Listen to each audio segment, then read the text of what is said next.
Mic check. Just want to make sure I can be heard.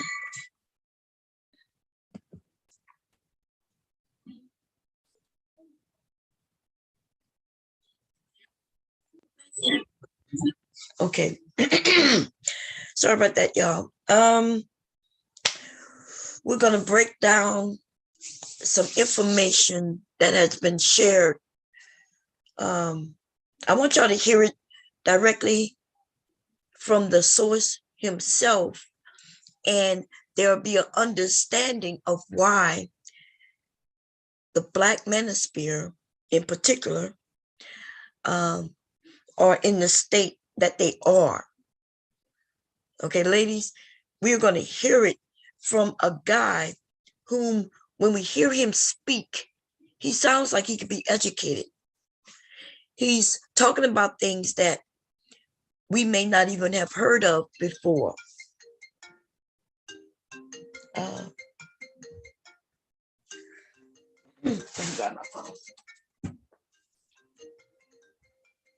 Hello. Hello, how you doing?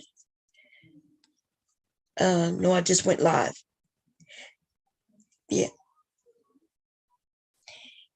Because I just went live, that's probably why. I just hit the button. The Manosphere, no.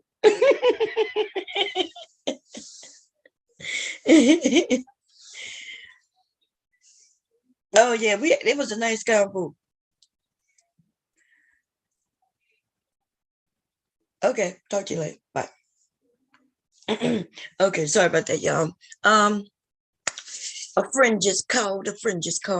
Anyway, this is what it is. I want y'all to hear this man speak, because even I, as a woman, when I first came to YouTube, I think I told you all how I kind of got mixed in with the manosphere, right?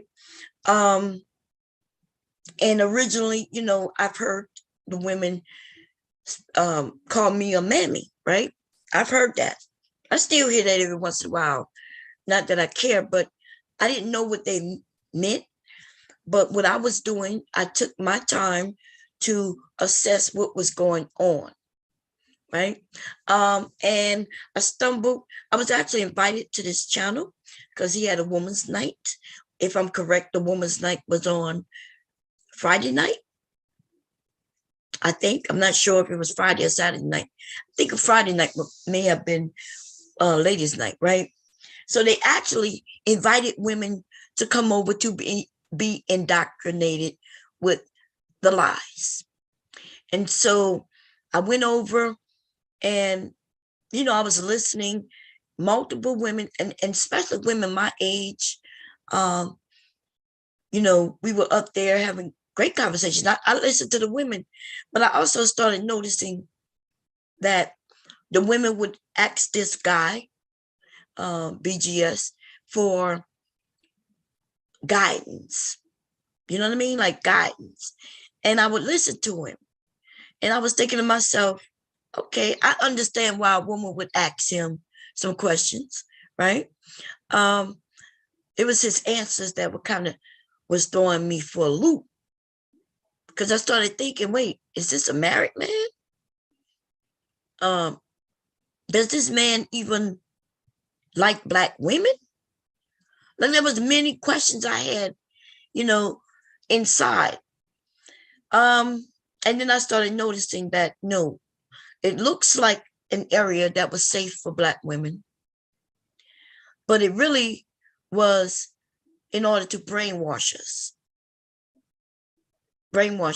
And the hatred for the Black woman. I started hearing that. Okay, so anyway, y'all, some of you are new to YouTube. You're going to learn maybe why that is, because we're going to listen to him.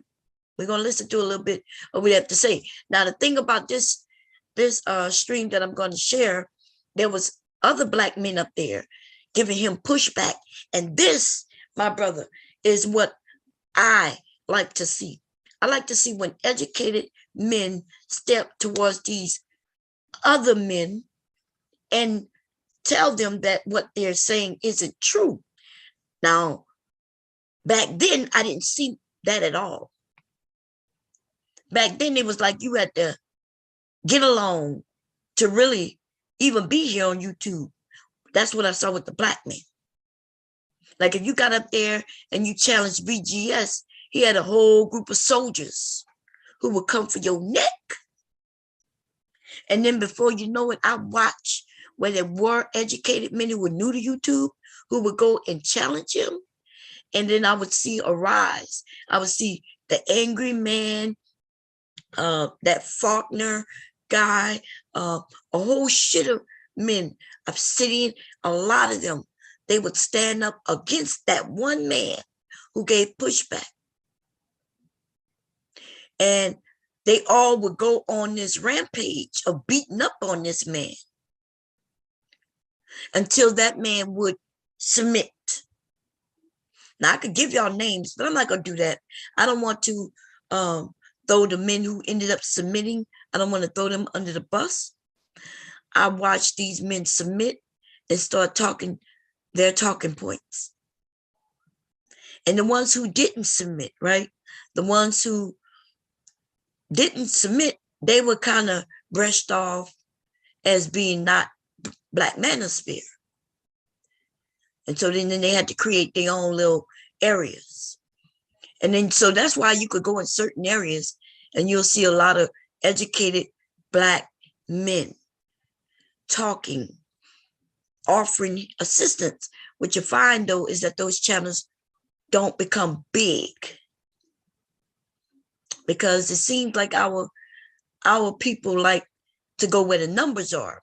We're not going where the right and correct information is, where the information that can help us. We don't go there. We go where the numbers are. And so if you see that one channel has more subscribers, then we tend to think that that channel, that must be where the answers are. And it's the opposite in the manosphere. If you are educated, if you are knowledgeable, if you have right information and you're willing to help, well, you'll see that those channels are small. But if you're out here with the bullshit, willing to beat up on Black women, then, well, we saw what happened with Kevin Samuels. Kevin Samuels is a prime example, okay? When he was talking negatively about Black men. And when I say negatively, he wasn't beating up on them, but he was trying to give them some information. I mean, although it was in a small little sector telling you that you need to look good, you need to dress the part and smell good. You know what I mean? Even that, these Black men gave pushback. If you go back about 3-4 years, you'll see where these Black men had no respect for Kevin. You will see videos sprung up. Do you have to dress? Is Kevin Samuels right? Do you have to dress? They were arguments. I'm not going to dress in the suit. I don't have to dress in the suit. And I was thinking to myself, well, goddamn. If these men arguing about how they dress. But anyway, let's get into it because I do have some things I'm going to be doing while I do this. Dismiss that. I am going to let some people up on the panel if y'all want to come up, but we're not going to throw me off. Listen, I'm going to play some things that they're saying. If y'all want me to stop so you could comment on it, cool. Just say something, I'll stop it so we could comment.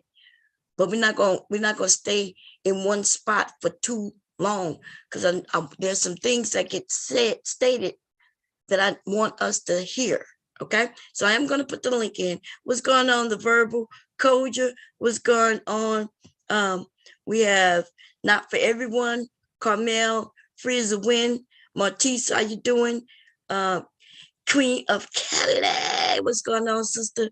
Just Jay, what's going on, sister? And we're going to go like that, okay? But for you, listen, if you men want to come up and participate, I'm cool with that. Right? If you want to get some pushback, I'm cool with that. But there's a few of you're not allowed on my panel on this one. So it don't even make no sense to hit the link. Okay. It don't even make no sense to hit the link. I really got one person in mind right now. Yeah. Okay. Don't hit my motherfucking link. I hate when I have to say that, I'm not used to disinviting people, because I'm used to being open to everyone, but I'm going to start putting rules in place. Okay. I'm realizing that I've been almost like, the mother who allows shit to happen. And even though she don't like it, and then she might say something about it, but then she still allows the person to come up, knowing that basically that's how it's going to end up. He's going to do this shit. I'm no longer helping with that shit. And it's sad because I like everybody. I like allowing everybody to participate. But man, I hate saying this shit, but this person you're not welcome here to participate. And if you're in the chat and somebody end up timing your ass out back to back to back, you just gonna be a timed out motherfucker. But you're no longer gonna have a voice on my panel, because it seems like you don't know when to take your motherfucking medication. Okay? And you can run over there on your channel and start making videos, beef videos. I'm not even gonna give you no time in my motherfucking mind, not even for a moment. Most of y'all know who I'm talking about. If you do, you can type his name in the chat. If you don't, then you don't. But you're not allowed to, I mean, like, for real. Ladies, if he starts saying some stupid shit, time his ass straight the fuck out. Okay? Don't block him. Let him know how it feels for him to say something and then can't say something. Okay? And that's all I'm about to say. Thank you, Sugar Haves. You're right. I need to start having some boundaries, man. Because I think, like, I noticed the repeat of behavior, and I just can't do it. I can't do it. Okay? I can't do it. Listen, y'all know, if I get to that point, what's going on, Big J?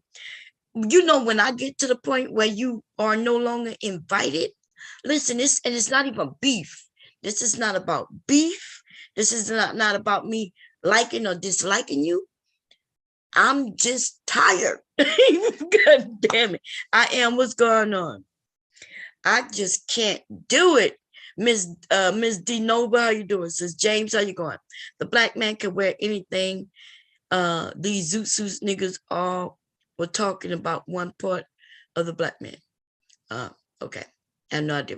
What's going on, Teron? Heron, how you doing, my brother? You men are welcome to come up to have a conversation, to agree or disagree. Listen, I'm welcome all of that, so we can have a real conversation. Okay? I'm okay with that. There's only one person in my mind right now who he don't have real conversations. Okay? Anyway, just want to make sure. Okay, let me grab the link really quickly. Woo, baby. I woke up thinking, okay, I'm going to do a live. And then I was thinking, well, damn. Just for the last couple of days, I was thinking, why do I allow this person to come up? Before you know it, he's going to be using your names and shit. Using people's names. That shit is fucked up, dude. I want you to know I'm done. I'm just done.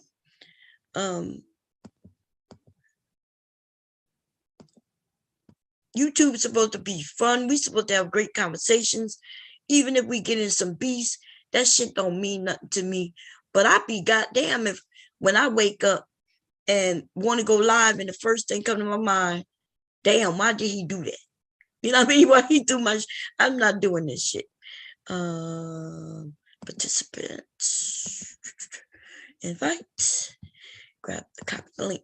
If anybody need to participate through your phone, let me know. I'll put a link. I need your email address, And what I'll do is send you a different invite. And that way you'll call into the show.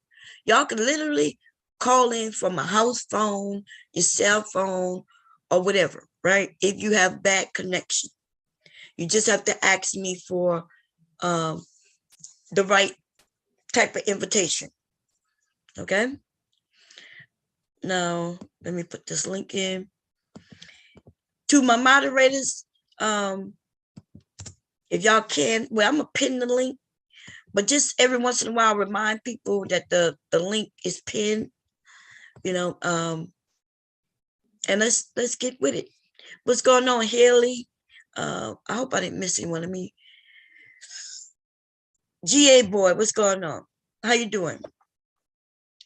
Okay, so I do have somebody coming up to help co-host, you know what I mean? Let people in, because man, oh man. Wait, let's make sure this is really Taylor. Is that you, Taylor? Of course it's Girl, you said of course. You know that person comes up. Listen, Bomb. It was sooner or later than that he would start tripping again. I really don't know what that dude's problem is. He's weird. Like his behavior is just not normal behavior of a sane person. Like he's just weird, and I think he does this shit on purpose too. That's why I don't fool with him like that. Yeah, I don't. It's like we could be having. I could see when we're playing around, joking around, but we having real conversations. You know what I'm saying? I gotta change some settings too, because I already know what he'll do. Okay, so people could they could unmute themselves, rename themselves, but I'm gonna make it to where you can't start the video. Okay, so I changed that without asking. He gonna come and apologize again. No, And be nah, like, I'm fuck that. sorry. But he could. And I did enable the waiting room. And cool, let's get it. Okay. Yeah, I made it to where nobody could come in and just turn on the cam. Okay, because remember, I started remembering everything that dude has done. And I forgot about a lot of those things. Remember the time he came up and pulled out a penis? Was it a penis he pulled out? Yes, this was a while back. And I remember roasting him on it being small. Now, I think it was an actual video of a penis. But I had forgotten all about that. That shit came rushing back to me. And that's how I know I'm angry about it, right? I'm like, I'm tired of him. I remember the penis and all the shit he's done. And I'm like, okay, I got to stop this. Okay? Oh, Jesus. Oh, man. Anyway, so let's get into it. You want to say anything before? Oh no, not at all. Okay. I've been MIA for a minute. I missed y'all. Yeah. Well, how long you been MIA? You mean up on the panel? Yeah. Oh, okay, yeah. I figure you taking a break, studying for your tests and all that, you know. Oh no, I finished the test. Oh, that's good. Yeah, I passed it. But no, I just been preoccupied doing other things. So. But that's good too. As long as it's good, you know, it's not. Oh, absolutely. Okay, good. Okay, y'all, let's get into this. I do want to thank D. Durrell. He brought up he was over there talking about this stream, and I wanted to talk about this stream. So I went directly to the source. Okay, so we all can break this shit down, yo. Did you know BGS? Did you ever listen to him? I listened to that old bastard, absolutely. Okay. So what did you think when you first came across him? Because he had this nice voice. I mean, I didn't get that. Like, to be honest, he got a deep voice, but like that wasn't it. That didn't mean really anything to me at all. It's his talking points that were just trash as fuck. And when I found out how old this motherfucking nigga was, I said, "Are you fucking kidding me? Like, nigga, you done marched with MLK and Morgan Freeman and everybody in the civil rights movement, but then you have the audacity to like come up here and, you know, spew the shit that you're spewing, knowing damn well these stupid idiots that follow you aren't going to, you know, like back up anything that he's saying or check for their goddamn self. That's how they were able to get off as far as when it came to the Moynihan report. Wait a minute. Let's make sure this is this you. I'm not for everyone. Yeah, it is. Hold on. Okay, cool. Okay, go ahead, Taylor. Yeah, like even with the Moynihan report, when he's the one that brought that into this space, and then these stupid Negroes were repeating it, not reading it, and sounded stupid once it got debunked. So I think he's a detriment to the community. I think the world will be a better place once he, you know, gets sent to the upper room. Because people like that and people that think like him don't need to be in the community, in my humble opinion. See, that's why I thought he was smart. I had never heard of that report before, and he's mentioned many things. And I was thinking to myself, oh, he must be educated. Not until I started looking into these things myself, right? Because I was thinking, okay, why would, anyway, we're going to get into it. But he mentioned a few things that I had never heard of. So I had to go do some research and realize the dude was lying. You know what I mean? Doing a lot of lying. But anyway, did anyone want to say anything before I start playing? I'm not for everyone. How you doing, sis? Hey, Bomb. Hey, Taylor. Did you want to add anything before we get into it? Oh, that BGS fool. Unfortunately, I had a recent, not encounter, but I heard him on a live recently, just lied the whole damn time. It was annoying as hell. And what was even more annoying is only one man up there, D. Durrell, would actually call him on the fact that he was lying the whole time. Yeah. Actually, I think I heard D. Durrell, Cerulean ended up there. He's one of the men who've been giving pushback almost from the beginning, you know, since I've been here. But let's see. Oh, y'all got co-hosts, so I ain't got to worry about that. Okay, anyway, we're going to get into it, y'all. Let's see. We're just going to do this one. Is that you, Verbal? Is that you? Yeah, it's me. Okay. Okay, good. Okay.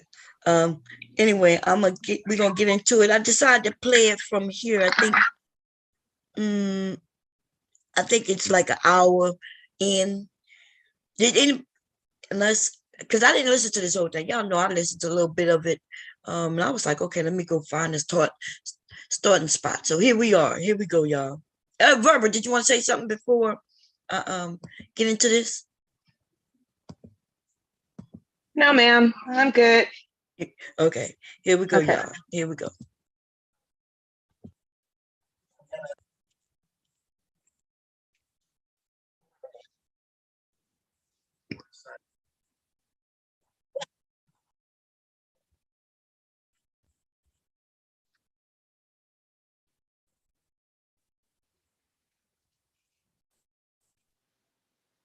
Is it me or is nothing playing?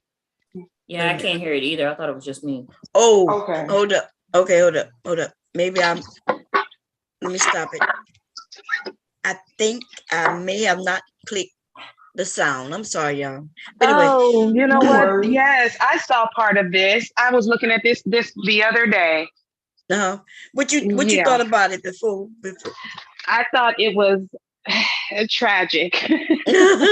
I thought it was tragic, and you know, D. Durrell, he held his own, but yeah, it was pretty pathetic. Okay, here we go, y'all. Is there a spot you think I should start from besides where I'm at? No, because I don't know. No, okay. I came in. I didn't watch the whole thing from the beginning or anything. So what I saw was probably more in the middle, towards the end or something. So no, I'm good. Yeah. You do your thing. I'm here. Okay. Y'all are lucky because I was there that night and I saw all of it. Oh, you saw all of it? So is there? Am I too far in? Should I go farther back? What you thinking? Oh no, where you're at, that's pretty much where they start the conversation. It's once when they get more deeper into it where he really starts lying. Yeah. Okay. And This is my first time seeing this. I'm interested. I know he said some fuck shit prior to this because he's just completely disingenuous all around. Like all the that man round is trash. They called him the master teacher. And so he started walking around, and everybody would go to him. You know what I mean? And then come to find out, this man is a straight liar. Wow. Mm-hmm. So, and the men, I understand, ladies and gentlemen, we all could be tricked, right? If we don't know something, and somebody starts speaking about something we don't know, we could go, and if we're interested in learning, we would go sit in front of them or before them, right? Like in the chat room. But how do y'all feel when we find out that the person who's been feeding us for a couple of years information, that they've been feeding us lies? How do you feel about that? I want to know that from the Black men in the Black Manosphere. I would love to know how y'all feel when y'all find out that, you know, men like him and a lot of these others who used to rock with him, and all they did was part off to continue speaking on what he's saying. How do y'all feel when these men lie to you? And that's what I would like to know. So when the men come up, that's what we want y'all to answer. And here we go. I shared the sound this time, so we should be able to hear it. Let's go. Happening here. In fact, it's been happening here slower, but thing is, you look like in Asia, it's happening a lot faster because they got the technology later, and they got the technology faster, so it's happening faster there than it is here. But the thing is, at the end of the day, they're trying everything they can to stop it. But the thing is, they can't, and they know they can't. Yeah. So they're patching it up. Like 40% of your births. 40% of your births actually go out the window through abortion. So if you try to cut off abortion, guess what you're going to save? You might not get the whole 40%, but you can get 20. That's going to stabilize your birth rate. That's why they did it. Texas is, as soon as the year after Texas implemented the heartbeat bill, guess what happened? They had a bumper crop of babies being born. Okay. So this is, if you understand the needs of the state, you understand the structure, you understand the environment, you can predict. I predicted this shit 6 years ago. Yeah. Now, okay. Me and Carib had an argument about this. Okay. Right. So, but here's my thing, because when I look at, I'm more concerned about Black people, right? So my thing is, what does that have to do with the narrative that's being peddled by the Manosphere, right? In regards to Black women? I would like to get into which narrative. There's a whole bunch of narratives. Which one you pick? Well, to be frank, the narrative that Black women put Black men out the home for welfare. That's always been the rub with me and you, BGS. I've never agreed with that. Okay. Guess what, man? That, in other words, that's a euphemism, right? About being put out of the home, right? Really what it means is that Black women preferred the check over their men. And that's not true. It is true. I don't think that's not true. It is historically not true. Okay, so we're gonna be clear. So freaking dumb. Oh my God. But why don't they talk about? Why can't they talk about the during that time period? Right, there are a lot of Black men in war, so of course they were away from the home. How the fuck were them women and them kids were supposed to goddamn eat while they're gone fighting wars and shit? What? No one wants to talk about that. You can't kick a group of individuals out of the home when they already weren't in the goddamn. They weren't, but that's the whole thing. The bill for that money literally states in it that the parent has to have a continuous absence. They weren't. So these women were waking up in the morning with good, hardworking husbands and was like, "Hey, get out my house so I can get this $200 check." It was less than that back then. Yeah, like, are you kidding me? And let's just be clear, and I'm gonna go back on mute because I'm cooking. If, like you're saying, even less than that, if that woman would prefer to have that check over you, what does it say about your value? What does it say about what you actually brought to that household? Clearly, you brought nothing then. Mm. Like I don't like they're trying to drag women, but they drag themselves at the same time. Right. Oh my God. Anybody else want? Nobody else want to say anything? Oh, since I was there that night, I'm gonna warn you. This conversation is gonna make your brain hurt. Oh, I know. And anything BGS talk about make my brain hurt, especially when I found out 3 years ago he was a liar, right? I stopped listening to him. Okay, here we go. Fair use. It is historically No, true. it's not that. You have to look at things in full scale No, I from looked a it up. socialistic standpoint of No, what they no, were sir. dealing with, No, sir. No, the sir. issues in No, which they sir. had to No, consider, sir. and the No, fact of sir. the issues of No, the sir. men No, sir. economically No, sir. in No, American sir. society. No, If sir. we're going No, to sir. debate things, No, let's sir. debate things in full No, scale and sir. not from No, a sir. All right, genderized hold No, on, sir. y'all. standpoint, brother. No, Hold on, sir. brother. Hold on, D. Durrell. Hold on. No, Listen, sir. we can't hear. You know, the audience not gonna be able to hear, and I'm not gonna be able to hear what's going on. Let's Prove go it, one sir. at a time.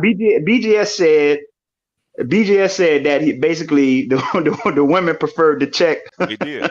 First, It over did. the. okay. So, Amiri, can I? Okay, so we're gonna be clear. BGS right now is saying they did prefer the check over the men. He made it, and he keeps saying they did.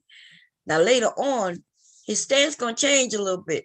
He gonna make it seem like, well, essentially, even though they really didn't prefer the check over the men, he gonna say, but that's essentially what they did.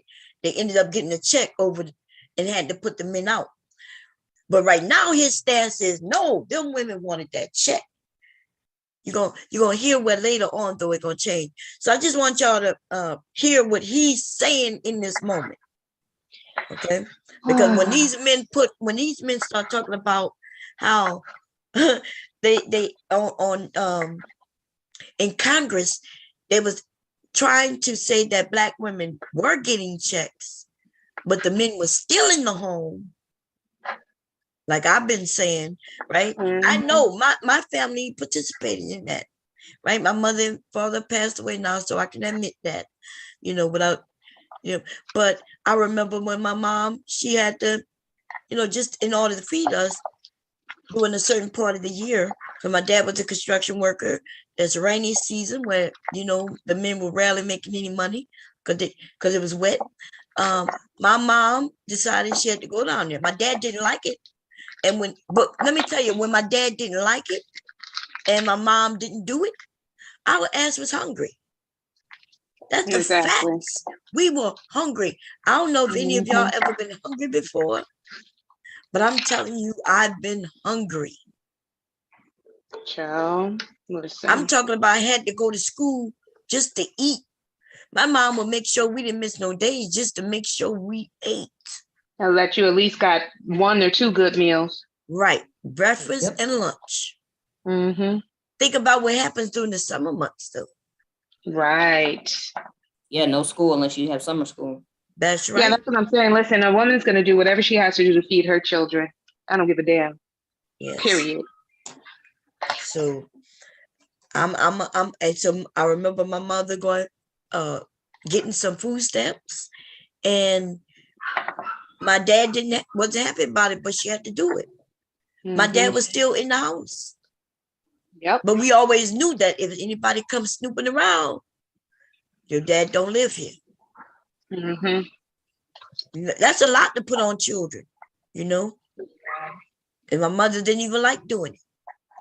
But we were going to either starve or this is what it was going to be. And a lot of women, the men were there. And y'all know this goddamn shit is still happening today. That's why it's easier for the woman to be a single mother. Because now she can have the boyfriend there, essentially, right? Because she can say that he just visiting. That's just my boyfriend. And she still could feed her family. She ain't got to lie. And they don't do home visits anymore, I don't think. No, I think people just report on your ass these days. Yeah. But, okay, yep. Anybody want to say anything before I hit play? Okay, here we go. I comment on that, Amiri? Can I please go ahead. comment on that? Okay, Go ahead. so when you looked at the situations in Mhm. regards to the quote unquote fallacy about African American women choosing a chick that kept them in poverty over a man, Mhm. we have to understand that during that time, particularly in urban communities and also in rural communities, Mhm.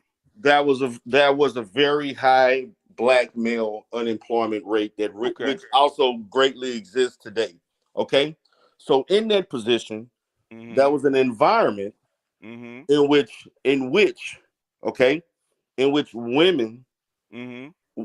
were forced to do things for survival, Okay. because even though those women accepted those chicks, they Mhm. still were seeing and dating and mating and procreating with Mhm. black men. They didn't throw black men away.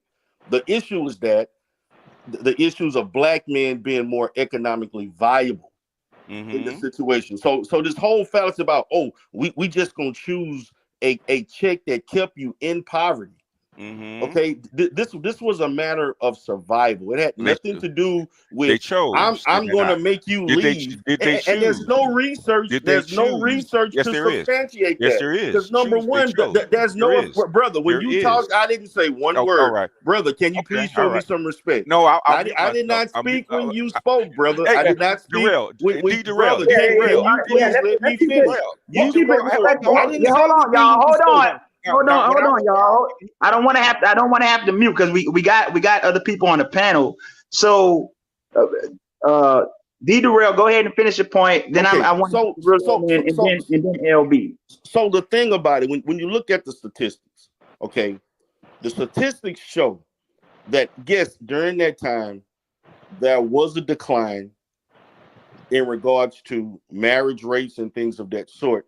But we're not looking at all I'm asking is to look at all the dynamics that contribute to that, and not look at it from a finite standpoint of the fact that, oh, I'm going to kick you out the house so I can get a chick that actually keeps me in poverty. You see the thing about it with the women were not thriving from these benefits. I had an argument the other night.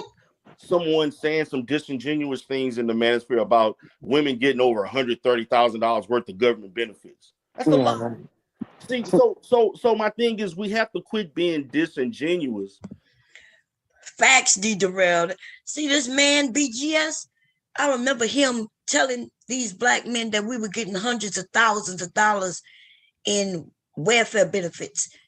He would make it seem like we all were getting that amount of money. The question is, why would they believe such a thing? I mean, that's absurd.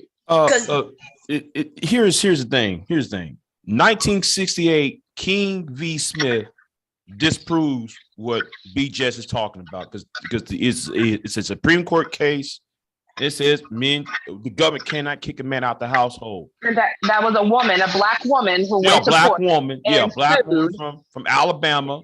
Yeah, to get that rule out. Yeah. So, but that okay, but that was a rule, Big J. That was something that they did do. They made it to where the black man couldn't be in the house. So that's a fact. But they had to go to the Supreme Court and change it. So you're right. They changed it. Yeah, but that was 1968. But the problem is BGS acts like it ran on to the 1970s and 80s and into the 90s. His narrative, if you look at his narrative, he think is happened during the whole entire 2 generations when it was was in one generation. Well, they still was doing it in the 80s and 90s down south. I don't know if they were doing it everywhere, but for black people, yeah, they were, and maybe, okay, so you know how when we go in front of these, and usually another black person who looked like us who was sitting in front of getting this shit, right? And so I remember, I guess maybe because they was believed that you couldn't have the man there, that it just went through those generations. You know, am I saying it right? So I find out now that the law that changed way before my mother even went to go get assistance. But maybe because it was like that in the previous generation with their mother, the children just assumed that it was how it was and continued to be. But I remember, and so if it's in our communities that you can't have the man, you got to make sure he's not there, or you got to tell him he's not there.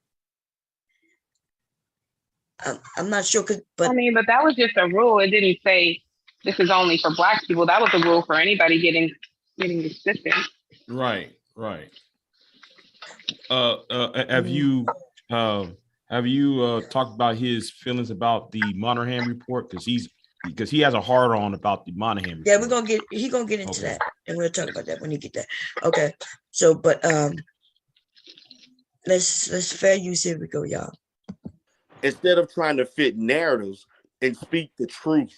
That's all I'm asking. Let's speak the truth in full scale. I challenge you to do that. Okay. All right. I want to jump in real quick about the whole, women accepting the check and stuff like that. I think that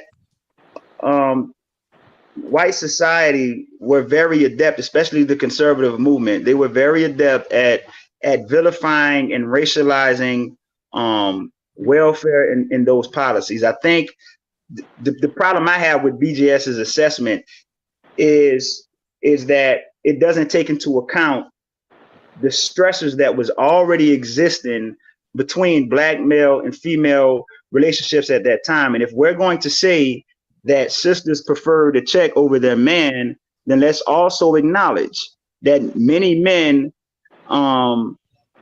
value their independence over actually having to take care of a family that they weren't necessarily economically equipped for. This is something that was called poor man's desertion. And it was a phenomenon where men would, hey, I'm going to get some cigarettes and never come back. It was that kind of stuff going on too. So if we're going to say that, we got to look at the end. We got to look at the inverse of the other side of it. Go ahead, Cerulean. I have one question. Oh, okay, go ahead. Where did these men go if they were kicked out of the house? Because I'm going to prove That's what I want to know. Where did they go? Exactly. Because from 1950 to about 1980, America thought they cured homelessness. So you can look that up. That's verifiable. That's the first thing. Second thing, do you know that it was a Black woman who took the federal government to court in 1968 to knock down the no man in the house rule, and won? Yeah. Let's see. Now the thing about that no man in the house rule, that was a racialized way to really what that was that, because in this conversation, we get it peddled as if this was a liberal plot, but it actually was that was when, like, all legislation is bipartisan. Right. So in order to get the bill through, that's a component that the conservatives at that time implemented, the no man in the house rule. And the thing about that no man in the house rule was that wasn't just relegated to the man or the husband or the father. That was to any able-bodied man in the woman's house who was able to operate as a surrogate father. So if you say you're going to have to prove not only that these women put the men out, but they put their sons out. Right, that was, they put their uncles out. Yeah, it was anybody man.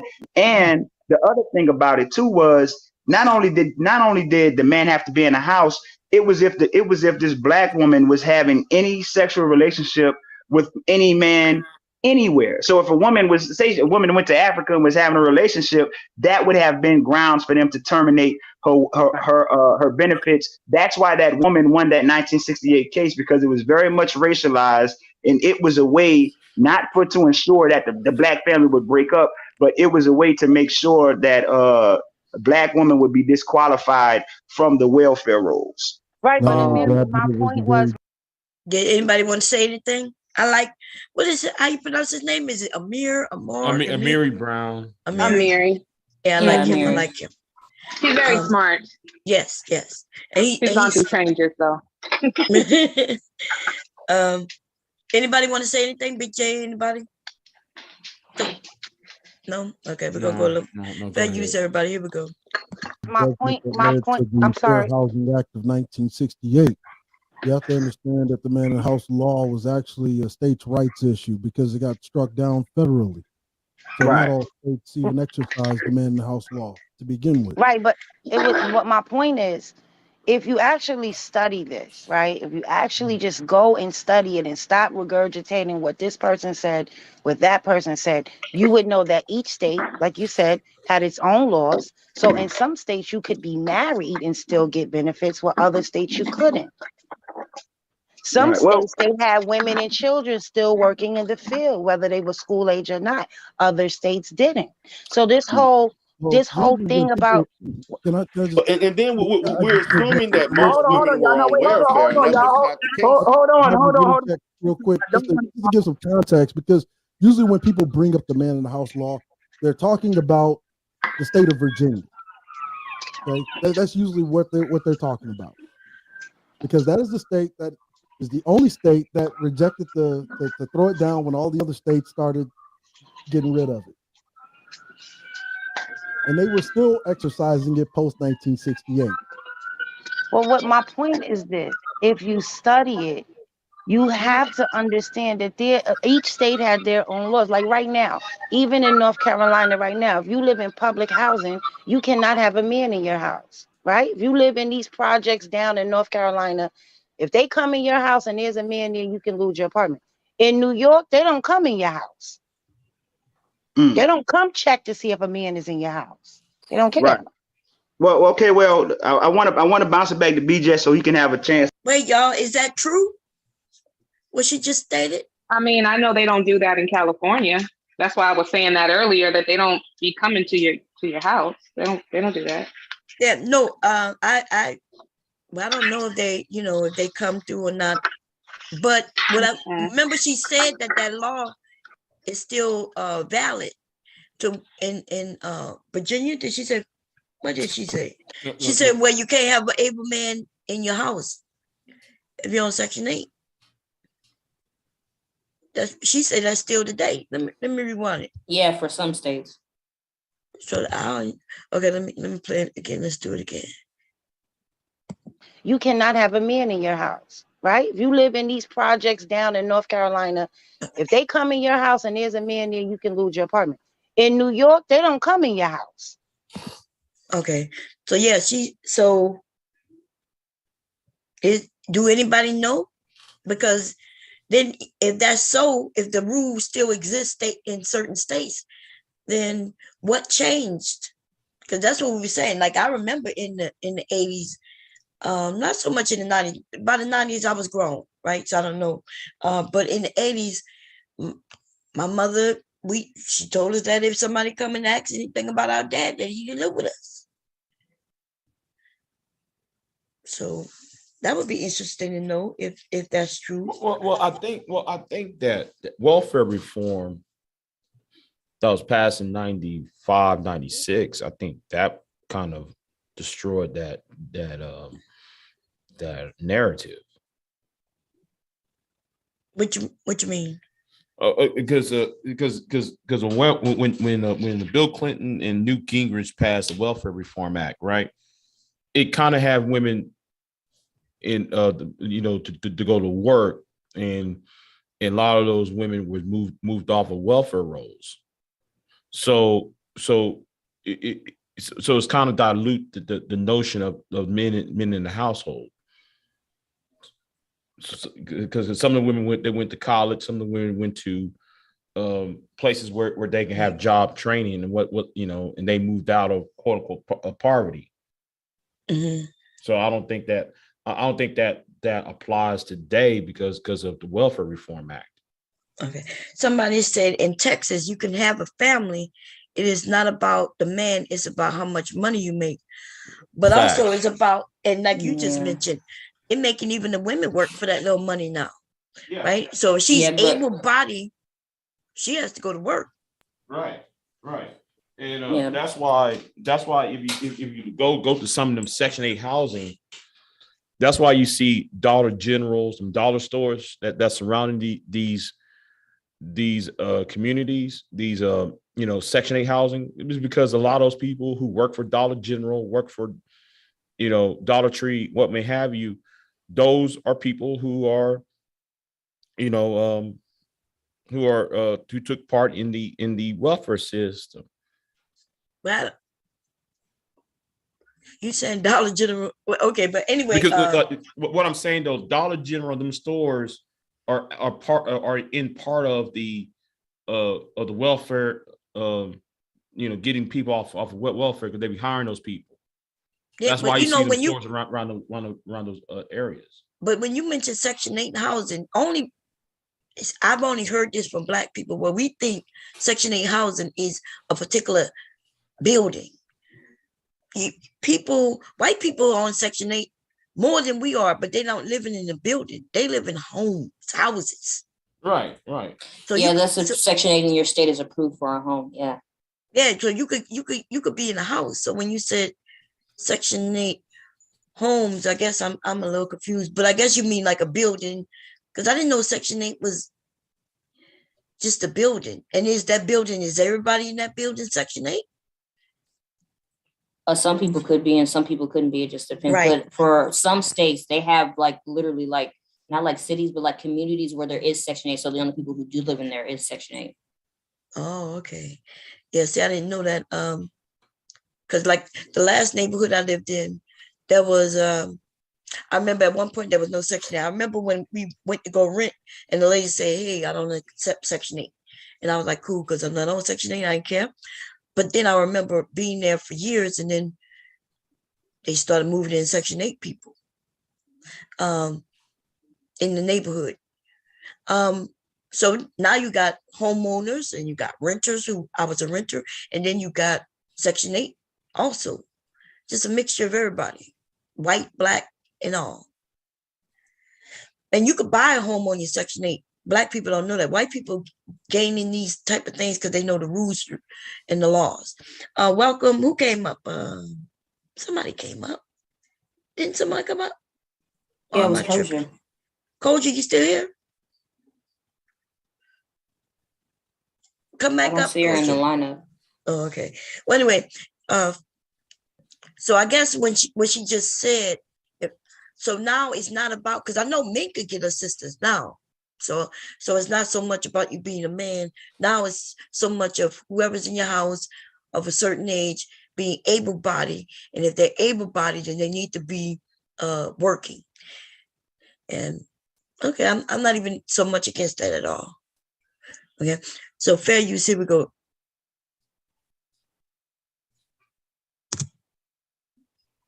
Come on, play, goddammit. Where the play button on this goddamn thing? Got it so big, I can't even see it. Oh, there you go. They don't come check to see if a man is in your house. They don't care. Right. Well, okay. Well, I want to bounce it back to BGS so he can have a chance to defend his position. Oh, you want me to talk now? No, I don't mind you talking. I'm just trying to make sure it's orderly. Go ahead. What I'm saying is, okay, you asked me a question, right? Mm-hmm. Okay, I started answering, and what happened? I got jumped by 3 people. See how he lied? Yeah. He the one who was breaking in on other people. Verve, you gotta mute yourself. Oh, sorry. You in the kitchen. Yeah, he's making it seem like he was jumped on, but I could have sworn D. Darrell was talking. Then I remember him breaking into D. Darrell, and then I remember hearing Cerulean speaking. You know what I mean? And so right now he's the victim. He's the victim, like Black men are. Black men are victims of us, ladies, because we was able to kick their asses out for a check, which is ridiculous because it wasn't much at all. The food stamps was probably the biggest portion of it, and that was to help you feed your children and yourself. Okay. Anyway, fair use. Here we go. So what happened? There you go. See. Yeah, let him hold on, Didra. Let him. No, it's okay. It's okay. Do you want me to answer the question or not? Or you? Yeah, go ahead and answer me. Yeah. Because you guys want to pontificate. Look at him, he's still going. And you know why he acts like this, like a big baby right now? Because he's used to whatever he says back in the day couple of years ago, he was the king. He was the master teacher. Right. He was he was these niggas' daddy. That's the thing. Yes. Like, he was their daddy before Kevin Samuels was their daddy. yep. Right. And if he said something and you went against it, a whole group of people will come at you. Right. They all jump on you. Yep. And if he said something, they would all just hush. He's talking. The reason why he used to that because of Anger Man you used to be his pit bull. Anger Man used to come at people. If you say something to BGS and BGS doesn't like it, Anger Man and them people come after you. Yeah. They used to come so after that's why though he feels so used to he's so used to people kissing his ass.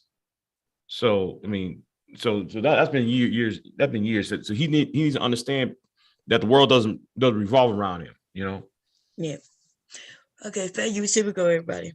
For me, if you want to do that, then I don't need to talk. I can just mute myself. You want me to No, talk? go ahead. No, Okay. you can talk. Go ahead. Okay. In fact, we just looked this up, right? And previous to 1961, this is the first year of Monahan Scissors, right? This is why he called it Monahan Scissors, right? The welfare rate went up and down with men's employment. So what Kennedy and Monahan did said, we're gonna drive down black male unemployment, right? Give them more jobs, make more money. Guess what happened? That's where the scissors went in. Okay, it split. In other words, the black male unemployment went down, but welfare went up. Monahan couldn't understand it, right? And we went back to 1961 and actually looked at and found out exactly what was happening, right? Previous to 1961, black women were not allowed the same AFDC that white women were, okay? But under civil rights, you know, in the Great Society, guess what they said they had to do? They had to give black women the same AFDC, the same kind of welfare that white women got. Okay, that's when Monahan Scissors started. It has never gone back to normal since. So you do know that the Monahan report has been debunked, right? Like I don't get, why are we discussing a obsolete It's not obsolete. A 50-plus-year-old research article that was debunked, and the fact that his accumulation of that data was flawed and it was manipulated. You do understand that, right? So you don't understand that. Okay. It was about the Irish community. All right. I mean, because hold on, y'all. Hold on. True intellectuals in the college, we don't discuss the Monahan report. I'm gonna mute myself. But unquestionably, him now he crying like a baby. I'm gonna mute myself. This man been talking about this Monahan report since I got here. Right. Now it got debunked. Now people actually read it. Now he's like, no, it's not obsolete. Well, Cynthia Ben debunked it, and then Homeboy debunked it the other day. Yeah, she debunked it, but nobody was listening. Then that man, Ramil, he debunked it on his channel. He was like, what? These niggas been lying the whole time about this report. It's like what I told BGS on my channel back in December. I said, wait a minute, the Monahan report came from is actually plagiarized from a book by Franklin E. Frazier, Negro in America, which was published in 1944. And that's why though he bounced off and left my live stream back in around Christmas of last year. Because I told him, listen, the Monahan report is plagiarized by Monahan stole all that information from Franklin E. Frazier's book. He only thing he just did is polish it off, change the dates, and that was it. Wow, that's like this is my first time hearing this part, because I didn't like, even when he was talking about this Monahan report, it didn't sound like it was real to me, right? Because think about what he was saying. He was saying that white people in a time where they didn't really give a shit about black people was trying to get the black family a chance, where they decided to do some research to figure out how to make us better. And when that dude said some shit like that, I was like, dude, are you serious? They didn't even want to. They didn't even want to give us welfare. They didn't want us to be equal. You know what I mean? They didn't want that. So I didn't even like when he would mention this shit. I was like, this dude believe in something that just don't sound real. But now I'm hearing y'all say that it's been debunked, the actual report itself. Even though I didn't believe in the report from the beginning, which is shocking to me that this man would mention it. This black man who was supposed to be. It's only like a 20-page read, that Monahan report. That's why I was shocked when I'm like, you niggas didn't read this. Like, wait, what? It's only 20 pages? Yeah. Even Aaron Fountain, the explosive management giant, he actually went into it. And if you sit there and think, if you actually read it, it's anti-black male. Black men are lazy. No, if you actually read it, it says black men are lazy. The best thing for black men to do is join the United States military. Oh, I'm sorry. What happened during the time that the Monahan report was being published? Oh, Vietnam. The war. Yep. Yes. They were telling. So he was saying the best thing was to go get killed. Yeah. Pretty much. Join the military. Wait, so this black man who was supposed to be leading other black men in the black manosphere was reading and supportive of a document that was against black men? Wow. That's why, he would mention things that I had never heard of this report. So I can't combat what he's saying, because I never read it. But when you get a chance to read, skim through it, Bomb, it's not a long read. It's only 20 pages. I thought it was something. I thought it was something huge. Y'all say 20 pages. 20 pages. Oh, God damn. And the thing is, BGS don't care about these men on here. BGS thinks these niggas are stupid, and he's insulting their fucking intelligence. That's because they know that some of these niggas on here didn't have daddies growing up. So they online looking for their e-daddy, and he was their e-daddy for you. That's why he could tell them to shut up and different things, and they be quiet and shit at 40 fucking years old. I wish a nigga, listen, don't let me be a 40-year-old man and another nigga gonna tell me to shut the fuck up. Like, excuse me? Old niggas? This is crazy, man. Anyway, anybody wants to say anything before I press play? Big J, you got anything? No, go ahead and play it, because I'm going and play. I'm going to hear the rest of this. Okay. Fair use. Here we go, y'all. In YouTube, we're going to make this a discussion. Okay. But the whole Monahan report was about the Irish community. It wasn't about black people.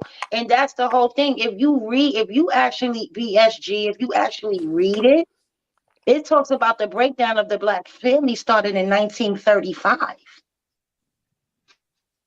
Right. Exactly. That was because of, well, hold on. That was because of hold on, y'all. Hold on. Especially those below the Mason-Dixon line started employing black laws. Wait, say that against the rule, and I couldn't hear you. So you're talking about, this is post-Reconstruction, where states started employing black laws and black codes and all of these things. Right.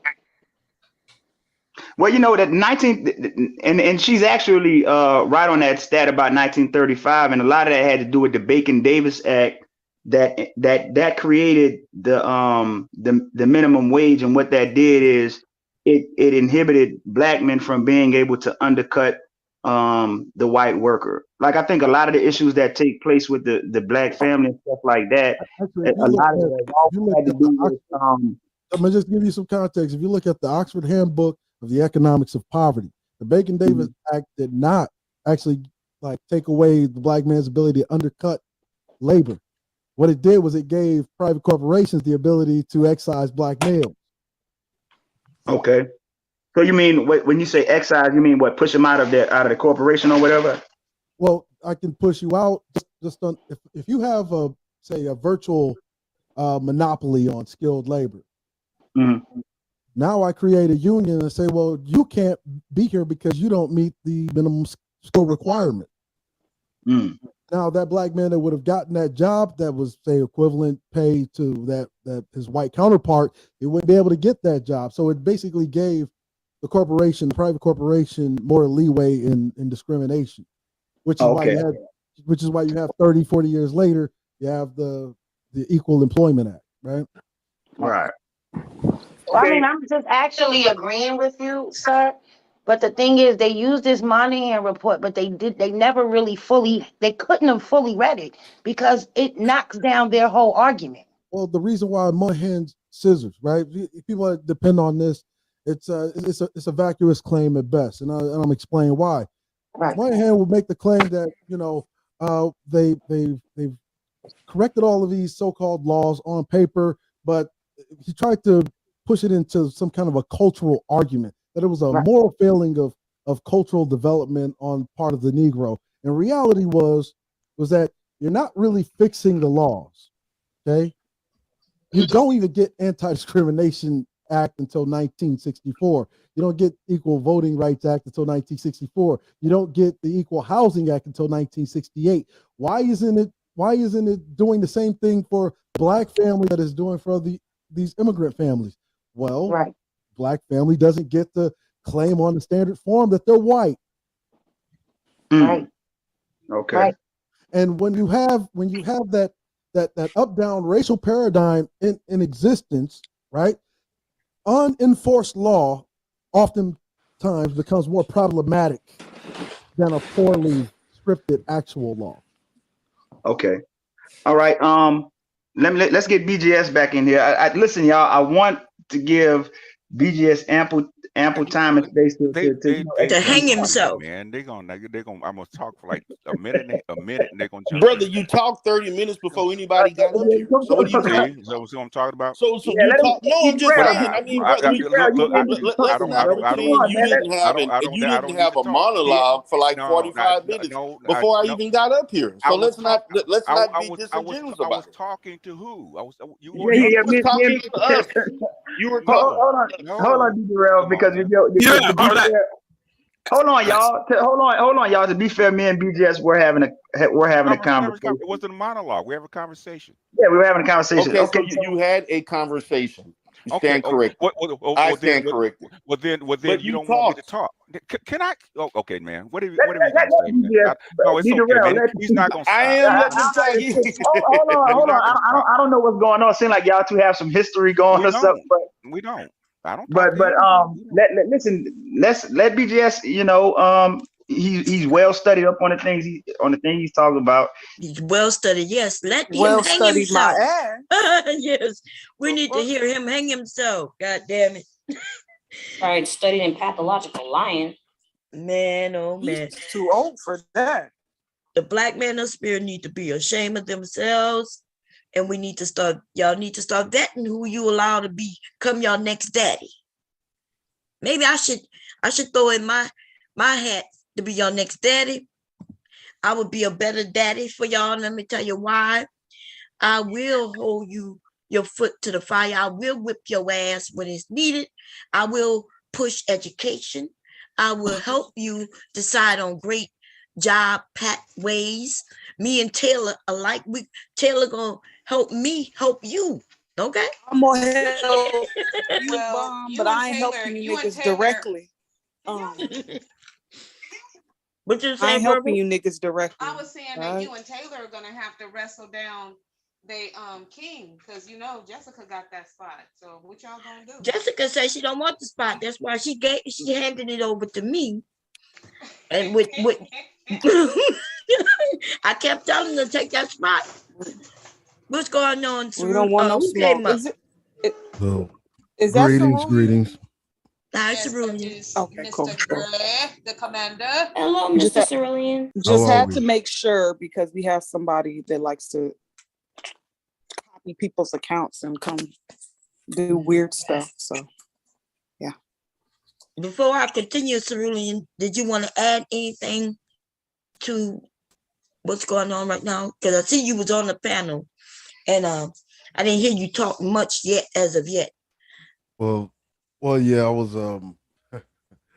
I was actually just listening to see how much bullshit was going to be allowed to play, without giving any whatsoever context, and the reality is, like, people use that Moynihan report kind of as like the golden fleece.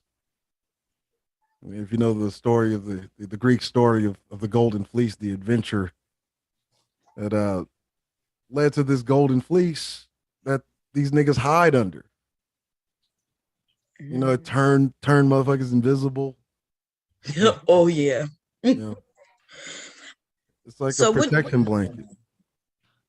Right. So when I first came to YouTube, I heard of this report through BGS. Was it already being spoke about on a large scale already or not? Yeah, and I was the only one giving context to what it really meant. Like, even going all the way back. If you really want to know like how much of a flip flop BGS is, all you have to do is go back to one of my original videos, A Man's Role, where we were in mostly agreement.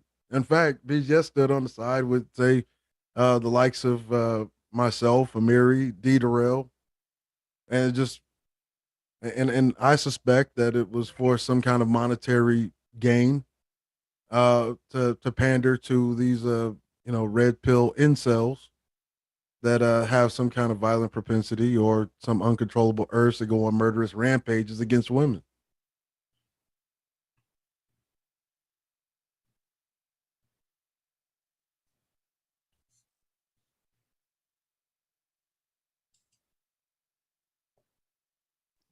Hello? Hello. Indeed. Oh, okay. Oh, I thought everybody got quiet. Yeah, it I'm was like, all quiet for a couple of seconds, man. Like, all right. And that's what it was. I mean, even when I was with the so-called now defunct Black Order, I mean, it was Angry Man that asked me to stop talking about the pro-black shit because the the big audience was the red pill raging incels that niggas wanted to profit off of.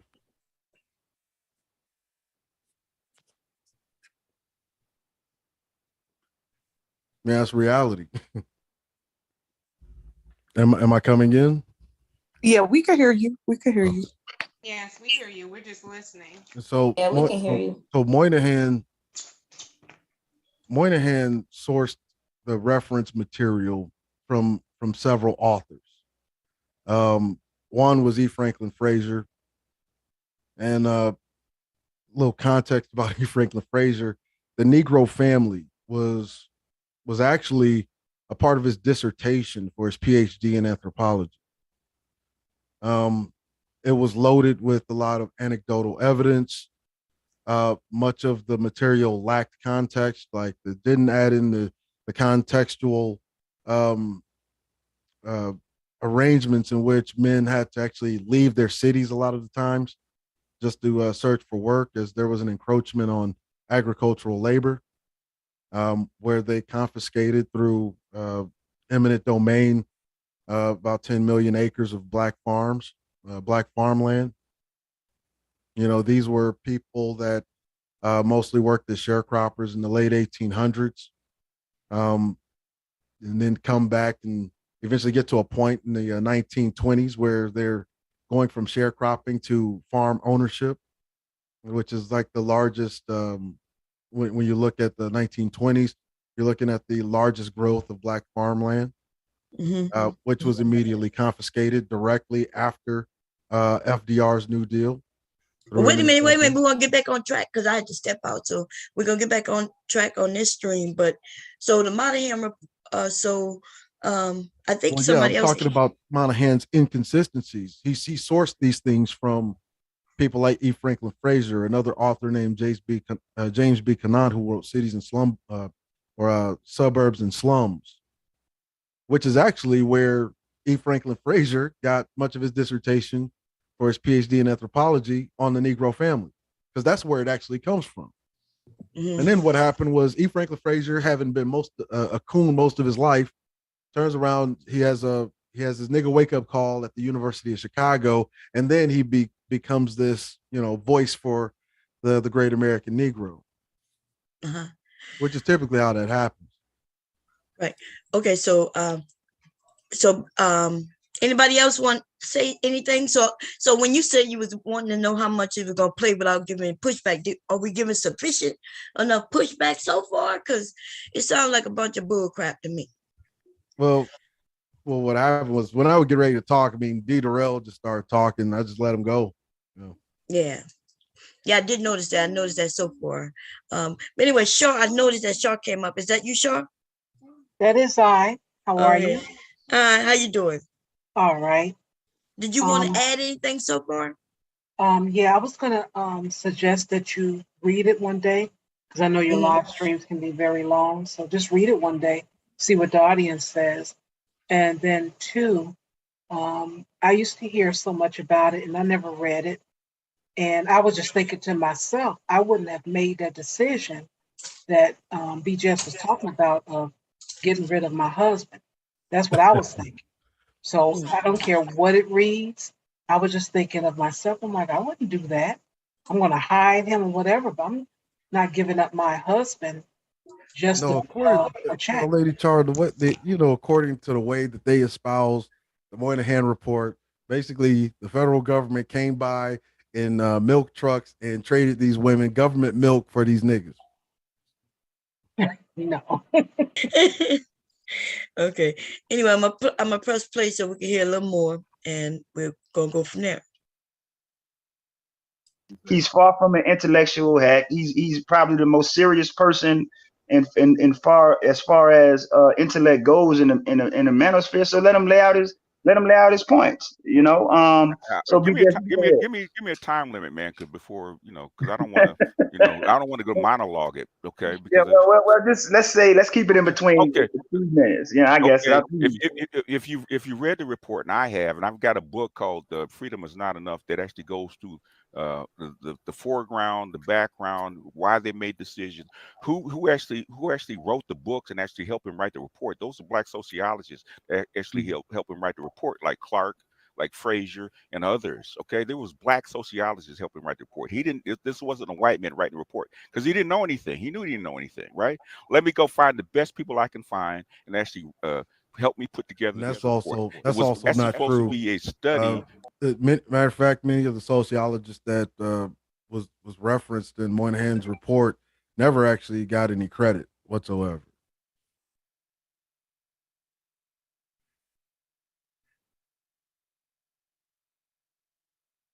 So you saying that are you saying that he knew this wasn't true, or are you saying that he not? Are you saying BGS knew this wasn't true? Is he saying something he know isn't true, or was it believed that some Black men? It was always assumed. Because reference material, was so close, but they never got any credit. They're never referenced in the Moynihan report. Oh, okay, I got you. Okay, here we go, y'all. A study for a study, right? In other words, this is happening. I have no idea why it's happening. Let's bring people in, get their ideas, and then we can actually put together a panel, which they did like 3 years later. They actually put a panel together to actually really study the problem and see what's happening and give remedies, right? And his basis was he didn't blame Black people for being fucked up. He blamed white people being fucked up. That's where he said 300 years of inhumane treatment. Okay, this is why the Black family was in the state that it was in, right? And if you want to integrate these people, okay, which are in a matriarchal pattern, what you need to do is somehow turn that around. And how do you do that? How do you get these people to fit into the greater society? That was his thing, because that's what he was tasked with. Okay. Well, that's also not true. What he was tasked with was advising on policy. Wasn't fixing Black households. Cerulean, can you please repeat that again? I said that's inherently not true. Right. Moynihan was not tasked with fixing Black households, but advising on policy. Right. And really, what the reason why he went with the cultural angle was because America foolishly jumped into Vietnam, and they needed bodies for the war. Mm-hmm. That's point blank. Period. They needed bodies for the war. How can I make this a cultural angle to shame black males into joining the war effort? Yeah, because Wow. even in the report, it was suggesting that these men join the military. Wow. Okay, there you have it. Let's go. Fair use, y'all.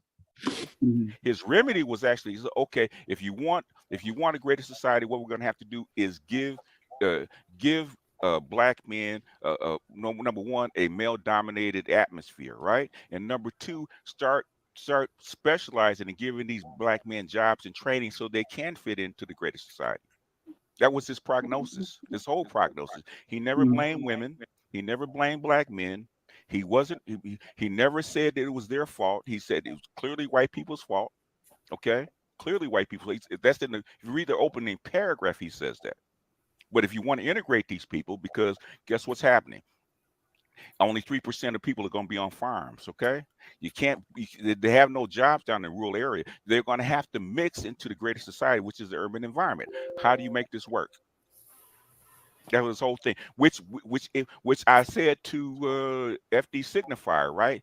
Guess what you got out of the Monahan report? You got the Kerner Commission. All your equal opportunity, all your affirmative action came out of Kerner Commission, which is a direct reflection of the Monahan report. Without the Monahan report, you don't get the Kerner Commission. You don't get your FHA. You don't get training programs. You don't get more funding for school. That's actually also inherently not true.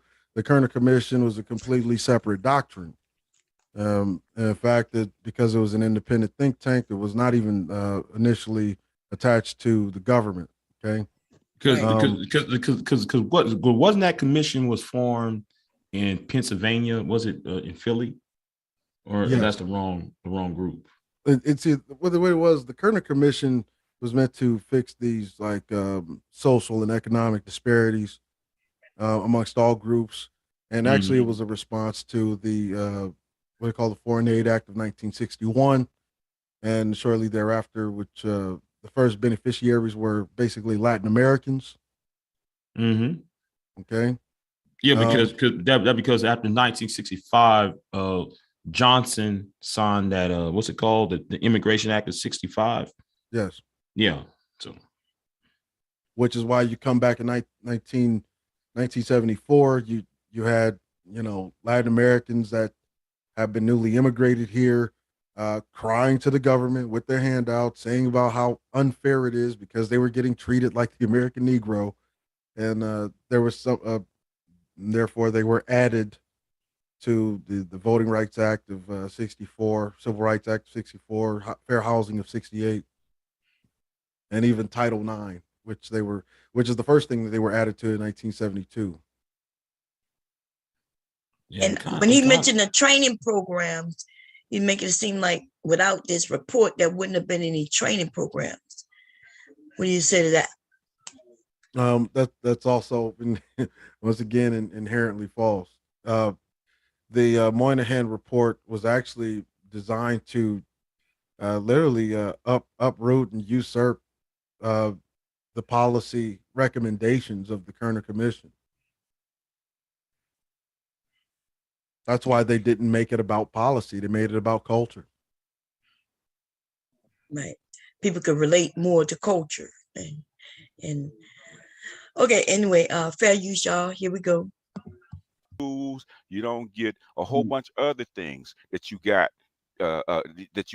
If you didn't have the Monahan report, the report was not a study to fix black people.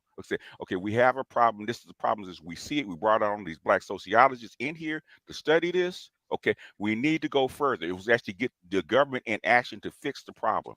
That's what it was for. All right, now let me say this, because I mean I like to say something, but go ahead. Okay, yeah, separate and apart from the whole welfare thing. When I look at the so-called breakdown of the black family, the black community, this is what I have a problem with. I think it's disingenuous to hear when people say things like, well, single mothers created the ghetto. Black women are responsible for, the breakdown of the black family. I think you had a whole host of social forces taking place that helped to destabilize the black family. Like, for example, the Great Migration, where these black people left the South and integrated into these northern urban city centers, looking for work. And as we all know, the urban environment simply isn't conducive to family living. That's why they created the suburbs. Another part of it is I look at the Vietnam War, which those draft review boards, the drafting process was wholly racialized and discriminatory against black men. And I even have a document where Robert McNamara at that time, they're talking about it, and they're talking about the dysgenic effects of the drafting process, because what would happen, these young able-bodied black men coming out of high school that could have made a viable partner to the women of their peer group, these brothers were sent off to fight and die in Vietnam, and then many times they would be put on the front lines of the fiercest battles. Then when those men would come home from Vietnam, many of them would come home with PTSD, hooked on heroin, and because of the highly unpopular nature of the Vietnam War, the way that the society viewed it, they didn't come home to a hero's welcome. So you had that going on. Then you had the Rockefeller drug laws that were instituted. Once upon a time in America, white men comprised the majority of the prison population. We don't start to see that trend shift till starting in the 60s with a lot of those drug laws, and reaching an apex in the 80s, where black men became a majority of the prison population in the 90s.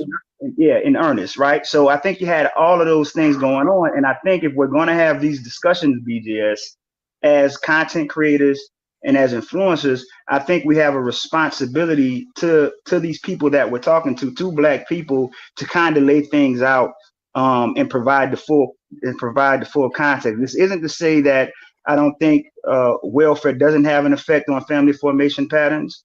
I think any reasonable person would at least look at that, but I think we have to take everything in context when we're looking at it. I mean, just think about the black community and envision a time when you didn't have a such thing as a crackhead, and how different the complexion of that community is to what it is now after the fact. You see what I'm saying? So that's the way I kind of like.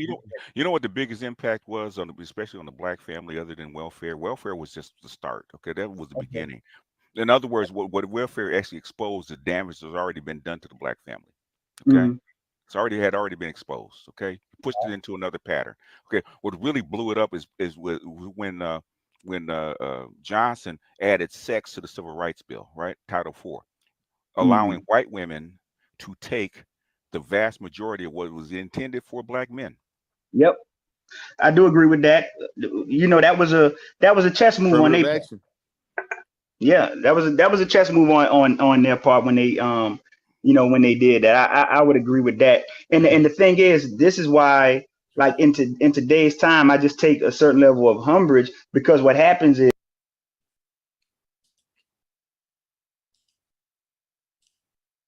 okay, I'm a little confused about what was stated. Well, did he just say that white women was able to take black men's jobs?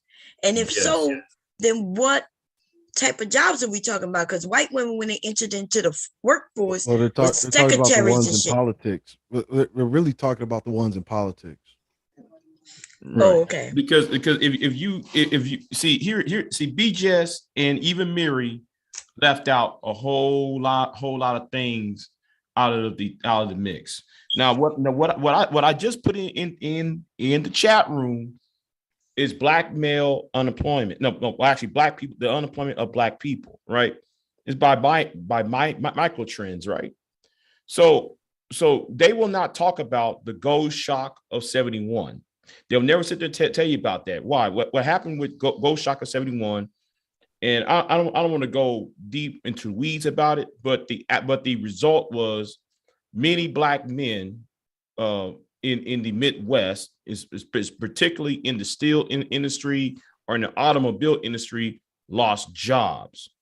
A lot of people in the working class in that area lost a whole lot of jobs, and particularly black men was affected. That's why you had a deep recession during the Nixon Ford years, even to the Carter years. You had a deep recession. But because they moved overseas. And that partially started by Richard Nixon taking money off of the gold standard in 1971, because he was trying to gin up France and the Italians and making their, sure up their own economy. But you don't hear anybody else talk about that, because black men in America was affected by that trade. France wanted to pull out of the Vietnam War, so what they did was they loaded up a boat of every American dollar that they had in their circulation, put it on a battleship, cruised it over to American shores, and before it could port, Nixon announced that America was leaving the gold standard, so they didn't have to give France their gold back, and they would have to basically join the war effort in Vietnam. Right, and that's something I mentioned to BGS time and time again. Yep. The only thing he want to do is be stuck on this Monahan report, because that's something that he Can we go on black women. Can we go back to the question that Bomb asked, because I'm confused too. Bomb, I mean, y'all are two smart brothers, so it's great, but I just want to pinpoint the jobs that white women took from black men. What type of jobs were these? That's the question you asked, Bomb, right? Yes. Okay. Does anyone know what types of jobs white women at that time, in that day and age, took from black men? Oh, the same ones they took from black women, which were related to politics. Mm-hmm. Really? The management over things like state social services, schools. Black men had those type of jobs? Oh yeah. Child, listen. Okay, yeah, I'm a little confused. Because I'm not saying that white women, when they add sex, hey babe, sound like one of my alarms starting to have a low battery because I hear beep.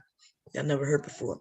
But I understand that they added sex, and now through the affirmative action, when they added sex, they can add in a white woman instead of a black man. But I didn't even know back then. I don't think affirmative action really was there to where they would have hired a black man instead of white woman, right? So black men mostly in America did hands-on work, right?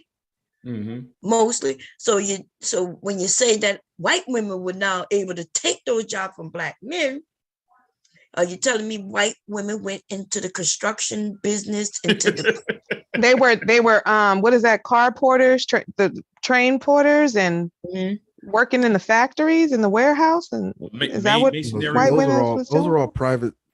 Talking about public sector jobs. You're not talking about private sector jobs where black folks still worked in those jobs in the private sector, which would include factories, agriculture, warehouse, what have you. We're talking about public sector jobs, those that were secured by things like the Equal Opportunity Act, which is how most black folk that were in the middle class end up, working for the government. So what year are we talking about here, so I can reframe my mind? As soon as white women were added, 1972, to things like Title 7, 8, and 9. Yeah.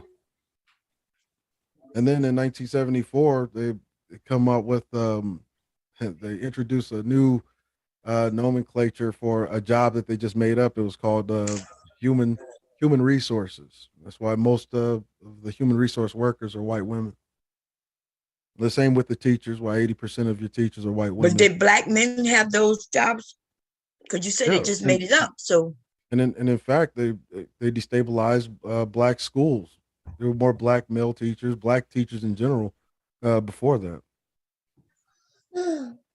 But see, now the teachers' rights could be protected. What year was this? And discrimination free. It's okay. That's what I'm trying to figure out. Now they make a white woman a minority. right? They make a white woman a minority, Mhm. and then the minority preference says, okay, we'll give this job to this white woman as opposed to this black person. But listen, I'm not even saying that they didn't give white women preference. I'm just saying when black men are now saying that white women, because I'm listening to, and I'm not talking about you here on the panel, right? But I've listened to these men say that without men, women couldn't make it, and we can't do these jobs that you do, and without. And now you're saying that a white woman was simply easy, able to do your jobs, and then is that on a massive scale? Like, yes, they were able. Now that this white woman who they were giving the jobs, they were giving white women jobs already. It had nothing to do with, they were giving the jobs to their family members. They would give it to their brother, their brother-in-law, their sister-in-law, their sisters, their mothers. They was already doing that. That's why we need affirmative action for certain type of jobs, right? So they could then start bringing in black people who were qualified. But it's amazing to me how now white women were strong enough to then take black men's jobs. It's not making sense to. It's not adding up. I'm sorry. I don't know. It's just not adding up. It's just a matter of difference between public and private sector. Mm-hmm. Government versus, say, some corporation, which still has the right to, excise you based on your race. Mm-hmm. That's public. So public, they can hire and fire who they want, right? So you're talking about government jobs. Yeah, public, you can't hire and fire based on those things. Talk about public sector is government. Oh, you're talking about government. Okay, so government jobs, you're saying that black men, what kind of jobs did they have when the white woman came in? Yeah, government. Like a position, give me let's say Department of Health and Human Sources, Department of Health and Human Resources, Department of okay, I see. DHS, DHSR, teachers. The office jobs, and okay, I got you. So there was a lot of black men in those jobs. Yeah, there were far more. I mean, even in you look at the school systems. That's why you see your black school systems always getting destabilized with the matter of one policy or one budget cut. The same thing that was happening back in the 60s. Okay. Anybody want to add anything before I press play? Big J, you were saying something. No, I was, but go ahead. Go ahead. No, go ahead. No, I'm done. Go ahead. Okay. He pretty much said what I was going to say. Okay. Fair use, y'all. Here we go. Is brothers will take that fact and they'll transpose it on to black women. Now, in prior to that, even in the 1960s, black men and black women actually composed the majority of the labor force. I posted an article on my community wall where in Greenville, 1918, they were actually making a city ordinance that mandated black women work. So, but you are correct on that. A lot of the benefits that black men fought for themselves through the civil rights movement in terms of employment and stuff like that, a lot of it actually went towards white women. But that's not black women's fault. So if you give white women more money, guess what black women are going to do? They're going to take the deal. That shit is funny. Hey, Mom. Hey, y'all. Hey, Miss O, how you doing, sis? Hey, Miss Olivia. Hey, Mrs. O. Hey, everybody. I just want to interject. I was listening in, and I just want to comment on when we were having a discussion about affirmative action, especially as it pertains to the schools. I think that the reason why our schools are in the situation that we're in right now is not so much because of affirmative action. It's actually, in my opinion, because of the NAACP, as well as the schools being more integrated, as well as the onset of busing.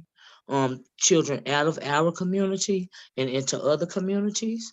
And so I think that was part of the problem when it came to Black teachers. And that's just how I feel about it. And I have an example, if I may, for where I live, the NAACP, we had a lot of and Bob, you know this, for down south, it's in some areas, it's people willingly segregate, right?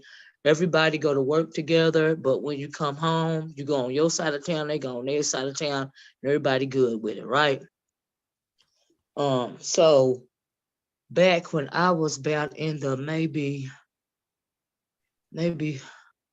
fifth going to sixth grade, around here is what I'm talking about. I went to a all Black elementary school, right? And so the NAACP stepped in and said that they wanted the white schools to be more integrated, right? So they started busing and doing things of that nature. The more they started busing, they was actually asking you if you wanted your kids to not go to like the predominantly Black school anymore and being bused, or you can take them to the predominantly white school, all this and all that. So a couple of years after they started doing that, because how Black folks is, they thinking it's better on the other side, they started a little bit at a time closing more and more Black schools down to where it is, and all those Black teachers were without jobs.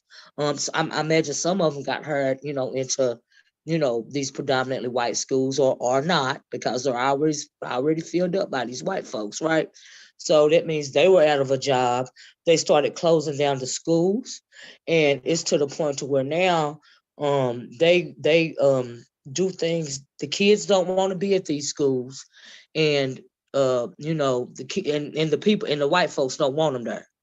Do you see what I'm saying? And so when I said I felt like it was the NAACP and busing and integrating the schools, that's pretty much the reason why our kids aren't being educated on the level that they once were. I feel that was the problem. I don't know if it was if the NAACP knew what it was doing and they maybe thought it would be better, or because how sometimes they say the white man ice is cold or whatever.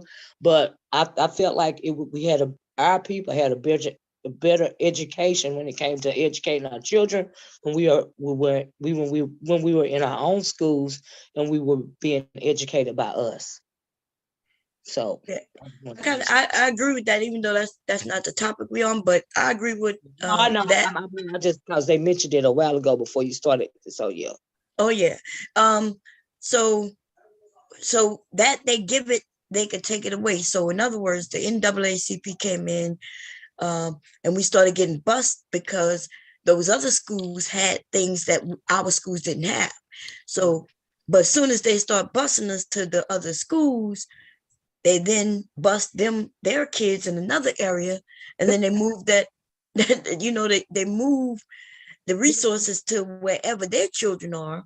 And now our children, but now our children is farther away from home, would make it harder for parents to participate in different type of things. And now it's just it created a whole lot of mess. But I don't think the NAACP they knew what these white people would do, because we could go and fix something and then they can undo. They switch it up and say, oh, since they want to come and get into our better school that we did build for our children, we're gonna give it to them, and now we're gonna go over here and build a whole nother better school. But like when we said we felt like when you sideline quarterback and integration, we should have been fighting for separate but equal, right? Maybe we should have been fighting for better resources for our schools. But a lot of that, when it comes to resources for your schools, it's only so much you can do, because your tax dollars, go to funding your schools and stuff a lot, right? If your school is in a socioeconomically depressed area, there's not a lot of funding, coming from the, private, like your taxes, your property taxes and stuff like that can go to the school. So yeah, but anyway. Okay. Actually, most of your schools are held up by, property tax. So it depends on So it depends on how many property owners that you actually have and what they're paying in Mhm. property tax. That's Yeah. what's actually holding your local school together. Yeah. But Um, that and the other thing is that you didn't even learn about things like rezoning, which is redlining by another name, which is actually still an ongoing thing even in 2022. Oh, yeah. right. So if you have a school where, and actually have seen this several schools here locally in the Twin Cities, where black home ownership went up, specifically in North Minneapolis. They had their school, their North school. As soon as the city cuts the budget, you know, uh, the property values, or rather that don't actually reflect what the fair market value is. They're still paying the same property tax on it, to the point to where it makes it too expensive for those people to own that home. And then what happens is home ownership starts declining. And then in order to uh, let's say get up the tax base of newly injected, mostly immigrant for North Minneapolis, they what they do is they do a reevaluation, and then next thing you know, property values go back up. I'm Then not once the sure we property can what. we getting off topic. Oh, go ahead, Yeah, values Fred. because back over, well, all I wanted to say is I literally work in education, a department where I am in charge of keeping the all of the schools in my district federally compliant with categorical funds that go directly to schools from the federal government, um, to schools that are in, you know, lower middle class to poverty areas. And there are earmarked funds that those schools actually get that schools in the upper echelon neighborhoods will not get. We're talking about Title I, Title II, Title III, Title IV, and ESSER 1, 2, and 3. See, Aries said something about the Detroit school system shows is what we do when we reside over it, and there's a documentary about it. And I'm not sure if she's making this point, but there is a lot of corruption that also happens with those funds that are earmarked. So that's why you see a lot of, and it does happen in the economically depressed Yep. school Absolutely. districts. But nobody paying attention.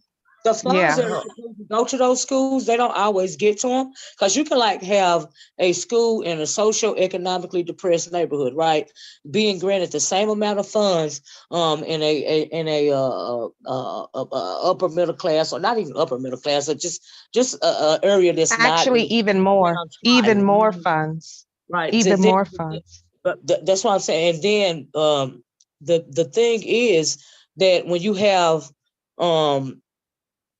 people willing to do more for the schools that are not in the areas that they think are so downtrodden, predominantly Black areas, right? So they're going to do more for those schools, whether they're supposed to or not. And added that the what do you call it? The parents are better involved, right? They're better involved. They do extra things. They donate. The property taxes are higher. The funds are going further. The PTA or whatever they want to call it now, they're involved. You know, it's just like a lot of extra stuff going on, you know, with Right. these schools. But I But think Baum wants to get back on the topic. Yes, I need to get back on this topic. She wants to get back on topic, y'all. Let's get back on topic. Okay. Yeah, we far off. Okay, so fair use. Here we go. You said black women are going to. Yeah, they're going to take the deal. They took the What deal. do you mean in What terms deal? And, yeah, that's they what I'm took- saying. What in deal? other words, if they're going to get more financial benefits for them and their children through the state, they're going to take the deal. They did. Wait. Are That you was saying that poverty, man. What are you Yeah, talking about? they took the deal. That was Are they you didn't saying take that anything. I don't blame them for taking the deal. They took the deal. Okay, they made a decision for poverty. That's what you're telling me. It don't matter why It's they made poverty. It's no deal. That was not a deal, brother. You see what he's saying? This is what he's been telling Black men for the last few years that I've been here. Black women took the deal. They took the deal. They took the deal. They took the money over to Black men. I actually explained this on this video. Right. I just think that's just so funny.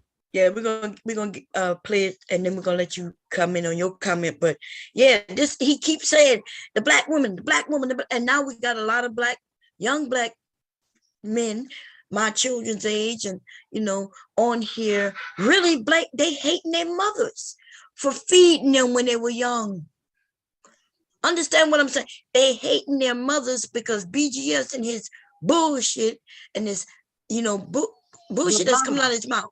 But Bob, before you start that, this is what the question I got.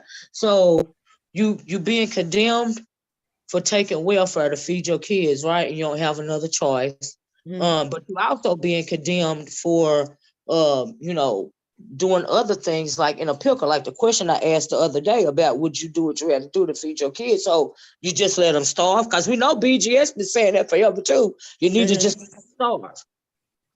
Because he's been saying that since I logged on in 2017, because this is the same argument since I logged on. And I'm sure he was talking about it probably years before I even logged on and found this sector. So you just let them starve and die? Because that's what he suggested a long time ago. You don't use you don't use what you got, because your kids is hungry right now. You don't get welfare, because for whatever reason, so you can't get employed. So you just crawl up in the corner and starve to death? That's basically. You don't hear some of these men saying, my mom should have chose better. Nathan, should have chose a better dad. And if that had happened, that person wouldn't exist. Like if my mom and dad didn't come together and make me, I would not exist. So your mama is psychic, like she read the tarot cards. She looked through the crystal ball. So yeah, okay. Okay, fair use, everybody. Here we go. Let's get. We about to get into it. Here you go. Listen to me, brother. When you're in a desperate situation, you got children.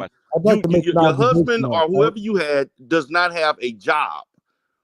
I'd like you don't have. You can't keep the lights on. What choice are you supposed to make? I'd like to make an observation, though, right? Because the civil rights was really more about, no taxation without representation, equal protection of the law, et cetera, and those things. In essence, what undergirds a welfare state, as long ago comes from old French law, that the state should provide certain level of services for its citizens who pay into the system in exchange for that taxes, right? It's not an actual deal. It's something that's why they call them entitlements. They're actually entitled to it because they've already paid for it. So it's not a deal that they made. It's not a contractual deal. Okay. I mean, the argument makes no sense. And as it relates to a correlation to the Moynihan report, the Moynihan report was not created to measure mating or relationship decisions in regards to the viability of the black family as far as who's choosing to be with who. That was not his intent. No. So I don't get this when you're reading this research, but then we don't talk about the accumulation of the data. We don't talk about the standard error that was created because it wasn't perfect. We don't talk about the flaws. So again, if we're going to have an intellectual discussion, why can't we discuss these statistics and so forth in full scale? We have yet to do that in this space. We picking and choosing what fits a narrative, and then we run with it. And then we take raw scores and raw percentages and we run with it. But we don't talk about the context. I mean, even if you examine the Kerner Commission, right? One of the champions, the Eisenhower, okay, who integrated the military. Okay, that's why you have, if I'm not mistaken, I think his name was Milton S. Eisenhower. There was some kind of relation to President Eisenhower. That was his son. who is one of the main authors. In fact, you have a group called the Milton S. Eisenhower Foundation, right? Yeah, I think so. Big J, you were saying something, right? No. I was referencing what Cerulean was saying. Yeah, Milton Eisenhower was general of the United States Army. He was son of Eisenhower. Yeah. So that that when they integrated the United States military, the late 40s, early 50s. That's what. Okay. Anybody else have something to say before we finish? Y'all can chime in if y'all want. No? Go ahead. Like, we're literally advocating for like black women should be taxed without any representation. That's literally what they're saying, like the deal. Like, and then you look at it. I mean, he just said out of his own mouth that the Carter Commission stated that they have to give the black woman the same thing that they was giving the white woman as far as ADFC.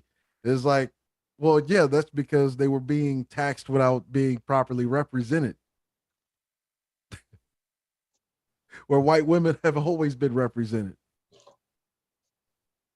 Right, but you know these men don't care about, because that's the first thing they'll say. We don't care about what the white people doing, only what we doing. And black women, it's your fault. But those social programs were initially not for us anyway. Did we? Exactly. And yeah, they will absolutely say that they don't care about what the white people are doing, but that's only when you make a point that debunks the point they're trying to make about black women. Whenever they can use the point about what white people are doing, and it goes towards their narrative that black women are the evil demons of the entire planet, then they want to talk about what white people are doing. Can I make an observation real quick? I don't know why I look at the chat. I have a tendency not to. Alpha Omega said something that this is why people raised in African homes are different than us in their thinking and reasoning. No, people that are raised in African homes in America are here wholly on the fucking welfare. Listen, don't get Cerulean on the immigrant conversation. Okay, he will go down a rabbit hole on that. Like, don't make me pull out the fucking Foreign Aid Act of 1961. Please don't let him pull. Please don't make him pull it out. Of an African. I'll tell you the name of an African nation, and I'll tell you whether or not it's a welfare baby. Yeah. Y'all don't. That's a whole nother conversation. Alpha, don't do it. Yeah. But don't read Alpha anyway, because that person would throw you off. But you know what shocked me about America? Oh no, man! Like, look. Wait. You know what shocked me? You know what shocked me about America? I think it was you, Cerulean, a while back, maybe about 3-4 years ago. I was listening to you, and you was pointing out all these countries that are getting millions of dollars from the U.S. Yes. I don't know why, but we are sending them millions of fucking dollars, and then black people want to complain when black people are getting something called welfare. Yeah, but see, I actually did a video on the welfare state, right? It's like immigration is a type of welfare. Well, they're getting an opportunity that they didn't work for. They didn't earn it. As a matter of fact, if you look at like Tariq Nasheed stole his entire repertoire that he knows about immigration from me. You and Yvette Carnell. But I mean, I don't even understand. No, actually, even Yvette Carnell wouldn't even touch the immigrants until when I went in on the immigrants I called in one of her shows and she hung up on me. I'm surprised about that because she's wackadoodle. But my thing is, what's the big deal about benefits? I mean, they ain't like people. I mean, how can you live off of you're doing the best you can do off of these little minuscule benefits? Like, what's the deal? Because of this the thing that's called the what's it called? Shirley, you might know what I'm talking about. The rugged individuals argument. Yeah, that old trope. Yeah, and that's a lie in itself, because even if you talk about white men hung together went out in the wilderness, and built log cabins. They ain't built a log cabin by himself. He had help. So much for that rugged individual argument. So a lot of these dudes, they attach themselves to that rugged individual argument. But that And is they try not to even true with the white juxtapose that, population. You know what, BJ, I don't mean to cut you out, but that's you know what? Sometimes Black people, don't take the time to look at the world around them, because you have a lot of white people that don't do the rugged thing, that aren't even working or willing to work. They live in these freaking counties in these broke down trailers, literally. If they're getting benefits at all, they meth heading it up, and where they live is worse than like some projects or something, because you got these disgusted, just but how they live is just horrible, right? And I don't even understand why some Black people tend to put other people down because they might be in a housing project, getting some government funding. At least they ain't living out in rat infested trailers and stuff like that. Like, some of that stuff is disgusting. Some of the places I had to go when I was working with social work is just, you just wouldn't believe it. And we ain't even gonna talk about them Appalachian Mountains, how them people live up in there. They not even, that's just, it's not even below the poverty line. It is the poverty line. Like, so I don't even understand. I think some Black people, they try to down stuff like welfare and public housing and stuff, cause they feel some kind of embarrassment, or you're mad at your mama because you felt like she should have done better by you, or when she's doing the best that she can, when everybody's trying to make it, but you're not realizing this whole time, but it's people that's actually worse off than you. Can we get back into the goody of the combo? Yes, it was some please. real extra stuff that happened. Yeah, I want to get to this. I can't Okay. do that. Oh yeah. Fair use, everybody. Let's get back into this. Okay. And that's where you get the whole Greater Society Act and all of these, the social programs and all of that. The reason why it exists was because President Eisenhower at the time, and it took more than 40 years by the time that it actually got passed, from examining what were the successes of integrating the military. Because if they didn't integrate the military, of course, as you know, you'd have lost World War II. That's a fact. Facts. Yeah, that's facts. That's facts. That's all facts. And that is the primary driver behind this push to integrate the entire society. That is really what's like undergirding the entire push to integrate the whole thing. So this whole idea about welfare is a deal is like that. It's no deal. I don't recall ever being asked to sign a contract before the state garnishes my wages before I even get to touch them. You see a gross and you see a net. How come I don't see my whole gross? I would like to ask BGS a question. Because the government already passed it out. Deal, that ain't no what was damn the deal. alternative? So in other words, you have women, and you can even look up the numbers, like more than 80% of women in general in American society that draw off of welfare. And the number is even higher with Black women. Work in order to even instill. No, I'm just saying, I'm asking them a question. Like, what would be the alternative?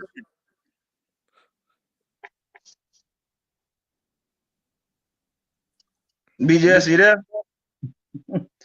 For me to talk now. Sure. Are you sure? See, that right there is so. I thought I asked the question. Well, that is if you so heard it. childish. Not. Wait a minute. Let me stop it. I'm sorry. No, I just wanted to say that I cannot stand when men act like that. Like, oh, can I talk now? Like, it's so childish and babyish and just bitchy. I just wanted to say that. Well, there are a bunch of men on the panel. They're having a conversation. And everybody's jumping in. All the men are jumping in and putting their input, and no other man is saying, "Oh, can I talk now? Can I talk now?" Like, ew. That was just my side note. Well, I think he's doing this because he's not used to this. I'm not sure how long the men have been giving pushback. Some of these men have always gave pushback, but even then they will be Even jumped when I on was a by part of the fucking sphere, I gave pushback. right. Was But be honest, when you gave pushback, there would be a whole group of men who Oh would yeah, jump there's on always you. that. That's Yeah, why I Huh? treat him the way I treat him now. Right. So it was almost like he almost was like the king, their yeah, king. yeah. But he been king. He been king ever since 2010 when he first arrived. And so Everybody he's not used to this. He's not used to well, yeah, because at first the white boys was protecting him. Now it was Anger Man and then was protecting him. And now those senses he had no more protection. You got now, all this pushback. He's surprised that what he's saying is being destroyed. He's surprised that there's nobody coming there and saving him. Mm-hmm. So that's when can I speak now? Right. That's when all that "can I speak now" thing coming in. Because he has there's nobody coming in there to help him out anymore. And there's more men pushing back too. Right. So Cerulean, you were saying something? Yeah, that's why I don't make a lot of videos anymore. I mean, I led the charge in pushing back on this poisonous adherence. I mean, started with Obsidian, and when these guys wanted to monetize the pain, sadness, and loneliness of this derelict Negro male, people like me were basically useless. I mean, I just want to say that I think I speak for the women on the panel that men like you are actually refreshing. I do wish there were more of you that were louder than the other ones, but when we do hear panels like this, and there are Black men, intelligent Black men, red Black men who will speak up to the likes of someone like BGS, we do see it, we do hear it, and we do appreciate it. So yes. I do not want you all to mute your voices. You have to keep talking. You have to keep getting louder, and then others will join in, but it is going to take some time because of the space that we're in. Like this space, these men are miserable men who feel that they have failed in life. And instead of taking accountability for the choices they have made, what they want to do is push it off on other people. And ironically, that would be Black women who are supposed to be the weaker sex, right? Quote unquote. And we're supposed to be protected and provided for and all of that good stuff, right? That other races of men seem to understand inherently and Black men do not. And I don't understand why they don't understand how it makes them look. So yes, the ones like you, Cerulean, and D. Darrell, and you also, Big J, when you speak up, it does make a difference. So I just want you to know that it does make a difference because the women hear you. I'm a litmus. I think I like to think of myself as a litmus, right? Like, and I don't want to, be tooting my own horn, but I think I'm a bit responsible for Big J's evolution. I always said Big J. Is that right? Is that right? That was different from a lot of the other guys. Is at least he'll go back and actually research it and read it. Like guys just take it on faith, But right. I just want to slightly disagree, but that's all I got to say. Okay, leave Big J alone. Leave Big J alone, Miss Olivia. Leave him alone. He doing good tonight. Leave him alone. Don't get him in his bag, Miss Olivia. No, I'm talking about these men in this spaces in this totality. That's all I gotta say. Hi, everybody. Well, in its totality, it's pretty bad. It's pretty pathetic. But I do think that it is important that we can sometimes tell the gentlemen who are willing and have the courage to speak up, because a lot of these men, and that's the thing that I've noticed, that there are men who do not agree. There are a lot of men who actually don't agree, but they are afraid to actually voice that out loud because of the pushback and the ridicule that they're going to get from these men. And one of the main things that they're immediately called a simp. It happens on this panel. D. Darrell was called a simp over and over again. And it's like, okay, well, what do women think though? I mean, because are you trying to lay with men and be with men, or are you trying to be with women? It doesn't really matter what these men think if you're not gay. It does matter what women think, and women love simps. I love simps. I think they're amazing. But I think you said the problem is that when they want to speak up, they allow their voices to be muted. So how are you a leader if you are giving pushback sometimes, but when the weirdos have a louder voice, then you kind of cower. And then plus two, sometimes even guys like take Mary Brown, for instance, or even D. Darrell, they'll go back and forth with the He-Man woman hating crew from time to time. So that's why I said I slightly disagree. So it's That's good. true. I do agree. Yeah, I disagree right along with you, Mr. I understand what you're saying, but I think that we have to give men room to be men too, because they're not always going to agree with us as women. They don't identify with us. They aren't in our minds. They don't know what it's like to live as women. And there are times where they're going to say things from a man's perspective, and we're not going to agree with it. But we have to understand that it is from a man's perspective, just like we say things that they're not going to agree with, but it is from a woman's perspective, and we are different.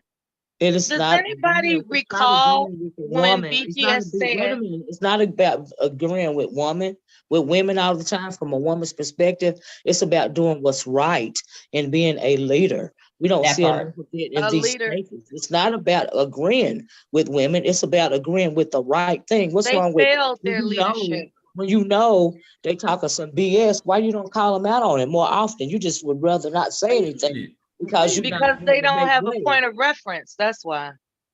Well, wait a minute. All of that, Mrs. O. All of that. Okay. Wait a minute. I don't want to have to. We're gonna stop this right now. I have a topic going on, right? And we don't have to beat up on the men. It's okay to disagree. It's okay to disagree with the men, but we know, ladies, if we were to be honest, sometimes we gotta stroke their egos and let them know what's right.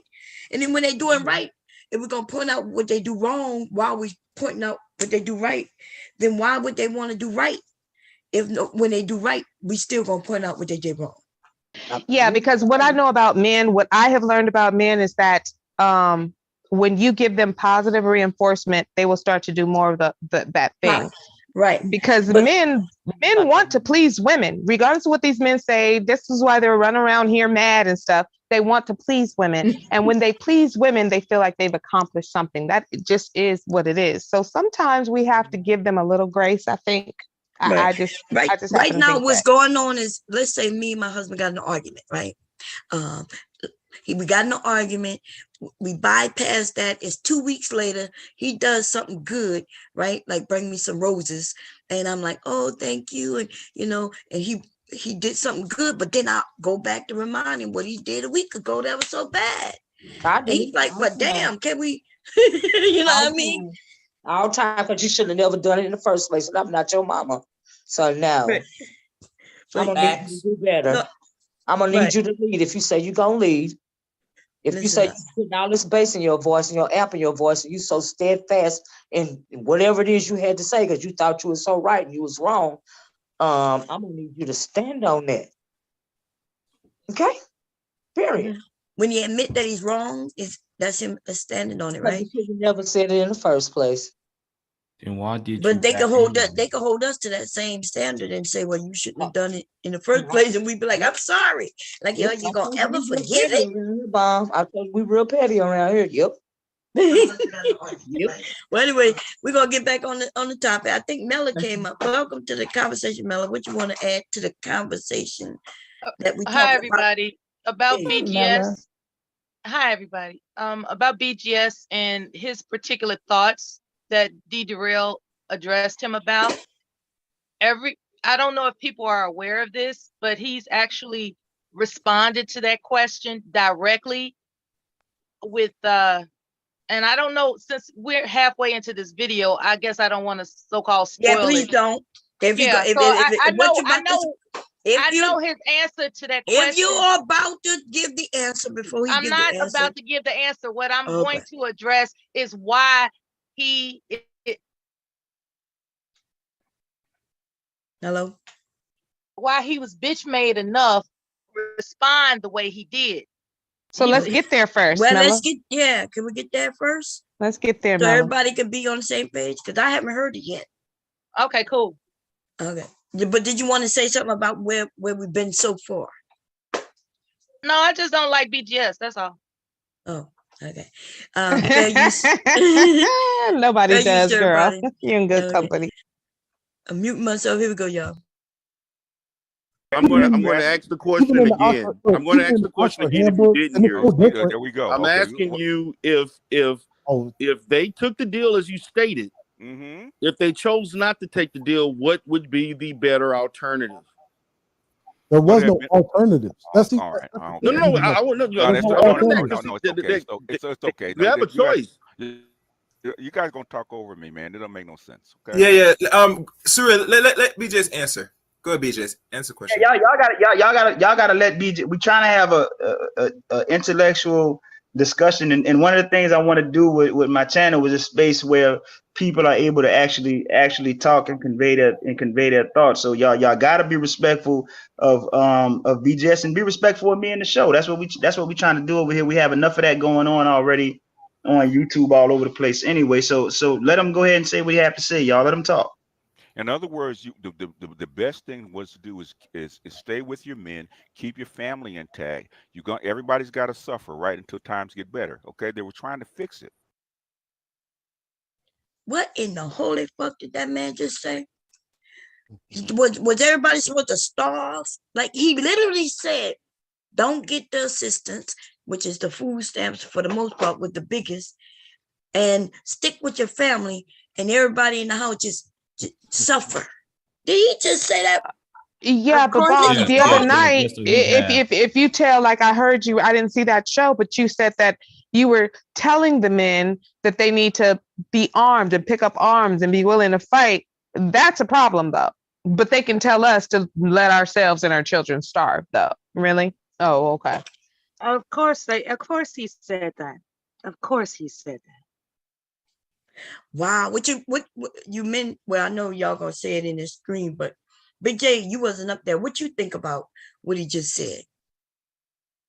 Well, it's a day. What else can I say? He just want people to starve. He thinks though women should just submit by starving, and the men take advantage of it. But what about the kids? I'm not same way. The same way, because like the thing is though, he think though if he can allow the woman to starve, that means he can have total control over the children. By having total control of the children, that means he have control over her. Exactly. And you know that's what the gist is, because thank you. Let me say thank you to GMT because he exposed that. But the thing is, though, he never mentioned the joblessness of Black men in the 1970s, which helped create. Oh no, that's not supposed to matter. Right. Women were supposed to just be jobless and starve and the same thing. Throw their children to the wind. Right. So Verbal, if your husband, your husband lost his job, he'd been unemployed, he expect women like you to sit there and starve with him. Yeah, that is not going to happen. I like to eat. Right. Everybody wants to eat. Right. No, that's not going to happen. It's like though they want to talk. They want to say that they're logical. Oh, we men, we supposed to be logical. Women are emotional. Right. But that argument he just raised is an emotional argument, not a logical argument. Let me read something somebody said in the chat room. BGS is very well read, articulate, but his thought process is very odd at times. He knows a lot about information that a lot of people don't. Well, I used to think that. I used to think he was well read. I know he's articulate, right? He can speak well. But what I found is that he apparently either it's one or two things. Either he's a liar or he doesn't really know how to read at all, which means he doesn't comprehend what he's read. So which one y'all think it is? Is he a liar or is he just not comprehending what he claimed he has read? He's not comprehending. He know. Well, you know what? You know, I take that back. He's a liar. I'm It sorry. can be a little bit of both. And I think that when people already have a narrative in their mind, what they do is they look for things to prop up that narrative. So anything that's going to validate what they are already thinking is what people are going to accept and Look, propagate. I mean, it's like this, right? You're the everyday woman. You go to work, you have your check taxed, and what you receive is a net income, right? And then one day, you go to work, you don't have a job anymore for whatever reason. You know, whether the job is outsourcing, which in outsourcing, we know that they have a tendency to more times than not get rid of women first, right? Secondly, it could be anything. You just don't want you around. Maybe you got pregnant, which is another discrimination factor, right? And then you come to find yourself needing the system. Okay. Now, all of that taxes from working that job, right, is going to pay for the services that you will need in lieu of not having a job. And BGS says that it's a deal. He said that it's a deal. It's a bad deal. It's a clown's deal. Ain't nobody taking that deal. Contract. The only contract you signed was between you and your employer. You didn't sign that deal with the state because it's not a deal. It's an entitlement. You paid for the system. And now you come to need the system, and he wants to blame you for needing the system that you've already fucking paid for. I wonder if there are any men in the chat or in the clouds who agree with this BGS person. Because the chat is pretty much in agreement with what how we're all breaking down this commentary here. And they're so vocal in other places. Why aren't they vocal here? Yeah, I'm just trying to understand why when he says that women, because he asked what we should have done. That was a great question that D. Jarrell posed to him. What should the women have done? And he really said that we should have just all starved, pretty much. Said stay with your men. Yeah. Like how was it going to stay with the men? It was the men that was packing up and leaving. Exactly. Based on what he was saying the women were kicking them out. Okay, let's go into it. Well, Apex, you're an idiot, so we know you agree with BGS because you're a whole dumbass. I'm sorry, Bob. I'm sorry. Forgive me. He's an idiot, though. I don't know what to tell you. Okay, I'm sorry. I'm sorry. Go ahead, Bob. Apex can hit the link so we can hear what he had to say. Oh, God. Apex wait, wasn't he up here the other day? So he can talk about his eyebrows. That is very fairy-ish. I forgot what he was up here talking about, but I remember the name. Okay, here we go. Fair use, y'all. Here we go. Oh, shit. Look what I done done.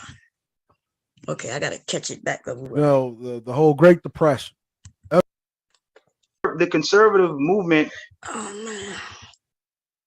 or are perceived to make progress, you have this white backlash. That's what's been fueling. That's what I get with having to touch. Education in America. Listen, America, just from the policy standpoint, has made the decision that they were going to invest more money in the prison industrial complex than in the school system. We already know about the school to prison pipeline. I think it's unfair to saddle any systemic failing. Okay, let me find a spot where, and if anybody can help me, when they was talking about when he really was laying it in on the women, like it's the woman's fault. She chose this, she did this.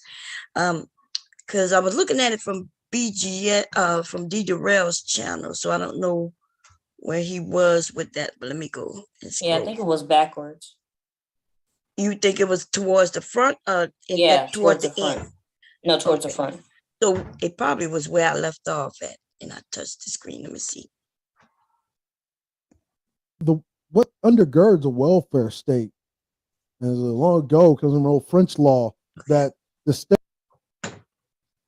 Damn, you know, made me lose my train of thought, brother. Let me think. Let me go back a little bit. Or black people, the bird, the canary in the coal mine, right? Okay, here we go. If you don't point of BGS and be respectful of me in the show. That's what we trying to do over here. We have enough of that going on already on YouTube all over the place. Anyway, so let them go ahead and say what you have to say, y'all. Let them talk.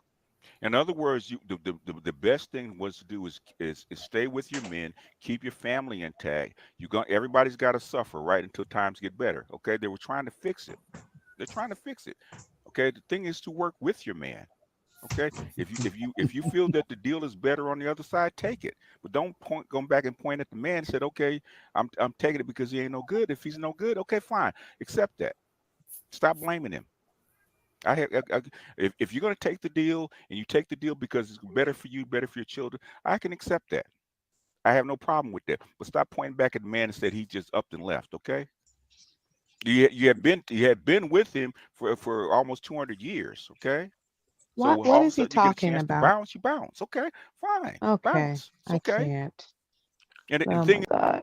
That's what I'm saying. So this is so it sounds like he is trying to say that the women have kicked the men out for a check. And then she's circling back around to say, why you left me? These niggas left. That's not what's going on. I've never seen that happen. I've seen women don't give a damn. Women are getting it out here. Are you serious? Not you, Bomb. Him. Like, oh no, I know. You're not talking about me. Go ahead. No, you go ahead. I'm sorry, I interrupted. No, go ahead. You on the mic? I'm just done. It's just I'm good. I'm done. Okay. So is there maybe from the men's perspective up here, maybe they see what he said? Do y'all think that women, because you know what, I'm gonna tell you where I think all this stem from. A lot of these narratives here on YouTube, Facebook, right? So you wake up in the morning on Facebook and somebody have up a post saying where all the good men at, right? I've heard these men say this. They over here talking about, oh yeah, all the women over there talking about where all the good men at. And then so they on a rampage thinking that the women are over there really, complaining about there being no good men. When a woman posts something like that and all the men are underneath saying, I'm a good one and I live here and I'm a good one. And these men have taken that type of stuff and switched it all around. As if that particular woman who posted that, as if she don't think that there's no good men anywhere. There might not be any around her. She might be actually taking a shot at her man, right? She might actually be in a relationship and got mad at him, took to Facebook saying, well, all the good men are, kind of shit. You know where all this shit stems from, for real? Go ahead. Just imagine, right? I'm just going to take from a guy's perspective, because this is what I typically dealt with when I was on that side. It never got. These niggas ain't, look, these niggas. Wait a minute for me. Wait, I'm sorry. Verbal, Taylor, because I'm about to jump in the shower. Y'all got it? Y'all gonna keep it going for me? Y'all talk. I should be in there probably 5 minutes. Y'all think y'all can talk 5-10 minutes with her? Y'all got what you jumping in the shower for in the middle of your live? Because my husband is in the shower. I'm gonna wash his back. That's what's up, Bomb. You know what I'm saying? Get it, girl. Get it, girl. Pump it. Wash his back. Get it, Bomb. Girl, wash that back, and I need you to oil it too. Okay, oil it too. What you gotta do, Bomb? We got you. We got you. We got you, boo. We got you, boo. Handle your business, but come back to us, okay? Like they told Billie Holiday. Yeah, come back to us. Okay. Work it out, mama. Work it out. Exactly. Take all the time you need. Nah, she only need a minute and 30 seconds, Kier. Okay. She is seasoned. Okay, she got this. Okay. Okay. We're gonna give it back to Mr. Gray, and then but y'all got control. Okay, there you go. But where all this shit comes from is, you got these guys, they trying to holler at these women, right? They lead with their money. Okay, and then they think that they're somehow entitled to a woman's body or time. And then they get rejected. Okay. Then what happens is when they get rejected, they go onto social media and they start talking about how all of these women are whores, all these women ain't shit. And then that doesn't really work because it just they realize that it makes them look weak.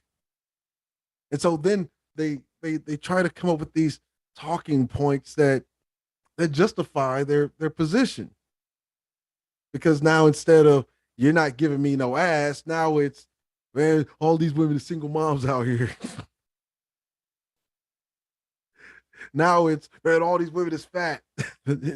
Like it just gets ridiculous. Like if it's not one thing, it's another. Like, look, the fucking heavens can open up and God himself can present these niggas with the perfect fucking woman and they will find something. First thing that someone that follows Suspicious Samuels would say is, what's your dress size?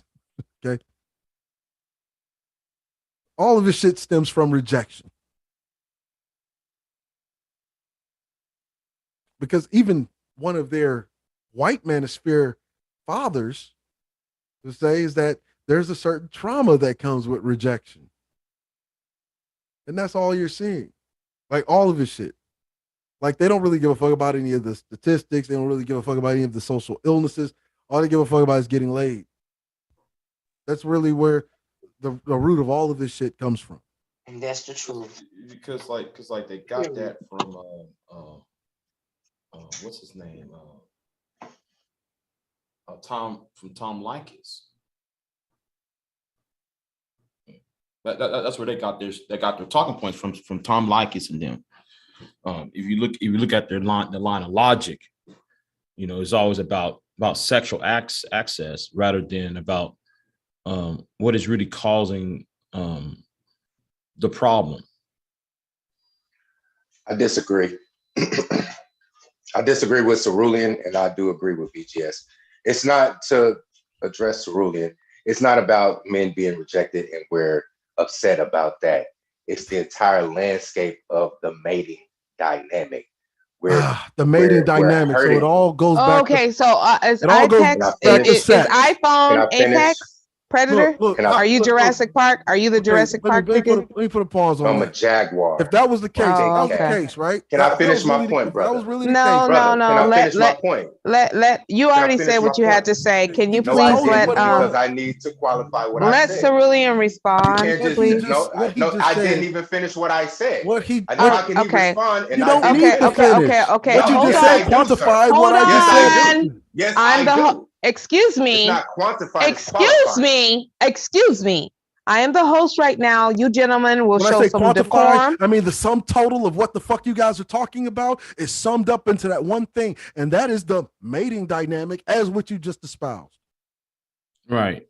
No, it's not. Let me put it, Big J, please.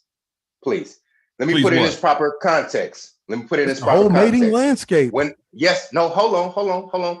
That encompasses the marriage dynamic and also the relationship dynamic. It's not just about sexual access, it's everything that's attached to it is what we have a problem with. Oh, okay, really. You understand what I'm saying? Hold on. Big J, I'm not even talking to you, brother. Hold on, Cerulean. It's not Respectfully, I'm not talking to you. I'm talking to Cerulean. It couldn't possibly be everything that it comes with.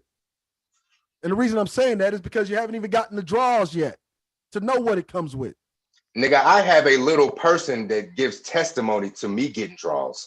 I've lost count of the women I've put to the sword. That's not. So you're not talking to me. Okay, so hold on. Hold on a second. So Apex, let me ask you, Benjamin D'Souza. Are you married? About you specifically. Are you married? This is Benjamin D'Souza. You're not married. You're not married. Hold on, brothers. Hold on, brothers. Let feminine in her G, feminine in her gangsta. That's a play on words because feminine energy and feminine in her gangsta and feminine. Anyway, it doesn't matter. Clever. Listen, I'm amazingly clever. So here's the thing. Have you been married? Never been married. Never been married. Now, before okay. you No.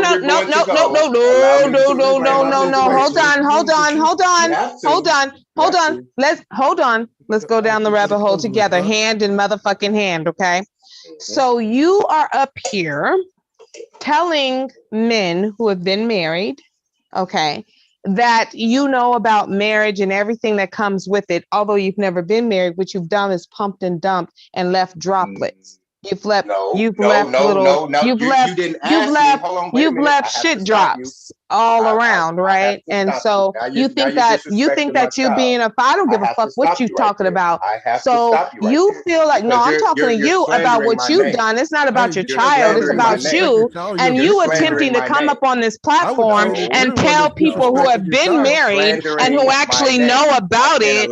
You think that what you have to say is valid? Do you think you don't allow me to do nothing because you're not anything to me, so you don't allow me to do it? No, you don't. You don't. That's your delusion. See, you have delusion like the trans women have delusion. See, we're not trying. No, but what I'm saying is your delusion. Your delusion is the same. Your delusion is the same. And so you are not able to come up here and tell anyone about marriage. No, you're speaking on people who have been married. No, you are speaking on people who have been married. People who have been married. You're speaking on people who have been married, but nobody was talking about marriage. No one was talking about marriage. No one was talking about marriage. No one was talking about marriage. You brought it up, and you've never even been married.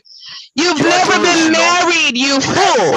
Fancy with this divine feminine bullshit. No, ma'am. You're projecting. Now, hold on, Big J.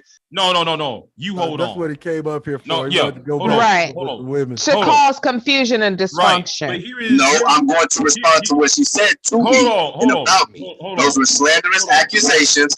What you, Big J, please, you don't have anything fruitful to add to this conversation, brother. Okay, so let me ask you a question. Now, this is my story. We're not about to do this. We're not. This is my story. This is my. This is my story. So let me just say what we're not about to fucking do. My song. Hold on, Big J.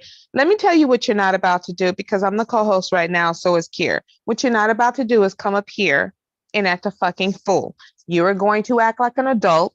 You are not going to use your saucy, spicy voice with us. You're going to use your man voice. That's what you're going to do. And you're going to act like an adult, not a freaking 2-year-old child throwing a tantrum, because no one is impressed. You are in the waiting room right now. I will bring you back up, but can you please have some decorum? I know it's difficult. I know you can't spell it, but I'm going to ask you to visualize what that might look like and then act accordingly. That's what I'm going to need you to do. Okay?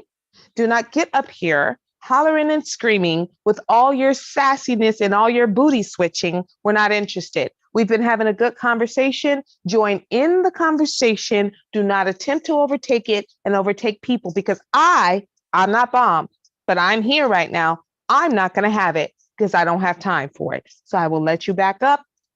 Act like an adult. Okay? Thank you. Go ahead, Bob. Go ahead, Big J. Yeah, but here's the thing, though.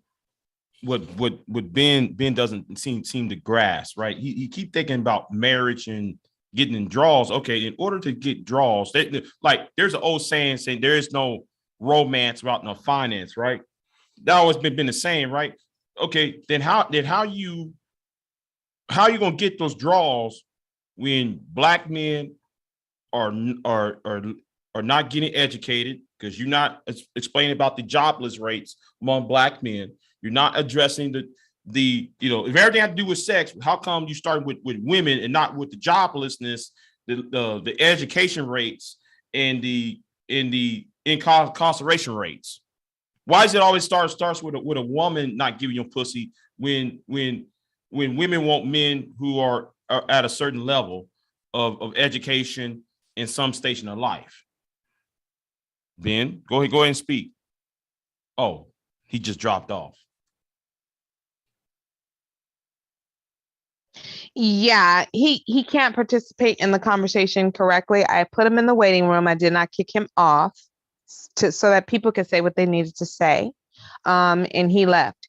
If he wants to come back, he can. But I literally do not have the patience for this shit. I have retired from dragging a motherfucker. So I'm trying to be cool and chilling in my zen and shit. He can have the conversation. Everybody was doing it, and we have also disagreed with each other. Why can't he do that? So if he can't do that, I don't want him up here. When Bomb comes back, if she wants him up here and she wants to deal with that stupidity and that ignorance and that ghetto bullshit, she can do that. It's fine. But I'm here now, and I just want to have a conversation like adults. So, Cerulean, did you have something you wanted to say?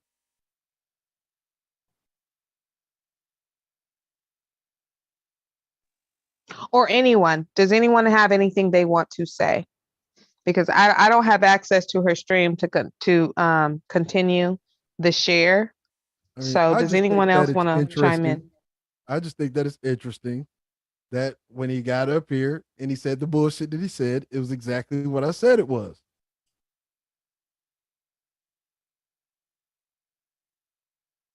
They're suffering from these senses of entitlement to women's bodies. That's really all it is. It's not even it's not even a deep conversation to be had about it.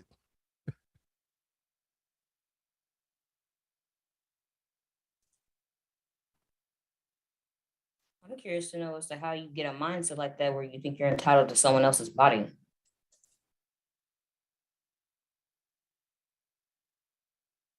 Yeah, that get rejected enough, lead with your wallet and then cry about quote unquote gold diggers. Here's a little secret for you guys. Women are supposed to be gold diggers. Like, so why are you mad at about it when you're leading with your wallet? You're the fool.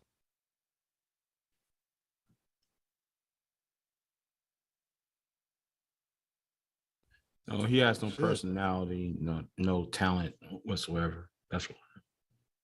I don't know. According to him, he's some kind of super genius. Only according to him.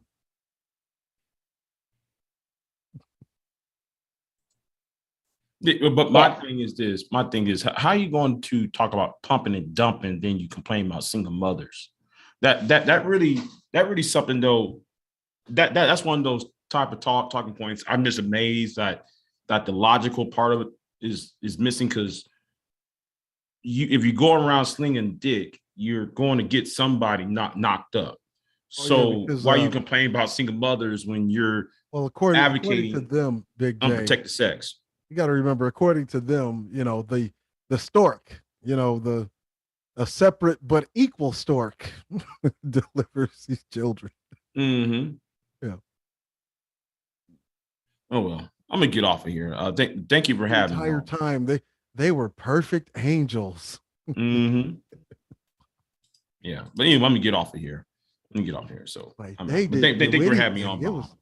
It was all these women's fault.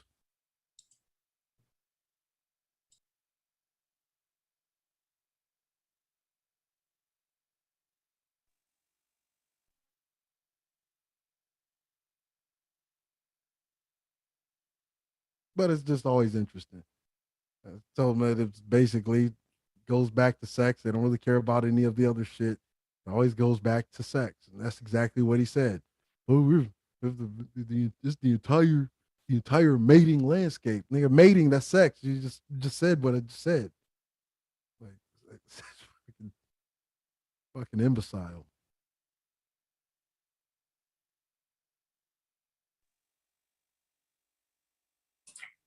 Oh yeah, Coach. I was gonna say the same thing. Yeah, it seems to be the only thing that keeps males in check in any country. It seems to be is just the laws.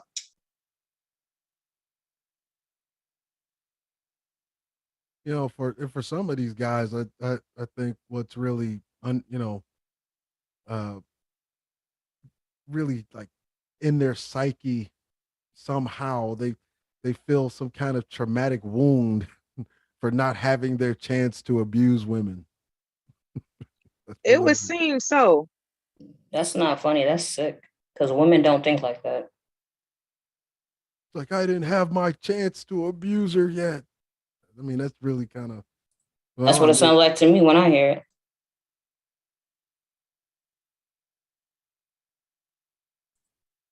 That's what it sounds like from a lot of males. It's like you sound like you just didn't get your chance to screw her over, and that in and of itself is sick. Well, that type of mindset comes from someone that's not productive. And see, when a man is productive, if I do say so myself, they don't have time to contemplate how they can perpetrate destruction upon others when they are in fact productive. Like, just say they have a yard where they can build a pond, or they can make a shed, or they could plant trees, or they can discover helping their neighbor, with a garden. When they're doing something productive, they're not evil. Only evil people are, what I have found, are those that got a lot of non-productive time on their hands. When they're just sitting around, like the saying goes, idle hands are the devil's time is the workshop. exactly. And that's so a lot of people that contemplate these destructive minded ideations, it's because they're just sitting around not doing anything productive that they can be proud of as a man. Like, look what I built, look what I made, look how I helped. They have to live a life of accomplishment in order not to feel so ashamed that they're not doing anything, to where they just say, why don't I hurt somebody since I feel hurt about my manhood? You see what I'm saying? And I hope that makes sense. And tell me if where the critique is in that. It about sums it up. Okay, y'all I mean, because good? that's Y'all good? like in reality, Okay. that's what it is. Like, because they ain't shit in real life, women have to pay. That's basically what they're saying. Damn, Bob, that was record time. That was record y'all time. were just washing back. Listen, girl, I need some lessons. You wasn't just washing back. It takes 2 hours. It's 2 hours. Bomb, you need to stop playing with the people. We might need a private Karma Sutra stream, because I'm about to get it popping in the summer. Okay. I told yes, y'all Kier. Listen, y'all don't even know. Y'all don't even know. I was in my Jeep today with the top down. It was a whole. Anyway, let me be quiet. Anyway, I wanted to ride. Would you say, Kier? I wish I could put all y'all in my Jeep and we can ride. That shit is so fun to drive. I wanted to ride. It's so fun to drive. It is. So y'all, we're gonna get back on this topic. Y'all ready? Okay. Yes, we are ready. All right, here we go. How we know that the root cause of all of this shit stems from the sexual aspect. Like O'Shea Pukeface Jackson did a video about calling this girl stupid because she rejected a guy that was a nuclear physicist.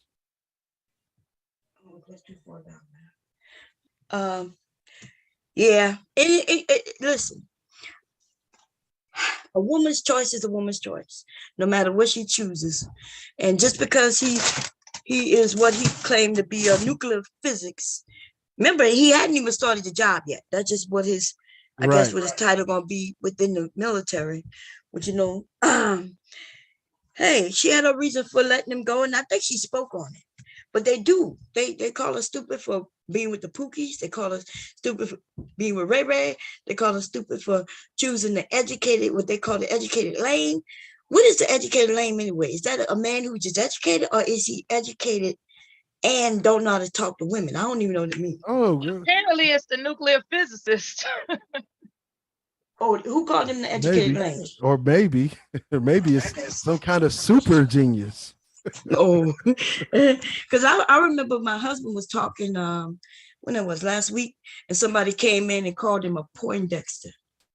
And I was thinking in the chat, right? I don't think he saw it, but I saw it. I ain't go off on him because I was thinking, oh, you did? And I was thinking to myself, so is that a negative thing that he is smart? Or because he's married and we have children and now we have a grandchild. So that don't sound like somebody who don't know how to talk to women. In fact, I was a bad bitch. Okay. So he was able to pull a bad bitch because I thought he was a sexy man. So I don't understand when people come up with these goddamn titles. You know, They were just trying to piss you off. Oh, They yeah, know I didn't better. get pissed off. Yeah, Well, they know yeah, better. They was just trying to piss you off. That's all. I actually took it as a compliment. It That is a a woman, compliment. because you know, I admit that I'm not a woman of many words. You know what I'm saying? But and here I am with a man who is very intelligent. So Okay, so hold on. I got to give you a little pushback, Mom. Okay. Okay, give me some pushbacks, sis. Yes, ma'am. So you're not a woman of many words, but you do 11-hour streams. Well, you I'm know, just confused. that's because of you. You come Bob up and help Cherry, me. you do a lot. You I'm have talking you about big have words. Bob Cherry. You got many words. Okay, you have 121 right now from what I'm seeing in your. I ain't never had that. Are you serious? Stop. You know what? This is why I don't be fooling with you. This is why. I'm a woman of limited words. How It's about the lies for me. The lies. Limited words. I can reuse words over and over again. You reuse them over and over. You recycle words. I know Yes, that's right, girl. I recycle words, all right? And they don't even know the difference. They just come here to listen to you talk with your pretty ass eyes, girl. I know. Get it, baby. There she goes. Anyway, y'all ready to get back on? Thank you for holding it down. See, that's why they come, because I got great people come up and hold it down with me. Yeah, Apex was getting a little rambunctious and he was switching his booty and his skirt was up. And I said, listen, nigga, your skirt is up and we see your drawers, nigga. Pull your skirt down and you can come back up, motherfucker. Oh, he was up here? Yes, acting like came up here on fucking 22 and all of us we're only going to 10. But he came up here on 22 and you know I ain't having that. I said, when Bob comes back, I just put him in the waiting room. But then, you know, he left because he was mad and his pussy was hurting. So I said, when Bob comes back, after she finished doing whatever the hell she doing, we know what you was doing, Bob. You ain't fooling nobody. But he could come on back and you got it because this is your. But listen, I listen. I'm trying to hold it together, Bob. So I can't. When I leave y'all in control, whatever y'all do, y'all do. Y'all already know that. Yeah, he was only in the waiting room because he was over talking people, acting a damn fool. He was acting like a whole ratchet hood rat, a ratchet hood rat. He waited for me to leave to act like a hood rat, huh? Yeah, so he could act like a hood rat. Is going by Apex now. Who is it? Yes, that's Benjamin D'Souza, and he's going by Apex. Yes. Oh, okay. Yeah, I remember that guy, man. I remember having the shit on him. He's he doesn't even identify as a Black American, by the way. He identifies more with his East Indian side. Oh, okay. Somebody said, I don't know why I be reading this dude anyway. Women often go on a date with dudes that make more money, but women really put the love connection first. So I guess that could be true. I don't know. I don't even know if I've ever dated a guy who make less money than me, because when I went on a date, I wasn't looking at his money, his bank account. So I want to know who even asked that question. I don't. That's what I'm saying. Like who even asked that? We might ask a guy, what you do, what do you just want to make right. Yeah, we want to know that you're doing something. Nigga, if you tell me right. Well, I ain't doing nothing, I'm laying on the couch all day. Well, I'm just playing Call of Duty. You know how I do. It's like, nigga, no.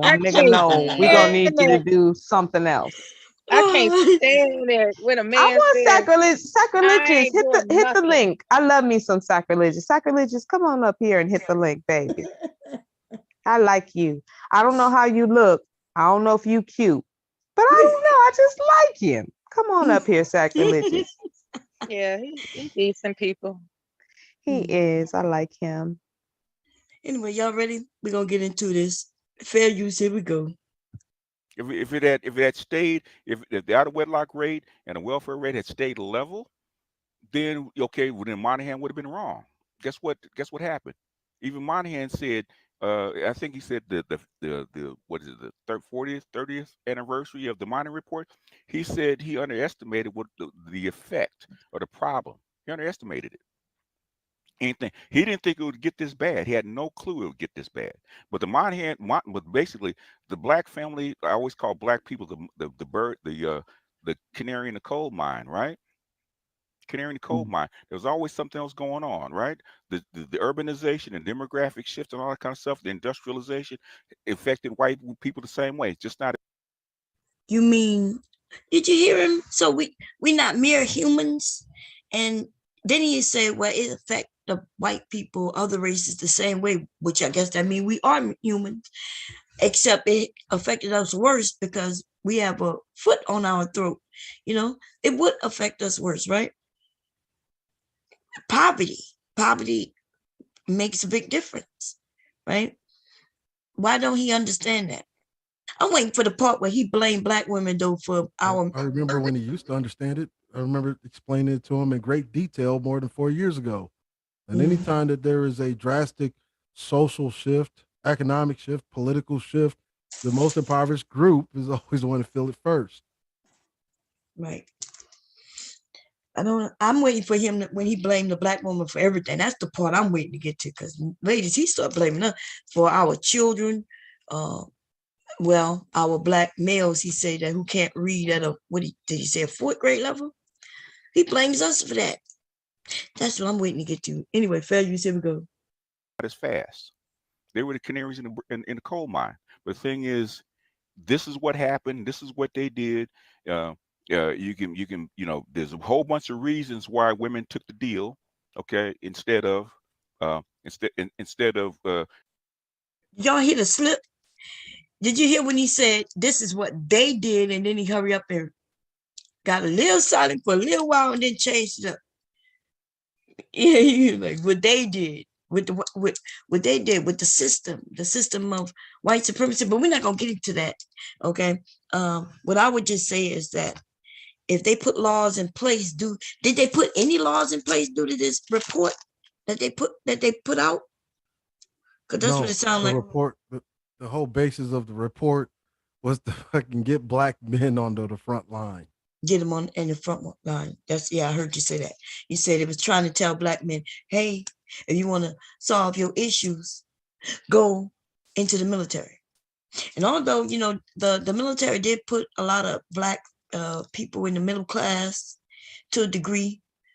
Well, at least I heard that. I'm not sure. I do know that the people in my family who were military ended up purchasing homes and had all kinds of benefits that they had to fight for originally, though. They didn't get it all at once, but what do you think about that? Do you think that the military essentially did put black people, in the middle class, or no? Yeah, they would have had. The thing is that Vietnam was one of America's great shames when it comes to foreign policy, and you wouldn't actually see the shift in middle class. You saw it twice. You saw it post World War II, and you didn't see it again until after Desert Storm. So you're talking about the wars that are 50 years apart. Okay. Melly, you were saying something. Go ahead.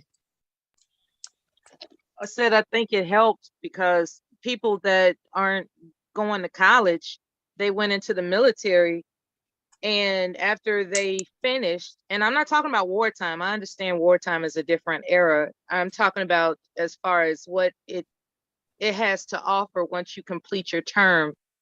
It does offer access to walk in the door of more options. It just, that's what it offers. It offers more options once you complete your term of service than you would have had if you just got out of high school and just tried to hump it. Like, let me figure out how I fit in out here. No, this is not that type of America today. You actually have to have some type of value on paper that that you can work with. You can't just walk around with a smile and looking cute and think you're gonna make a career out of that. You actually have to be deemed beneficial before you're to be taken seriously. So that's what makes the military a great equalizer as far as accessing the middle class, because it gave people, once they completed their term of service, to just walk into the door someplace, and that is their certification that they're reliable and valuable. And so, yeah, it did give them access to middle class. Yeah, that's what I think. So I heard Cerulean and Big J, y'all mentioned something earlier. I think you mentioned that Black men, right? Well, not Black men, but you mentioned that back in the day, they would keep us out of certain jobs. And you also mentioned something about, let me see how to word it. Because when you was mentioning it, I thought about how now they require college. So let me ask this: why do they require college to get some of these jobs? It's almost like another way of keeping us out, because they know that we can't afford college. They know the chances of us completing college is slimmer, right, due to money. And then they want you to have I remember when they required just an associate's degree. Then it went to a bachelor's degree. Now, when I go to look at certain jobs, they're requiring like a bachelor's degree or higher. What does me learning about history have to do with, let's say, technology? Well, yeah, if you noticed, after Title IX, as soon as the Title IX was passed, you start seeing these massive budget cuts in education. And one of those budget cuts included the taking of like skilled trades out of high school. Mm-hmm. And that shit started in the 70s. And really the whole college education thing just really came as a way to monetize or commodify these degrees, because a lot of these schools would have long been shut down. A lot of the higher education schools would have been shut down. So how do you? So do you think that people should not be getting higher education, higher degrees? Because I hear a lot of men. I don't hear women saying it, but I hear a lot of men saying that it's not necessary. You don't need it.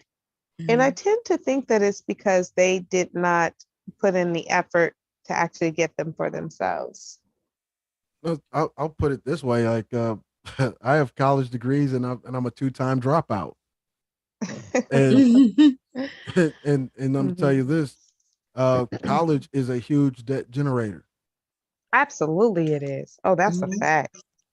$100,000 on your credit report. I already know. I don't have 100,000, but I got college debt. That's a fact.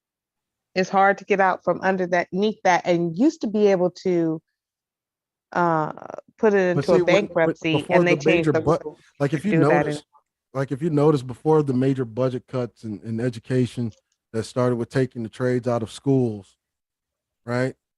A lot of those jobs, as a matter of fact, even a lot of higher education was very cheap. It was very cheap because you didn't need a lot of training to get a college degree, like back in, say, my father's or my mother's time. You didn't need it didn't cost a whole lot to go to upper education because you'd already been prepared. It sure didn't cost a lot of money. It did not. Yeah. But those budget cuts caused the cost of education to get higher and higher. And then in the 90s, the government started subsidizing its own loans, and the tremendous amount of waste and abuse and corruption, especially with companies like Nelnet and whatnot.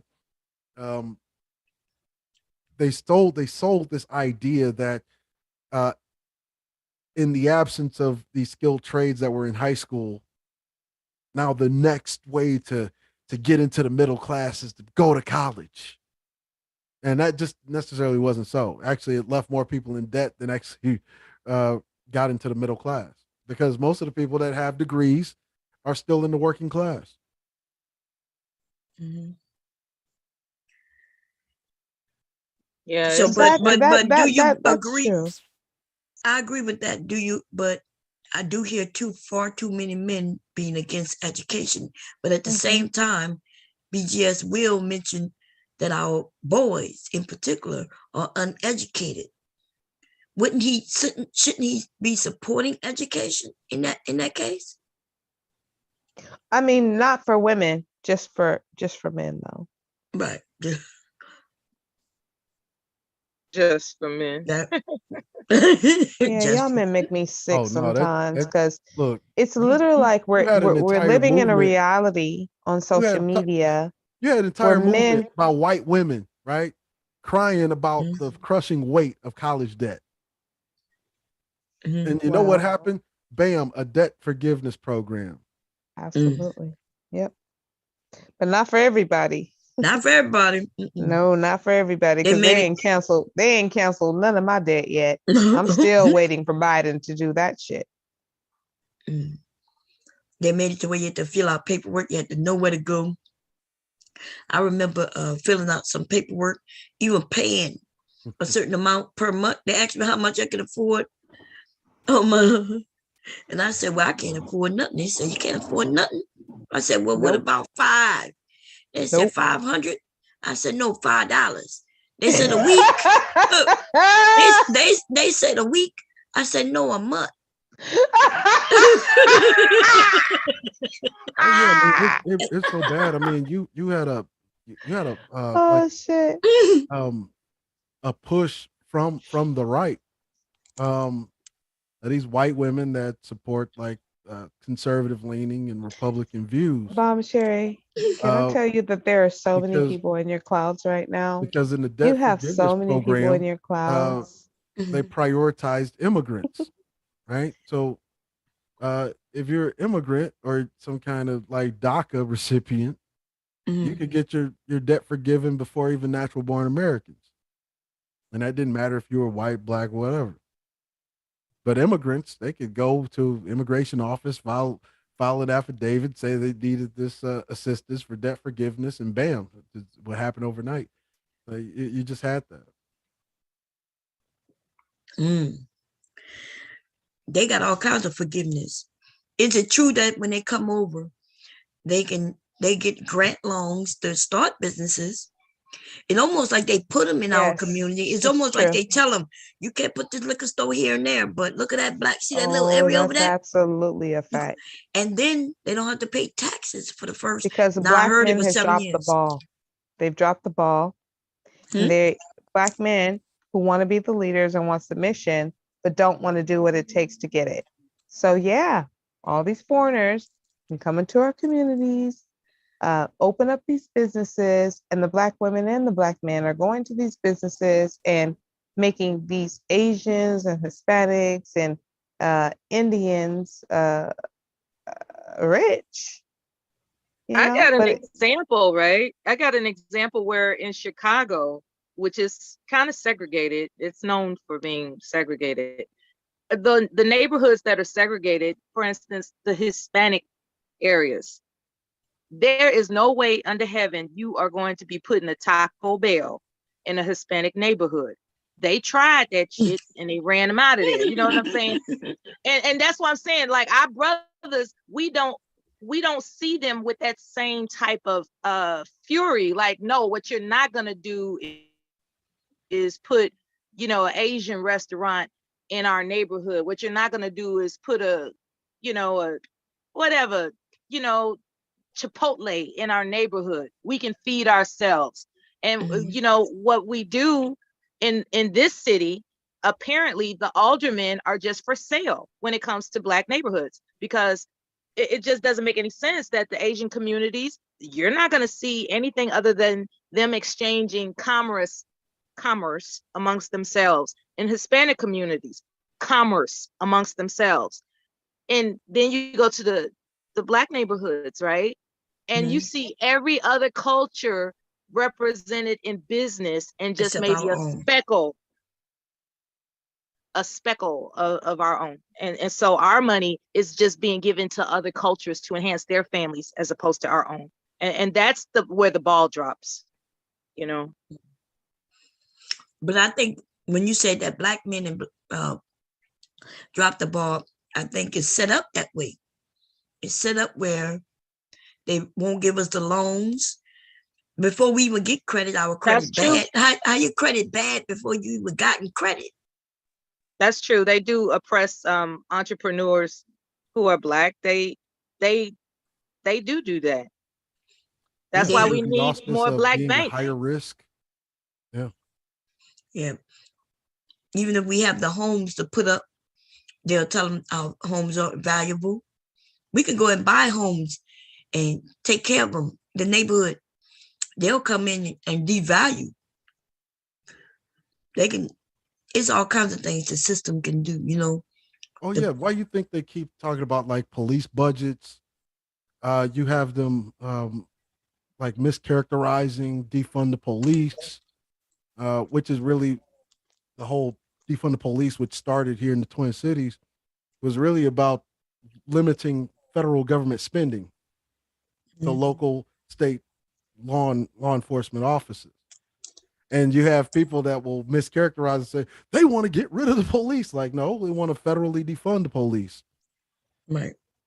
Because isn't it interesting? You want to use states' rights, then the state should, okay, you don't want one uniform law for, say, transparency, for accountability. So if the federal government cannot make you adhere to one uniform federal transparency or accountability law, then you shouldn't be getting any federal money.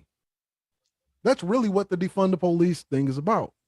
Right. But then you'll have people, especially those from the right, that gargle the white man's nuts as a black dude. They'll put on their red MAGA hats, running around here talking about, man, we can't defund the police. That's socialist. Don't you know it's a socialist program that federally funds the police? Somebody mentioned this in the chat. Immigrants come and work and excel. Kudos. No, they come here, they work, you get on fucking welfare. What are black people doing? Are you saying that black people not working? Look, I got a video. It's called "But Other Groups Come Here and Do Better Than Us," and I actually debunked that entire nonsense. Like, let's just take, for instance, the Nigerian.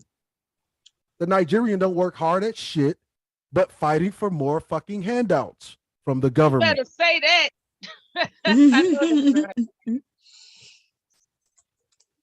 See, it's funny how I became the so-called Manosphere bad guy, especially when I started shitting real hard on the immigrants and started shitting real hard on the niggas that's running around here talking about SYSBM and passport bros and all of that shit.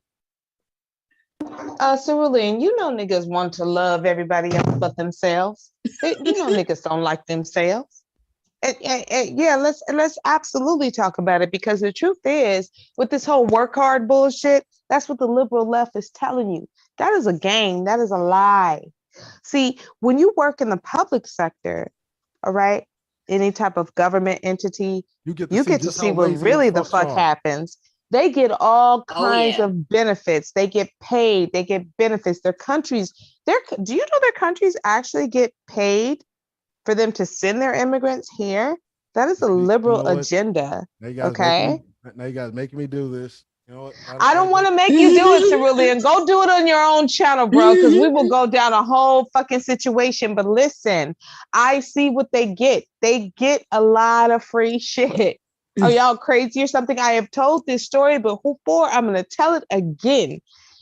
A beautiful young Ethiopian woman who I'm friends with sat with me on my balcony and asked me to go in with her on buying some property, because she told me, oh my God, I should have taped it, because I know y'all aren't going to believe this. I had heard it before and I was like, that doesn't sound right. So I'm just going to push it away. But then this woman sat with me, looked me in my eyes and told me, Verbal, I want you to go in with me on this, on some property, because I can get $40,000 from the government, whether she's walking into a bank or whatever.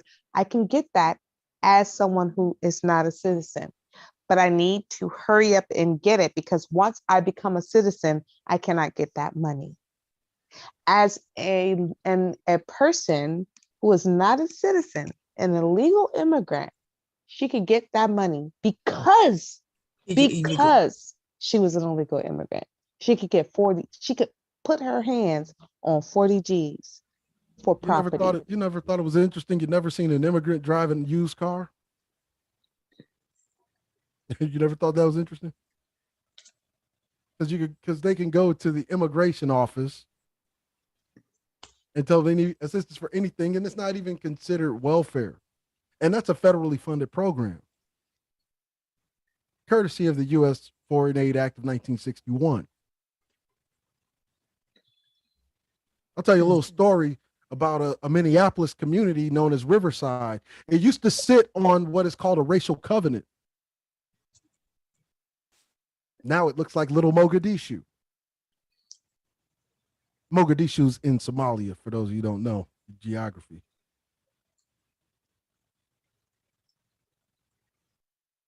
And David Johnson is right. It's the first thing I have agreed with him about in the last 6 months. But that's because America has policy deals with other countries, but we ADOS members, basically, he's saying, don't get that. That is absolutely a fucking fact.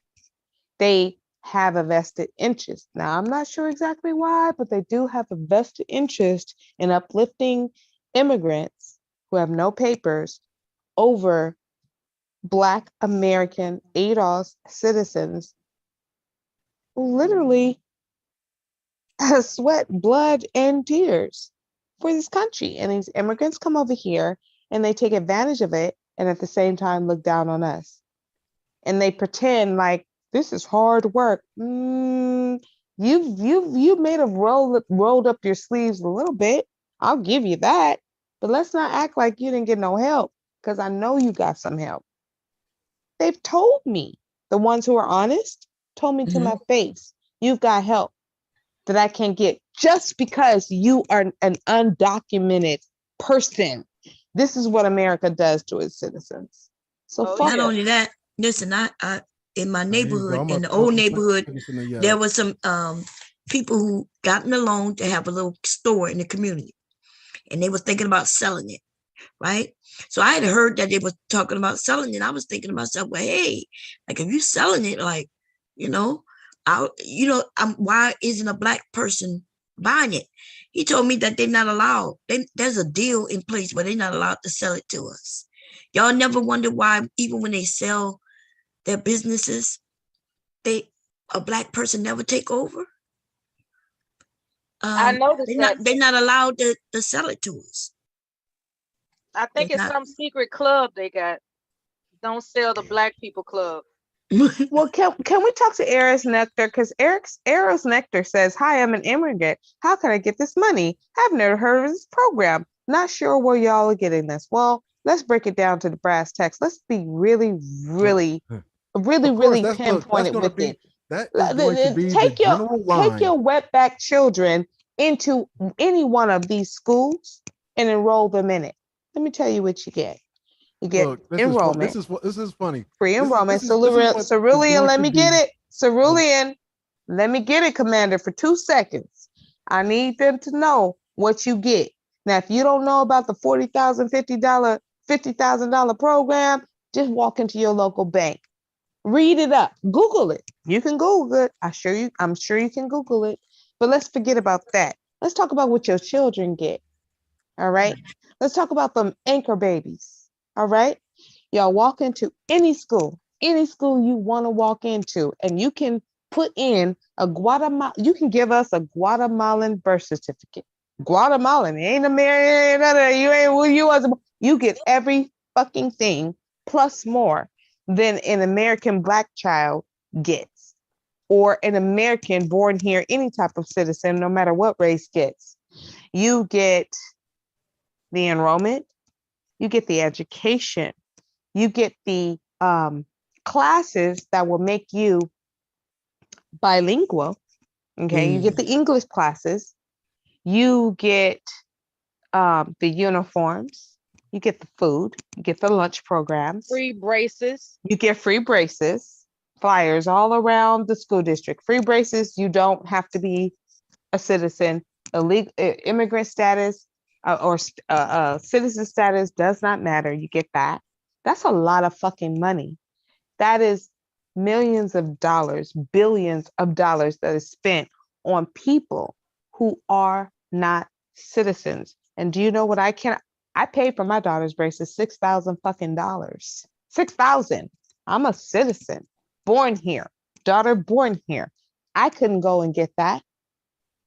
Free lunch, after school programs, free uniforms. Let's just start there about what you get as an immigrant in this country. Let's forget about the housing and the $40,000. Let's forget about that shit. Let's talk about what the basics that you get.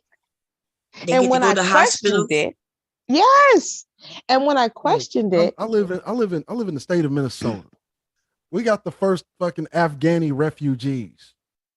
The state literally got $1.5 billion to place, 300 and something Afghan refugees. What's provided for them? Houses that are already stocked with food, even so far as a fucking prayer cloth that it comes equipped with. Okay.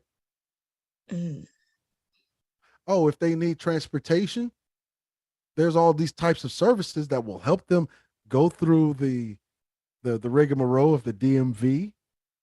They can even get a grant for a vehicle, all paid for by the American taxpayer. It's just not fair, man. We ain't got to whine about it, but we just need to make changes. Somebody's not fair, because you know if we say it's not fair, Now, then I just put a link right in the Zoom chat there. Okay, that's US foreign aid. That's US foreign aid. That's foreign aid assistance. Okay. Let's see. Now name an African country, and we'll see if they're a welfare baby or not. Yeah, I think this was you were showing me years ago. Yeah, let's name a country. When this person say they're immigrant? Let's start with Nigeria. Okay.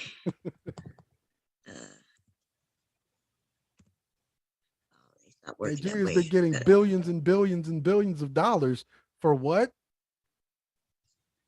To prop up their education program. Let's see. I'm gonna move this out the way. Nigeria. Now look at that. It's only 2021. They got half of what they have gotten the highest year, which was in 2020. $1.11 billion.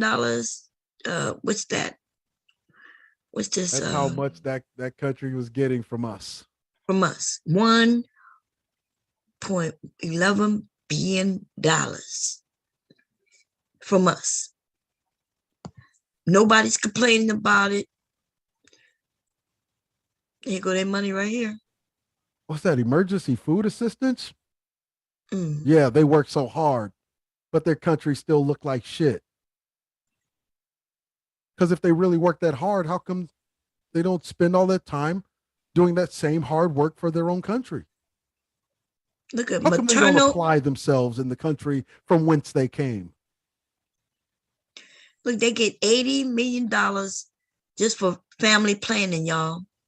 And black women could use that so we won't die in childbirth. You know what family planning is also called?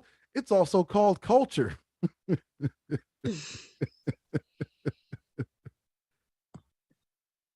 But do you ever find it funny that every damn immigrant in this country got the same fucking origin story? I came here with nothing.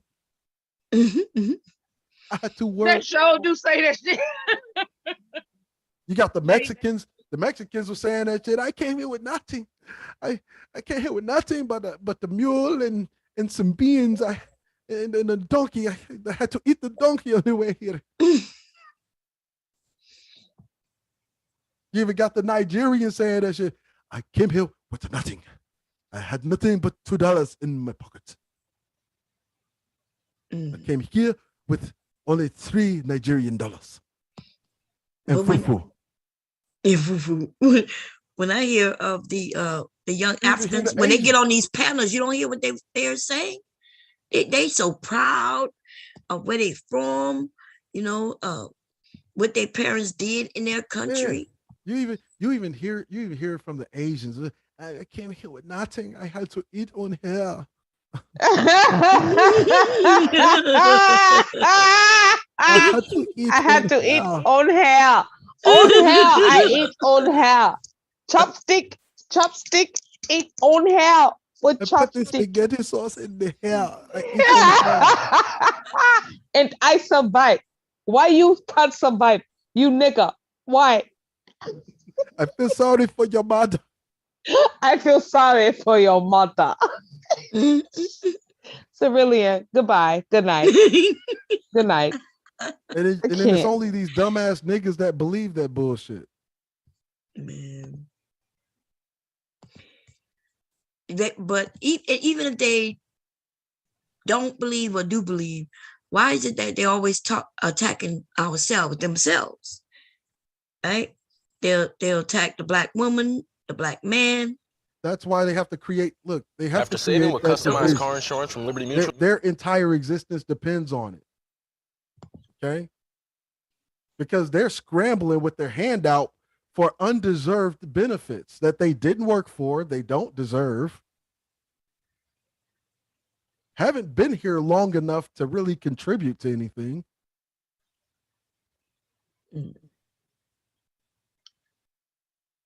But the moment that the great American Negro self-identifies and says, no, we have to set aside our own cultural shit specifically for us. Oh, now you're being divisive. Sorry about that. Yeah, it's a problem. It's a problem. It's called gaslighting. That's basically it. The entire country is gaslighting black people. Absolutely. And we're falling for the shit. I mean, for real. I mean, this person ESO said, "Oh, I didn't get any. Okay, so so here's how it works. And that's the other trope. They all play stupid whenever you call it out. Oh, I never heard of those benefits. Right. You're living off of them now. Right. And do you hear what he's saying? Like, so do you all hate immigrants? No, most of you immigrants hate Isn't it black funny when people. No, we're not. We don't hate immigrants. We're responding to the hate we get from immigrants. Right, but we're not supposed to love ourselves. Y'all do know that, right? We're supposed to put everyone before ourselves. And if we do not put everyone before ourselves, then we are hating everyone else. And I say, fuck you in your asshole with a dry broom and no Vaseline. How about that? I don't give a fuck. Like, I see it. I see it every goddamn day. And I'm like, what the fuck? Do you know that when a child is introduced to another language, statistically, they excel over any other child? So you have these black children and these white children who speak English. They don't need to speak another language. They're here. However, you have so many immigrants, so they have to be integrated into ESL, English as a second language, until they become proficient. They become proficient, now they are bilingual. But your child, your American child, is left behind from being bilingual, although we are in America in a society that is becoming more and more necessary because of the way that America and then what's is so set up. funny and ironic And about they excel academically when you know more than one language. Statistically, you excel academically due to that. And so this is why you have these foreigners, these immigrants, these DACA, who are excelling, because just with the language, the bilingual aspect of it. And what's so funny and ironic about it to me, right? So they come here, they hate on the great American Negro for whatever reason, I don't know. While they I heard there was some crazy, I don't know if she was Ethiopian or Eritrean or maybe even Somali chick that was on YouTube, and there was another one that was on that one Fuckboys channel. I think his name is the Lapeef Network. He had this one chick that was from like Lebanon up there talking about how fucked up black folk were. It's like, bitch, you come from Lebanon. This is why I get on Jessica X's ass when she get to talking that bullshit about black Americans. Like, bitch, your fucking dad is a fucking Nigerian, probably a Nigerian scammer, because you know they're known for that the world over. But you adhere to your white British side. When you say that you don't know why they hate on the great Black American, No, what I'm saying is why I know why they hate on the great American Negro. I don't know why they uplift this white male. Oh, the white man helped me with this. The white man helped me with this. No, the white man is the one that helped destabilize your country, fucktard. I know because I was in the military when this shit was happening. Yeah. You know, I was there for the pacification of Yemen. That we saw how intentionally the more and more services that we replace, I'm talking about the U.S. Navy, the more and more dependent that the local women become as we replace more of the local services. Who do they enact their terroristic rage on? Do they stand up to the American government? No. They go up beside the heads of their own women. And that's where you get that very extreme form of a radical Sharia law from that advocates for the killing of women. And don't get me started about Ukraine, child. Okay, yeah. Let's get back on topic. Somebody came up. Hey, Trinity. Hey, what's going on, everybody? Hey, We Trinity. Okay. Now, you guys want to talk about black femicide? Yeah, talk about radical Sharia law. Well, no, we want to talk about the topic that we were on, okay? Because BGS says some stuff I really want to get to. Open up the hornet's nest. Am I muted? Oh, no. Okay. No, you're not. We hear you. Let's just get back because this can go down an extreme rabbit hole. Yeah, I know, and I don't want to go there. Yeah. Okay, so here we go. We're gonna play fair use. Here we go, y'all. Okay, the black unemployment was going down. Okay, it should have kept the same pattern it has for the last 200 years. So if you took the deal, you took the deal. The deal. Okay, now that made no sense. That made absolutely no sense. All right, hold on. D-Darrell, hold on. I want to say something. Hold on. I want to say something. Damn, you made me lose my train of thought, brother. Let me think.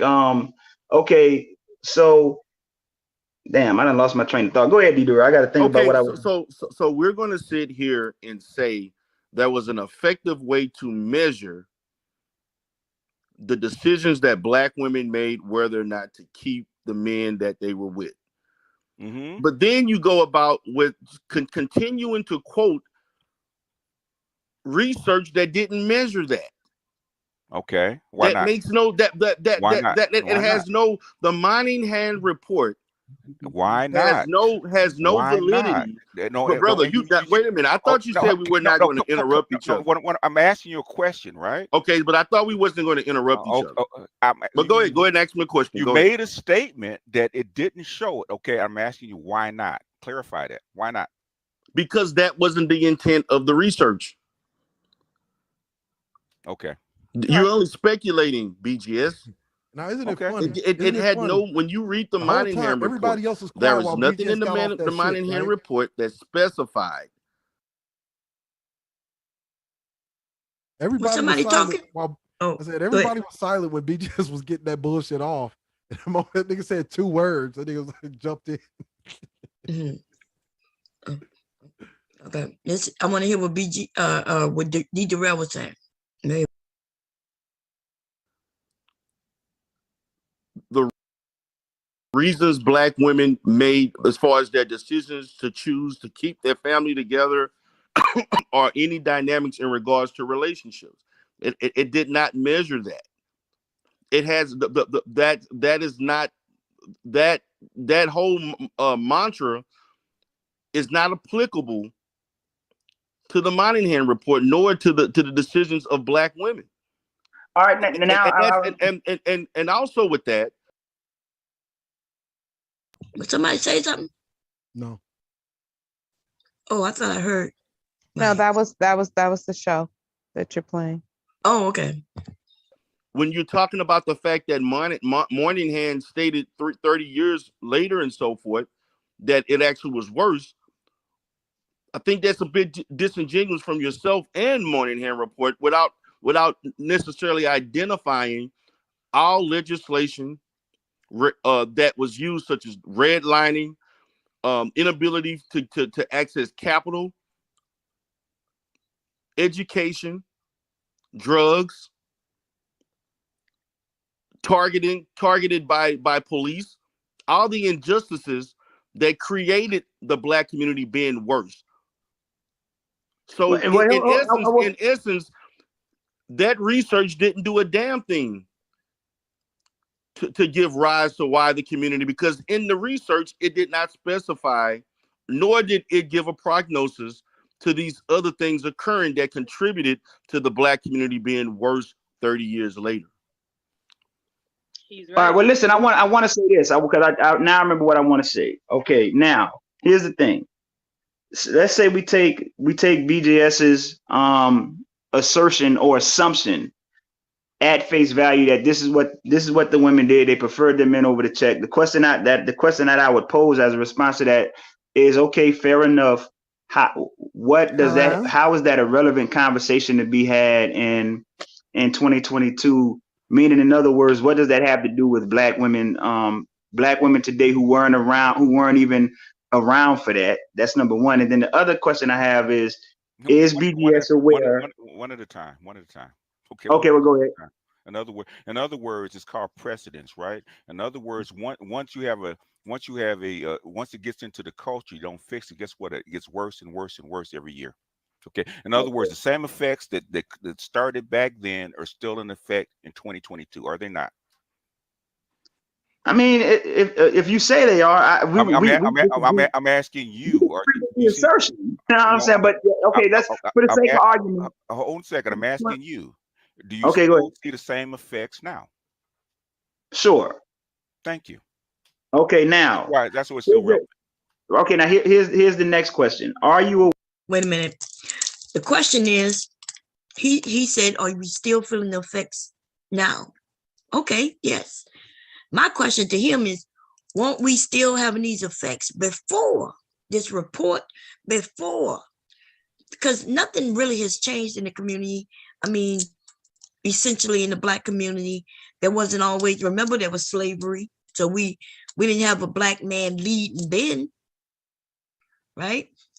Slavery ended. And then now I guess we started communities or Black families, because there wasn't always Black families, right? We were slaves. So I guess I'm just wondering if you ask anybody, how was it before this time period in which this report was made, I would say that Black people had the same issues when we were dealing with poverty. Do we all agree with that? Because I don't know. I think when we talk about things like separate, when we were separate, and we make it seem like being separate was so much better, but there was levels of it to where it's better. We didn't have to deal with this person who was against us in our face and in our communities with us on a daily basis. That's true. But we also still was living in poverty. We could talk about certain areas that was thriving, but all Black neighborhoods wasn't thriving. Okay. So that's one of the reasons why we wanted to integrate. In fact, originally they wanted to just be separate but equal. We're supposed to be separate but equal, but they never gave us separate but equal. We were separate, but we were never equal. And so we integrated, and we never really fully integrated neither. Black people has never fully integrated with white people. Okay. Or should I say it in reverse? White people have never fully integrated with blacks. Okay? And that's a fact. As soon as we move in, they move out. We go move in where they move to, they move out of that area. You know what I mean? It just seems like they've been running. And they take their money with them. They take the jobs with them. And that's what I find to be true. So this dude is disingenuous at best, right? He just literally just saying shit to say it. Anyway, fair use, here we go.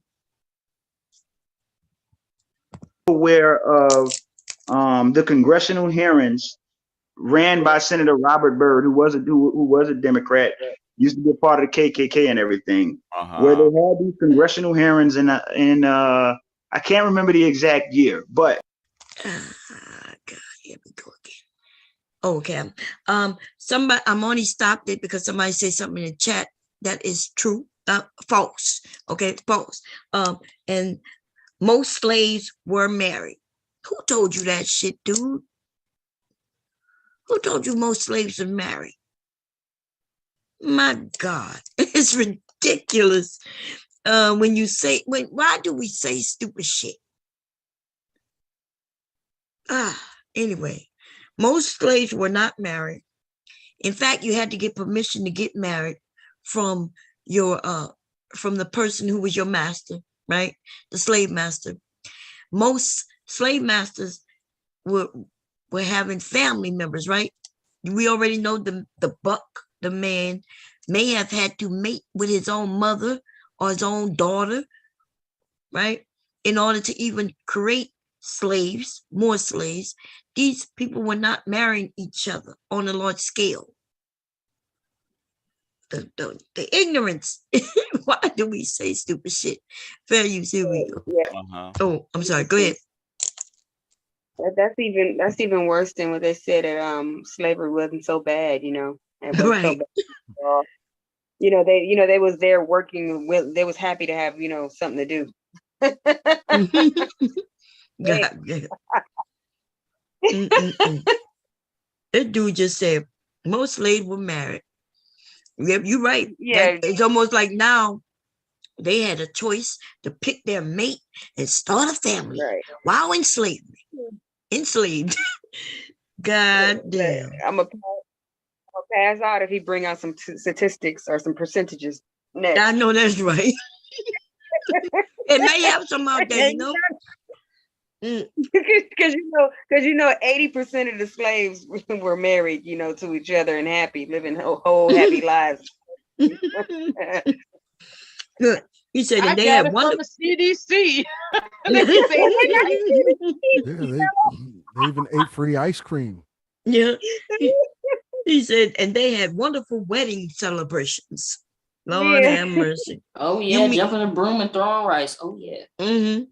For the little moment that they were allowed to do that on a Sunday, only after reading that Bible, the one that, that they had to either read or listen to somebody reading it to them. Wow, man. Yeah, thank you for letting us know how great cream. slavery was. I'm sorry, go ahead. Give them free ice cream and free ice cream. Stupid. Yeah, next thing you know, they be talking about the women gave themselves willingly to their masters. Oh yeah, they be talking that shit too. Yeah. Oh, she was the what they call it? Not the what they call the woman who was the ones a bed witch. Yeah, bed witch. A bed witch, yeah. See, in I the think movies, they used to call it the white man's whore. I think so too. Right. They call it a bed witch, and because in the movies, I think even in what his name shows, he showed this woman who looked like she was so happy. Thank you, master, for making me your bed witch, who he shared with other. If he had visitors come by, and they stayed the night, he would share his bed witch with them. And guess what? And she could have been married. She could have literally been married to a slave.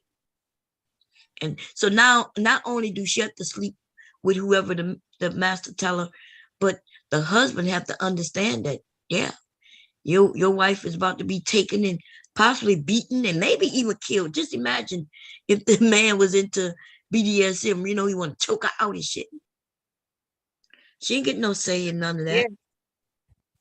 Man, it's crazy Yeah, when they go ahead. I'm sorry. it was the no, I interrupted you. I apologize about that. The law was actually the rape word did not exist for the slaves, okay, because they were considered cattle.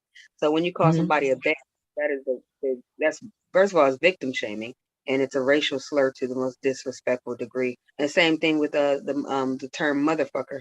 You call a black man a motherfucker, they know what they're saying when they call you, because they used to force black men to, like you said earlier, to breed with their mothers. They used to, That's right. Yep, that's where the term came from. That's right. Really cold, really. Okay, fair use, y'all. We're gonna go back into this. The vein of the vein of the congressional hearings were to ascertain the level of fraud that was being perpetrated by these black women against the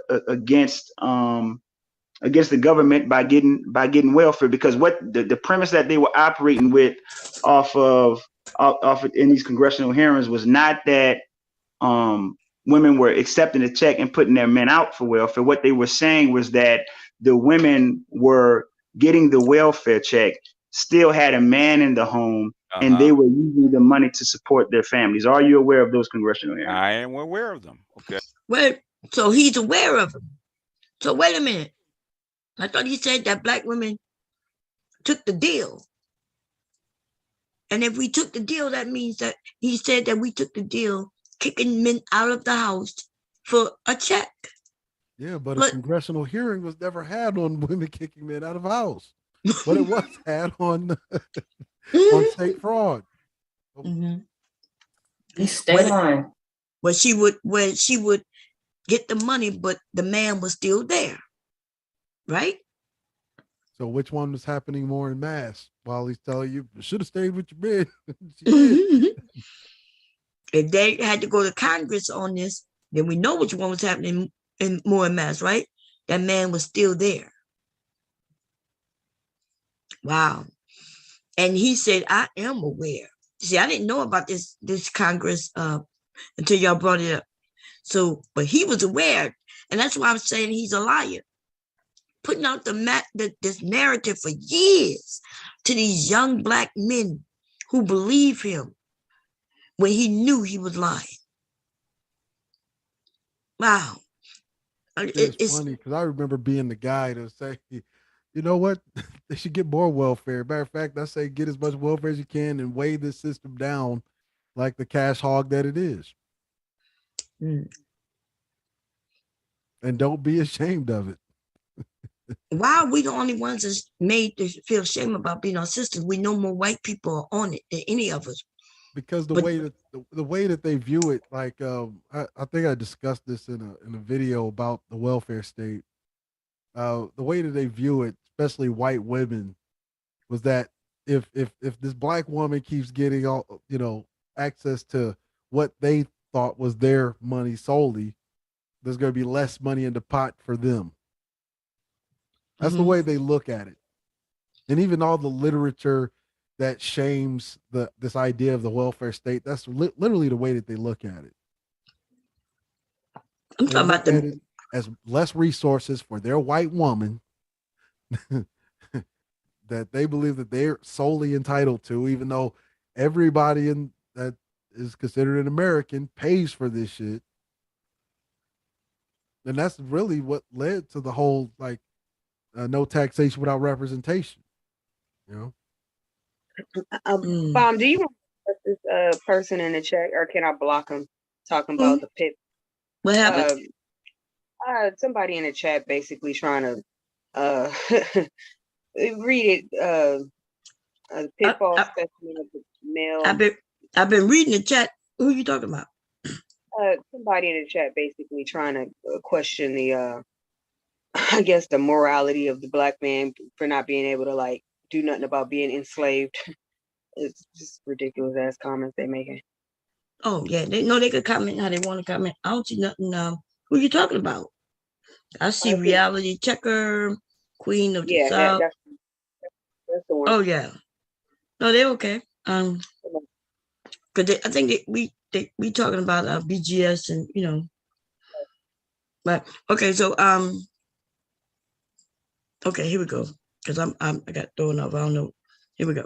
Okay. Okay. So what would you say to that? Because even in those congressional hearings, they used a very specific term to characterize the black men that these women were taking care of, and they called them paramours. So even at that time, the government isn't saying what you're saying. They're saying the opposite. They're saying that these women actually did have a man in the home and were saying they didn't just to get the benefits and take care of their families, which is counterintuitive to your narrative. In other words, they would sneak him in. The man, there's a reason for the man in the house rule. Okay, there's a reason for it, right? Because AFDC, if you go back and look, I got a good book. I can't remember the name.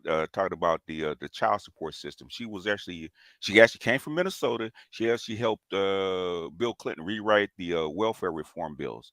Okay, welfare reform bills in 1996. She actually wrote a whole 500-page book, right? And she was saying she actually tracked AFDC, which is a very small segment, but she actually tracked it, right?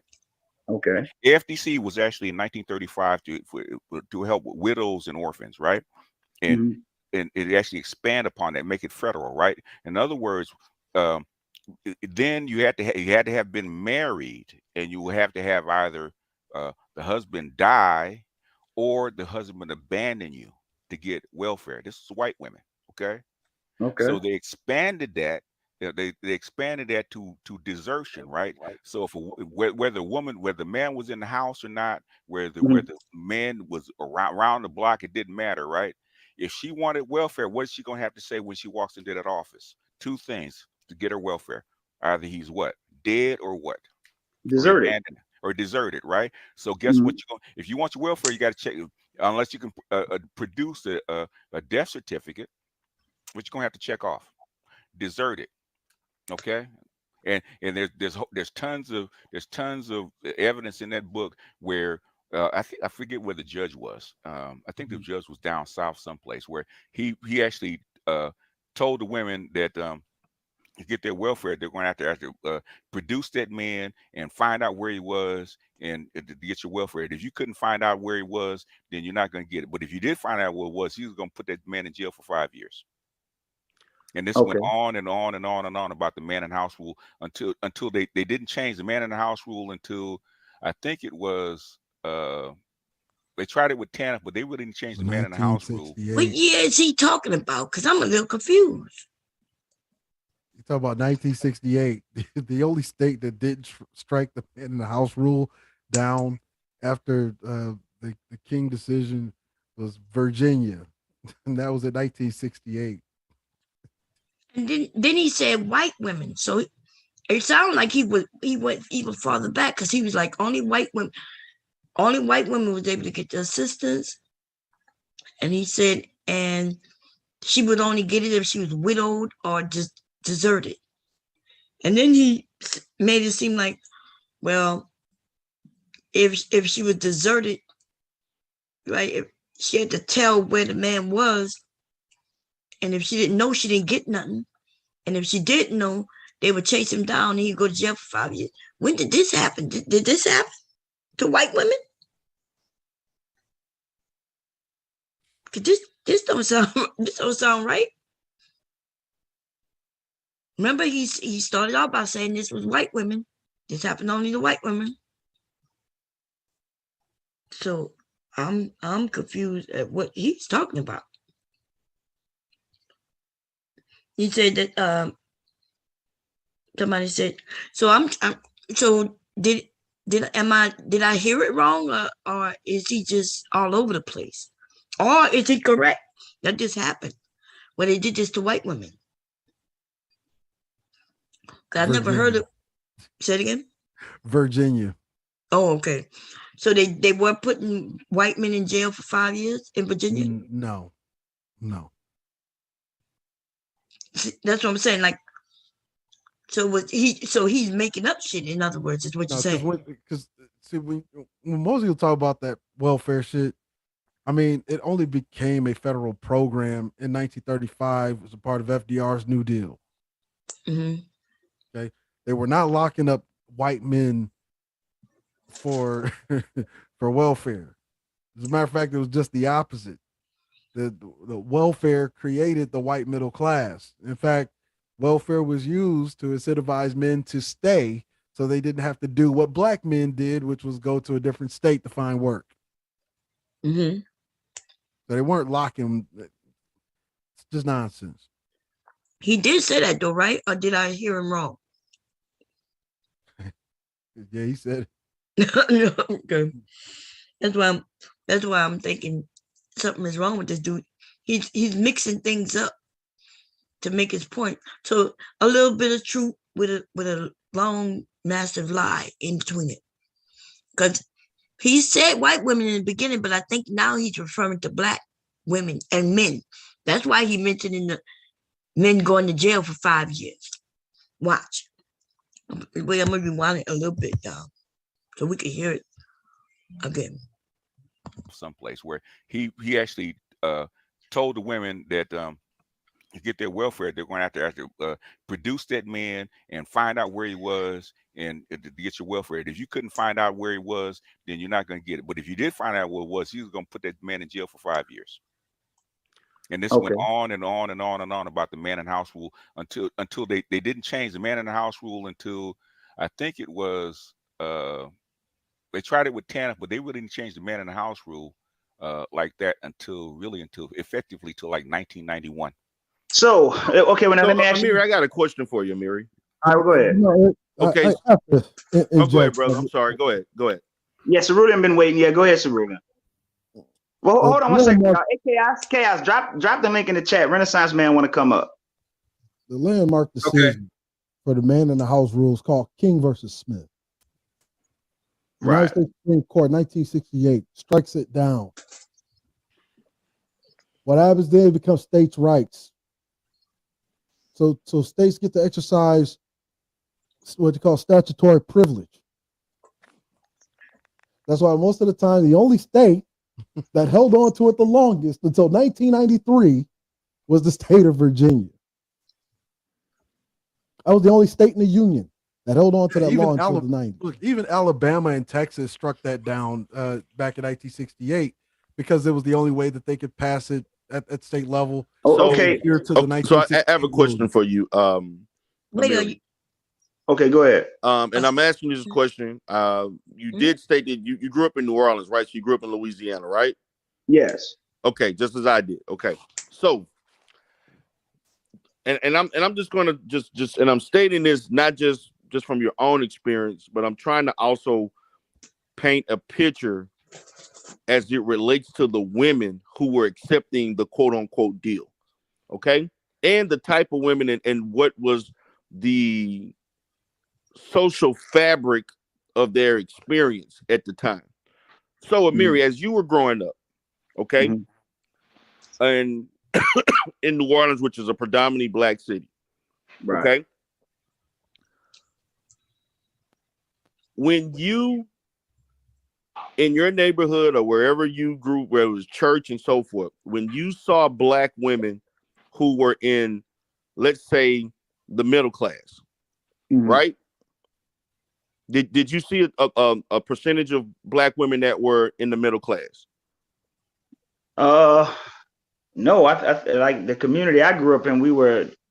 It was working class and low class. To be honest with you, okay, really okay. Well, I'll say this. Let's go with the working class. Okay. Most of those women who probably were in the working class were probably married, right? Right. Okay. So the working class, to lack of a better word, is basically just a step above the poverty level, right? Right. Now, what made those women not choose the deal? I mean, let's look at that. And also, we look at the middle class. For the percentage of black women that were in the middle class, they were married. Right. Why didn't they choose the deal? The minute percentage that were upper class or rich. Why didn't they choose the deal? Well, but then we're talking about poverty. So then so this is a matter of poverty. This is a lack of resources, lack of opportunities. We have to look at what triggered the environment to even think and have that thought, think and to even make or consider that decision, whether you chose to take the deal or take that or not. We got to look at the circumstances. We have to look at the issues of that were going on. We got to look at survival. We have to look at the fact of stress, the anxiety of not knowing where the next meal is coming from, or the bills going to be paid. Is the rent. Now, and you know what? I agree with that. Now, I do have another question that I want to ask BGS, and then we have one sister on the panel. I'm gonna let her go ahead. Well, I'm gonna go ahead and let her say what she got to say. Then Renaissance Man. So BGS, here's my question. Right. Aside from many of that, we have the so-called quagmire that we have now. My question would be, from the Manosphere's perspective, what is the role and the responsibility of Black men to reestablish and rebuild their communities? I think, like it or not, we're faced with a situation where men are going to have to make sacrifices in order to move the needle and move the ball forward for the race of their people. That's just the way I look at it. Why? What do you say? Why? What you mean why? Because it matters. It matters. In other words, only 10% of your boys can read a reading level. Why should they try to save the Black community? Whoa. You don't think that's a okay. Actually, I had a very simple solution for that. I say it in the video. We keep playing it. Okay. Ladies, y'all, I want y'all to hear what he just said, though. BGS. So a man told another man, hey, we men have to take responsibility so we can move forward, so we can do great things, so we can get everything back on track. And another man said, why? Why? Okay, let's finish going. Let's keep it going. So whose fault is that? Are you saying that's the fault? Is that the fault of the community, or is that a fault of the whole community, especially with the people in charge, which are Black women? Black women are in charge? Yes. Wait, hold on. They're in charge of the community. Yes. Hold on. They're in charge of the public education system. Listen, hold on. Are you going to ask the question, or are you going to answer your question? Which one is? Well, I want to ask the question, but I do want to also add a comment to it. Can you add the comment after I answer the question? All right, well, go ahead, BJ. Go ahead. Okay. Basically, and this has been proven. This is what Monahan said back in 1965 about giving Black men when Monahan male-dominated atmosphere to learn and thrive and succeed. When Jesus said, okay, you see that in single-sex Black high schools, right? Where basically they're succeeding beyond anything. It don't matter what the city they're in, where the boys come from, right? They instead of being a 39% graduation rate, it's 98%. 99 over 90% go to college and go on to do well, right?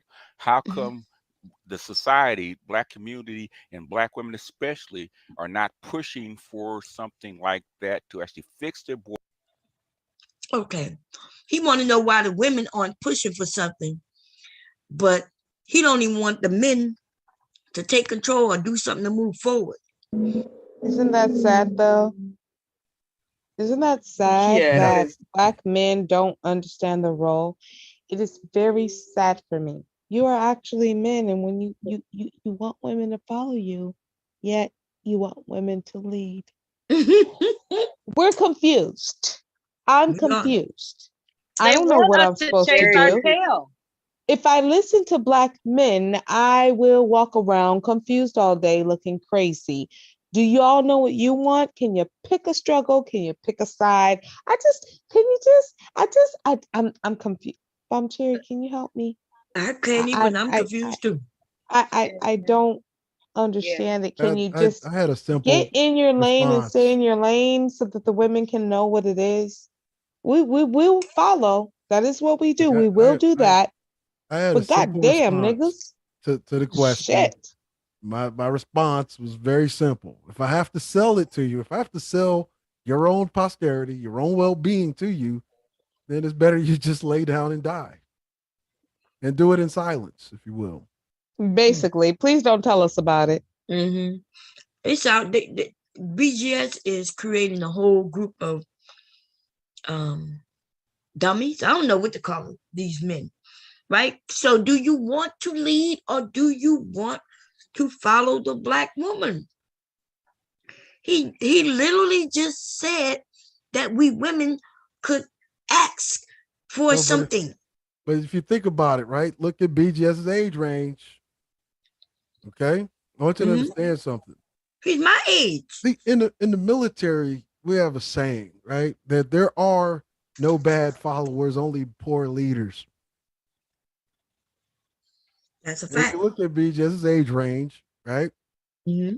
And you look at the condition of the community, it's quite clear that the community, for the most part, have been following this motherfucker. Okay. That's a fact. I've been saying, haven't I been blaming the older men? The older men. You all do know that Go ahead, Bon.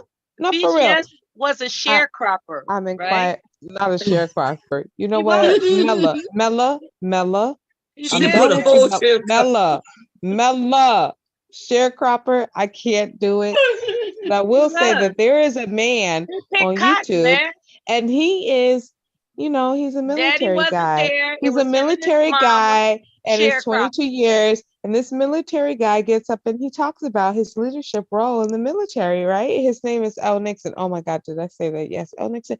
And he talks about that shit. Like, seriously, it don't matter what y'all think. I don't give a damn. I'm gonna go on mute. L. Nixon I'm from gonna my go on own mute. alma L. mater, U.S. Nixon. Navy. L. Hoorah. Nixon. He's an upstanding guy. And he says what it is, you know what I'm saying? Like, he does like the ladies, y'all. Oh, wait. Okay, I'm gonna go on mute, Bob. What you were saying? What you were saying? Cerulean was saying something. What you were saying, Cerulean? Look, there are no bad followers. Oh, there are only shit. bad leaders. Yes, that right there. That part, Cerulean. But the leaders can lead these men into a situation that they may not be able to get out of. Look, these niggas have been leading these men right onto the terrorist watch list. That's where they are. I had a video like 3 years ago. Tried to warn them. You need to turn back from this red pill bullshit. All it's doing is keep you in a state of depression, keep you in a state of anger. Right? Pretty soon, I warned BGS back in 2016 and said, if we don't get these fucking raging incels in check, you're going to be put on the terrorist watch list. Now, mind you, me and my cohorts have been working on a FOI, Freedom of Information Act request to declassify some of the files and exactly what they were doing, because this is around the time the BIE nomenclature came out from the FBI. They couldn't make the black identity extremist thing stick. So do you know what they started taking notice of? The so-called Manosphere spaces.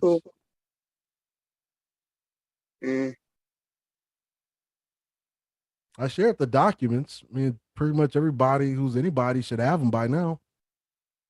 You could see it comes directly out of the Department of the Navy, Intelligence Division.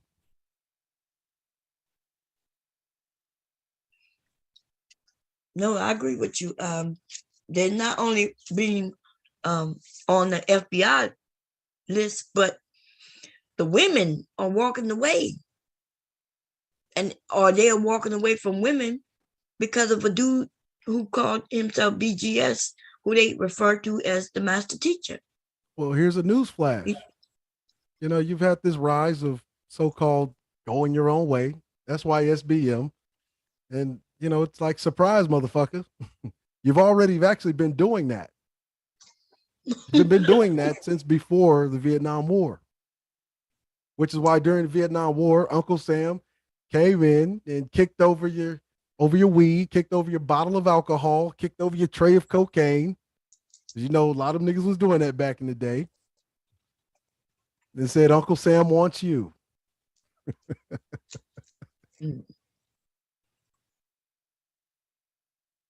Why did he do that?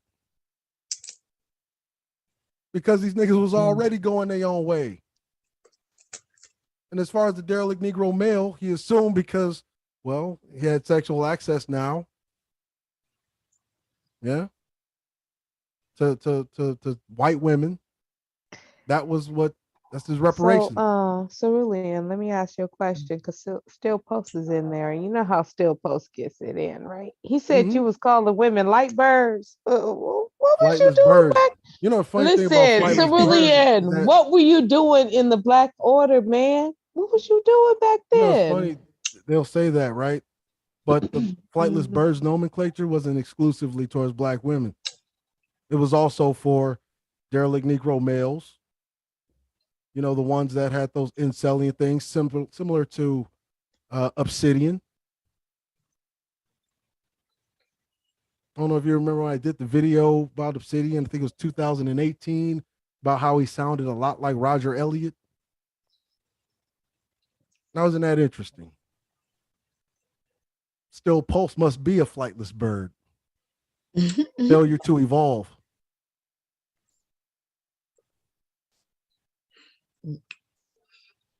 Okay, are we ready? Fair use, here we go. I'm over here just reading and laughing. This shit is getting crazy. Here we go. Boys and fix their men. Yeah, so the men chat is can lead. stupid. Help them, help them help you. Wait a minute. Okay, all right. Wait a minute, man. No, hold on. I'm talking to Hold a on. period. Let me say what Okay, I'm gonna be quiet. We gotta but rewind it. We gotta For rewind it, y'all. something like that to the college and going to do well, right? How come the society, black community, and black women especially are not pushing for something like that to actually fix their boys and fix their men so the men can lead? Oh, help Lord. them, help them help you. Wait. We women, we gotta. Okay, so we as women, we have to help the men so they can turn around to help us or to lead us. So we gotta stand you up. We gotta prop your ass up, have your back, so you can look like the leader, just so you can then tell us what to do. And that makes sense. Right. Oh my gosh. Oh my God. Wow, he said that shit, man. Sound like they want black women to lead them into the promised land and then take all the credit. There you go. Wow, what the hell is going on? What is going on? Any guy on the panel want to explain this shit to us? Yeah, I actually explained it over the course of that conversation. Oh, okay. We're gonna get to it, okay. Because this right here is wow. He said that we women should want something, and then we should teach it to the men so the men can then lead us. God damn. And I agree with you 100% the way you said it, Trinity. They want us to do it. They want to just take credit. They want, you know how the woman who does all the work, but she said, yeah, my husband over here is the reason why we are where we are. You know, because a woman, it does look bad on us if we don't have a man who's leading us, you know? Or it don't look bad on us, but it look bad on us that we might have a man who might be considered weak. And I'm gonna tell you, it's dangerous also, right? Because other men will come and challenge your man. Yeah. And then I'll be the one having to step out in front to protect my man. And he's screaming, oh, oh, like he's the woman holding his skirt and clutching his pearls while I'm throwing left hooks and right hooks at another nigga. Yeah, and then to add insult to injury, they'll turn around and tell you too masculine. Ain't that some shit? You too nasty. It's your fault. It's your fault. Hey, according to them, they won't Yes, let yes. you won't let them lead. Oh yeah, the one that where they tell us that we won't let them lead. You won't let me lead. You need to let me lead, child. That's so. Oh my God. Okay. Damn. I'm about. It's literally a catch-22. Wow. Fair use, y'all. Here we go. Wait a minute. Okay, all right. Okay, wait a minute, man. No, hold on. I'm talking to Hold Mary. on. Let me say what. Okay, I'm gonna be quiet, but go. Okay. I think of when we're looking at the education, education in America. Listen, America, just from the policy standpoint, has made the decision that they were going to invest more money in the prison industrial complex than in the school system. We already know about the school to prison pipeline. I think it's unfair to saddle any systemic failing on the backs of Black women. That's number one. Number two, if we're going to take reports like this, like the CDC report that said that Black men were the most involved fathers, then I think we should saddle the fathers of these boys with the responsibility of helping their boys. I still can't find where the CDC said that. Y'all niggas need to stop lying about that shit. All you saw was an article that said that the CDC said that. And then right underneath that goddamn article, it said that the stats represented in this article had not been verified. And I've proven that already. There you go. That shit is crazy. That shit is crazy. But what, anyway, anybody want to say anything before I press play? Because I know Cerulean said he already gave his answer. And I want to get to it. Nobody? Okay, here we go. Be up to reading level so they can actually be productive and know how to read and write and comprehend and process and internalize what they're reading. What we've seen is that at every instance where there's a failing on the part of Black men or Black boys, it seems we always want to defer and blame it on the women. No, as men, let's take responsibility for our gender, and let's get our boys up to snuff when it comes to reading and education. How about that?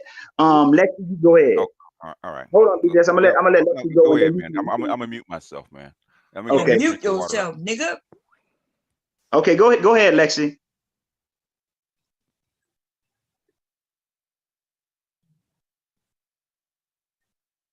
Is she saying something? Lexi, are you there? Maybe I guess I'll come back. Go ahead, Renaissance man. What's up? What's going on? Hey, what's up? Can y'all hear me? Yeah, we can hear you. Oh, okay. We can hear you. The only thing I wanted to point out, when people were discussing the whole welfare argument, that I believe Amir, you've talked about, I believe it was 1970s. You said that rule about the man in the home was implemented, right? Okay, yeah. Yeah.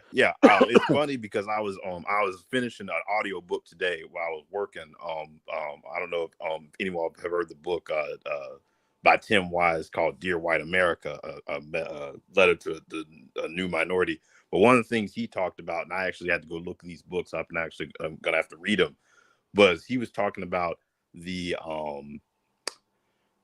animosity to welfare basically came in that same time period in around the 60s and 70s. That historically, we all touched, I think even BGS touched on it when he was saying, originally this was something for white women in the 30s, and they did things like, take care of their kids, stay at home, being able to raise their kids because of husband either abandonment, like they were orphaned, abandoned, or husband died, or around the time of, you could argue probably World War II as well too, may have gotten killed, but that it was generally viewed as like something in society that was good for the society to help people move forward. And it's not till really the 60s and 70s when the image of poverty is painted from white to Black, that basically this animosity towards welfare and intervention of the state into the economy that becomes the predominant view within the society, and that's because the image of it is now black, and just the backlash from it. So like when people talk about like things like welfare destroyed the black family, I just think they have to be careful in the sense and realize that you're playing into a narrative that plays into basically a racist talking point of the right, because that attitude didn't exist, and they wouldn't. Prior to the 1960s, they wouldn't have made that argument when we were looking at things with white women. That's something that has been racialized with the shifting of who people perceive as being poor in this country. Right. Even Harold Cruz, he said that the only reason why white society had a problem with welfare at that time is because they recognized it as a form of reparations for black people. It just is what it is. Like, that was all a part of anytime that black people make progress or are perceived to make progress, you have this white backlash. That's what's been fueling Trumpism. You saw it with the election of Barack Obama. It is what it is, and you're exactly right on that. Like, even if you look at how the welfare benefits are divvied up, and white women get much more part of the safety net than black women. You see what I'm saying? But yet somehow we're supposed to believe that that welfare is just this golden parachute for black women, choosing to reproduce with brothers who aren't up to snuff in terms of economics. When I look at the black family and just the state of relationships for black men and black women, I just recognize it as an economic issue. It just is what it is. That's the way I look at it. Yeah. The name of the book was called "The Color of Welfare: How Racism Undermines the War I have that Poverty" book. by I have Jill Kwango. Yeah. Listen, the whole myth of the welfare queen, that was a part of the whole Lee Atwater politics. See, what we got to realize is that what Martin Luther King and the civil rights movement did was so powerful that it shifted the entire country to the left. Like, the conservative movement is nothing. It's a liberal movement, but it was born out of that backlash to the perceived gains of the civil rights movement. Man, there was a political realigning in America, in the country.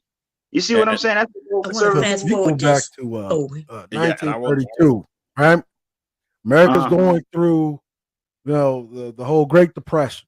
FDR's New Deal promised a chicken in every pot. Okay. 30-something years. It will take another 30-something years before black women can even access that.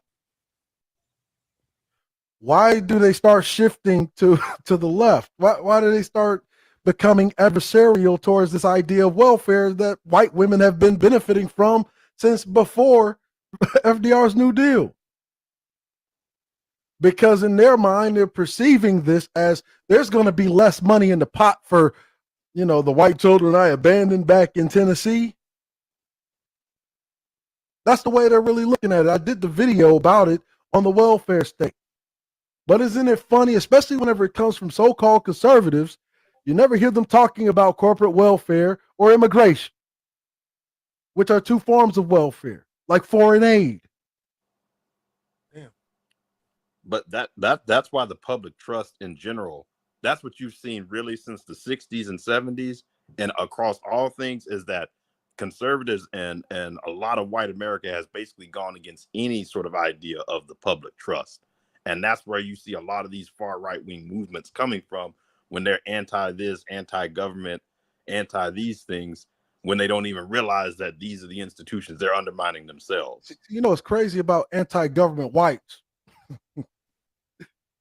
See, because we have anti-government Negroes that's adversarial, us versus them, those who hunt us and lock us up and kill us with impunity, et cetera, et cetera. When it's anti-government white folks, what they mad at the government about? Oh, because they let too many of you Negroes in. Mm-hmm. That's really all it is. Yeah. So BGS, are you there? Oh, you want me to talk now? Can you believe This this? whining ass Yeah, go nigga. ahead. Yeah, we all. This nigga whining like a big ass crybaby, pouting. Go ahead, Verbal. Anybody? No, he's a crybaby. He's a crybaby. Oh, can I unmute myself now? Oh, you want me to talk now? God damn, this nigga older than me. What is going on? Yeah, that's what I like. That's what I like to call homotional. Emotional. Oh my God. He don't like the fact that everybody's just proving his points left and right. I've not seen a panel this great in a goddamn while. Now, I'm not saying y'all not having them, guys, but this right here, I'm playing this because it needs to be played. This needs to be played and watched. Men and women, we need to see this pushback because I haven't seen this in a while. Okay. But several of the men are coming up. You're smart. You're pushing back your no thing. And this dude can't get that off. He can't just say anything and everybody just accept it. I've seen where and men. he was used to it, right? He was used to validation. Yes. And he's not getting it from these intelligent brothers. And it's burning him. No. If I do say so myself. Yeah, I've seen where the men damn near look like they was ready to suck his dick. Like, you know what I mean? He would say something, they'd be like, you know, and they just let him go and rock with it. And then if somebody gave pushback, like let's say if it was Cerulean on the panel giving pushback, then the other men would jump on Cerulean, and Cerulean could be coming with facts and proof, but it wouldn't matter because they would protect their master teacher. Yeah. And this is what happens when the truth, when his talking points is no longer being just believed. And now he's like a bitch. He's acting like a whole woman right now. Well, he sounds like a wounded animal to me. They're like, can I come out to play? Wow, man. I just want to give a shout out to all the brothers on this panel. And especially Amir, is that who channel this was? Continue doing your thing, my brother. Now, I'm going to press play, but somebody just came up. Who was it? Hello? I don't know. Somebody just got approved to come up. Let me see who it was. Sock Religious. How you doing, my brother? You wanted to add something before I press play? Go ahead, Bon. Go ahead. I'm just getting set in. I'll work. Go ahead. Okay. There we go.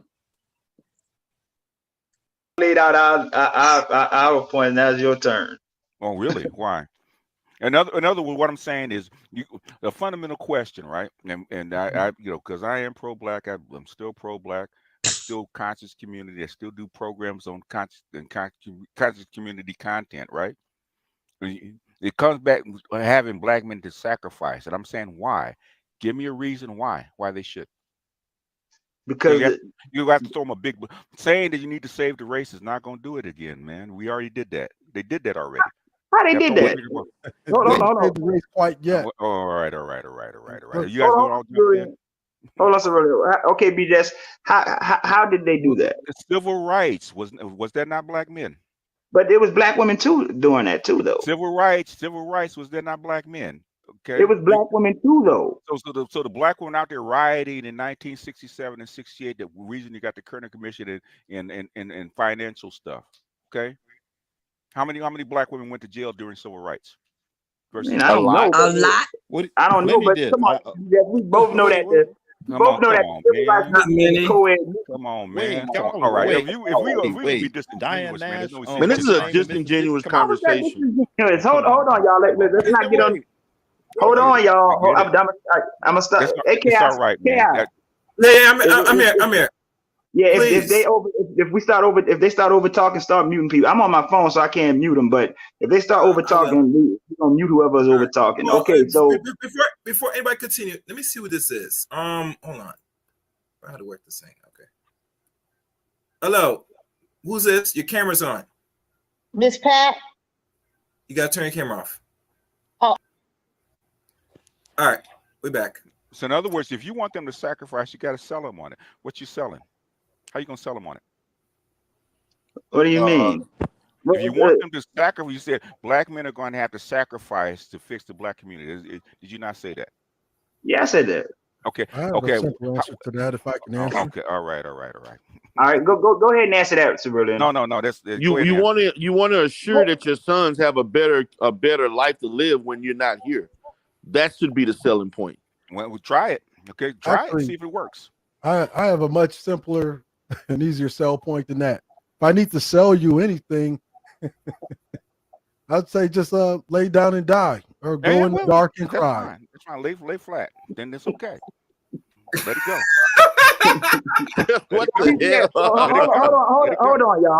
Hold on. Seriously though. So BGS, and then No, I'm dead ass serious. Like when I'm dead ass serious too, that's not gonna work. Try it. If you have to be sold, be sold on the political, economic, or educational well-being, right, of your future generations, right, your bloodline doesn't deserve to continue. Then we're good. Let it. That's a strictly social Darwinistic approach. Very pragmatic, by the way. Okay, all right. Go ahead. You just said you're pro-black. In silence. Hold on, y'all. Let's let the sister. Wait, you just said you. Hold on.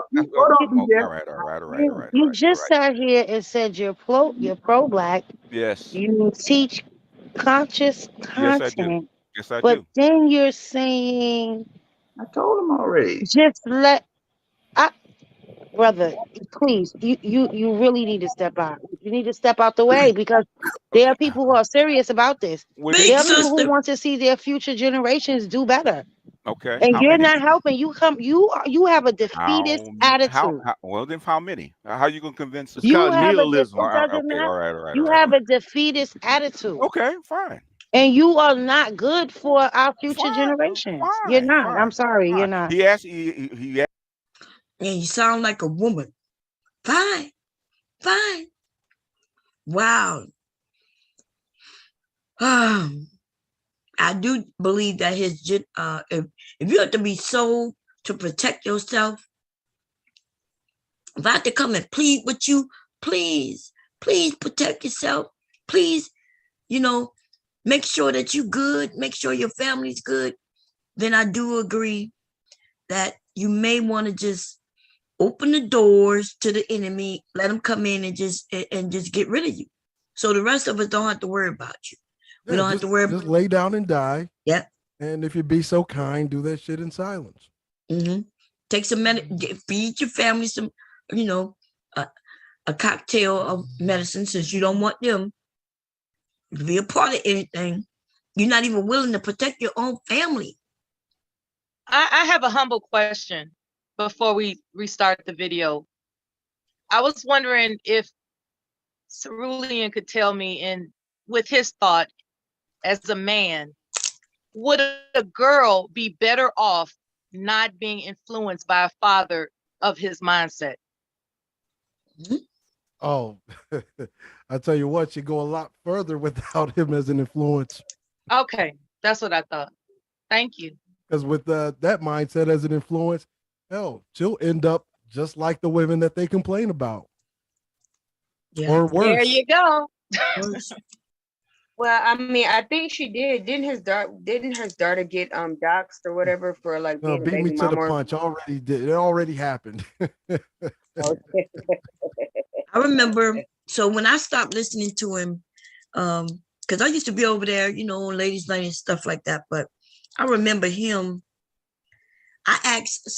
Either I asked or somebody asked, did he have a daughter? And because like the way he was speaking, you couldn't believe it. Yeah, I was like, maybe you don't no daughters. He was like, yeah, he had daughters, right? And he started telling the men a story about the way his daughter was dressed. And he was saying, yes, she's a thought.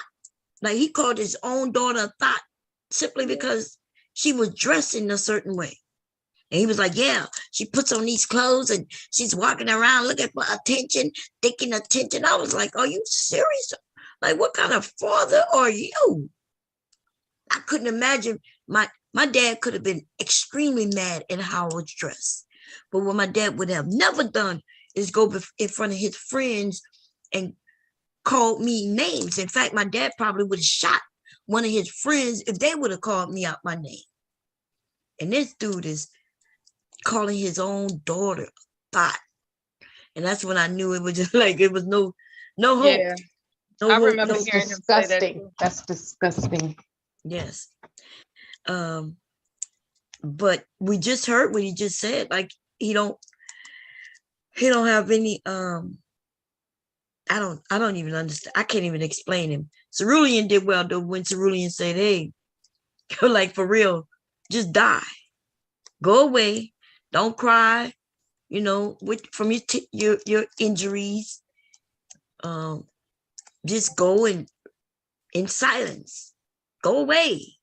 Yeah, man, go over to this corner, right, with the lights off, and then and shed your tears over there, right, or just lay down and die. Just wait for it to come for you. Just do it in silence. Away from people that actually have interest in their own posterity. Exactly. Just get out the way. Get out the way. Motherfucker, get out the way. Get out the way. Just lay down and die in silence. Man. Well, let's hear a little bit more of what he got to say. Lord have mercy. But when he said he was pro-black, when did that happen? Because I've never heard him be pro-black. He sounds like he's against black people to me. Well, see, like I said, he's got to hold up. He's doing this to kind of keep his incel audience. Because like I said, you go all the way back. You remember those days. He was more aligned with me. But see that incel audience, they are able to profit from. Somebody said was just a video on Facebook of a black woman publicly humiliated. Okay. I'm not understanding what the hell. You gonna always look, we're gonna have individuals doing various things of all races that we may not agree with. But is that woman claiming that she's pro-black, and is she claiming that she has a group of followers who's learning from her? Jeez, man, people don't understand the differences, huh? Anyway, fair use, here we go. He asked me a question. He made a statement. I directed it towards him. Thing is, if you believe that you're right and you believe that you're morally right and people are actually going to go for it, go out and sell it. See what happens. You heard what he said? Go out and sell it. That's what he's been doing. Just like you said, Cerulean, he's out here selling it. Yeah, selling it. Everything's for sale. Yeah. Go out but I don't see anything pro-black about being a quote unquote sellout. Oh man, there you go. Those incels love him, man. Wow. They call him the master teacher. It is just better. I mean, instead of dragging on this perceived pain that they have, just die in peace. Just die in silence and in peace. Just die. Just lay down and die. Here we go, y'all. Fair use. I mean, better off dead anyway. Like the other brother said, you shouldn't have to sell it. If you have to sell it, then you need to just lay down and die. That's what you then let it go. Oh man, she actually said that. But is that just lay down and die? I mean, lay down and die in silence and peace. Let it go. Let it go. Try it. So that's what. So wait, hold on. I think the next question. Hold on, y'all. Hold on. Because I think the next obvious question would be, okay, what do these men want, BGS?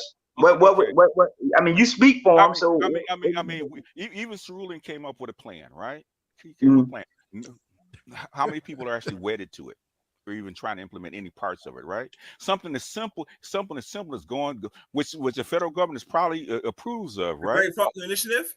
Yes. Well, answer the question, BGS. Hold on. Please. Answer the question. Exactly. Guys, Answer don't the do that. fucking question. Which question am I answering, ma'am? Which question am I answering? I got about 5. Which one? Anyone, because I asked you about an No. hour ago, where did all I these black men go that got kicked out of the home, and you still never answered that I one. didn't say where they answered. They went to the street. They were Federal empowered. government came and picked them up in a milk They truck. didn't go to the street because, again, like I told you, from 1950 to the 1980s, America thought it all but cured homelessness. So where did they go? No, they didn't all but kill homelessness. They were thought they did. It- And there were no boarding Come on. homes and there were no shelters. All right. Hold If on, you're gonna y'all. answer, if you're gonna answer it, go ahead, answer it. No, Hold- I'm hold- hold- telling you. No. It's okay. It's I'm okay. saying to It's you, okay. sir, that there were no boarding homes and there were no shelters for black men. Where did they go? In other words, what was the marriage rate up until the 1980s? Excuse me, I didn't ask you that. Answer the question. What was the marriage rate up until the 1980s? They were still in the home. Answer the question. No, you said they were put out of the home because they took the check. You said they took the check. Women.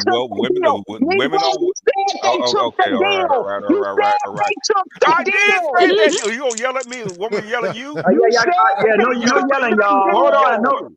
No yelling, y'all. Yeah, thank you. I'm not gonna be screamed at. Okay. Yeah, come on, y'all. Let's keep it respectful. Everybody got to be. I'm respecting you. I'm trying to answer I've been your quiet question. and married for a very long time. I just got back. Doesn't give you the right to scream at me. I didn't yell at. I didn't Yes, yell you at did. you. Yes, you did. That was All not. right, hold on, y'all.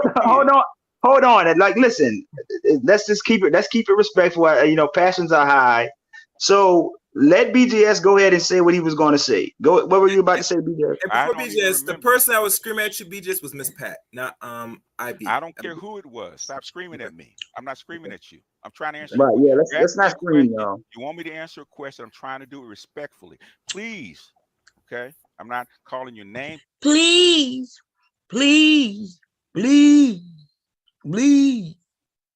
Don't scream at me.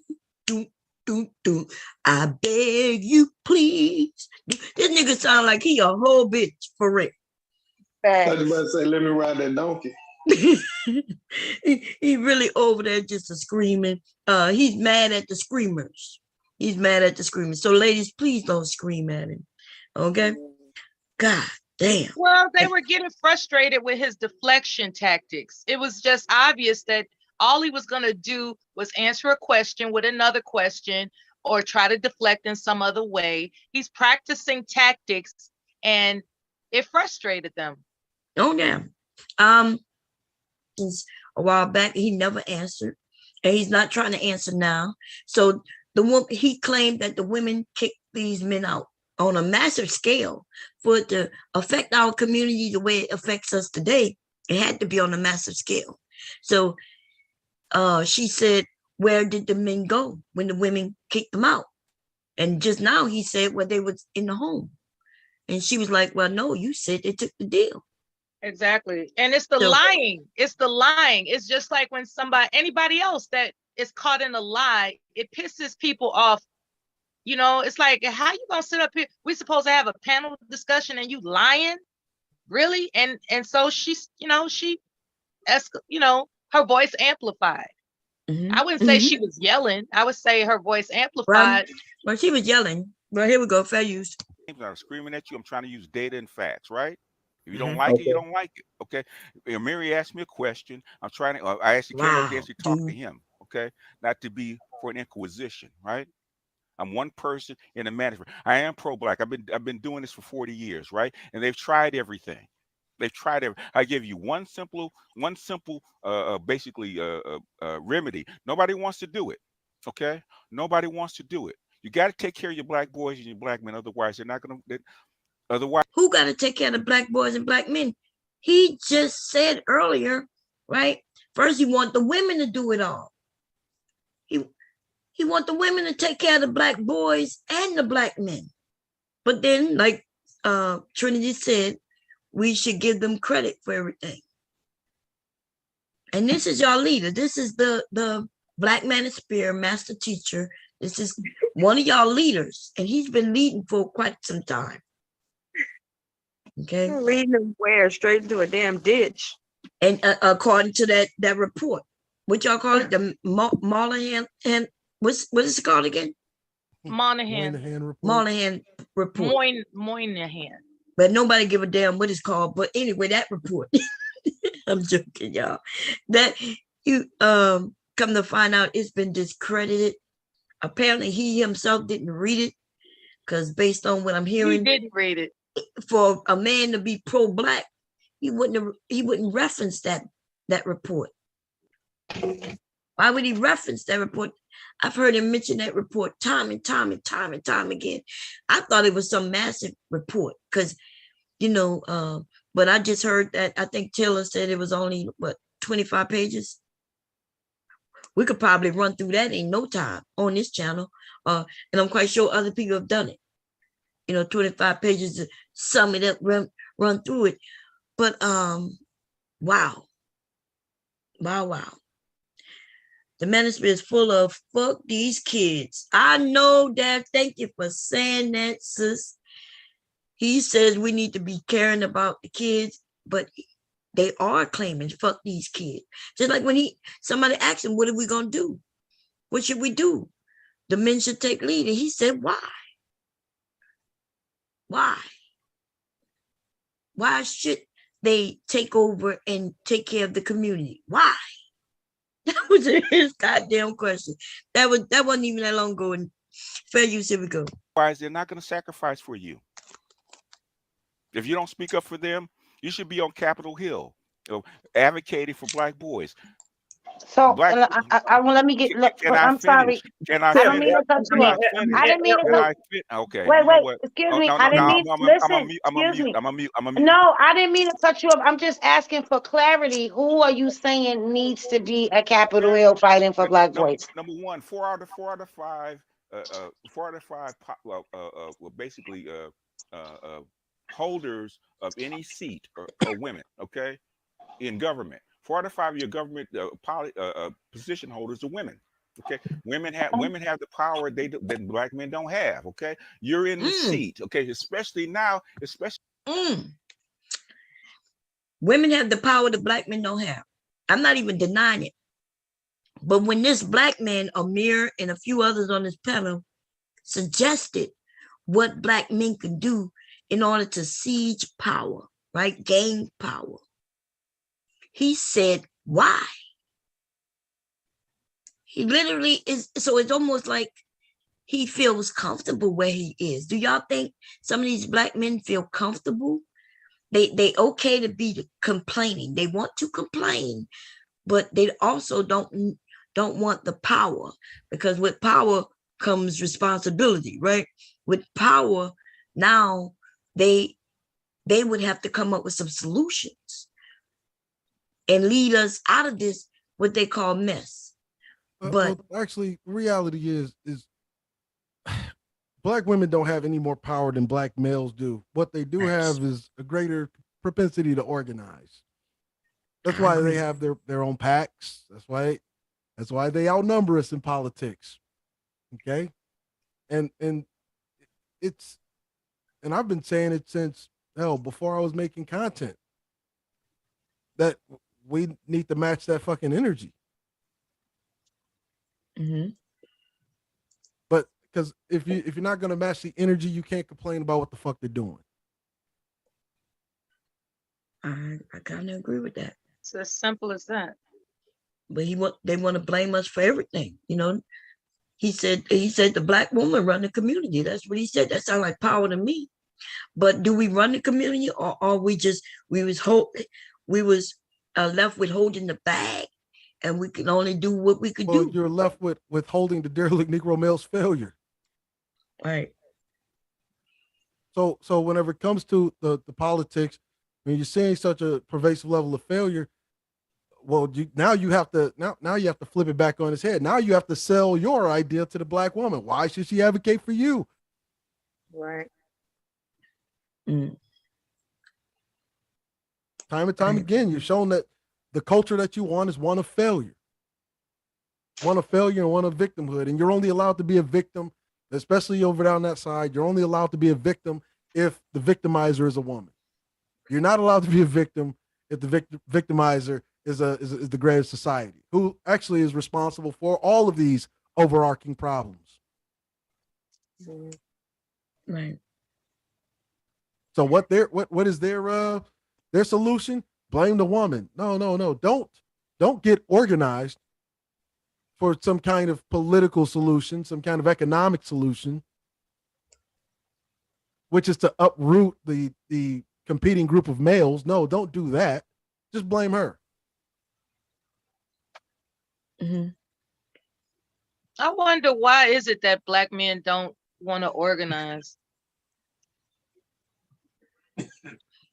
They can down. Go ahead. I'm sorry, Trin. Was that you, Trinity? Yeah, I think they've been beat down. I was talking to Cerulean about this a couple of years ago when I asked him. You remember when I asked you, Cerulean, do you think that the warrior class gene has been breeded out of most Black men? Because it seemed like Why you think I created the 2/3 policy? Because 2/3 of these niggas are chaff.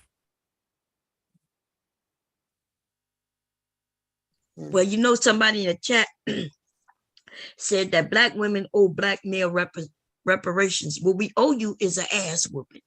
Okay, we owe you an ass whooping. We owe you nothing. I mean, some would actually say that we owe them an abortion, but that's just what some say. Ouch. I'm not saying that. I'm not saying it. I'm just saying what the people have been saying. You know what I mean? The people have been saying. The people have been spoken. They've been speaking on things, and they've been saying that we owe you non-existence. That's just what they've been saying. Look, you could go all the way back 2018. I think you were around, Bomb Cherry. When I was doing the videos, a man's role, soldier in every home, 5 stages of organization. BGS was more aligned with me. It was all of the incels that were saying, "Oh, he's a simp. They were telling Angry Man, oh, he's bringing down he's bringing down the value of your platform and all that simp shit." And when a derelict Negro male constantly hears that from these incels, he starts to believe it.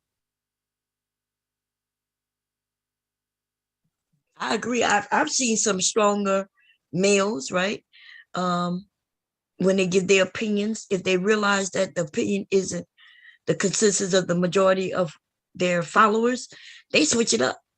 And I've never seen a man do that before. Men, especially if you believe it, it could even be wrong. It could be wrong, up until you find out that you're wrong based in some evidence. Like if I come and show you some evidence, hey, that you're wrong on this, I see where you change it up.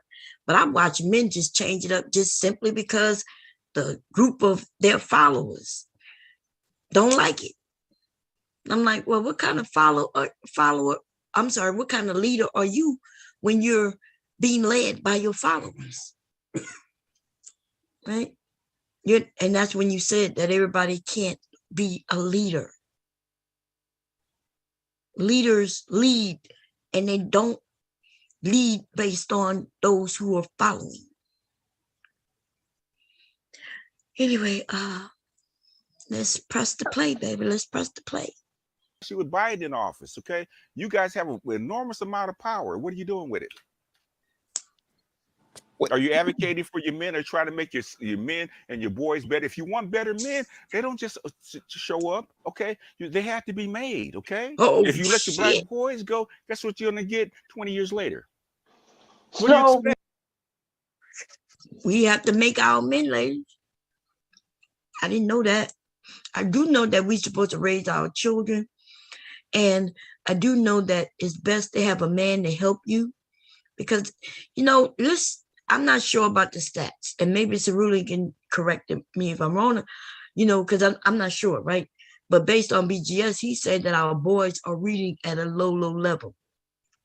But then at the same time, he's saying that it's us women's fault. But, men and women, we think differently. So maybe I can't teach my son how to do certain things. Maybe it takes the man to come in and get him to understand that he's not going to learn the way we girls learn or women learn.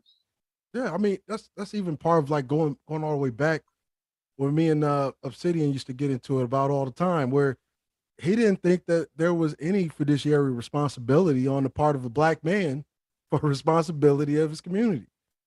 Like, so if the boys aren't reading at grade level, where exactly do we fit in on that? Then we should be the ones that's coming in to bring them up to that level. Right.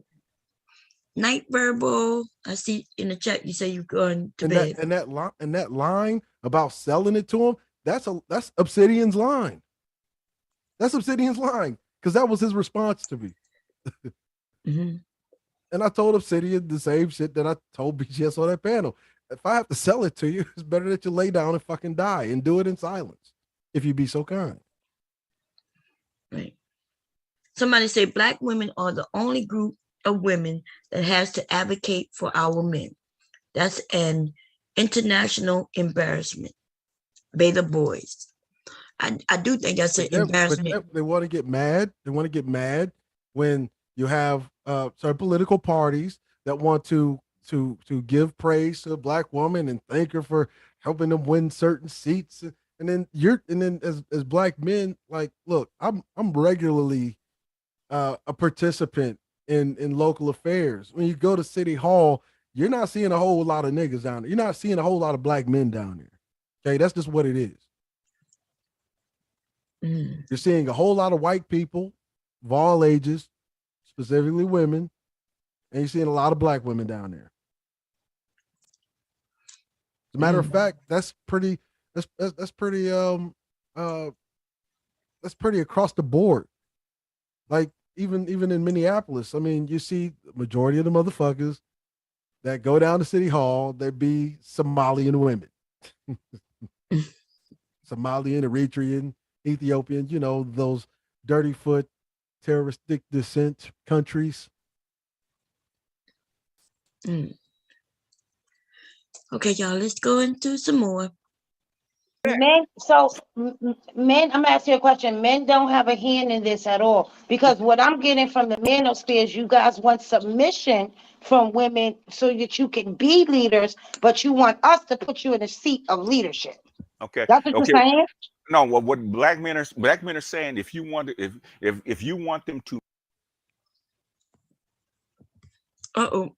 to marry you, because you don't have to.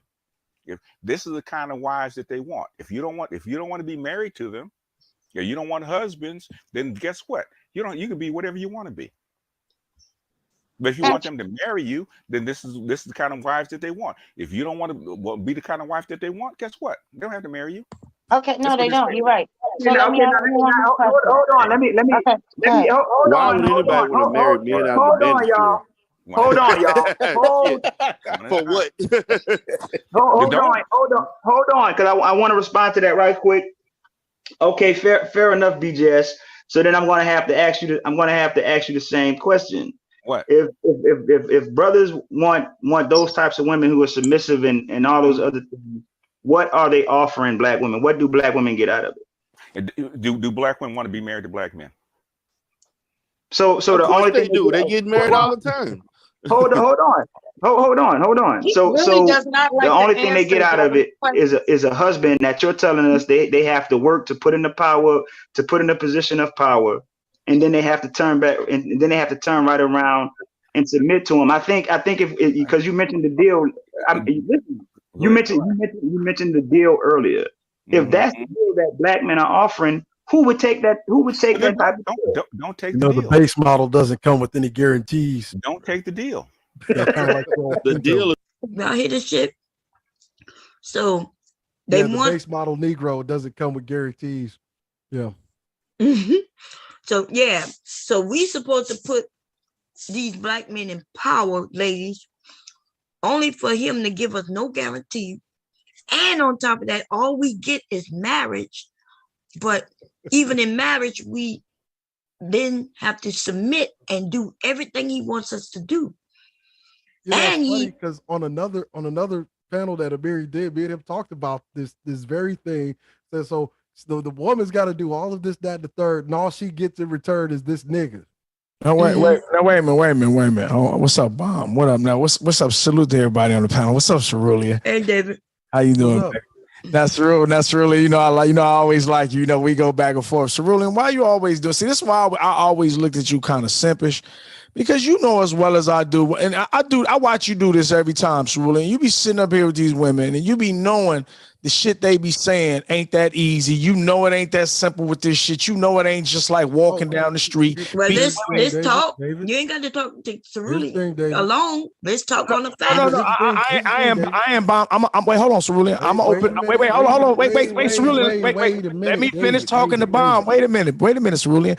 Bomb. What I'm doing is I'm asking Cerulean. I'm gonna open it up because I'm gonna bring. That's what I'm doing. I know what I'm doing. I'm gonna bring it out. But Cerulean knows it's not just like walking down the street beating up the local nerd white boy at the corner. Now we in power. Cerulean knows it ain't that simple. So when he sits here and listens to y'all and he don't say nothing about it, like let me explain why. Let me explain, Bomb. Then I get into it. Cerulean worked for this country. He knows how. He knows how this country destabilizes other countries. They destabilize shit here. So Cerulean knows that. I've explained it overly at length. And I've explained it even overly at length before I even started creating content. And Right. you know what? I tried to explain to the derelict Negro male that is just I not was gonna that ask easy. him Yes, what I made am you out of man patience. turn on his boy BGS. Wait. Who is that? Listen, y'all not gonna come over here and take over my If you shit, really right? want to know, We're gonna I stay can on turn this topic. anybody. I'm on the topic. Everybody Okay, turns so on let me, me which clear I'm it up. fine with. Hold So on, Cerulean. do you I'm not rather think comfortable that we being the bad know guy at times. that and we've already mentioned that the government themselves have a foot on our neck, all of us, black Yeah. women, black men. Yeah. But let me say this, Bomb. Yeah, we do understand that, Bomb. Here's the problem. Here's the thing. See, like what BGS is saying, this is what I always say any day, and it's simple. Anybody that's gonna get pushback. That's why I don't like having these conversations, because it ain't really that difficult. It's just nobody wants to do what they got to do. Like at the end of the day, you as a mother, what BGS is saying is, if you as a mother, like there's a saying we used to have on Facebook on a meme. It says, if your woman doesn't teach you how to be a revolutionary, by default, she's going to teach you how to be a slave. So what BGS is saying is, your woman or your mother? Your mother, the women of your community, whoever, your mother, your sister, whoever, your wife. Wait, whoever. so we supposed to teach you about that, or should your dad? No. Let me explain. Let me get it for 2 seconds. I'll give her. Me and Cerulean had this. What happened to iron sharpens iron? What happened to that? Hold on. That don't start hitting me with 50 million questions one at a goddamn time. So now what I'm gonna do is, what I'm saying is, me and Cerulean have had this conversation many times. So I got this conversation. This ain't my first time. So what it is mothers being the first teachers of children. That is a fact. That ain't got nothing to do. Men ain't never start being the goddamn first teachers of children. So what a woman is. But what we teach in the beginning, the first teachers, we teach you about how to walk, how to talk, potty train, right? No. All that other shit you talking, that gonna come from your dad. Let me stop you, Bomb. No, that's not true. I understand it says let me finish. Let me finish what I'm saying. I can land it if I can get there. Understand this. It takes both of them, but understand this. If the children are more around you, just because you're the woman, this revolutionaries have done it, especially back in the day. Y'all said earlier why black men have never tried to unify for power. That's a lie. The motherfucking Panthers We never did. said that. We never said that. We're talking about now. No, wait. You got to stop making up shit. I'm not. Listen, you don't even know. All right, who said it, Bomb? Who did I hear say it? Since you know what I'm talking about. We talking about here on the panel, right? No. All right, listen. Who did you hear say what I said? If you know what I'm talking about. I'm talking about on this panel. Who said it? Okay, that's what I'm saying. No, I'm asking you. Who said it? I don't know exactly who said it. All right, so but let me. It don't matter. Why you asking me who said it? I do remember it being said. And we're talking currently. All right, wait. Mela asked, why haven't black men organized? And the Panthers did it. The Muslims did it. We've been doing it. We're talking about now. All right, wait a minute. You don't think Mela and I know about the Panthers? All right, let me finish. I'm gonna come back to that. So at the end of the day, it takes a village to raise a child. That's not mothers that see mothers that. If you Bomb, you should know this. 70s and 80s when we an excuse making. Would you be quiet? God damn. You got to stay with the topic. I am with the topic. You would have went back to the goddamn. Can I finish? If I can finish what I'm saying. Yes, but you gotta stay on topic. I am. Okay, go ahead. Understand this. This is the problem. It takes a mama and a daddy, not just a daddy. A daddy ain't enough. Daddy can't listen. We've said that. You're right. Can I finish the sentence, please? God damn it. That's irritating. Let me finish the sentence. Okay. God damn. Then attack it. No problem. I ain't going nowhere. We're not attacking. I'm agreeing with you. That's what I'm saying. I'm saying then you can address it. I just used attack. Please don't. I don't want to do word games. I can't get to my topic. I'm gonna get back to it. So at the end of the day, it takes men and women to train men and boys and girls about everything around here. There is no, that's just for your daddy. There is no, that's just for your mama. If we talk about taking power, that means all motherfucking hands on deck. Children, girls, boys, mamas, grandmamas, daddies, fathers, uncles, we all teach each other. Each one teach one. We all teach each other power. We all stay on code. We all recognize if they give us any handouts, we're going to use it to our benefit for our people. Anything they try to use against us, divide us, we're going to come together and turn it on them. That has to be the mentality of everybody, not just the goddamn men. Facts. But Okay, the men are saying that it's just on the women, though. But here is the problem. Hold on. No, here is the problem. All right, here we go. I'm listening. Y'all been on YouTube. BGS. Hold on. Yeah. Because I'm tired. Talk about yourself, nigga. Stop interrupting. Hold on. Shut up telling me. Wait, hold on. I know that ain't the interrupt. You're telling me not to interrupt. Hold on. Watch this, though. Cerulean and Charles Faulkner have the Great Faulkner Initiative. I got my own black agenda ideas. But you ain't did shit. Hey, quiet. But here is the problem. Damn. Here is the problem. Yeah. So me and Cerulean are the only ones though who wrote something down right on this panel. But for you and BGS, y'all, BGS been here since 2010. Everybody, Angry Man been around here since. What are you doing, Big J? We ain't No, quiet. We ain't talking about no paper. What are you actively doing on the front line? You're doing nothing. You're doing nothing. You just talk. You just talk shit about everybody else. Why you yelling, sir? Why you yelling? I'm not yelling. I got a lot. The Hebrew Israelite do got a little movement though, Big J. They do got a little big movement going. The Hebrew Lord, I didn't know we were gonna have no dick suckers on this. Hold on. But let's talk about the he pews Israelites. Nigga, we doing more than you. Hold on. Y'all stand on street corners all day. No. Hold on. Okay, y'all done changed my topic, and I'm not going. I'm not doing it. Right. So we're gonna go back. So at the end of the day, At the end of the day, what, David? At the end of the day, what, David? If everybody ain't pulling their weight around here to keep us all. But you ain't pulling. But you ain't pulling. Okay, listen. You ain't pulling your weight. Stop. Listen. Okay. Yeah, that nigga just came. We was having a conversation. The person who you hear wanting to blame just the women is BGS. That's why we talking about him. Nobody else is disputing the fact that we all should be in this together. But he did not say that now, did he, David? He said the women.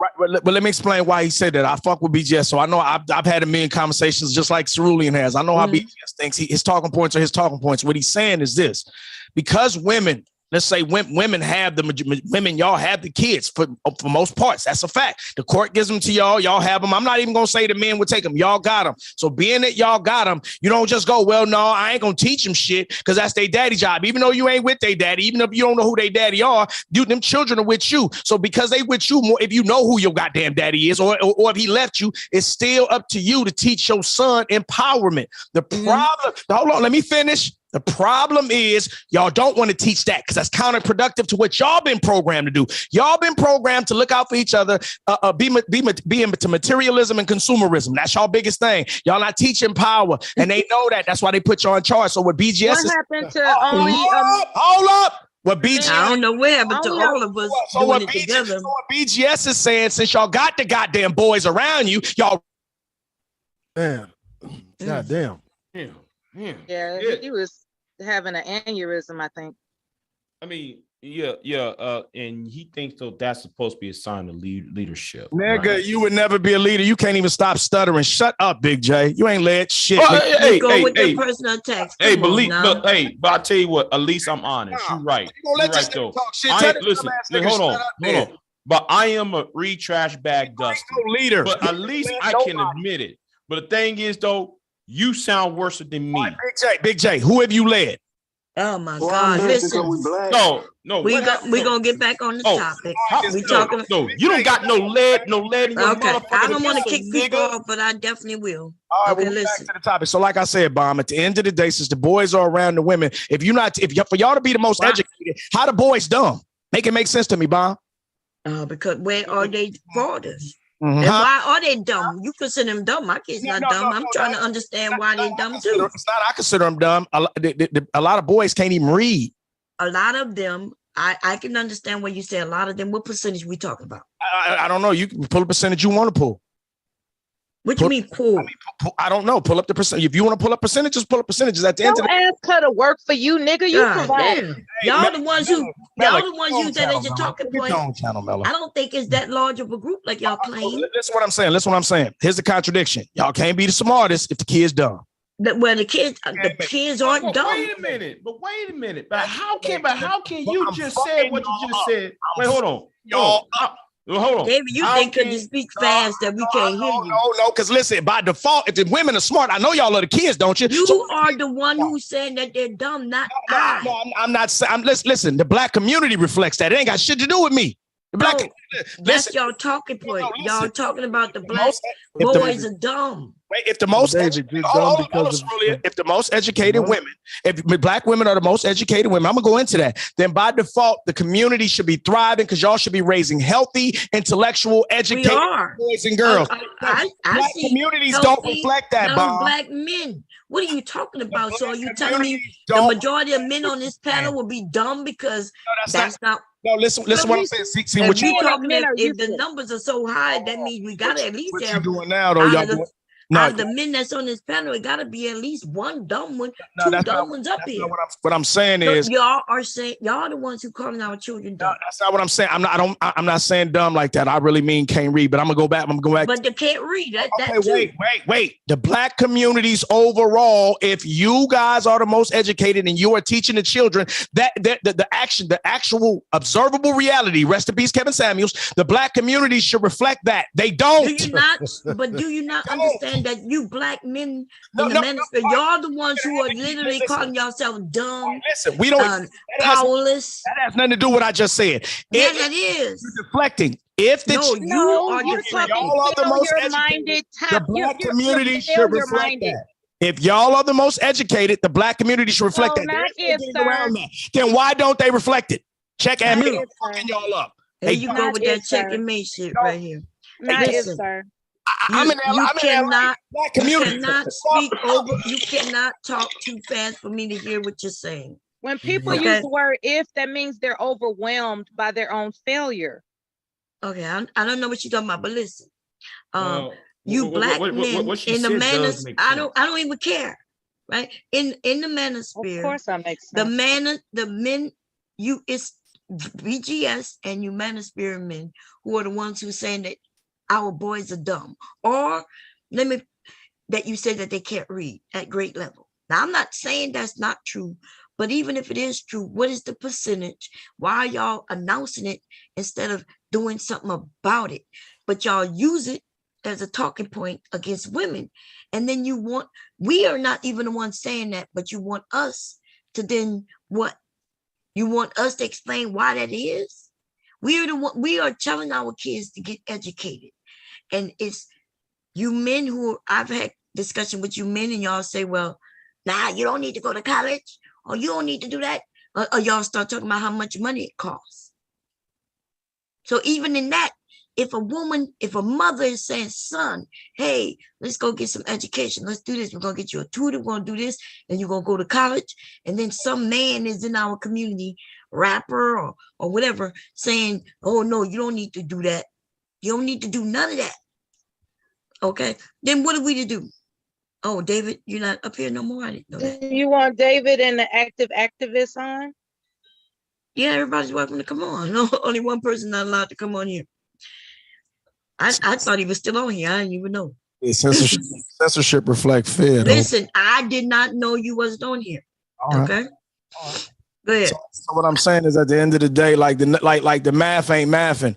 Listen, I'm not math. Math ain't mathing. Yeah. That's a saying if y'all don't know it. So let me say this. I know it is, but goddamn, this ain't what I want. I'm looking around. Like, listen, y'all run the communities. It's a fact. I'm gonna say that y'all do run the black communities. Black women have control over the black community, but black men don't have the power. And listen, hold up, say, goddamn, bro. I don't like that. Let me finish my goddamn sentence. Let it finish and then you could go big. Damn, man, I ain't running nowhere. Just let me finish. Nigga, every time I'm cooking, you step in front of it because you know where I'm finna go. I don't like that weak. Okay, continue going. Go. All right, I don't want to say that. Don't repeat what you already said, though. All right. So what I'm saying is, the math ain't math. And what I'm saying is, if the black community, black women run the black community, y'all the most smartest, y'all the strongest, y'all got the money, y'all the shit. Y'all Y'all say we're the most educated. That don't mean we the smartest. This is what I'm saying. Listen what I'm saying. Y'all the shit. I'm saying y'all the shit. I'm saying y'all like jealousy. But go ahead. Goddamn, am I gonna get to finishing up? Okay, y'all the shit. I'm gonna play into that. Y'all can't be beat. Y'all the number one. Then by default, there is no way in the world the black community is not supposed to reflect that, and it don't. It don't. No getting around that. Ain't no getting around that. Leader, y'all the leaders. What's happening? I have no idea. Listen, you don't see where our young boys and women are going to college at a high rate. They've been doing that for a while. Millennials. Now we got zennials. So what numbers are you talking about? College ain't what I'm talking about. Let me. All right, what you talking about? Because even if he's behind grade level, because Mr. Gray Cerulean explained this a while back, even to me. He said at a certain age coming in, boys might be behind. Black children may be behind, but by another age group, they start catching up and they're on track. Am I right about that, Cerulean? Well, wait, Bomb. Wait, Bomb. Let me say this for me. All right, Bomb. Let me tell you about me. I hear you, Bomb. I'm gonna say this again. I'm not saying college doesn't benefit. We Israelites. We ain't in all that college shit. Not saying contextualize shit for niggas. Of course, there are things that you can go to college for that can benefit you. But we all know that college, to an extent, it does benefit, but it's a scheme. That's why you can't write off certain college loans, because that's another way they get money. That's a whole nother hustle, like child support for the states and shit. But that's a different conversation. What I'm talking about is teach your sons how this place really is. Like on my channel, I do this. I teach people how the world really is. Let me finish. Dude, is it just an advertisement? No, it's not an advertisement. I haven't been teaching people how the world really is. Listen what I'm saying.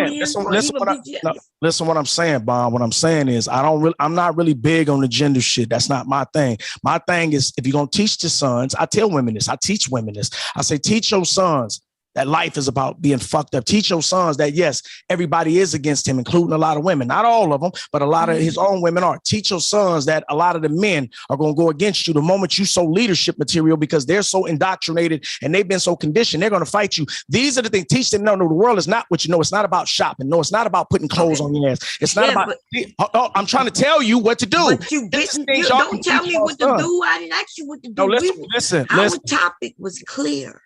And now you up here changing. I ain't changed it. You made a mention on BGS talking about helping the children. I'm still talking. Yeah, what that got to do with that's the same thing. I ain't changed talking shit. about what you teach on your I'm channel. talking about, I said the boys this. I'm talking about teaching your children, boys and girls, how life really works. These are things mothers can teach boys. The shit I'm telling you, the reason you don't, I'm not, maybe not you, Bomb. There are people who don't know. Okay, let's say you know. There are women, there are people listening to your stream right now who've never heard this. So let them hear it.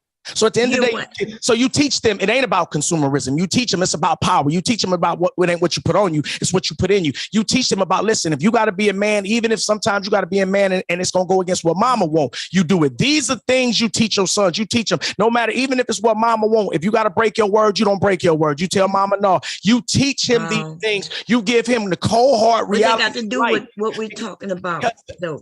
All right, hold on, watch this. Okay, Bomb. We was talking about BGS, dude. God damn, man. Hold on, watch this. No, we're not gonna watch. Wait. We're not gonna continue. What's the topic? Okay, what's the topic, Bomb? We are talking about BGS, the Black Manosphere, and we're listening to what he is saying. What's the topic, Bomb? What he is saying is not what you are saying. I'm asking you what's the topic. But you came up. What BGS said. Was you not listening? No, just tell me the topic. Is this a game? Just tell me the topic. I'm going to tie it in. Tell me the topic. Do you know the topic? Tell it to me. Reading Rainbow. No. Big J, the adults are talking. Go ahead, Bob. We are listening to a stream and we're listening to what is being said and we're commenting on it. So nobody going to tell me what the topic is. Okay. Hello. Shut up, Mella. Nobody. BGS failed Black men with lies and deception. That's the title of the stream. I know the title of the stream, but I'm telling David, not you. Yeah, but I don't know why you fell into that. I do not read I do know my own title. Okay, I'm not just trying to have a power struggle. But with well, then just don't get involved. I was gonna handle it, right? Okay, so but I know what my topic is. He knows. David been in the chat for a while, so he knows exactly what's going on. Right. You say it says lies and deception bomb. So, yeah, but no, but we play in the video, and then I'm stopping it, and we're commenting on what is being said. Right. So what you just told, your spill had nothing to do. Yes. Now I'm gonna tie it in. And I'm gonna tie it in. Now allow me to tie it in if I may. When BGS, when you said Bella, and when you said earlier, BGS talked about raising the kids, because he mentioned that earlier when you mentioned about what, and you said he said, "Oh, we got to do it." I thought the man was supposed to do it. All right, then. So you no, wait. Oh my God. Okay, wait, back up. First of all, you so hyper. I'm not hyper. That's my normal thing, Bomb. Just that is, you do. All right, then. So I'm not. If I was hyper, I'd be like this. That ain't what I'm doing. This is my normal shit. Go ahead. Okay, so you get me hyped up. I'm trying not to get hyped. But you're right. You're right. That's the way you talk. Okay. Right. Anyway, what was said? The last thing. In fact, let's rewind a little bit.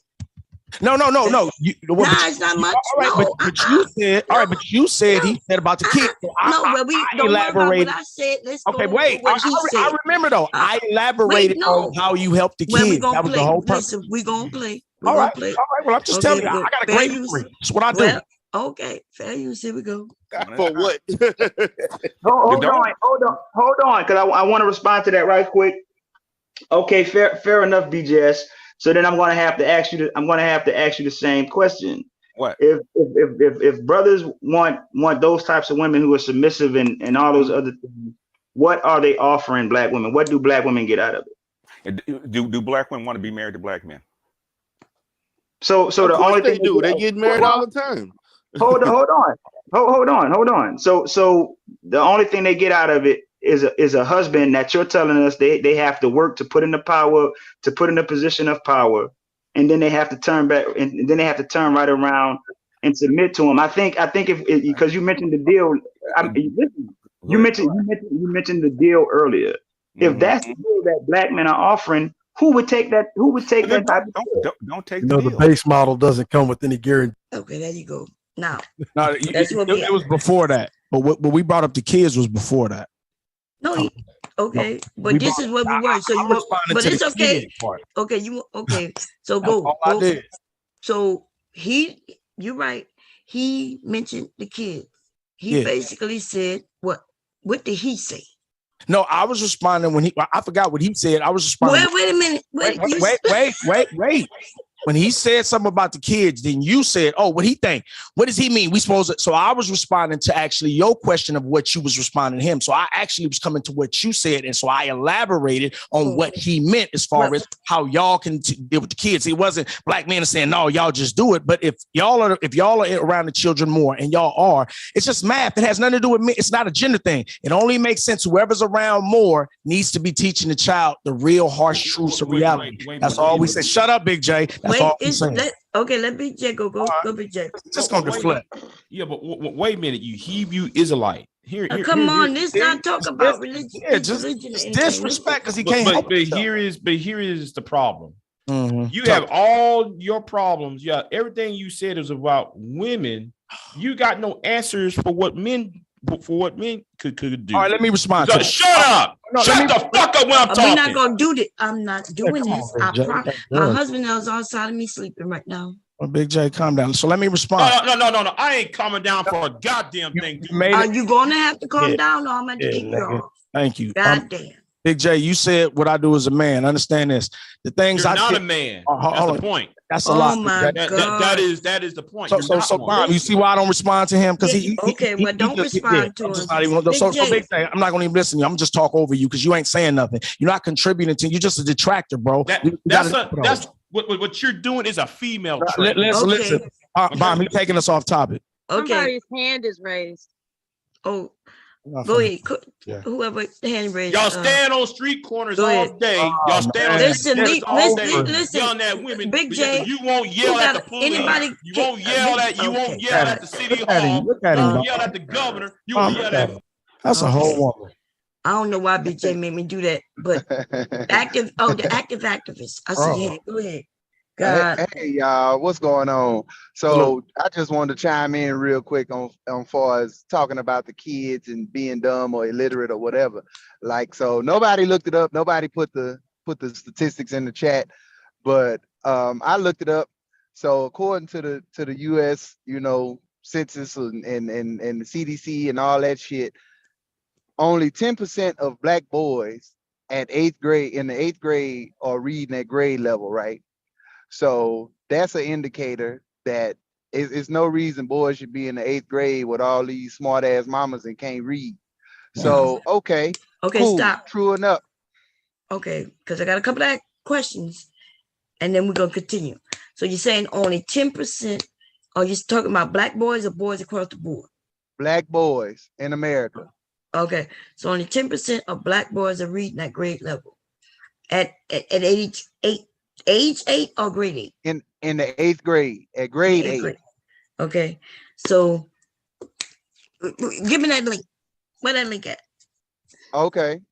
All right, I'll see. I'll what's the name? I'll put that. What you want me to put it in the chat? Put it in the this Zoom. in the Zoom chat. chat. Put in the regular chat. Okay. All right, I'll put that. And then I wanted to talk about, you know, I know the school to prison pipeline this is not the first time that y'all are hearing about this. Right. Do you understand that black boys by the second grade, the government has already determined who is the most likely and have decided that, you know, black boys as a second grade, or they already trying to figure out to have enough, they're building prisons based on boys, how they're performing in the second grade. So yeah, some of us may come out of that and catch up to to women at a certain age. Yeah, but the vast majority of us are not. Facts. The vast majority of us are not. True enough, not all of us go to prison. What you say just don't make no that don't make no goddamn sense. So in the second grade, they have a crystal ball and they've decided that we're gonna make sure that what they making sure. Yeah. Let me answer that, Bob. Let me answer. If they making sure, that means that's their system. No, exactly. And they can do whatever they want within this system. Listen. When they was building jails, my daddy is the one who turned me on this. My daddy was one of them conspiracy theorists. He gave me the conspiracy to kill to destroy black boys. He gave me the spook, the sad about it. He gave me all this shit. That's why I was up on it early. So let me just say this. So one thing he would always tell me. Back off topic. I'm not. He was always the one that told me about jails, and he used to tell me they building jails all the time. And I'm like, and he would ask me, they like, what you think that mean? And I would go, I don't know. He said, you don't think they gonna put you in them? He said, they gonna put you in them rather you do something than not, because you don't design a hotel without knowing that you're gonna put some people there. This is one of the reasons. Right. We know that already. All right. So wait. So that means they're purposely they don't get anything by locking up women. They could do it to women. It doesn't make sense. Y'all are the biggest customers. So what we do is we lock up your men. That destabilizes your community, because without your men to protect you, we know that already. Oh my God! Off topic. Then listen. Do you would understand what he said, and we would have to explain it if you understood it. First of all, I understand, but you're off topic. Now, I don't know what the hell y'all don't get. This is not the topic. I'm talking about what you asked him. You asked him a question about, so they're gonna already put people in jail, and I'm telling you. No, I didn't. That wasn't my question. Did you not hear what I said? I said so in second grade. Mm-hmm. You're saying that they already know which ones are going to jail. And I was saying, if they do, then that is the system. That has nothing to do with us as mothers and what we are. Hold up. Right. This is what I say to that, aren't teaching, because if they build that prison, they're going to put bodies there, whether you know how to read or not. No, Bomb. No, that's not the case. Y'all hear this? That's not what David just said. What David is explaining is basically it's two things. It's two components to them making that decision of who's going to end up a jailbird and who's not. Okay, it's their education, their literacy. Well, there are 3 points. So their education, their literacy, and their behavior. So kids that's dumb and acting out in school as the second grade, black boys, they already assuming he's gonna grow up, be a Pookie and a Ray Ray, and his ass is going to jail. I'm talking to a fucking Pookie right now, nigga, and y'all getting on my goddamn nerves. Bomb, listen. Listen, no. Listen. I don't know who you think you are. I'm not talking to you, David, right now. Okay, because I know you. So David just admitted the same thing we know. We know this, right? The government, building up prison. They make money off of that, and they will put bodies in there. But you just not said, well, no, it's not true. So is it true or not? Do you think no? This is what it is, Bomb. It's what I don't just tell me what it explained. is. I asked the question. Do they No, they build the prison and they know they're they not. can put bodies? If you have smart, well-behaved black kids in the 2nd grade, they're gonna have less prisons to build. Y'all hear this That's shit? what I'm saying. Yeah, I hear that. They'll have less prisons to build. If that is They true, still throw them in there. There you go. And we know this. They set wait. people up. Cerulean. Where's Cerulean here? Cerulean. No, hold on. Wait. Hold on, Big J. Hold on. Cerulean. Does America destabilize governments and communities? Does America do that? Yes. Hold on. Do you think they don't do it on their own soil? Yes or no? Yeah, we know that. Man. Look, I've explained this shit at fucking. I just need a yes or no. I don't need the explanation. Do they do it here? This is not the topic though. I don't know All why. of the expletives. Okay, it looks like I'm gonna have to kick people off. Y'all don't want to stay on topic for real. Okay, what's the topic, Byron? One more time. What's the topic? I came in and y'all was talking about the kids. Right, bro. I'm following where they going, but you keep taking you niggas where they going.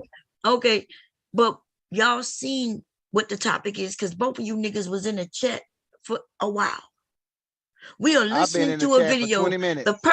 The person y'all are really against is not even the people you claiming, because your talking points right now is speaking against BGS. No, I came up here to BGS is the one who said, look, we're talking about him and what he's saying. Why don't y'all get that? Then I replayed what he said, and you still don't want to. I understand y'all scared of your master teacher or whatever. Come on, bro. I don't give a fuck about the nigga, me. We not scared of y'all. I got. Then why you ain't speaking the facts on what he said? I'll get out. Let me say this part, and I'll leave, or I just nigga, I don't know what you mean. Let me do this, and you will get out. Nigga, you will get out before you say some shit. I'm asking you, please, just let me. Is it on the topic? It's on the topic. Going first back of to all, what tell me saying, what the topic is. What y'all talking about BGS ignore and putting blame on women for talking about the state of the community, the kids, all that shit. Okay, saying BGS more been lying. I got it. I'm keeping up. But I'm addressing this. Okay, go. I've been keeping up, but I'm talking specifically about the point with y'all being the majority custodians of the children, right? And y'all having the most power. So why that is? If we're gonna say that, because y'all ain't marrying before y'all carry, that's why. That's why it is. If the husbands ain't there, it's because you didn't have a husband. Hold on, bro. Hold on. I got the answer. Bomb. Now you gonna say it. Now you gonna say this off topic. I just said it. The reason it's that way. The reason it's that way. The reason it's that way because America is purposely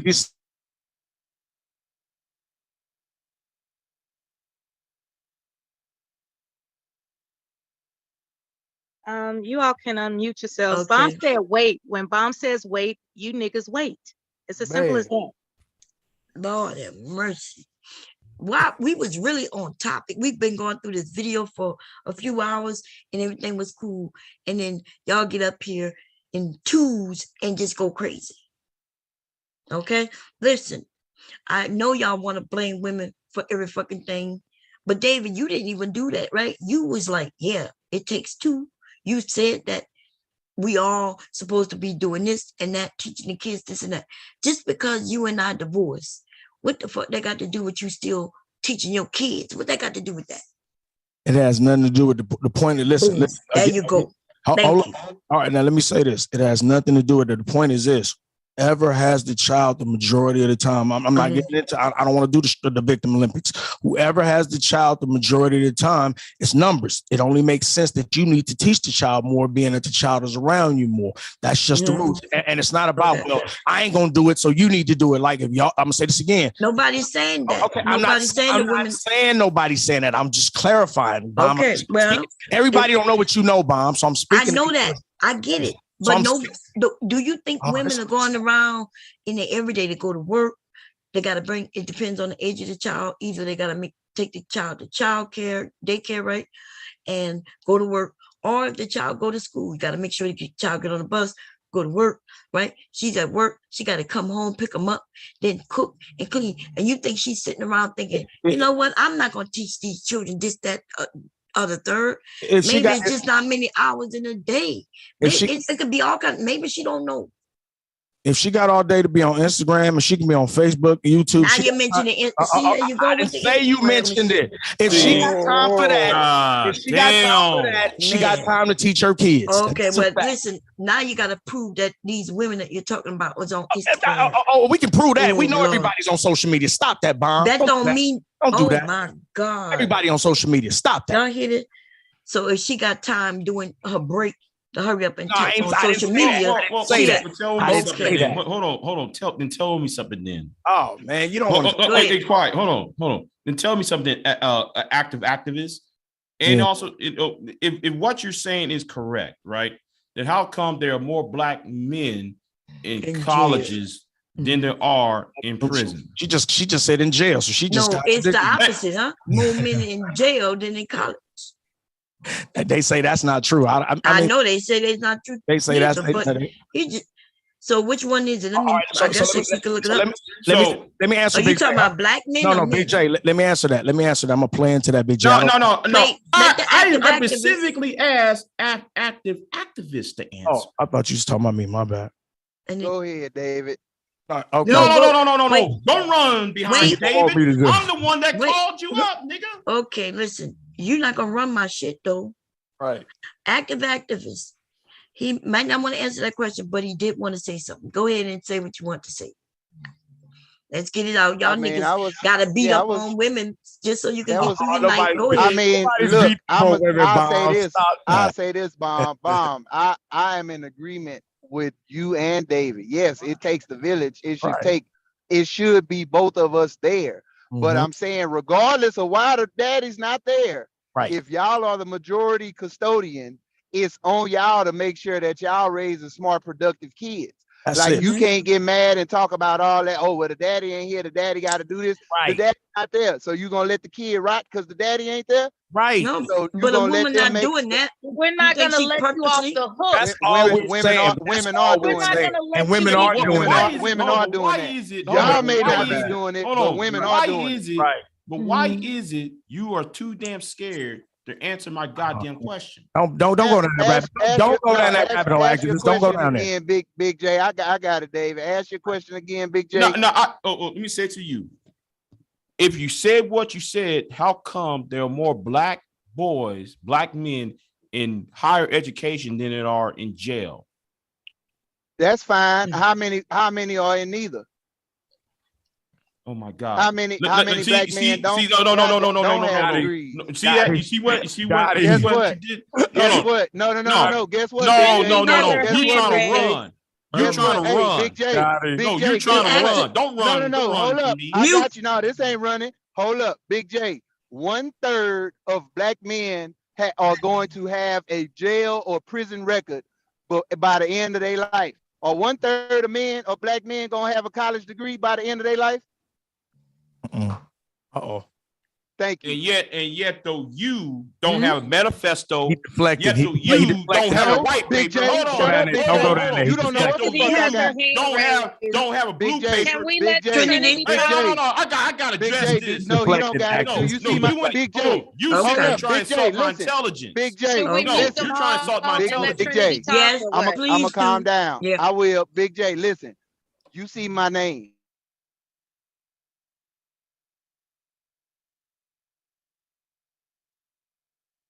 Go ahead, All right, Trinity. unmute yourself and please. Thank you. All right, I had a question for David, a two-part question. First, he said that the women were too busy on Instagram. Well, actually, when social media and the internet is fairly new, so your mother was probably not on Instagram when it was time for her to raise your dusty ass. Secondly, you said that the women should be teaching the boys how to be revolutionary. Well, who's supposed to be teaching the women how to be revolutionaries if that's the case? So it all goes back to the man. Are you asking me or are you gonna answer it? Asking, you gonna answer it for me? Are you asking? 'Cause I know you're asking it for me. I'm asking the question. Okay. All right. So what was your first question? The first question was your mom on Instagram? That's not what the first question was. I knew you to remember. That was not what you just said. Okay, all right. I answered. I'll play into it because that's not what you said. I'm a play into. My four-part question before you answer, please. We can't have conversations. It's too dramatic. Number one, was your mother on Instagram when she was supposed to be raising? I don't know. Sir. Okay, well then you don't know. So stop lying. I don't know. Number two. When you said that women should be raising their sons to be revolutionaries because the alternative is raising them to be slaves. Well, who's teaching the women how to be revolutionaries? Okay. I'm gonna say this. Responsibility. I got it. God damn. You gonna say the same thing 42 different times? Yeah, I sure the fuck am, motherfucker. Now answer the question. All right. So I'm gonna say this again. Nobody's teaching the girls just like nobody's teaching the boys because the women aren't teaching either. Check that, mate. No, it's not. So nobody taught the women, but y'all want the women to teach. No. If the women teaching the kids by default, but she gonna teach the boys and not teach the girls? Of course, teach the girls and the boys. Your logic here. Are responsible for teaching these women how to be revolutionaries so they can go on and teach. Whoever is around the children the most. And you know who's not? The fucking daddy. Okay. What do we owe y'all? He ain't shit. Cool. What do we owe y'all when we not married to y'all? We not in relationships with y'all? Exactly. Where y'all supposed to be getting all this teaching from? There it is. Right, so there you go. Y'all get all this. Y'all don't listen to niggas. Hey, they running from it. So where are y'all getting? Sound like BGS. So where are y'all getting y'all insight to teach these children this, Bomb Cherry? Wait a minute. Bomb, you got a hold on. I want y'all to notice something. Wait, I need that. Just because you niggas talk loud and try to bombard the conversation, I ain't talking right. That's Big J. No, I'm talking about I'm checkmate you, Cerulli. I always checkmate you, Cerulli. Come on, y'all. No, you don't. You always be a follower. I want y'all to notice. Always fucking you up every time, Cerulli. You always love me. You my nigga. Like You always getting on my nerves, y'all. I always liked you.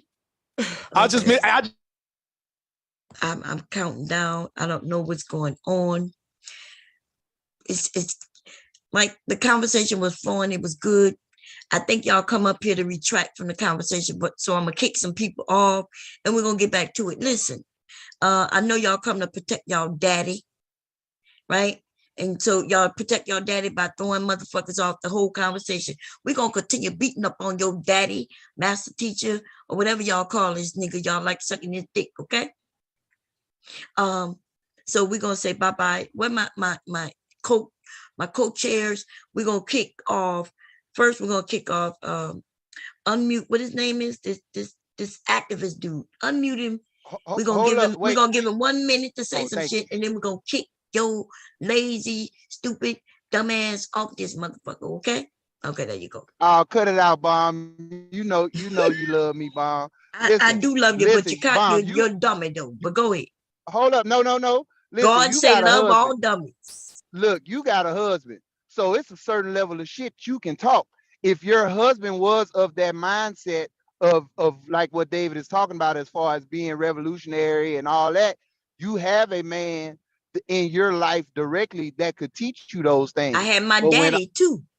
Okay, cool. So good. You did it the biblical way. You went. I did it the only way I could do it. My daddy didn't leave. And even if he had left, even if my mom and dad had separated, my daddy wouldn't have never left me and my brother and my sister. He would have always been in our lives. I respect that. I feel that. And there are men out there like that. I don't know the percentages. But all I'm saying is to what the other lady asked, where are women getting this instruction from? You have to get a man in your life to give you that instruction. So if you don't got a daddy, an uncle, or a man, or a husband or whatever, then you're not gonna get it. But that means it's the man's responsibility. See, you missing the whole point, but you just made it. But we can't make y'all be with us. What I'm saying, we can't make y'all be with us. Yeah, this is but the part where you hang up now. your daddy, we couldn't make your daddy stay there and take care of you neither. But that's why he didn't do it. There are plenty of niggas that'll be stepdads, Bomb, and women don't want them. So women are choosing not to give leadership to get taught this. Wait, What you mean? Y'all the one who told the men not to be stepdaddies. Y'all the one. You right, we did, but they still want to do it. One who promotes men not to date women. Right, and but men still want to do it. So why won't these women get with these men and learn from them? Check and mate, we fucking y'all up. They are stepdaddies. Many stepdaddies that raise many kids. They're still doing it. So wait, check and mate. All right, but let me say this though, Bomb. Let me say this: if you get with a male that was raised by his mama and she didn't teach him these values because she didn't know them, then that means you didn't get with a man. You got with a grown male. He's not a man. And then the problem is these males that women raise, we get blamed for. Like, understand this. I'm a man. I led. God damn, why am I the only one getting interrupted? God damn, let me. I don't take long. I don't take long. Yes, you do. Okay, where are the men? Okay, wait a minute. Okay, so he's right to the degree that there's men and there's males. We're not disputing that. Where he at? He not here? Okay, you kicking out you kicked him out? Yes. Okay, but because what? That what was he the part where he hangs up now. He's got off enough of that foolishness. Wait, I couldn't. Wait, what did he do wrong? He did say there's men and males, right? But he was right on that part, right? Well, yeah, and yeah, I'm glad he knows how to self-identify. So I'm just trying to hey Amir, how you doing? Is it how you pronounce it? Hello? I think did everybody get muted? Oh, okay. I thought everybody got muted. Anyway, listen. Can I ask some questions, Mom? Oh, hey, Aries. Yes. So listen, do we have the right people up here now where we can have the conversation correctly, y'all? No talking over each other. Damn, we were doing good for 2 hours. Go ahead, Aries. I need to ask David a few questions. David, is he still up here? Yeah. David, are you okay to answer questions? But we're going to keep them. And I don't need long, drawn out answers. You know, just I'm on the phone right quick. Hold on, I'm on the phone. Hold on. Okay. Okay, yeah. So I think Zap said he came up and he couldn't unmute himself. Anybody else up here who can't unmute? Because sometimes Zoom does that. Which Zoom is working fine. The whole point. Like they come up here. They come up here because their egos are crushed. Like they want to give this input because they want to get you as far away from this particular topic as possible. Right. So that way they can maneuver and pivot and start putting the blame back on the women. Right. Can I hey, how y'all doing? Hey, how you doing? Is it Mary? Yeah, and I'm up here too. All right, what's up, Chaos? I just want to, I can't stay on long, but I just want to say this whole thing about teaching the kids to be revolutionary. The bottom line is that the average Negro male today is a pleasure-driven slave. That's all they care about. You see what I'm saying? They're not. Who taught them that? They're not going to lay their life down for anything. No, wait a minute, y'all. Let Amiri let him speak. He said he ain't got long. Come on. Okay, go ahead. I'm talking, and the bottom line is that this Negro was very privileged. See, because as a community, we've become accustomed to his dereliction. This is why this is why these niggas think it's fine to talk about who taught him that. Who taught him that? We know who not teaching them nothing. You sorry ass goddamn niggas. That's who ain't teaching them. That was raised by them women. Yeah, them sorry ass goddamn. Yeah, niggas. if them niggas sorry, they're a reflection of the leadership. So you admit you admit no, you're the problem. I'm not admitting nothing. I raised men. I raised men. You admit you're the problem. No, I raised men. You're the problem. Now, and according to the CDC, ain't y'all the most involved fathers? Ain't black men the most involved fathers according to the CDC? He's got a point. No, y'all don't want no pushback. Oh, y'all speaking over each other. I'm in the echo chamber. I know when I'm in the echo chamber, so I already know what it is. I know I'm in the echo chamber. So it makes no sense for me to try. Okay. Well, let's keep it in perspective. Talk about revolution. which is a facet of Did war. Amiri go? Wait, what happened? Did he leave or nobody kicked him out? He already left. He left. The last Oh, time okay. I checked, men and no one teach kicked war. him out. He left. He said what he had to say, and he left. It's really, you know what you talking about. Throughout history, there have been all kind of women that have taught their sons war. That's a lie. Now you lying. Now you just women lying. taught war. Yeah, there are men who train women for war, and there are women who train their children. These are facts. Cerulean lying. Okay, listen. That may be true. Hold on. That may be true, David. Wow. Wait. Definitely. But however, damn it, I'm not trained going to do this. I don't know because Aries came up here to ask. All right, sorry about that. Unmute yourselves. Aries and Bomb. Aries was, what happened to David? Oh, there you go. Aries wanted to ask David questions. David, are you back? Yeah, I'm in. Okay, there you go. Okay, Aries. as far as the war thing goes, like a mother would have to have been trained in war to teach her son war. We aren't out here teaching kids war. But David, do you agree that the worst of us is focused on the most? I don't even know what that means. I don't even know what that The worst of our community is focused on the most. The worst of the community. I don't understand what that means. What you mean though? Say it another way. Oh my God. All right, never mind. All right, y'all. Like this nigga Big J a weirdo. Wait a minute. Wait a minute. Calm down. Yeah, it doesn't take a rocket scientist to figure that out. Listen, I'm talking. Get Big J. Put Big J in the back. Like let me in. Me and Aries good. I feel okay.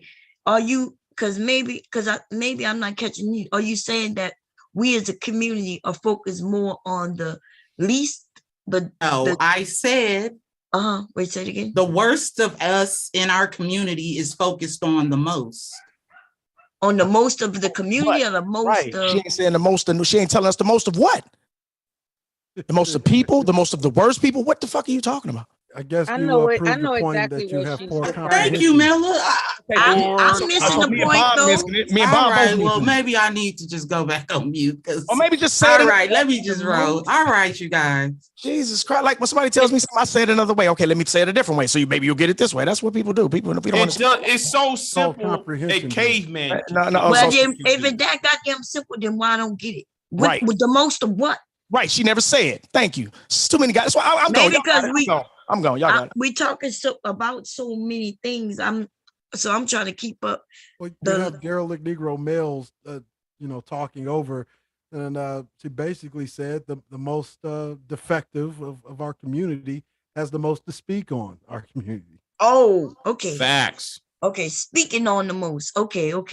They got a lot. They focus on everything. They talking about everything instead of bettering themselves. Is that what she was saying? Yes.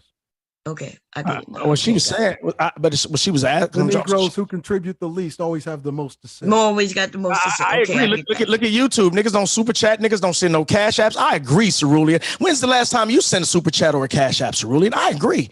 Check and mate, I'm fucking you up. Big J, when's the last time you sent a cash app or a super chat? I'm fucking you up, Big J. I agree. You niggas shouldn't get to talk because you niggas don't spin. I put money down because I'm an executive producer and shit. Where's yours at? I'm fucking y'all up. I'm fucking y'all up. I'm fucking y'all up. I'm fucking y'all up.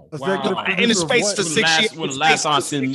In the space for 6 years of giving bread to people, supporting people. A lot of people, women, men, all kinds. So that shows you I'm not a gender dot. I support women and men.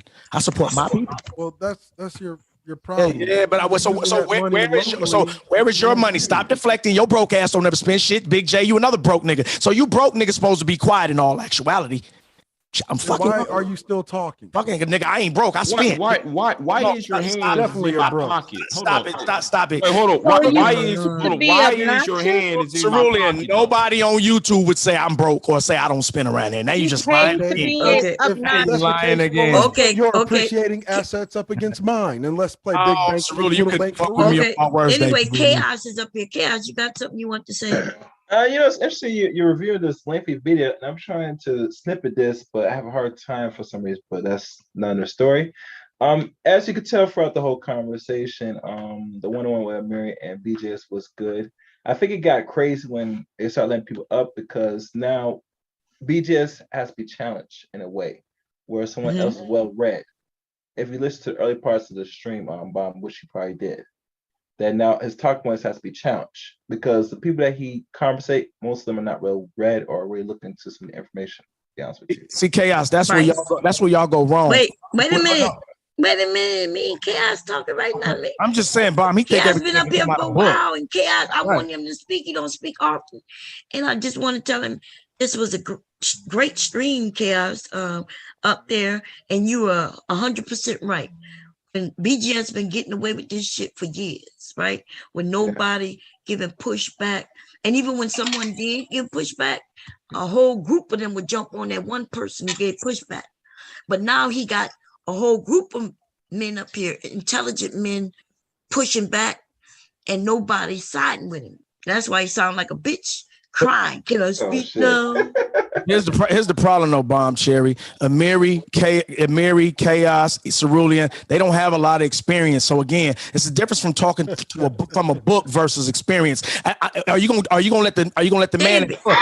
He wasn't even on that. So let me ask Johnson a question. Hold on, Bomb. Are you gonna let the man who's flew a plane 50 times fly you in a plane, or are you gonna let the nigga that read a book fly you in a plane? Which one you gonna go with? BGS ain't talking about plane. Talking about experience. Nigga can't read. I'm talking about experience versus a book. BGS ain't got no experience. Chaos ain't got no experience. Chaos is talking. Listen, yeah, Chaos. BGS ain't got any more experience than Chaos. Yes, he does. How? You know he got docs. We all listen. I could pull up that nigga, everything about that nigga. Yeah, but he got that kids. Nigga ain't got no experience. He got kids and he's older. BGS he got ain't kids that he wasn't really taking care of like but that. He's been around life. He's learned. You're telling me. He was the dialect. He was the dialect. You're telling me that you know better about warfare than me. Let me ask you a question. What's up, Chaos? Go ahead. Who's been in 60 years of war? Why you ain't telling us? Too many people talking. We can't hear none of it. How long you been listening to BGS? I remember these. I've been messing with BGS since Facebook before y'all even knew him. I was in a group with Thomas. I was in a group with BGS, Thomas Sotomayor. Okay, Chaos got a question. You ain't got to name all these dumbass niggas that you was running around with. It's history, Bomb. Come on, go ahead. Yeah, but these niggas dumb though. All right, this is history. More people listen. Go ahead, Chaos. Dave Johnson. Name me the few books BGS keep reference. Go. What does that have anything to do with anything? But Chaos. Answer the motherfucking question. There you go, Chaos. That's not a good one. I don't sit around listening to all the books. Chaos and answer the motherfucking question. Nigga, I said experience. Why would I go to a book if I'm heavy on experience? That don't even make sense. I'm heavy on experience. I said fuck a book over experience, nigga. Okay, so that means you ain't got the answer. I just said. Okay, let Chaos finish then. Damn. Go ahead, Chaos. I can't even answer without no help. No, you gave an answer. You don't know. Y'all interrupted me while I was answering. Dude, you said you don't We're moving on. Go ahead. Moving on. You know. So don't ask me about no nigga book selection. Go ahead, man. Stupid ass question. The nigga always mentioning that. I don't give a shit about no nigga books. I give a shit about what a nigga do. Go ahead, Chaos. But that nigga ain't doing shit. All right, cool. Go ahead, Chaos. I'm listening. No, that's it. No. You said another question. You didn't have another question. No, that's it. He said that's it. He said moving on. He said moving on. Okay. Mr. Gray, you got any questions you want to ask? Find it interesting how he says that my smarts are from the book. So he knows more about war. You got experience. You got experience. That you gotta let. No, I'm letting go. So you know more about warfare than someone. I'm saying you have experience. Oh my God, you're not letting him. David, cool out. Man. Listen, Bomb, what he said. Okay, I can't listen. No, Bomb, listen, I'm trying to tell you. But you're not letting him finish. But I'm not saying what he said. Yeah, but he's still talking. Oh, God damn, child shit. Go ahead, Cerulean. That you would tell somebody who's been in 6 theaters of war, 4 that are still trying to be declassified. I wasn't talking to you. More than a dozen FOIs. I was talking to Chaos. You know more about warfare than me. When I just told you talking about Chaos. Men teach war. Do y'all?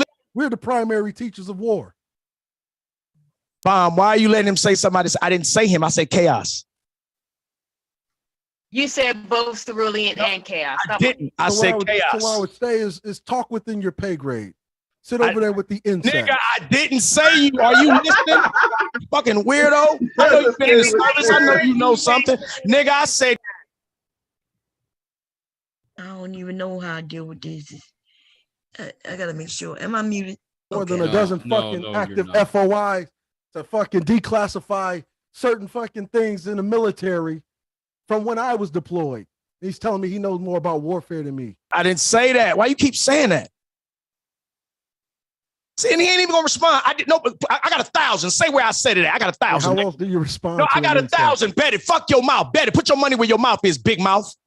Check and make. Shut the fuck up, then. Stop lying on me, nigga. Stop lying on me, nigga. Tell the truth. You lying. How about you bet an appreciating asset? No, nigga. Let's play big bank, take little bank now, nigga. Let's do it right now. All right, let's do it now. Okay. Pull your bread out, nigga. I pull out the bread I got. We're not talking about no money. Okay, listen. Right, we're going back to the BGS. All right, then. Thing. Nigga, so the last thing this dude said little was, boys bet money. Men bet assets. Nigga, you ain't got no money. Shut up. Okay, here we go. Fair use.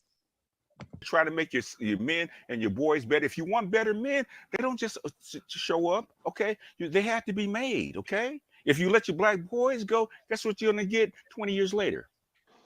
So men, I'm asking you a question. Men don't have a hand in this at all, because what I'm getting from the manosphere is you guys want submission from women so that you can be leaders, but you want us to put you in a seat of leadership. Okay. That's what you're saying? No, what black men are saying, if you want them to marry you, because you don't have to. If this is the kind of wives that they want. If you don't want to be married to them, yeah, you don't want husbands, then guess what? You can be whatever you want to be.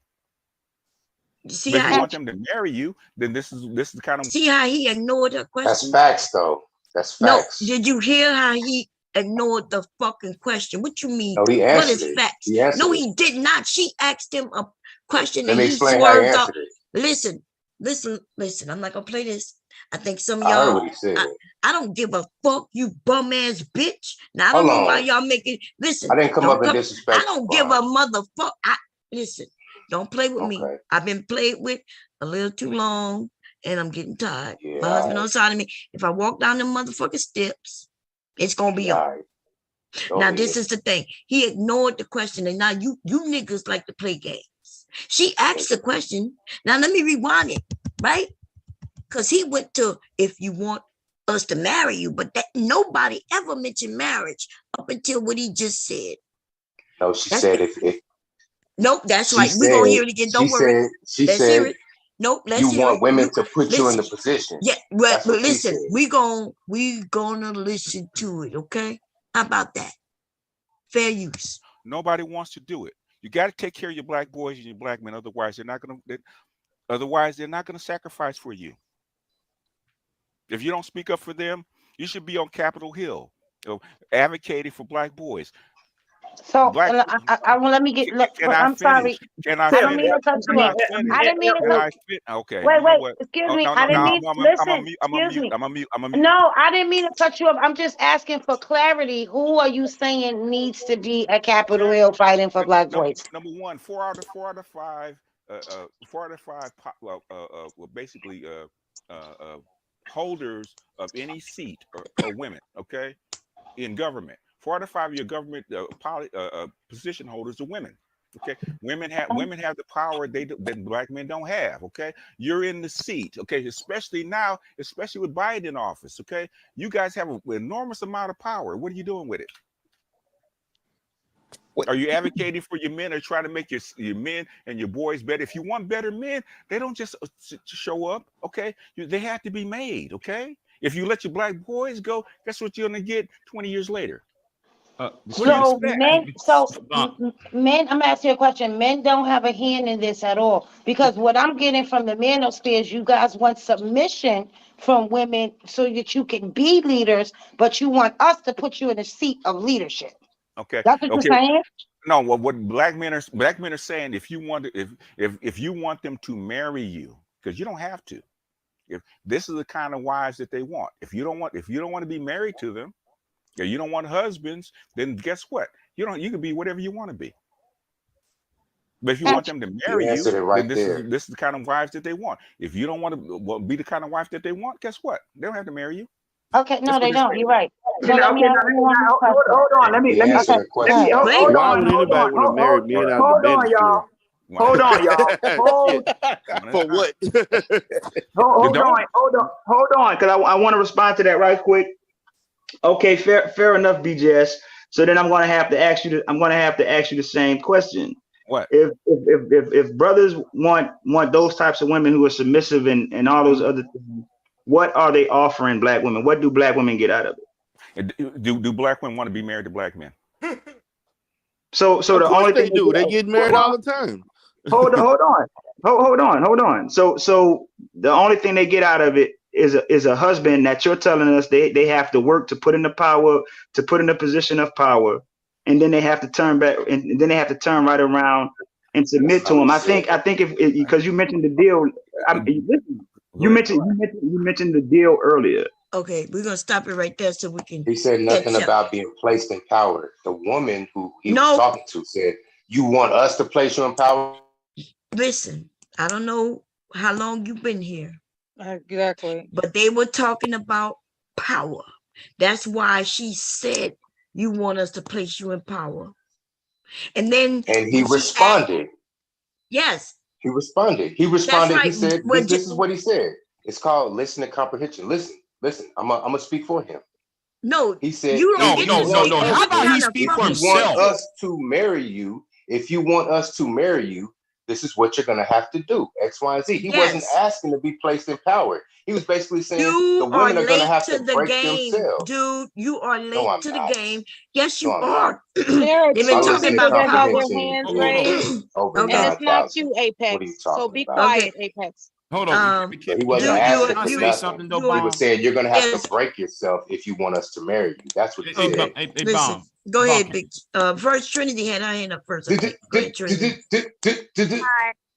Well, I just wonder, before we get too far away from it, David challenged Cerulean to $1,000 bet, saying that he didn't mention his name. Cerulean, are you accepting that bet? I didn't say I didn't mention his name. Yeah, you did. So you when I talked about he placed a bet, he placed a comment towards chaos. $1,000. I want an asset. They're just not listening. Okay, well, anyway, so anyway, put your money where. That's not the conversation. Bomb, didn't you just say stick to the topic? You can say stick to the topic. You ain't telling Trinity that though. Okay. Tell her stick to the topic. We're not gonna go back there. Bomb said she wants to stick to a topic. Hello. So I can play the audio of you lying. No, we don't want to. I don't want to play the audio. If he's not doing the bet, it don't make no sense to play the audio. I'm past it. Well, he's a liar, so. All right, cool. Okay, but there it comes. Right. You said Amiri, Chaos, and Cerulean do not have a lot of experience. Those were your words. They don't. When I'm talking about dealing with women, I wasn't talking about war. No, the context, dummy. No, I don't lie. That's what you do. I don't lie. I really don't want to argue about this. All right, can we go back to the topic? Listen to the person trying to go back to the topic. Meanwhile, everybody else don't want to. Were you or were you not the one bro, I just contextualized what I said. Can you get these niggas together? I can address them. It's your choice. Well, hold on. Since got my hand raised up. Other man. Come on, bro. What up, Apex? Hey, but here is you see this shit, Apex? I was on here earlier. It says bananas. Man, shut the fuck up when I'm talking, bitch. Look at this nigga. Look at this emotion. This is a rainbow woman. Big J, unmute yourself. It's fair that your hand is raised. Other man. Emotional ass nigga. You want to be muted again, don't you? Who else I got to cut off this bitch? Okay, you're not gonna yell. I don't give a fuck. Okay, I know I mentioned that I'm sitting on the side of my husband who is sleeping. I don't know what's going on with these emotions with you niggas. You niggas are worse than any woman. I agree. Like it's nigga, Gutter man. Nigga, I'm talking about you too. No, not me. You can't. You said a whole. You came up here like a whole bitch. Oh, really? Said the pot calling the kettle. I am a bitch. You forget? Yeah, you are. I am a woman. Indeed. Coochie and all, pulled out children and everything and all that. And you are right there with me, babe. No, I'm not. You're not the same. You ain't have to come. We are the same, nigga. I think your pussy might be a little wetter than mine, nigga. If you say so. Shut up, Bella. If you say so. I didn't say anything. Can we at least act like? Shut up, Trinity. But you bleed 7 days a month. Yeah, 7 days a month, and you bleeding. You bleeding 7 days a month too, nigga. When you went through menopause, bomb. Nigga, I'm having hot flashes, and don't worry, in 10 years you'll be going through the same hot flashes, menopause, nigga. You like a whole bitch out here. Hey, but you know what, Bomb, to answer her question to what BGS was saying, what she would get with the result would be to empower her nation. Because if women watch movies outside of the normal reality, but that's not what he said. Hold on, Mella, hold on. If women watch shows outside of the regular reality TV, there's movies where there have been mothers who took their sons who were princes and their fathers may have got kept. I've watched movies like this time and time again. Fiction. Hold up. No, it's not. But nigga, art imitates life. And these women maneuver their sons. They do all kinds of shit to make sure their sons get the power. This is what women do because they didn't spend all their time going, well, it's going to be about me. They recognize how important empowering their bloodline was. And those mothers were Esau. Thank you. And those mothers were cut. And a lot of those mothers were cutthroat. Let me get back on my topic. I am. I'm talking about what she asked BGS. And those women were cutthroat. So the answer is what she would get out of that is not marriage. She would get empowering her people because she's going to teach her son by empowering her son. He can then in turn do the same thing to his kids and so on and so on. That's not what BGS is talking about. I said I got the answer. I didn't say what BGS. I said I got an answer for. Hold on. Okay, well, can I have my say now? Here is the problem. I don't even know who let you back up this motherfucker. Right, Bob. With all the goddamn yelling. Right. But here is the point. Calm yourself down too. Here is the point. Now BGS said something that was very stupid. He said women, you women should be in Congress. He said 4 out of 5 black people in Congress are black. Okay, that granted, he's right. He's right about that. 4 out of 5? Shut the fuck up. Shut your emotional ass up. 4 out of 5 people in Congress are black. Is that what you just said? That's what BGS just said on the mother. See, you reading Rainbow. That's what he said. I'm going by what he said. Now let's talk about what you got it, Dutta, man. Now let's talk about what he said. Well, if that's the case, then how come BGS never brought up S-2163 that was passed in the United States Congress of the Commission on the Social Status of Black Boys Act? But you don't see your boy BGS Igmore talking about that. And guess who wrote all these bills? These black women, these black women, these women's, these women's. That like y'all talk about that should be submitted to black men. They were writing bills for black men and black women. That's what they was doing. So BGS is full of shit. You a child, Big J. You don't know shit about real life, bro. But he is telling the truth. I am telling the truth because I got the links. I got the links of the bill. As hell. The links of the bill. Listen, they not gonna let black women pass no bills they don't want passed. Shut up. No. Hold on. Sounds stupid. Hold on. BGS just don't know nothing about politics. I could have sworn the one for the men passed, the one for the women didn't. Didn't they have a bill just like a couple of years ago? The one for the men passed, the one for the girls didn't. Right. Now on the Senate bill, Marco Rubio wrote, but in the House version, it was black women, these black bitches that like y'all keep calling bitches on it. They're the one though that wrote the bill. What bill? The women that like y'all call hoes and sluts and bitches. What bill? What bill? No, hold up. What bill, Big J? It passed. Tell us what bills. What are you talking about? It just said it's a bill. No, Big Bomb. Let him put it right here in the chat room. What bills, Big J? Tell us. It's right here in the chat room. Tell us. I put it in the chat room. Okay, take a look. It's in a book. He's right. I don't know why y'all asking him about something he knows for a fact. Just say the name. Why we gotta look in the chat room? You own the panel. Just right there. You own the panel. Just put it in. You a clown, man. You a clown. That's why I'm not a clown. Get nowhere. Put it niggas with in the wrong chat. He should have put it in this chat. I could pull it up, but we discussed this over here already. Yeah, by like 5 months. That's right. How many bills was it? Listen, this bill. Y'all, you men was talking about What's it. the name of the bill? Women. I'm not talking. Wait a minute. Listen. Hey, can I answer?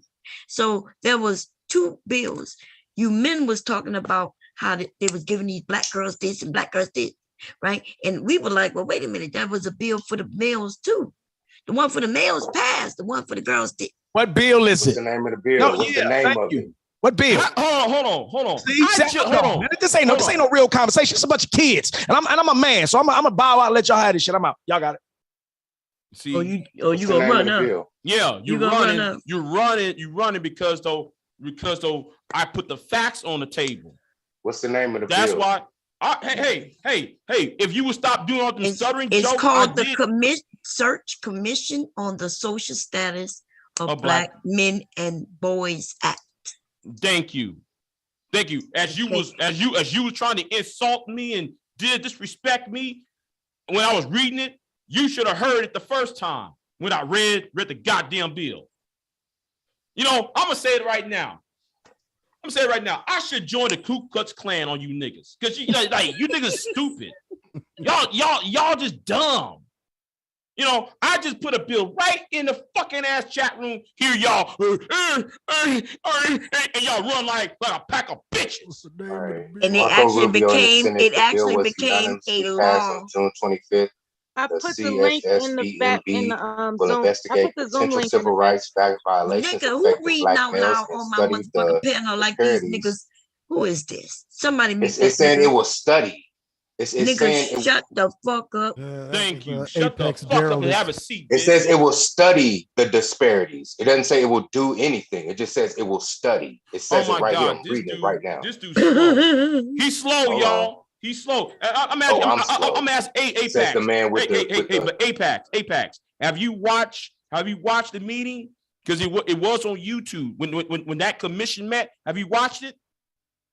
First of all, do y'all not understand what he just did? Y'all didn't see him push the goalposts. So BGS said that Black women need to be doing this, that, and the third. And BGS proved that Black women are doing things. And now this dude is saying, well, let me see the bill. Let me see what it's all about. And, oh, it is a bill and it was passed, but now it says we just going to study. What you think they do before they do different things? You know, they study things. I'm reading first. it right now, Bob. I'm reading it right now. It says the CSSBMB will investigate potential civil rights violations affecting Black males and study the disparities they experience in education, criminal justice, health, employment, fatherhood, mentorship, and violence. Ooh. Now, does it say what it's going to do, or is it just going to study? Like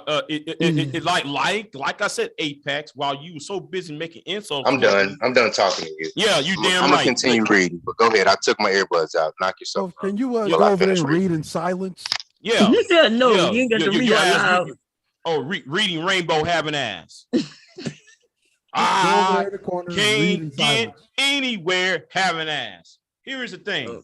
If you watch and see if Negroes like BGS, you know, punk ass bitches over there at the Black Manosphere and the SYSBM community, if y'all was so investigated in Black boys, how come y'all never watch the Black Boys Commission when it was on YouTube? They even had the commission aired on YouTube during the pandemic. Just like the SR 41, where they're talking about reparations. We're not talking about reparations, bitch. What they're just talking about? They're just talking about studying. And no, if you watch the commission, have you watched the commission? Okay, will be responsible for we're gonna move on now. Annual report, an annual report to address the current conditions. Let me read this real quick. Hell no. Okay, and don't make me change. So you don't want to hear? Don't make me change my settings where you can't unmute yourself. Don't make me do it. In fact, let me do that. I unmute yourselves. I'm gonna change that, and now nobody gonna be able to unmute themselves. And then I mean, we're gonna have to individually unmute you. God damn. This, I'm gonna be honest. Some of you, everybody else seen it. This conversation was going good for hours. And then all it took was a person or two to come up and fuck it up. If you have pushback, having pushback is one thing, right? When you come up like fucking children, though, that's a whole nother thing. Now we're going to get back to the topic at hand. Okay, I understand, Apex, apparently you wasn't here to hear what BGS had to say. Why do y'all niggas come over to suck another man's dick, though? That includes you too, David. because you are not saying what BGS was saying. Now, what you're saying, David, makes sense. You're like, hey, it's all he would have our actually been against BGS in that argument. right.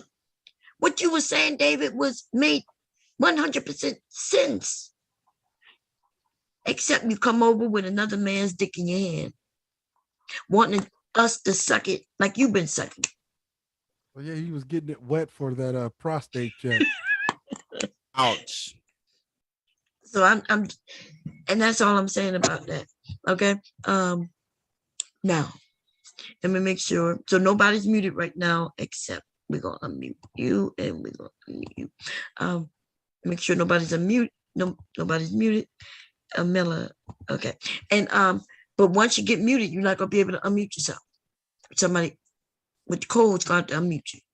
Okay. Anyway, here we go. Fair use, y'all. If that's the deal that black men are offering, who would take that? Who would take that type of deal? Don't take You the know, deal. the base model doesn't come with any guarantees. Don't take the deal. They're kind of like the deal is illogical. Well, don't take the deal. Come on, no, listen, BJS, listen. I'm serious. Can we offer that deal to another group of women? Don't take the deal. The Latinas take it all the time, but don't take the deal. You said Latinas. You mean the Latinas from them dirty foot countries? BJS, come on. I don't care where exactly. They live off a dollar. They live off a dollar. Listen, I'm just gonna be honest with you, BJS. Listen. Because when they marry the dirty foot, they actually, bam, they actually end up doing more for the dirty foot than the. But that's fine. Facts and their family. Well, good. Maybe black women need to marry. Just ask what do they offer? See, it's easy to offer somebody that is living. Hold on, y'all, because I listen. I still wanna, you know. You don't want to answer for me. Yeah, I want to mix it up with BJS a little bit right quick on this because I think Amiri, they're gonna jump in, man. You know they're not gonna be quiet. They keep. Well, hold on. So listen, right? Because we're all logical, we're all rational here, right? So I think you make a rational point when you say that the types of men that any community would be happy to have has to be cultivated. Wait, before we go on, I want to touch on, he said that the Latinos or whoever would want them. I have a question for you, BGS and you BGS followers. Do you think a Latina woman gonna want to holster you up, like she gonna pull you up by your own bootstraps, and then she gonna make you into the man that you want to be?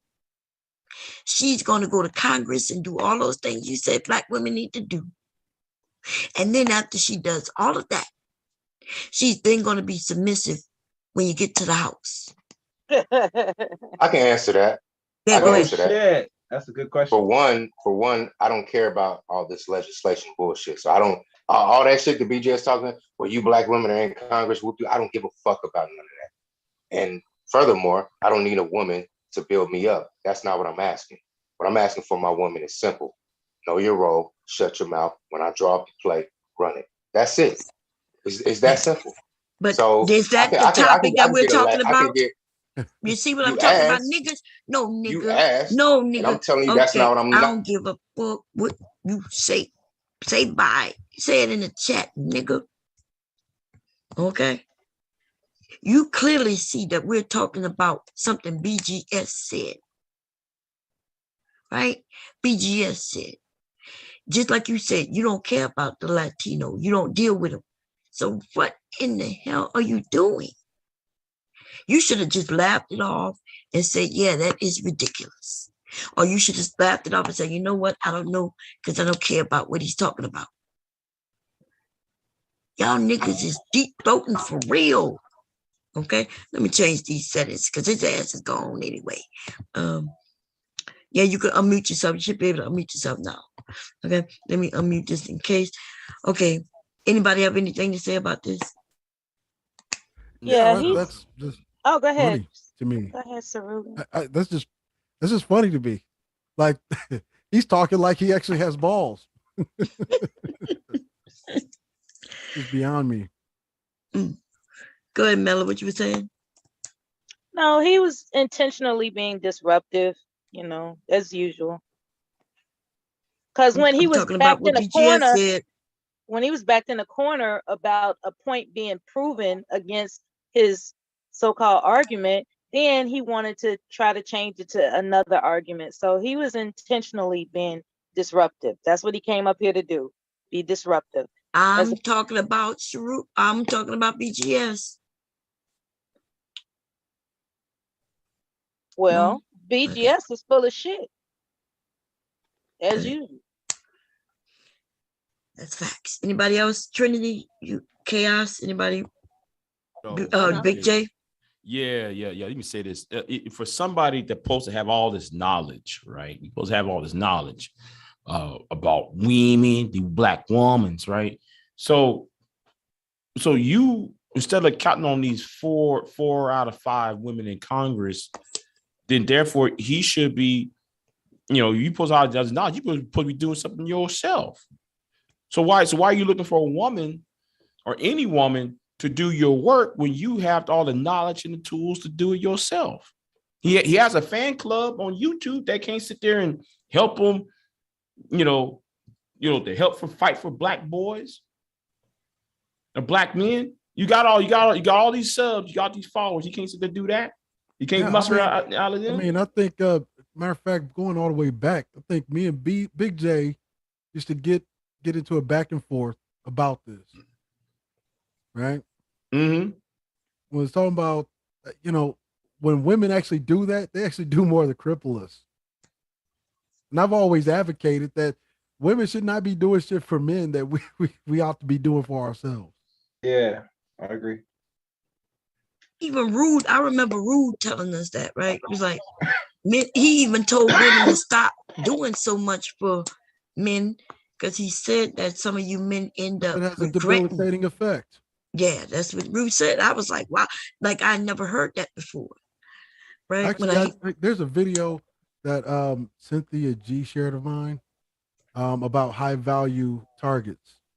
I actually talked about that, how the mother coddling their children is debilitating. And if you, in matter of fact, me and BGS had this conversation dozens of times back 4 years ago, that the more and more that they do, the more and more it debilitates, is where you get to the point where you don't think you should do anything. Mm-hmm. And in fact, that's what led to me creating the 2/3 policy. Yeah. Because they would come over there. I know you remember when the Saturday night hangouts, when they actually used to be something. Oh man, yeah. I got my ass whooped about 15 times on that motherfucker. But yeah. And yeah, Edward Anderson come out there because this female YouTuber said this. It's like, dude, shut the fuck up. Like, if I could, I would just call 2/3 of you because you chaff. You go over there listening to that shit, and then now you think everything is her responsibility to fucking do something for you. Like, we ought to be doing this shit for ourselves. Mm-hmm.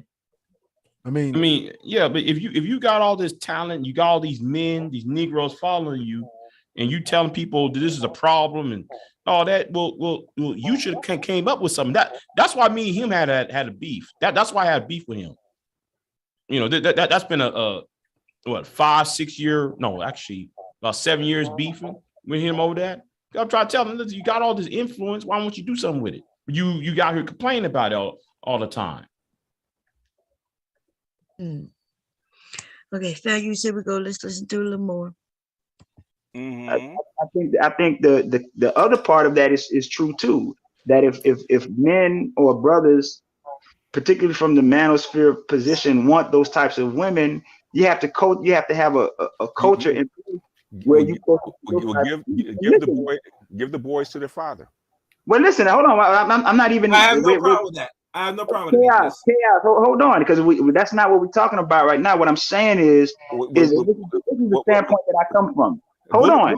Hold on. Amiri, can I ask you something real quick? Go ahead. Bullet points for me, because you're going all over the place. Make it where I can actually understand it. Give me a question I can actually answer instead of a story, okay? Bullet pointing for me. What do you mean? Sure. What I'm trying to get to is why these brothers have the types of women they have, and the bottom line is that black men really ain't been on their job, brother, since the civil rights movement. I'll give you that. Black men were out there making those sacrifices and things of that nature, and every other group benefited from that fight. Also, too, let's keep in mind that the standard bearer of the civil rights movement, Martin Luther King himself, was assassinated, and we all know what it is. When you smite the shepherd, the sheep are going to be scattered. Now, those men who were around Martin Luther King, they were the ones who predominantly helped set them up. So you can't just lay it at the feet of black women. This is what I'm saying. Those men were implicated in having Martin Luther King being executed, especially when he was making the important transition to actually looking to deal with the economic component of what was ailing black people. But since then, let's just be honest, black men have been having a free fall. How? Yeah, what you mean? They've been having ever since. Okay, I paused it right here because I'm reading the chat, right? Some active activists. This is how we know you're immature and stupid. Okay. Can I just say something? I've been stealing who's talking points.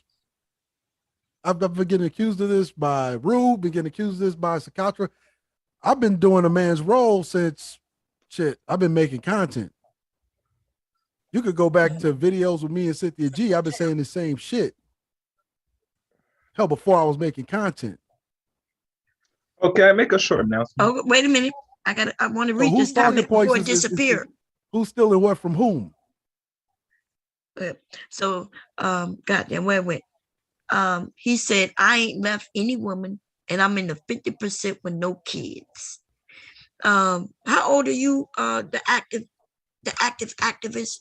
Because if you're over the age of in his 60s. That nigga in his 60s? Probably. Well, nigga, what 50%? what 50% of black men don't have no kids? Where you get that number from? I don't know. If you're not in between the age of 15 and maybe 22, then that is not 25. 25? Yeah. I don't think it's 20. It might be 25. You ain't in that. There's no 50% of black men with no children. Okay? The number goes higher. It goes higher when you hit your 30s.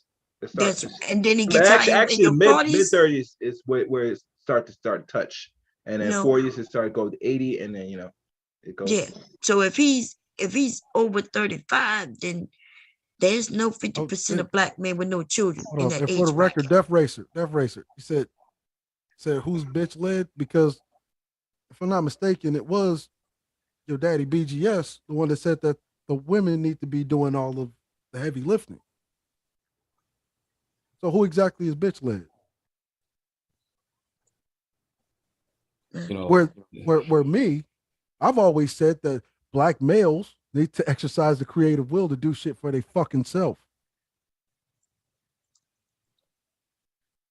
Okay. The active activist, are you up here? Yeah, I'm here. Mm-hmm. So what percentage are you in again? What bracket would that would that number be, baby? I'm in the 50% with no kids.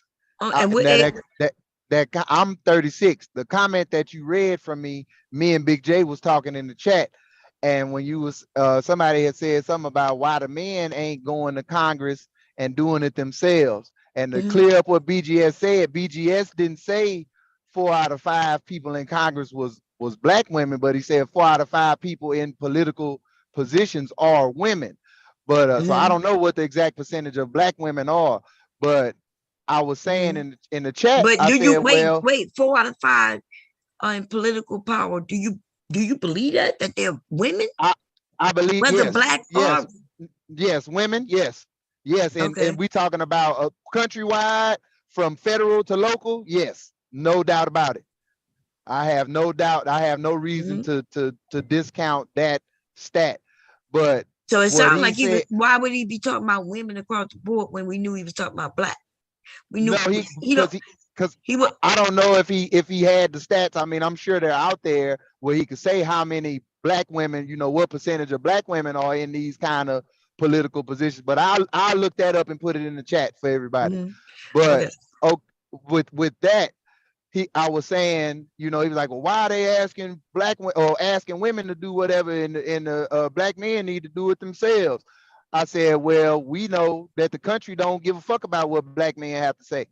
They don't want us to have no kind of power or no kind of influence. So through proxy, we are supposed to be getting what we need through y'all, because y'all are the ones that get let into positions of power. So, but I'm saying we have to work together. So he said, this is what he said, Bomb. He said, well, if black men stop doing stupid shit, the country will listen to them. So I said, well, black women have to stop raising stupid sons. Y'all can't raise the boys that later become the Pookies and the Ray Rays and then be mad when they ain't doing shit. But wait a minute. Wait a minute. Hold on. Wait. Okay. So when you said about that 50%, that I wasn't against your conversation. I was talking about that 50%, baby. That 50% of black men. Do you really believe that 50% of black men don't have children? Yes, I do. Yep. Okay. Wait a minute. I can look at that. I can look through my whole life and my circles, the circles of people that I know, and less than half of the men. But what I'm saying is, it would be one thing if my anecdotal evidence went against what the reported stats are. But my anecdotal evidence is in line with the reported stats. Show me the reported stats. Go ahead. I'll post them in the chat too. But I just wanted to jump in and clear that up. You're gonna do it in the next 5 minutes, right? Because I'm about to do it now. Okay. Yeah, I'm about to do it right now. Yeah, but here is the thing. Here's the thing. You said though, these women are producing Pookie and Ray Ray, and they're not producing men to be political leaders. But then BGS, yet the question is on the onus of BGS activists, because BGS has not produced anything political himself. Angerman have not produced anything political himself.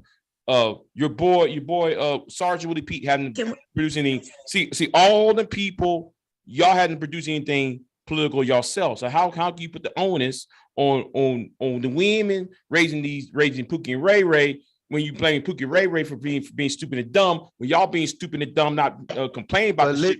Shut up. Hold up. Would you? Big J, don't do that. Wait a minute. Okay, I got I'm you. gonna let you go, babe. I'm sorry. Big J, you're going to stop screaming. I'm not lying. If I had to kick you off again for doing that shit, we're not gonna let you back up. What is wrong with you? Because I'm tired of hearing the same thing. Well, if you tired, then you need to leave the conversation, dude. No. Here is. Hold on. I'm gonna answer you. Hold up, Big J. I'm answering you. You asking a valid question. I'm answering you. I ain't being smart or nothing. I'm answering you. So as you see my name, I'm in that arena, and it's my job to get other black men to be in that arena. I do have laws out here getting floated around, getting passed at the local and state level. Where? Yeah, laws. You're not getting laws. Yeah. You mean you getting what bill? You trying to get bills? What I'm saying, I got. Well, I thought you was in that arena. Let's just say legislation. I'm in that arena. I'm not somebody that doesn't believe in that. I believe in all that shit, because I know that we need it. But I understand that until we come together as the family unit we supposed to be, all that shit is dead, because we all out here voting for our own interests. Black men ain't voting for the best interests of black women, and black women damn sure ain't voting for the best interests of black men. And it's way more y'all that vote than us. So I'm saying you're right. Well, we should be on the same side if we really voting in our best interest. There's only one side. Well, I'll tell you what. Well, I'll tell you what then. Then I need to see what proposals you have, because it's time for me right now. It's time to put a shut up now. I'm at a point though. Okay. You know, because all I'm hearing is the same thing over and over and over. Me I'm too. Like, dude, we seem to be off topic. Hold up, Big J. Wait. Okay, hold on. I'm gonna finish it. So what you saying, Big J? I feel you. You're right. It's a lot of people talking, but you ain't heard nobody on this panel tonight talk about how they didn't actually been a part of getting legislation and getting bills put on the table. So you can't say that I'm repeating shit that you heard, because ain't nobody else saying that. But you didn't let into that. You led into what BGS was doing, rather than addressing the bullshit BGS was saying. BGS had all these subs. BGS had all these subs in the following. He had all this influence that he could do it his damn self. But that's not how it works, Big J. It wouldn't matter if every single person that's ever watched the BGS, every black man that ever watched the BGS video tried to get him to run for office or do something. At the end of the day, certain men with certain black men, revolutionary black men, are not going to be put into positions of power on any real noticeable level in the United States of America. It just is what it is. We got other things now. I got other things we could do to get our political power and stuff out there, but just trying to do that shit the by the book way, no, that's America's not having that. Wait a minute. So you're saying we should be passive and not active. That's definitely not what I'm saying. What I'm saying that is okay. What that you sound like you're saying no. that. One of the other, I got you, Bon. Wait, because you're not the only person who on this panel who have been, making laws, helping try to get laws passed, legislation, should I say? Okay. So I don't know why you came up here claiming that. I just say I didn't hear nobody say it tonight. I ain't say I'm the only person. Tonight. I'm just okay. I just didn't hear nobody say it tonight. Oh, okay. But you just said it yourself just now during your conversation. I said you didn't hear, because he said people saying the same stuff. I say I didn't hear nobody say that tonight since I've been on the panel, since I've been in the chat. I didn't hear anybody say that. But I'm definitely not claiming that I'm the only person. Well, I got you. But anyway, can we get back on my topic? The very first YouTube videos I made, I put down proposals down. So my very first YouTube channel, my very first YouTube videos, I put down proposals. Okay, I'm going to press the play button now. Wait, before you say something, I want to make an announcement. I'm not sure students there, but what Mary is trying to do is try to structure some special edition initiative for the boys in regards to improving the reading comprehension. Hit me up, Cyrillica, if you want to talk more about that. Indeed. Okay, sounds like a good initiative to me. Black men coming together to make things happen for our boys. I need to look I'm waiting for somebody to put the numbers up. So I think somebody said by 8th grade. 8th grade, they're behind. I had put all them in the chat, but I still got them in my clipboard. I'll paste them again, and then I'll go find the stats about how many black men have kids. I was just waiting to get off the conversation. Oh, okay, yeah. Especially the stats about kids. We about to prove it wrong on that one, baby. Okay, because you're wrong. Okay, fair use. Oh, somebody else was saying something before I press play. You know what? I'm gonna jump off, Bomb. Thank you for having me on. I'm tired. No, I'm tired. Oh, okay. Well, have a good night. Sleep tight. Don't let the bed bugs bite. Okay. Everybody say good night, Big J. Okay. Fair use. Here we go. Black men have had access to exotic cooch openly. Them niggas done lost their mind and haven't been on their job. How long has it been? It's been since the 60s. What you mean? It's the 408 Act of 1961 to be exact. No, it hasn't. Okay. Go look at the curve, right? Because I look at curves, right? This stuff didn't start till in the 70s, right? And basically, even when I was a young man, right, the marry out rate was only 1%. Okay, I'm sorry, y'all. I hit a link and it says something about what about my sister's keeper? Is that what you put up? Because Obama had something called my brother's keeper, right? So let's see. And that means something was done. We're always trying to do things with boys, but we try to do things with our girls too. Let's see. Let me hurry up and read through this real quick. I'll play this while we do that. 1%. What about and this is 1970, right? I think this is early this was in the 1980s. It was 1%. Even in the 1980s. That's small. The 1%. But see, that's what I'm saying. Go look it up. Don't believe me? Go look it up. We should look that up. I definitely don't believe you. Go look that's it up. up. Well, that's what I have a problem with. Do you have any stats to actually refute that? Refute what? What I just said. You don't believe it. You have any stats to refute it? Well, you just So we brought it need the up. goalpost BGS. Right, well, Mary you wasn't just even brought up talking about that. a spontaneous topic and asked me, Yeah, do all I right. got Yeah, do I got stats to refute? Here we go. Hey, Something y'all. that I don't even know that you're saying is true. Really? I said, go look it up. Okay, I'm gonna hit these links, y'all, because I don't know what the dude trying to prove right now. You keep mentioning you talking about girls. What you think I'm stupid like the men? I know how to read, dude. You posting links ain't got shit to do with what we talking about. But maybe I'm wrong. Maybe I'm going through it too fast. Let me come to Hey, Bomb. So this is why I posted them, because earlier when we were talking about black men actually trying to do something and get some laws passed, it was a whole lot of controversy and pushback from black women and other women of color when Obama tried to do that. So it ain't ever okay. When Obama tried to do what? When Obama was pushing out the My Brother's Keeper initiative, it was, what about the girls? What about the girls? That's not even true. That's not true. Look, hey, he had that initiative that's what before the he news became said. president. He already had that initiative going. Talking about a very specific group, intersectionalists.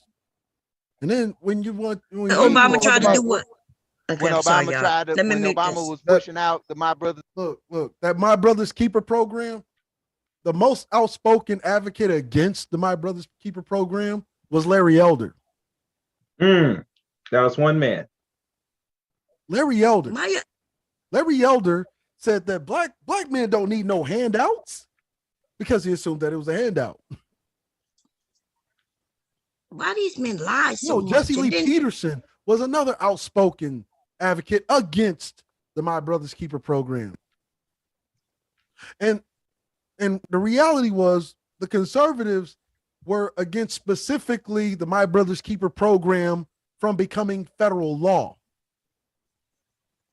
They didn't want it to be federally funded. That's what the pushback was mostly against. What got me shocked? The My Brother's Keeper program has actually still been ongoing since the creation of the Obama Foundation. And it's rather funny because whenever he was still president, you know who was actually overseeing that program? A black woman. You know what her name was? Michelle Obama. That's fact. You can look the shit up. Okay, that's great. I'm not arguing that, or I don't have nothing to say against that. I mean, you can. I know you don't, because you know who you want to know who one of the biggest funders of the My Brother's Keeper program was? Well, they decided to ditch a lot of you niggas and jump on board with a $10 billion plan for black female entrepreneurs called Goldman Sachs. Even though they gave the Obama Foundation more than $10 billion for the My Brother's Keeper program. There's also facts that you can look up. That's great, brother. I'm not disputing any of that. Oh, you know, since you're up there, I want to ask you a question. Wait a minute. God damn. Because I don't know how we got here besides him trying to trick us by putting some motherfucking links in that had nothing to do with what we asked for, right? So where's the other link? Because the Madame Noir link, again, that's a prominent media outlet that claims to represent black women, right? I asked you a motherfucking question. I sent you the stuff about the kids. That's the last two links. Let me see. So the kids. Okay, so the Obama link.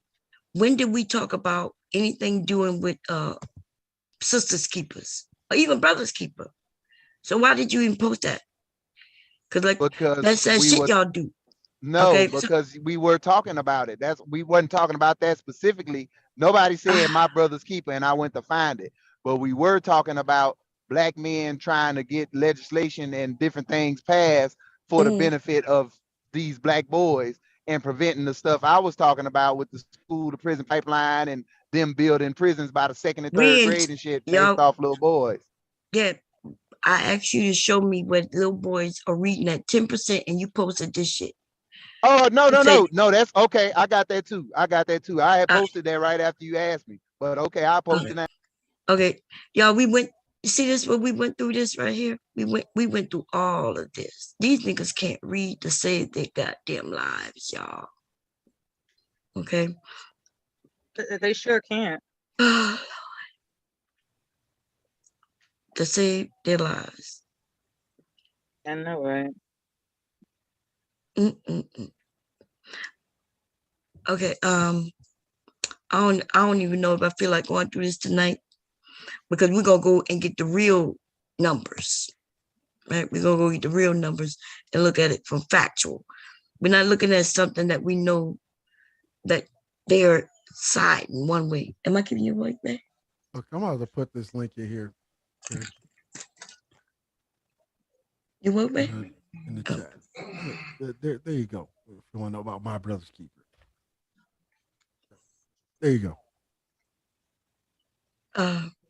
Yeah, no, I know all about the brother's keeper. I've been telling people about that for I don't years. know if you remember when the conservatives were calling him a racist for my brother's keeper. Mm-hmm.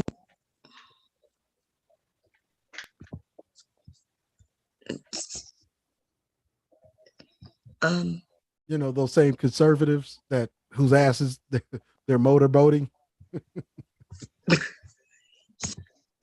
Motorboating, oh God. Like, who like? Yeah, I mean, they're motorboating a white man's ass as if it was a woman's bosom.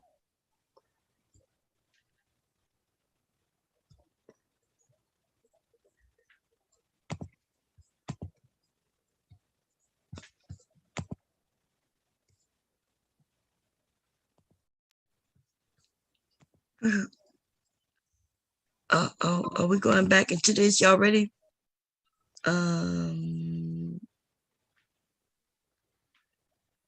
hope I'm in the right place.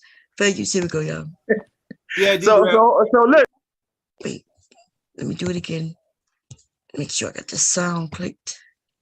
Yeah, I do. Okay. Listen, I want to hold on, because we got a new person on the panel, but I do want to give the sisters space to speak. Mary, if I'm going to be the hot seat, I want to be able to finish my thought. Okay, well, go ahead and finish your thought right quick. Y'all please stop interrupting. Come on, man. There's no sense in me being here, right? Yeah, you're right. But that's the thing. That whole panel. Why am I here? There is nobody that has done more interruptions on that panel than BGS. Did you notice that the main motherfucker that keeps interrupting people on that panel is BGS? Anytime the other nigga talk. And he crying about it. You're like, let me speak. I want to speak. He don't like the pushback.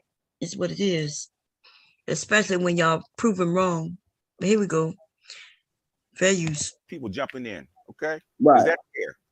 No, it's not fair. Y'all, come on, y'all got to stop jumping in. Let him finish saying what he's saying. You talked about exotic cooch. That's where it came from. I didn't bring it up. Okay. Right. And I said, how long has it been? He said, since the 60s. I said, no, it's not. It hasn't been. Okay. And it's still fairly low. Okay. It didn't explode until the 90s. Okay. That's when it started. Mm-hmm. Okay. You're talking about the access to exotic cooch? Exotic cooch, yes. Okay. So that's one component of it. My larger point, I'm using that as the lightning rod, but the larger point that I'm making is since that time, black men have, it's not like black men have been laying their life on the line for the community or whatever ever since then. Like I think men from the manosphere today are very much entitled and don't want to have to do the hard work of cultivating the types of women they want. So it's going to go back to the same thing, like what you're saying, that sisters aren't doing and cultivating the types of men they want. Brothers aren't doing, and brothers aren't doing. Why should aren't they? Trying to cultivate the type? What you mean? Because don't they want? They watching Instagram models. Why should they? Answer me why. If that's the type of women you want, why wouldn't you? Why should they? They can go find another type of woman. Oh, they got a same for the women. So how is that going to help the black community? Right.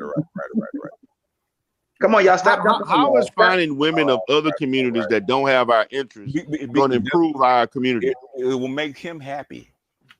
Make him happy to That's all then he care produce about, happiness. other children. Wow, there you go. There you go. It'll make You you want mad. happiness. No more stress. Black man, you fought enough. It's time to create 6 feet deep hole and die. But see, even that's a lie, because as how many of these Negroes have you heard that say that they date outside of their race and they're still not happy? Right. They be married to a white woman on here still complaining about black women and women, period. I mean, look at Supreme King Coon.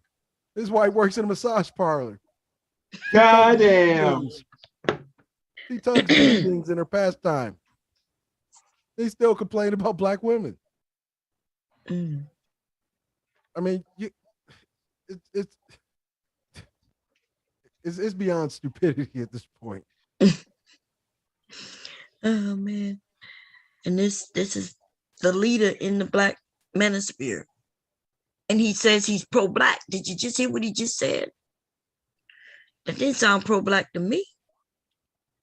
I've never heard a pro-black person who's really pro-black like he claimed, that even want black people to be with other races of people. Well, see, my position is this. One, your pro-blackness isn't hinged on who the fuck you sleep with to begin with.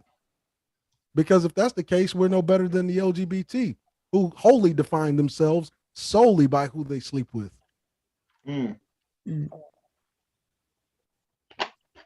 Because pro-blackness is more about what you do, not who you screw. Right. Okay, here we go, y'all. Fair use. That's going to grow up to hate the community. So what's the logic in that? Why should he do it? Why should he not do it? No, why should he do it? Why should he not? That's not going to work. Why should he do it? Well, getting exotic cooch ain't going to work either. Well, it doesn't matter. He's happy with it because he's a white supremacist in blackface. That's fine. That's fine. Because you want to. Can I pose a question to BGS? Wouldn't he want? Because you're not going to go ahead and pose the question, and then we got the general in here. Okay, y'all. I'm sorry. Some breaking news. Okay, I'm not sure if y'all heard this or not, so I'm gonna break right into it. Let's see if I can get to it, so we can all read it together. Give me a second. Let me see what the page name is. Is it gonna give me the address? Damn it. Let me I might switch laptops. Okay. Give me a second, y'all. I'm gonna look it up without y'all looking at me. Look it up so I can find it. Let's see.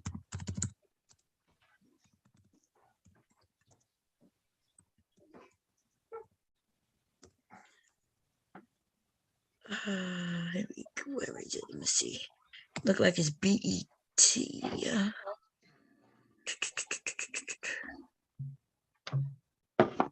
Is it BET? Let's see.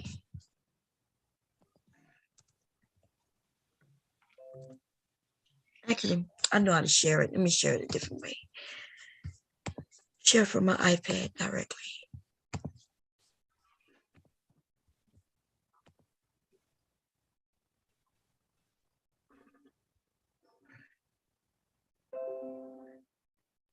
Let's see. Boom. Boom.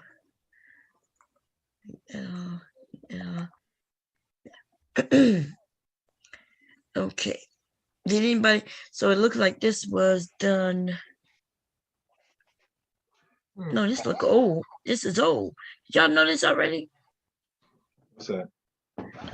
Okay, so remember, so can y'all see the screen? It's about Kevin Samuels. Okay, so they actually said that the person who made that, according to TMZ, the page was allegedly created by a close friend, Melanie King, which I think she was denying that it was her. Right. I thought we were going to hear something else. Let's see.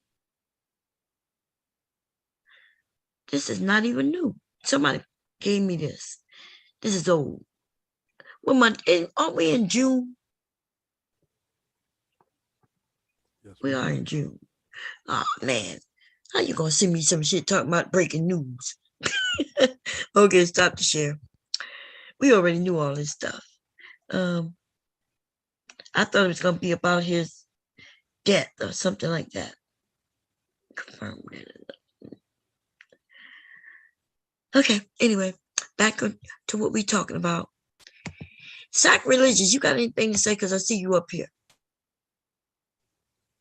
No? Devastating? You have anything you want to share, my brother? No, I'm trying to keep with the topic. Go ahead. You say you just trying to keep up. Yeah. What we talking about? The rules. Yeah, I know the rules.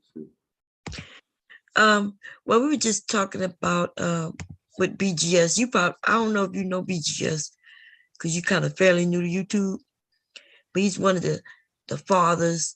They used to call him the master teacher in the Black Manosphere.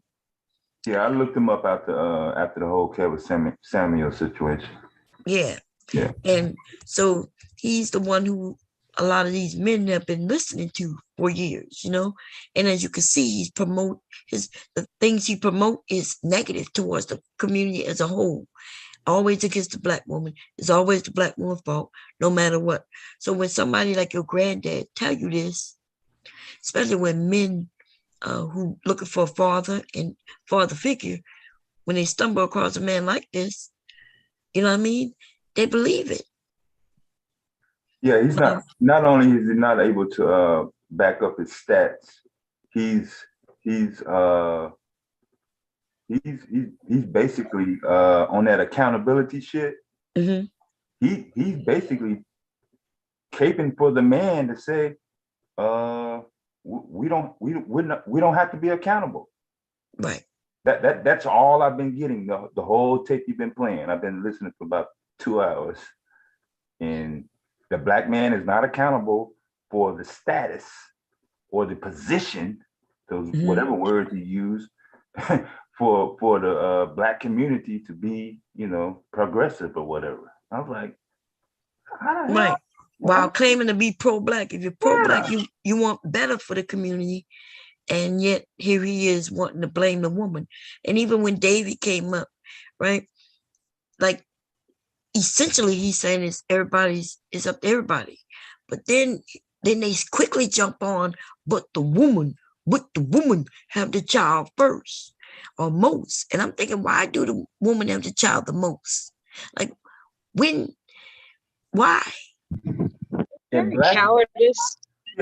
black men has never confessed to drop any power or relinquish any type of fucking control to any goddamn thing in the United States. I don't know what area or what information he was going off of, but that's never been a consensus on the street. Yeah, you heard this man absolutely say that women have more power and that women control the community. Yeah. I've never heard Black men just admit. It's like they giving up. They become weak and beaten. That's what ran me away from him when I first heard that shit in 2016. I was like, what the fuck is y'all talking about? Man, these men are beaten, man. They're really beaten. It's cowardice, because when you give up on forward thinking to the point where you just resolve that, well, they got all the power, let them handle it. That's that jealous-minded cowardice attitude that's not really going to get our community anywhere if you want to be a leader, Right. I like my first time hearing BGS said it, like any man, like, the women control the community, the man, and then they want us to go and help give them power. Women, they want women. Even though they're blaming us for all the fuckery, then they want us to then listen to them as they tell us to go and get them power. And then once we give them power, they want to tell us that they want us to submit to them. Like, dude, what kind of fuckery is this? Sounds like they're openly telling you that you should let them be the pimp and you be the hoe. Right. That's exactly what they're saying without saying it. Go get the power and bring it back to daddy. Go bring it back to daddy. You got to believe in me, baby. You got to believe in me. You got to believe in me. You know I ain't did shit for you. You got to believe in me.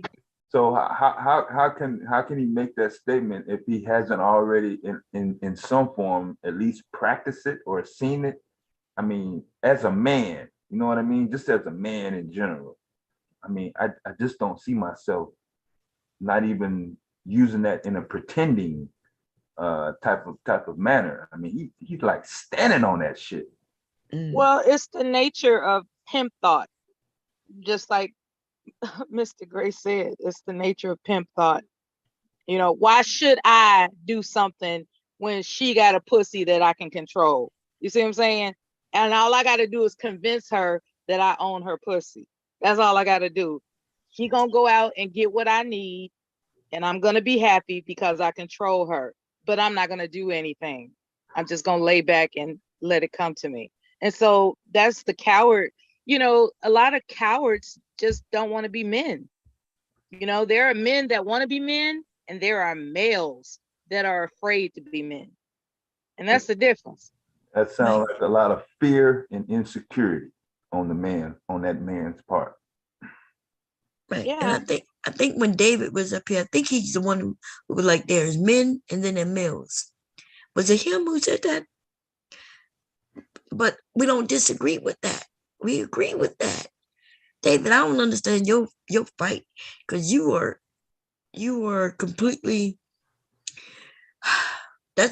look, you the one who's been telling everybody who is Manosphere or not. Are you Manosphere? Because I don't, your talking points seem to be completely different until you want to side with them.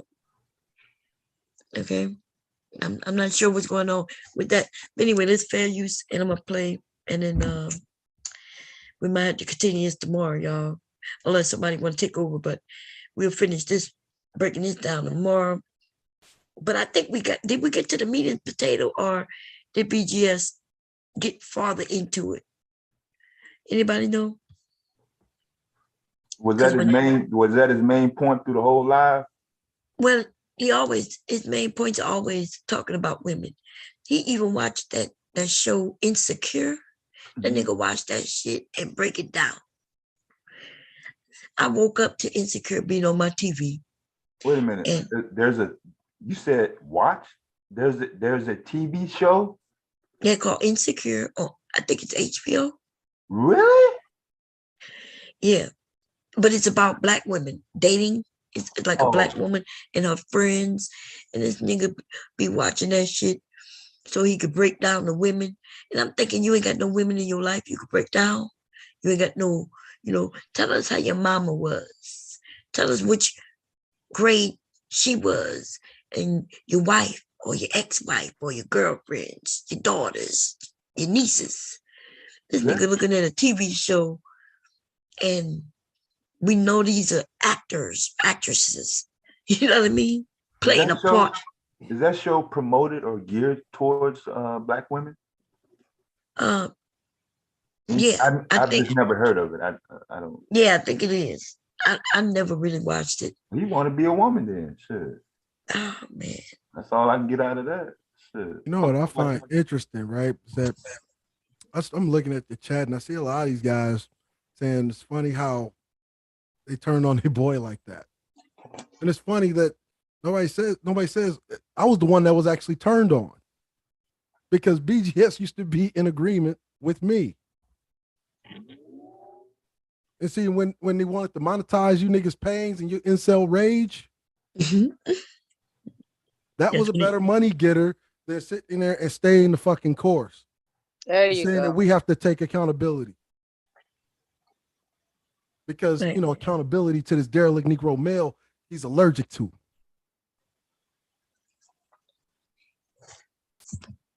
That's why his talking points have a dead end, because he doesn't stay the course of what he has said before. He changed up, and he did it for money.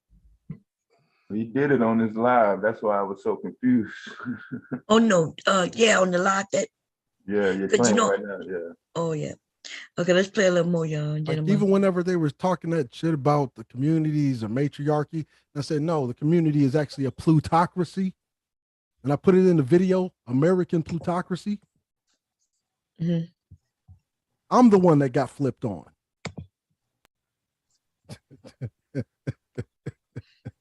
So you said, so they used to, it was a group of y'all and y'all was sharing information. Man, we were, look, that whole group, we were all, what I'm saying on that panel, the same shit that all the niggas was in agreement with. You go back to that video, A Man's Role, 2018, all the niggas was in agreement with that shit. Whenever they realized that their fucking biggest demographic audience were these fucking raging incels, they used to try to get me behind the scenes. Oh, Miss Really, you got to calm down on all that pro-black shit. No,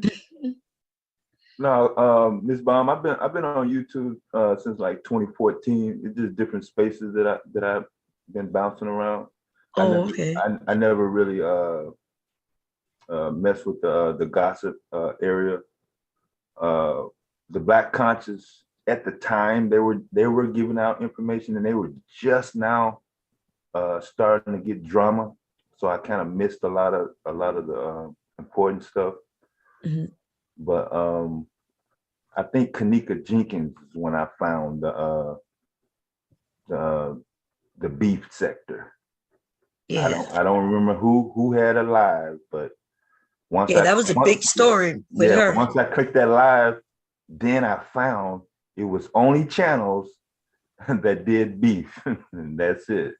So that's when I found the Manosphere, Cynthia G, all them motherfuckers. Oh, okay. Yeah.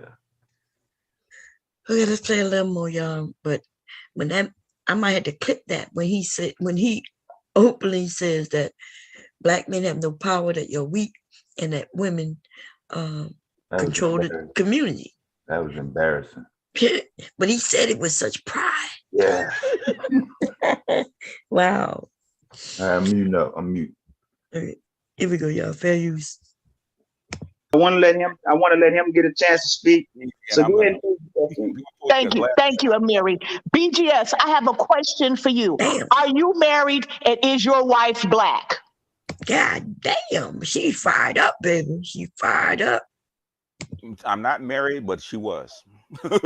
And Black. That tells me everything I need to know. Have a good night, sir. Bye. Thank you, Miss Pat. Thank you, Miss Pat. All right, General. What's going on, General? Hey, what's up, man? I've been listening in for quite a while. Everybody's making some good points. Everybody on the panel, but I have to lean towards BGS on this one. Of course he does. If you know anything about him, you'll know. Whew, Lord, I don't even know if I want to listen. That's how fucked up this nigga is. And here's why. The initial caretaker of the child. Here we go with the initial. This nigga got like 3 wives, left kids with all of them. Not sick. And think about that. Think about what type of dude, it's one thing to keep trying, but you keep failing. Right? And yet he think he, like Aries said, it's like the failures always got the loudest fucking voices. Sit your ass down, because apparently you don't know everything you think you know. If you keep failing, my brother, go and sit down and read a fucking book on self-help, self-knowledge, learn something about yourself, nigga. But you keep getting married,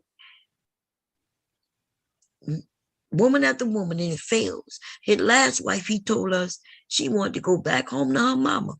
This was a green card woman, and she gave up that fucking green card. This nigga was so bad. Damn. That this bitch decided that her freedom didn't, she said she going back to her mama. She went back to Africa. He was just that goddamn obnoxious. Yeah, and we all sense it every time he talk.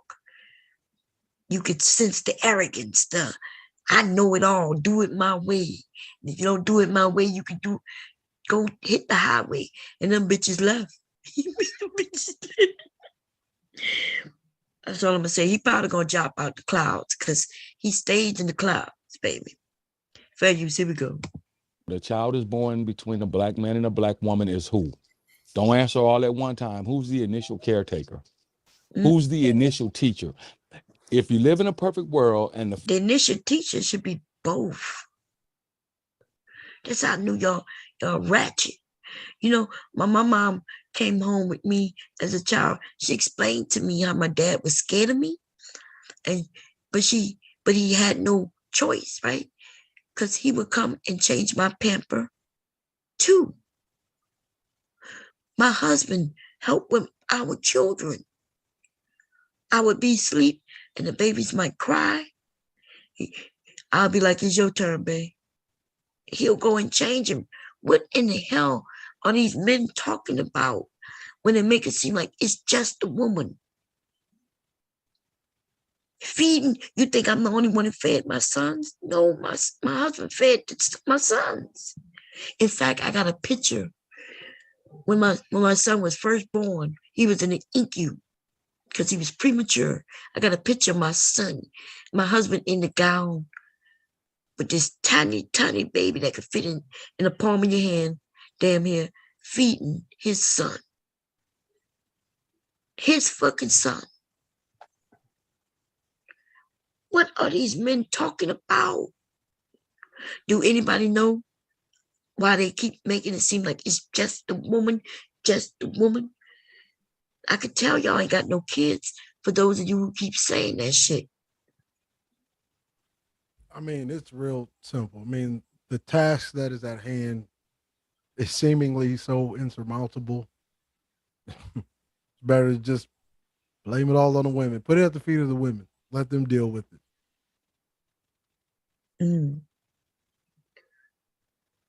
Because they think all of this shit is supposed to be easy. They think it's supposed to, you know, be fly by night. I'm just not even understanding. If anybody can give me an idea, let me see. It's like really, like I can show my grandson, and you'll see his father at the hospital also with his son. They got this thing called contact. What they call it, body contact or something. I'm not sure what it's called, but they make the fathers take off their shirt, which I probably got a picture of somewhere or a video, and the father holds his child to his skin, and they say that's how the babies bond with their fathers. This is a thing, and I'm not sure. Somebody said, "Get him, General." They in the chat over there talking about get him, General. Anyway, let me finish playing while I look for the video. Family is intact, meaning man, woman, and children. Who is the initial caretaker of the children? The mother. Right. Okay. Now let's move from there. So if the mother is the initial caretaker, that means that she's the one who's there with the child in the house in a perfect world, not where she has to go out and work 8 hours a day or whatever, blah, blah, blah. We're talking about in a perfect world. So that means that she's the initial teacher. Why? Because the man is out of the house before day, supposedly working on his way to work or at a job for 8 to 12 hours a day in a perfect world, right? So if the mother is, and this is not my point to point again towards a black woman, I'm simply saying if the mother is the initial teacher, when the child comes home from school, when the child gets up to go to school. My God. So are we saying that men don't help the kids go to school? They don't put them on the bus? Because that's what he's trying to say. My husband, in fact, used to put my son on a bus because he worked. They have no interest in that. Got to remember, they're coming from a more paler side of this argument, right? So the only thing that they need to do is just finance. The woman does all of that other stuff. The woman does all that. Is that right? Let's see. That's my grandson right when he was born. That's my son and his. A lot of light in there. That's my grandson. Legally look the same. Even when he was first born. Look at that. That's him and his son. He was scared of him too. He was scared of Leaky. Just extremely. He does look the same. Yeah, he looked the same, don't he? He got the same jaws and shit. Oh, he finally opened the eyes. Yeah, that's cool. These kids are born with their eyes open the first day when his eyes was open. He was sleeping a lot. Yeah, like because I think tired. Yeah, he was tired. Y'all was taking pictures and y'all was around. This is when he's not even a day old when he took this picture with his eyes open like that. Yeah. These babies opening their eyes early. Yeah. I don't think I opened my eyes. Well, I don't know. I can't remember. They just open them. Sweet. Let me see if I can. Look at him. He came home. This is third day. But grabbing the finger. So, and that's what I'm saying. So clinging to his father, firstborn. And so when did these fathers not be in their children's lives? When did this happen? He got up and changed Pampers. Look at him. You're going to see in a minute because I know it's behind, but he's feeding him. He was eating less than an ounce. So bullshit to me. Shit. And showed changing the pamper. I had to teach him how to change the pamper. Now he don't need no lessons. He's been doing this so often. You see what I'm saying? And that's all I'm saying. What are these men talking about? The mother is the one who feed them. The mother is the one who do this. And I'm like, no, both does it. The only way the mother is doing everything is if the father went about his business. And now the woman may make bad decisions. You know why? Because she's tired. Yeah. She's not getting much sleep. You talking about potty train? I need a man to do that. Potty train. Yeah, y'all can tell us how to do it, but we need to see how to do it. You know? And that was the problem with me. Man. Anyway, let me stop this share real quick. And we'll get back. So what are these men talking about when they make it seem like it's who Bob, you got to be fair. Isn't it the woman? I'm like, no, it'd be both. Man, all of this shit is stemming from women that they couldn't make bow down in their own life. They came up short. Yeah. Man. I know. In their mind, if they couldn't make it work, which by work they mean if they couldn't make the woman submit in their personal life, then let's just give you a little context throughout history. There has never been a woman that is just submissive. Submission is a tradable commodity, if you will. Yeah, in the context that they're talking about, yeah. Even on a general level. He's right there sleeping with his son. Oh, and I also came up to personally dispute the fact that Black couples were together, then the woman decided to take food stamps and get a divorce or break up with their spouse and kick them out the house. That's what I came up to personally say that's cap. Yeah, like submission is a tradable commodity. You don't. Yeah, that too.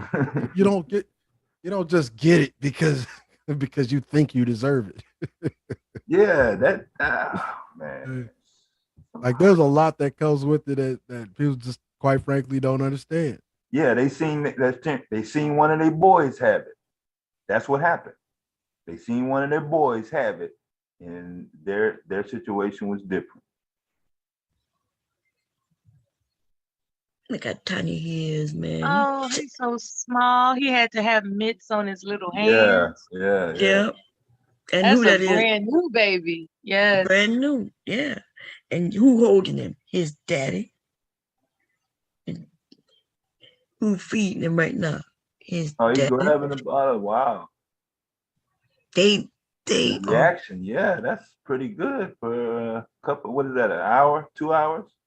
I think he like a couple of days old. Oh, here. right there. Okay. Just like maybe. Still good. Yeah. Yeah. He's got motor That's skills. Yeah, that's when I was teaching him. Look, he rolling over. Saw how he was rolling. Yeah, he figured out he's laying down. Yeah. This baby I'm glad is. you're showing this. Yeah, this is very inspiring. And it, you know what I'm saying? You don't see the mother. The mother did her part too, of course. Right? But my son, that's his son. Yeah. He in there not with him. Yeah, 9 months. I mean, yeah, give her a break. Shit. Yes. She needed that break too. Put up with all that, yeah. That's why I was right there. You know, we want to make sure she we get got healthy. Yeah. And somebody in the chat said, is he supposed to have all that hair right there? You're looking at his dad. His dad got the hair. Let's see. Is the baby supposed to have that much hair? Oh, he knew he on camera. Right there. Yeah, you see. Yeah, you see. Yeah. Wow, and legally, you see that? Great. He knows he's going Hollywood. He knows somebody's looking at it. That's tight right there. That's tight. I'm teaching him how to burp him and everything. You see that? He burping him. The camera. He saw the lens. Yeah. That's that boy. Him and his sister. Let's see.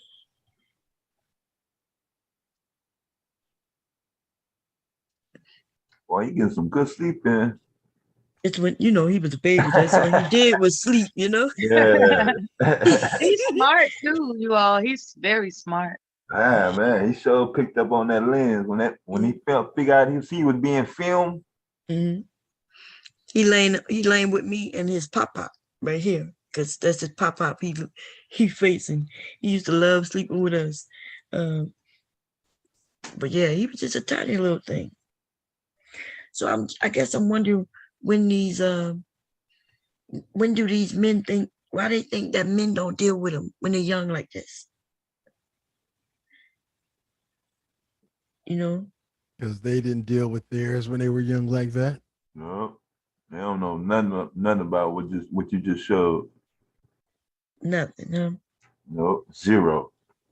They probably never got it on when they came out, and they never gave it. Had a chance to give it. 1-2 combo.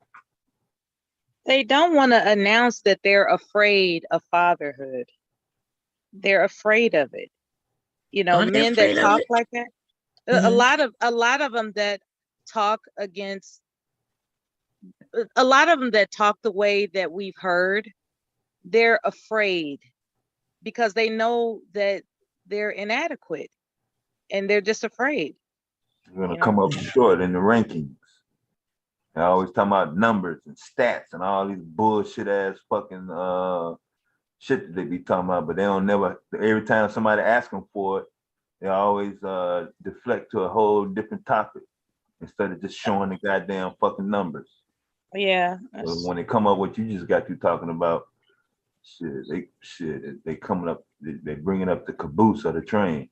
I rarely hear them discuss what their plans are for the future for our community. They always talk about what's wrong as opposed to their vision for how to make it right. It's a, you know, they're just afraid. They're afraid to try. So they want to blame us, you know? Yeah. That's crazy. But they anyway, have a pathological fear of responsibility. That's their accountability. They always definitely.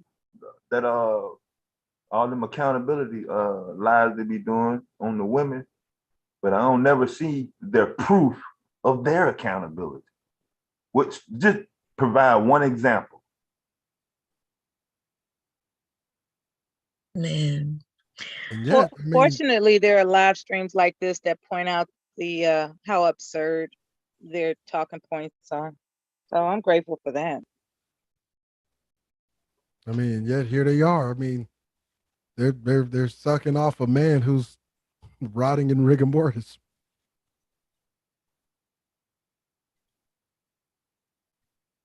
Man, I just don't understand. And I guess if David want to come up and explain what he meant by that bull crap, what he literally just putting everything on the woman and no fatherhood. Because I'm not sure if David said he's a father or not. I can't remember. I never heard him do anybody remember if he said he was a father? Because maybe that's what the issue is. Maybe we got men who's speaking who just don't know what they're talking about. Well, I've heard him say a lot that he had 3 wives. Yeah, I've heard him say that. He's also never mentioned the fact that they're all attached to his wrist. Is there some music playing? It might be on the video. He was going to a beat. That's a beat right there. You know how old he is? Guess how old he is in this. Anybody know? Guess. I'd say about 5 months, 6 months. Yeah, 4 months. 4 months. Yeah, and that boy started walking in that walker on this day. He's holding his head up pretty good too. Yeah, he been doing that. He was going to a beat though. Yeah. We was listening. I think we were listening to music and we were downstairs. And I used to put him in this so we wouldn't have to hold him because he did know how to hold his head up. Yeah. And then he just started walking towards us. Yeah. And I was like, there he goes. Here we go, y'all. Here we go. He just started walking to David. Welcome back, David. And now I'm down there detailing my imaginary $100,000 cars like Cerulean is talking about my wife. So I came back because I'm listening in the clouds. So we're not talking about your wife, dude. No, I got that. I'm talking about what Cerulean just said. Goddamn, Cerulean literally just said that. But I'm like, do you be listening? I responded. No, he said that you have wives. Yeah, no. Then he said, no, they're attached to his wrist, meaning it's my hand. I don't have no wives. I'm jacking. I didn't hear that part. You gotta keep up. Then you gotta keep up. Yeah, I'm looking at my grandchild. Right. Beautiful baby. So he now was chubby then. Yeah, go ahead. Yeah, most babies chubby. But what was it you wanted though, Bon? I didn't hear what you wanted. I heard you say my name, but I didn't hear what you wanted. No, I was asking, do you have kids? Hey, I don't be telling all that part of the business. Okay, I got you. But when y'all say that the men don't, when you put all the onus on the woman in the beginning, you saying if you had children, you don't think men help change Pampers, feed the baby, and all that? Absolutely. The point I'm trying to make though, Bon, let me explain this. Like, listen, I'm gonna say this. I know it ain't gonna go nowhere. Cerulean, don't interrupt. I'm talking to the ladies right now. You can interject when I'm done. Y'all, this is a fact. No offense. Most of y'all don't know shit about warfare. I know most people don't know shit about warfare. I'm not talking about the few people that was in the military. I'm talking about they don't teach you how they're doing you. They tell you this is what we do to other countries. People, and then meanwhile, most black folks don't think they're doing it to them while they're teaching them what they do to other countries. The point I'm making is at the end of the day, there's this thing called a permanent underclass. The way they keep a permanent underclass is exactly that. They have to do things to keep a permanent underclass. We got to always have somebody feed off us.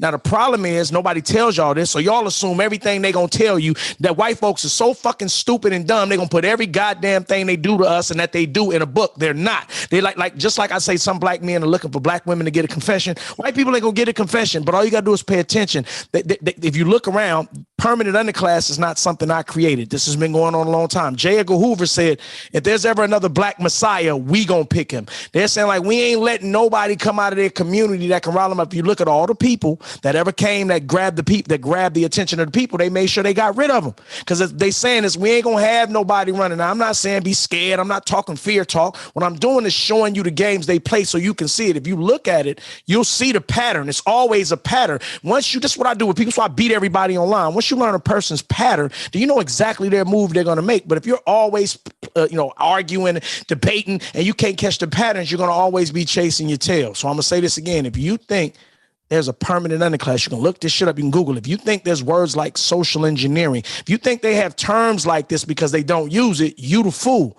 So now if you do say you understand it, then don't ignore that it's being done to us. We are the permanent underclass here. Everybody eats off of us. So quite naturally, they're never gonna look, power is not meant to be shared. I know they tell you this is the land of equal opportunity. That's the shit they tell you. What they call it, the illusion of inclusion. Meanwhile, nigga, power ain't about sharing. Because understand this, if I got $1 million and I got to share it with you, that's less shit I get to spend on me. I don't fucking want to share it with you, even though I'm going to tell you I will. So you don't think there's a game being played on you. Meanwhile, there's a goddamn game being ran on you. Okay, there you go. You off topic again, but we was talking about. I'm gone. Listen, man. Listen, bomb. You're sharing your narrative. I get it. No, but listen, what I'm saying. But that got to do with what we asked you, though. It's relevant to what I just said. I'm trying to. You asked me a question. You just don't like to answer. You asked me how. No, I didn't say I don't like it. Why you keep saying you don't like it? Listen.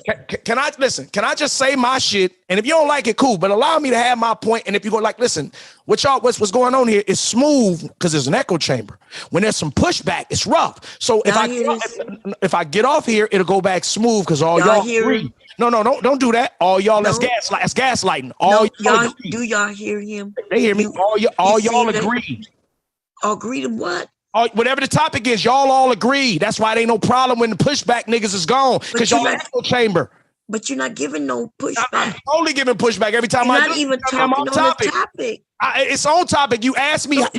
I'm explaining how power and how the games they do on you around here. But when did we talk about that though?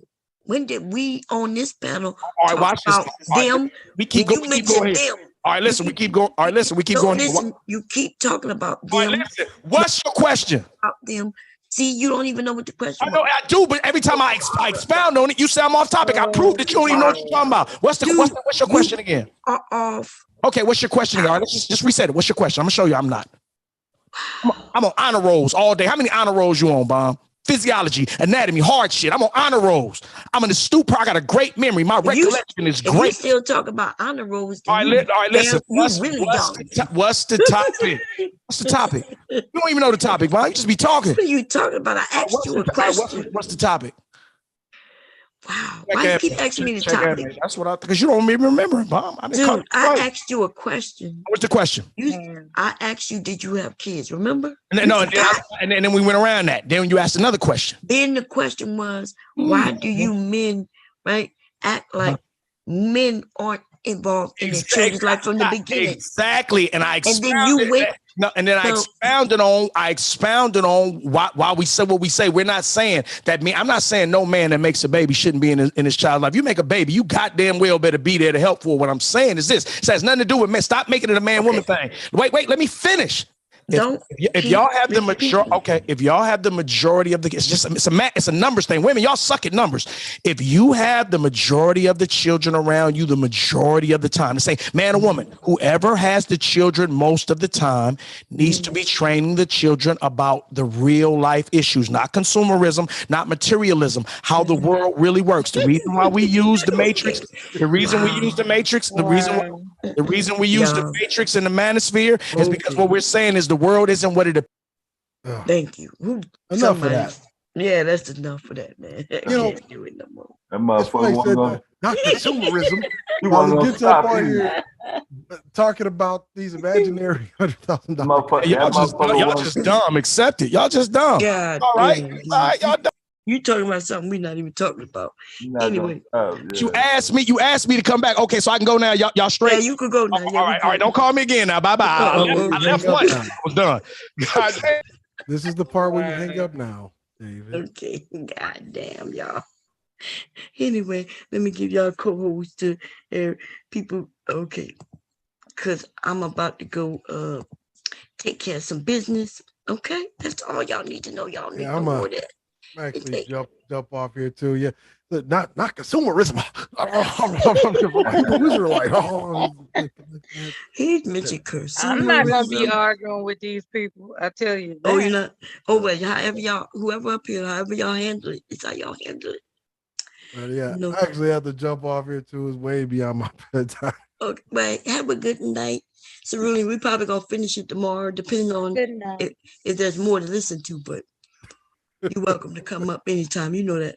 Yeah, look, like I said, man, they get to asking all this unreasonable bullshit. Just tell them you gotta keep crying and just go over the corner and die and lay down and die in silence. Yeah. Well, I know you don't share your channel because you know people have been trying to find it. I know Zap been trying to look for you. I told Zap that you don't share it with everybody. So, well, it's interesting that when I was talking about these things when I was still part of the space, and I told them that the way that America executes foreign policy is exactly the way they execute domestic policy. Mm-hmm. When we destabilize countries, don't think. See, and what David just got up here and espoused, I mean, it's like the nigga just went back into my archives, just tried to do a quick study of just about the culmination of everything I've ever said when it comes to warfare. He came up here. Nothing to do with black women at and all. we're not even saying that he's wrong because remember he says, "Oh, if you disagree with me," I'm like, "Dude, nobody disagreeing with you. You just off topic." When you talk about an echo chamber, that's exactly what the Manosphere is. What it is. You know what was annoying for me was when he accused Bomb of not remembering the questions that she had. And when she actually demonstrated she remembered the questions, that's when he started making up other shit to be contrary about, No, he actually used the word "went around." He said he actually said I went around it. I mean, he just basically confessed. I heard it, but I went around it. He actually said he didn't have no shame. But he tried to make her look stupid. Yeah. But he was the one that was stupid by attempting to make her look stupid. Yeah, I don't think he was trying to make me look stupid. I do think he was trying to, he He trying to put out he his. went around your question. Yeah, he did. He said it. He said we went around that already. Went around. He talks so fast. He don't think we hear him. And then he said that we give. He's saying you just don't like my answer. No, it's just all of the grunting. All of the grunting is what we don't like. Hebrew Israelite. Check your feet. Nigga, shut up. I think all of us agree with what he said if it was on topic. We do know that they like a wild animal. That's his environment. That's how people talk to him. But he around a lot of people people to that talk believe to he him has like 3 that. wives that aren't attached to his wrist. Yeah, I didn't even catch the wrist part when you said it. No, because you said that he never mentions this, and I said, yeah, another thing he never mentions is, the fact that those 3 wives are attached to his wrist. Oh man. Anyway, because that's what they do over there in the Manosphere. They get around in a masturbatory circle jerk. Yeah, so I meant to ask him. Wait,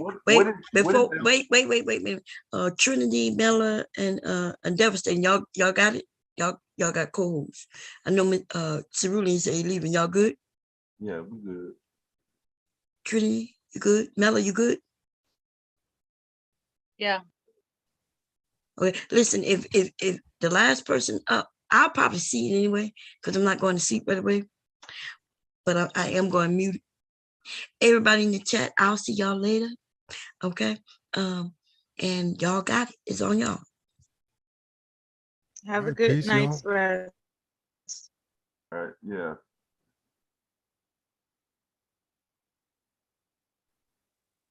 All right. What are we working with? Are we going to continue the topic? Right. There's a lot to be said about global power and how what Cerulean indicated, it seems insurmountable, overwhelming task for the average Black man to even consider that someday there will be a situation where he's on top, respectfully in a global position. And it doesn't have to be that damn complicated. I think when people were talking about some black men just sound defeatist. I think that's the video bomb was showing the woman accused BGS of being a defeatist. That was prevalent. That was very prevalent. And then I can't remember a time in the United States or in the Western culture where the black man has been seen as in this figure of power, control, mafia, or anything. Even back in when we had our own Black Wall Streets in our own towns, it was still some sort of. I bet they blame us for Black Wall Street too.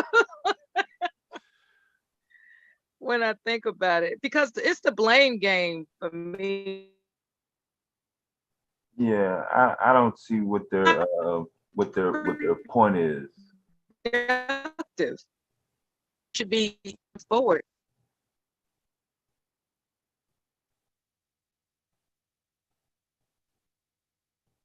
Hello? You broke up a little bit. All right, you clear now, yeah. Oh, okay, thank you. Okay, you were saying what the point was? I didn't hear that part. Oh, yeah, they're from what I've been seeing, it's just all complaints. I'm never getting what is the thing that will get someone who's not in the manosphere to join. Like what is their niche? I mean, I'm gonna join the manosphere because what? They got this going for them. Show me an example of first accountability, success with relationships, which I've never seen from nobody. Kevin Samuels, I mean, everybody that's got their own channels now, ask them to point to their spouse or whoever they got, or show me an example of what you did last night. Zero. So, I mean, what is the benefit? All I see is complaints. Yeah, it's an opportunity to spew hatred, I would suppose. It's just a place to vent. Because I'm not hearing anything productive. You see what I'm saying? I'm not hearing plans. I'm hearing thoughts. I'm hearing conclusions. I'm hearing assumptions. I'm not hearing, when it comes to the manosphere, specific executive thinking that leads to plans of action. Yeah, using I'm not your hearing ideology. That. Yeah, using your ideology. We have a new panelist guest. Welcome, some dude. Nice to make your acquaintance again. How are you? How you doing, baby? Okay, let's not get personal now. What do you think about what you've heard thus far? And what have you heard thus far? Just chilling, listening to everybody's voices, personalities, attitude, seeing where everything's going. I'm just trying to go to sleep. Monday is Monday. It's going to be a long week. So, it is what it is. This is relaxation. Okay. Well, I'm glad you found this channel to relax you. Earlier today, I was looking up something that might interest you. Since you don't really want to talk about the top, is that it? You don't want to talk about what you've heard? You just want to listen to somebody talk? No, what you want to do, darling? What's up? You got a question? What do you know about the gulag? Oh boy, that's that weirdo stuff. You told me not to talk about that the last time y'all kicked me out of here with all that. Well, I'm not interested. All right, I got no comment. No Kicking you comment. out of here. No comment, because you mentioned that word. No comment. Okay. Okay, no comment. Yep. All right. So you're basically on the panel because you can't sleep, right? No, I'm actually working. I'm setting up. Just setting up. What are you working on? Can't tell you that. All right. Can you tell me something Nope. You just want to be on the panel incognito. Is that it? Nah, incognito, not incognito. It's incognito. That's hilarious. Wow. All right. Well, He answered those questions like he was on the first 48. yeah. Yeah. I'm a little bit more patient than I usually am. I don't know if But that's gonna work yo, well for me right you know what's now, but crazy? Yo, I'm patient right now. all right, cool. Yo, you know what's I crazy? haven't had any caffeine yet, but I'm working on it. Oh, don't do that. Yeah, I'm working on this caffeine because You, s- I've you, just s- been paired up with the upstanding man and to yo, resume this panel discussion. Okay, I'm sorry to interrupt. On my bad. So I need some caffeine to keep up with the responsibility of being a co-host with Yo, an you know what's upstanding dope? man. Yo, you know what's dope? Don't do the caffeine all the way. Get that like that Indian chai tea, and you mix honey and a little bit of I have like cacao. I have cacao. yeah, but you know the I made some ginger. chai tea. Uh-huh. No, it's all, yeah, it's all inclusive. It has Okay. the yeah, it's chai tea. It's a chai tea recipe tea, and I add cacao Mm-hmm. to it. Mm-hmm. Even and it should work out pretty fine. I mean, I'm looking for this particular sweetener that's not gonna Yo, spike my real blood rap. sugar. Yo, I you know think I what real found rap? Yo, real rap Mella. Yo, my boy, cause he's a chef. what. He been like trying to produce this stuff. It's like made out of beets. It's beetroot sugar. It has different glucose level. It's like it doesn't trip out like anybody with diabetes or nothing. It's like healthy. Yeah, Right. but it's made from That's it. Yeah, beets. that's Yeah, I it's heard made about from that. beets. Yeah, I Root heard is about that. What's good about beets is that it's actually like the antioxidant in beet mm-hmm. root is good, but did you know that the leaves are better? Yo, man, don't get into that, Mella. Yo, Yeah, you know what's iron crazy? also, if you have low iron count. Yeah. When well, I don't at the moment because I use kelp as well Oh occasionally. yeah. Occasionally, not all the time, because I don't want to overwork the deal. You know what I'm saying? Yeah. It's a balance. Yeah, it's a balance. It's a balance. Yeah. I've been learning that stuff. I've been learning about, the dosha, Yo, that's what's up. That's the called holistic. pitta, the vata, the kapha. I've been Yo, learning about Mella, that shit. the last time I went to the doctor like 3 weeks ago, they keep swearing I got diabetes. I'm like, no, I don't. They put me on an EKG. They was like, you got the heart of a 21-year-old. And they were tripping. And the pharmaceutical departments will try because you got good insurance. They will just try like a trickle down type of money grab. They're like, oh, you need this, you need that, oh, you need to take this, refills, this and that. I was like, no, I don't want that. I'm good. And they will swear you need to take it. Watch out for that, Oh especially if you yeah, they got good call it a insurance. system for a reason. It's a Yes, ma'am. system for a reason. Yeah. Yes, ma'am. And Yeah. it's bad for your health. It's destructive because they will put you on stuff that you don't need. And bad for your liver. And what's Yup. really Yup. disgusting is that how they don't advise people that they're prescribing No, medicines to it's a how trickle bad it is down. for their liver. It's a trickle down because the doctors have to prescribe it. They want the prescriptions written. It's a microcosm of a system of economic structure. You know what I'm saying? It's So absolutely a system. yeah, one feeds another, and they want that because if one falls off on their weekly or quarterly reports, they're like, "Hey, come on, you didn't prescribe that. Okay, we can boost that up," Yeah, and they they will got a just, lot of yeah, you know how it works. Come on, man, you know what I'm saying? yeah, they got a lot of that Yeah, quotas. It's called flashy, quotas. yeah, Quotas. yeah, the quotas basically. And what's really curious to me is how a lot of the structure in the healthcare system, people call it the death care system, but I'm not going to go so far as to clobber that. Oh no, don't do that. That's like Yeah, I'm not hospice gonna do care. that. That's like a whole nother story. Hospice and all Right. of that. Don't talk about that. What I will say when it comes to physicians, they've had to admit that they are trained to dispense medication. They're not considering the functionality of the entire human It's body. like And it's like so, reading a script. It's like reading a script. You get because told what to they're do, not like taught, orders. yeah, they're not taught to be informed that it's all connected and how each organ works with each nerve ending, and they're Yo, not taught that. They're yo, just you taught right. what it is to pinpoint according to what the patient complains about to dispense medication. That's Yo, all you they're right. trained to do. Yo, you right, but you see, like, they have those, what do they call them, disclaimers?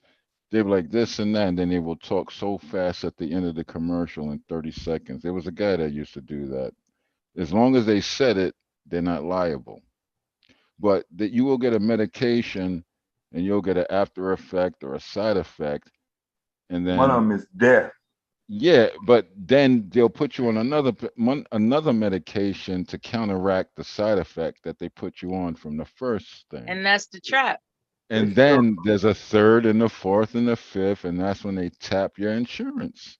They love And it when another you got good thing, right? insurance. A lot of medications are depleting vital nutrients like Yes. that, and they don't advise you that you have Yo, to you have talking too certain much B though. Nah, complex. we talking too much now. This is a whole nother conversation. Now we talking about pharmaceutical industries and different covert stuff that they do. Not even Well, talking about vax and all that okay, and okay, jabs. okay, Yeah, we okay. Check talking this out, different. right? You sound like you oppressing me, but I'm gonna ask you something, I right? wasn't What do pressing you you, know baby. about the Akash? What do you know about the Akash? The Akash. Because Baby. I'm informed Hold that on, the no, no, human no, no, body no. I know who you're talking about. I know who you're talking about. That's in Ayurveda, yeah, hold in on, our hold on, hold on, hold on, hold on. No, I'm not. Look, I'm not sure. I'm just going off of thoughts in the head. Is that? I Corner. don't know what you're talking about. No, Back she into doesn't a have me in the corner, corner. man. I want to ask her if I'm correct. All right, hold on, brother. That's my chick. That's Mella. Is that I'm like? your chick. Well, come on, inadvertently. Relax. All right, you can answer. Well, validate me. No, Is that control like? yourself. Okay, baby. All right, Control I'll yourself. stop. The question is, are you familiar with the Akash, or do we need time for you to Google it? No, I was about to say it, but you Okay, interrupted please me. say it. Thank you. Well, from my understanding, it could be incorrect or beyond your understanding, but it's almost like Egyptian and different things that goes with certain spiritual aspects and worlds and ascending and all that type of stuff that which is happening now, which is crazy. Something's about to happen. Watch what happens in July. It's gonna be wild. The Okay, government is before saying you it now. start going Am off I into wrong your or right though? predictions, Tell me if I'm wrong or right. It's not a you're prediction, wrong. it's just You're what I say. wrong. Okay, You're good. wrong. Thank you. You're So tell wrong. me what's right. Okay, from what I understand and have studied recently, according to, the dosha balance, right? The human body has the contents of air, earth, fire, water as certain percentages in relationship to the pitta, the vata, and the kapha, right? And You're then talking there's about this, hold on, mummifying. man. Come on, man. Don't be unfair with me, please. And in relationship to what I had just mentioned, the rest of the percentages outside of air, earth, fire, and water, which is to balance the human body for health, well-being, and longevity, is Akash. And that's why I asked you, No, I because know what you're talking. Do you have crystals? I think you I have a don't I crystal or don't two, practice don't I you? don't practice crystals. I don't do that. I think you need one. Explain yourself. You know what I'm talking about. You No, need I a don't. crystal. That's why I asked you to explain yourself. You need an amethyst. Okay, what about the amethyst that I need? Don't ask me. You already know. Well, see, this is the problem with your personality, right? You're the type Because of you person that will talk to me, play baby. games with people. No, I'm And not. yeah, you play games with people. You tell them, you know what I'm saying. You already know. When a direct question was So asked to you, what's the right question, baby? the I told you Akash. the jewel. All right, you got me on that. I can Okay, see, but I now we're told you going to the something amethyst, right? We're going good. to the I love amethyst. learning. And my Yes, second yes, question about the please. amethyst is, why Mhm. do I need? You said I need it. That's It's a a very storage. bold fucking statement. No, And I'm because you starting to cuss understand because it. you're frustrating me, right? I know. I'm sorry, And I doll. don't want to like just jump off this goddamn live stream because you pissing me off. So You guess what made I'm gonna something wrong. do if you continue pissing me off? Okay. Can you please be cool? All right. And answer, what is it that you think I need with the amethyst crystal? Storage. Go on. Storage. One word. Explain further. Oh no, you might kick me or something. I just storage. Just you take it from there, doll. You good. But I thought I already knew. You Right? do. I You don't. do. That's why I'm asking you. Now Oh you're God, I'm cursed. elevating my voice. I'm sorry. I didn't mean to yell at you. You just frustrating me, man. I Stop know. I'm sorry, playing. baby. I'm sorry, Somebody baby. call him a narcissist. He's a jerk. That's why I love her.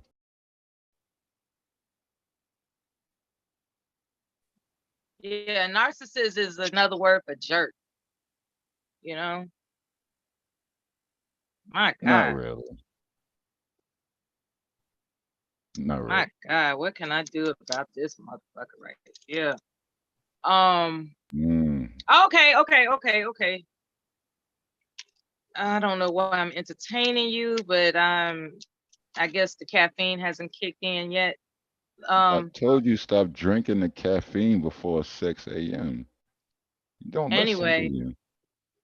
Anyway, yeah, you sound like you have an exaggerated sense of self-importance, which is a narcissistic No, I trait. don't. No, I'm the Yeah, biggest and dummy you're a you'll ever meet in your world. conversation hogger, which is a narcissistic trait.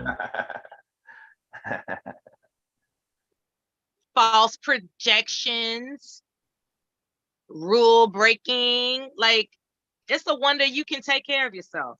Give me one more. I want one more. I'm not giving you shit. What I will tell you is about yourself. Okay? Yes. Okay. What are 7 traits that build a man?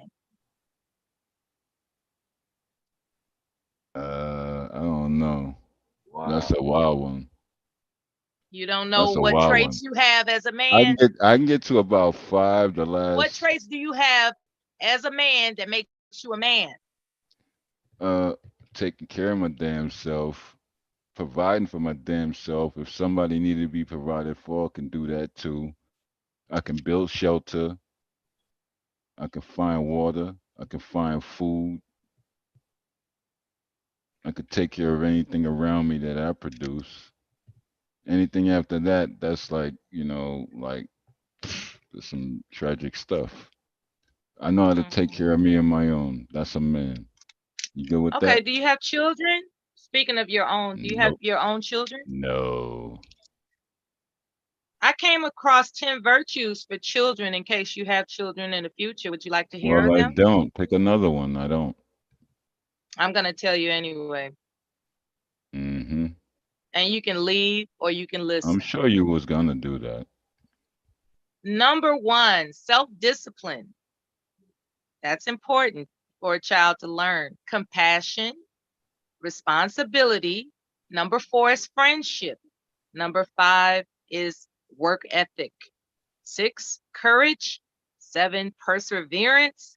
8, honesty. 9, loyalty. Now, this is the one I need you gentlemen to help me with. Faith. It's advising in this book that I read that faith should be one of the virtues to teach a child. And as men, can you tell me how men interpret faith? Yo, you said everything I got until the last one. Right. So I wanted men to tell me how you interpret what faith is. Okay, that's a mixed subject because okay, you want to twist it in that direction, Mela? Can you tell me the What oldest does faith religion? mean to you? Listen, look, can you listen to me, darling? No, just answer the question. Faith is some I don't know because it's so twisted. I want you to answer my question first. Can you do that?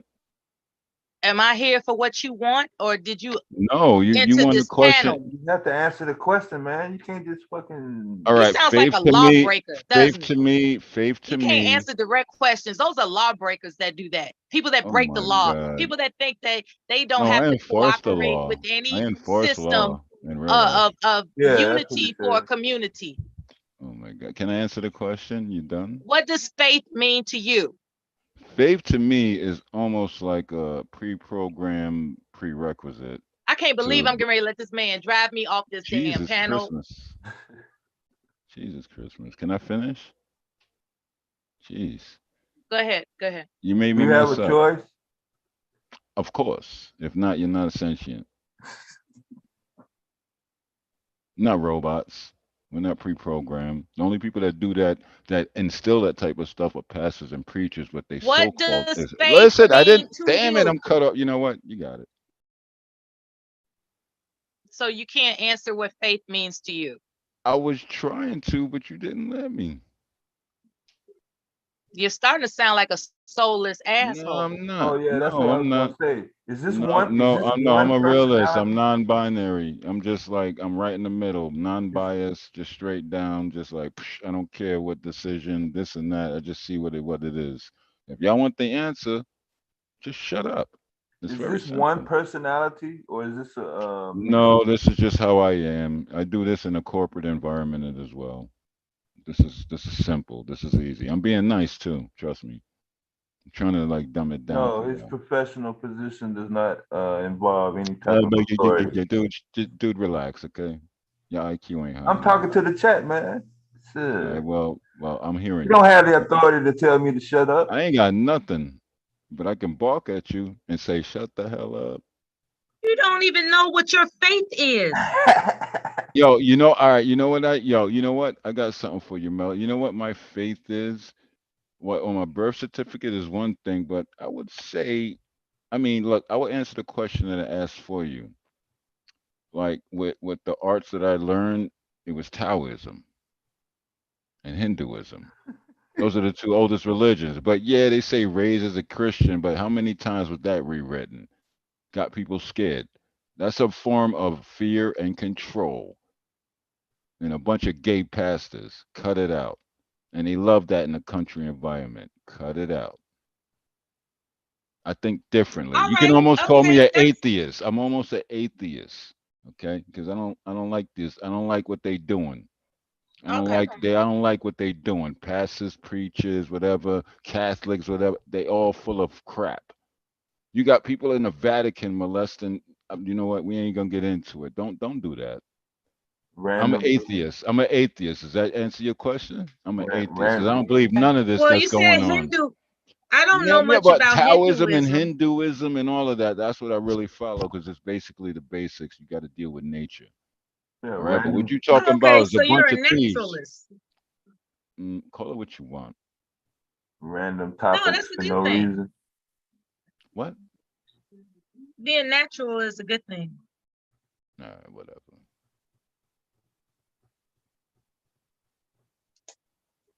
Now that wasn't so hard, was it?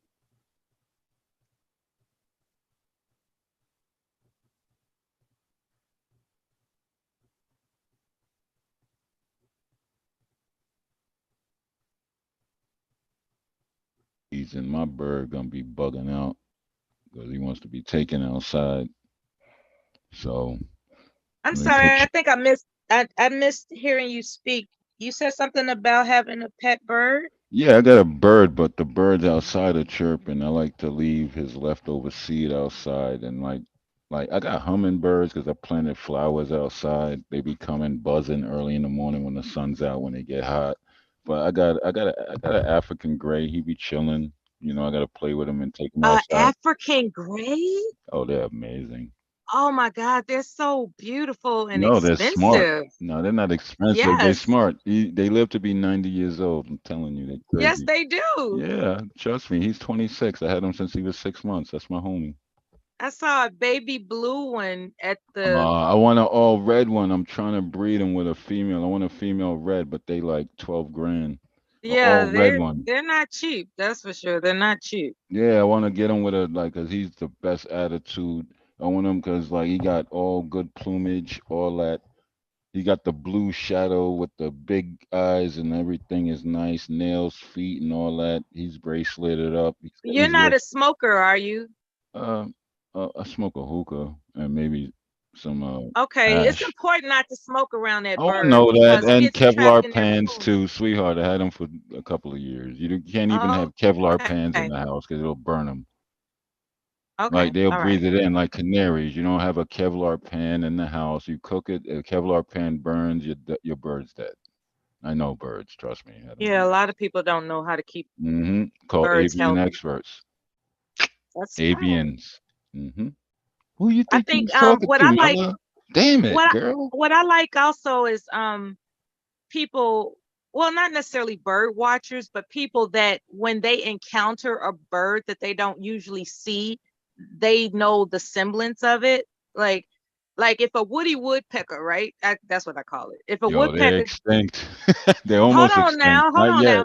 I got If some I, down at the other crib. They down there, but them hawks be trying to kill them. yeah, the hawks really like them. But when you see a speckled breast woodpecker Oh outside yeah, of they're your beautiful. window, Yeah. Oh, dude, yo, it's like that means Mella, something Mella, spiritually. That means something.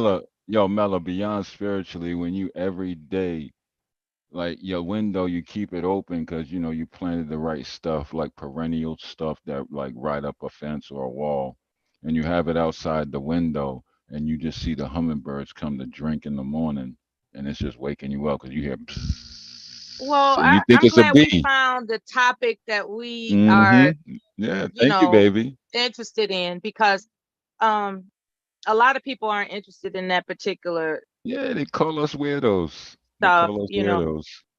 So So y'all I'm going glad we from found some common ground.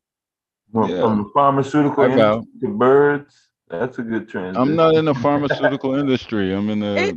I just got this, just something about me that just can pick out something that I have in common with somebody, almost Yeah. anybody, almost. And so Yo, I was like, damn it, there's got to be something I have in common with this man because he pissing me yeah. off. And so I'm glad we found some common ground. Now, Yeah, bless up, baby. perhaps you're open enough to trust me that I just want to have a I don't trust conversation. nobody. I don't trust I'm not trying nobody. to exploit you. No, listen, I'm not The trying to internet is exploit weird. you. Okay. Okay? Believe it or not, it's not my intention to exploit anybody that would come on this panel and I'm like, I'm going to kick you off. No, I'm not here to do that. I'm actually grateful that people that just want to come up and chew the fat, however they want to do it, now's the time. Like Thank anybody you. that is not sleeping at this time of Yep. night or they Mm-hmm. just waking up, Yep. now's the time that they could just come up and chew the fat and I'll just listen like, okay, that's that's what they got to Nah, say. hey, And as hey. long as it doesn't violate YouTube guidelines, I mean, have But your hey, say. Mella, Mella, Mella, Mella. Do you hear me? You just like saying that name, don't you? I don't know. I think you like when I say it. You know what? You just messed Not up the necessarily, whole no, thing I was because saying. No, I'm done. No, I'm not messing with that subject. what do you think? How can I put this? What do you think inspired you to? This is kind of a corny ass question, to be honest with you, but the name you chose to show up with is some dude. What was on your mind when you was constructing that? Like, okay, I'm Um, opening up this Gmail account. I'm about to give a name to it, and you just like, fuck it, some dude. Like, what was on your mind when you did that? because the second half of it rings a bell because everybody says dude. From stars to YouTubers to Instagrammers, everybody says this dude, that dude, this and that. So I name myself some dude so somebody will remember me. whether I'm here or there or I'm gone. Because the name Dude, it'll ring a bell. They'll remember me. Get it? You did it to be remembered. Okay. Kind of did it to be an asshole, but to be remembered as well. For my statements, because everybody kicks me and bans me and all that. I'm just like, Okay. yeah. All right, Just let's like get my, into something else, right? Something trivial, right? What's your most I favorite gotta hold pair of on. I gotta shoes? log on to work in about an hour and a half. So be quick. You just wanted to. Okay, I'm gonna let that fly. Anyway, what would you say is your most favorite pair of shoes, like ever in life? Barefooted. You're not a shoe person. No, I got a lot of shoes in the corporate. Like I got a lot of stuff like What Housens, would be your favorite? Rockfords, like all type of shoes, things that are durable, things that are sneaker type. Like I got all of You that, but don't have one favorite shoe. I burn shoes up. But I do got some. It's an English company. I forgot the name. I gotta pull them out. Can't even Yeah, find it. yeah, they make good shoes for men. Yeah, They actually do. you got to get them shined up at least. And you know what? In Turkey, which is now pronounced Turkey or something, Ooh. they changed the pronunciation Yeah, I saw that. legally. I gotta In change my Turkey, stuff that's because I usually rock in Tunisia, and now I gotta change it up on my stuff. It's weird. I love Tunisia. That's yeah, my it is favorite kind of tripped place. out. Tunisia, I love that You place. replace the Anybody Y from with an Tunisia, I. bless up. Yeah, they want people to pronounce it differently now. So Well, that's almost like and creating Israel in 1948. that's pretty much what they're doing. They're asserting themselves. Yo, Mela, So, but they make the best custom shoes for men. what? Like, Come on, cut it out. yes. Mela, it's called a cobbler. Okay. Google it. It's called a cobbler. Yeah, I've heard of that craft. Yeah, Old I've school. heard of that. Yep. Thank you, baby. It's called a craft. Now it's two titles. One connects Well, to I'm the tired other. of you sounding surprised that I'm intelligent, goddammit. Well, What's up with that? goddamn, I can't even give you a pat on the back, not even a hug. I don't Jesus need your pat Christmas. on the back. What, you know what? You know what? I'll steal your shoe and tie your laces together. How about that? Okay, next question. What's your age?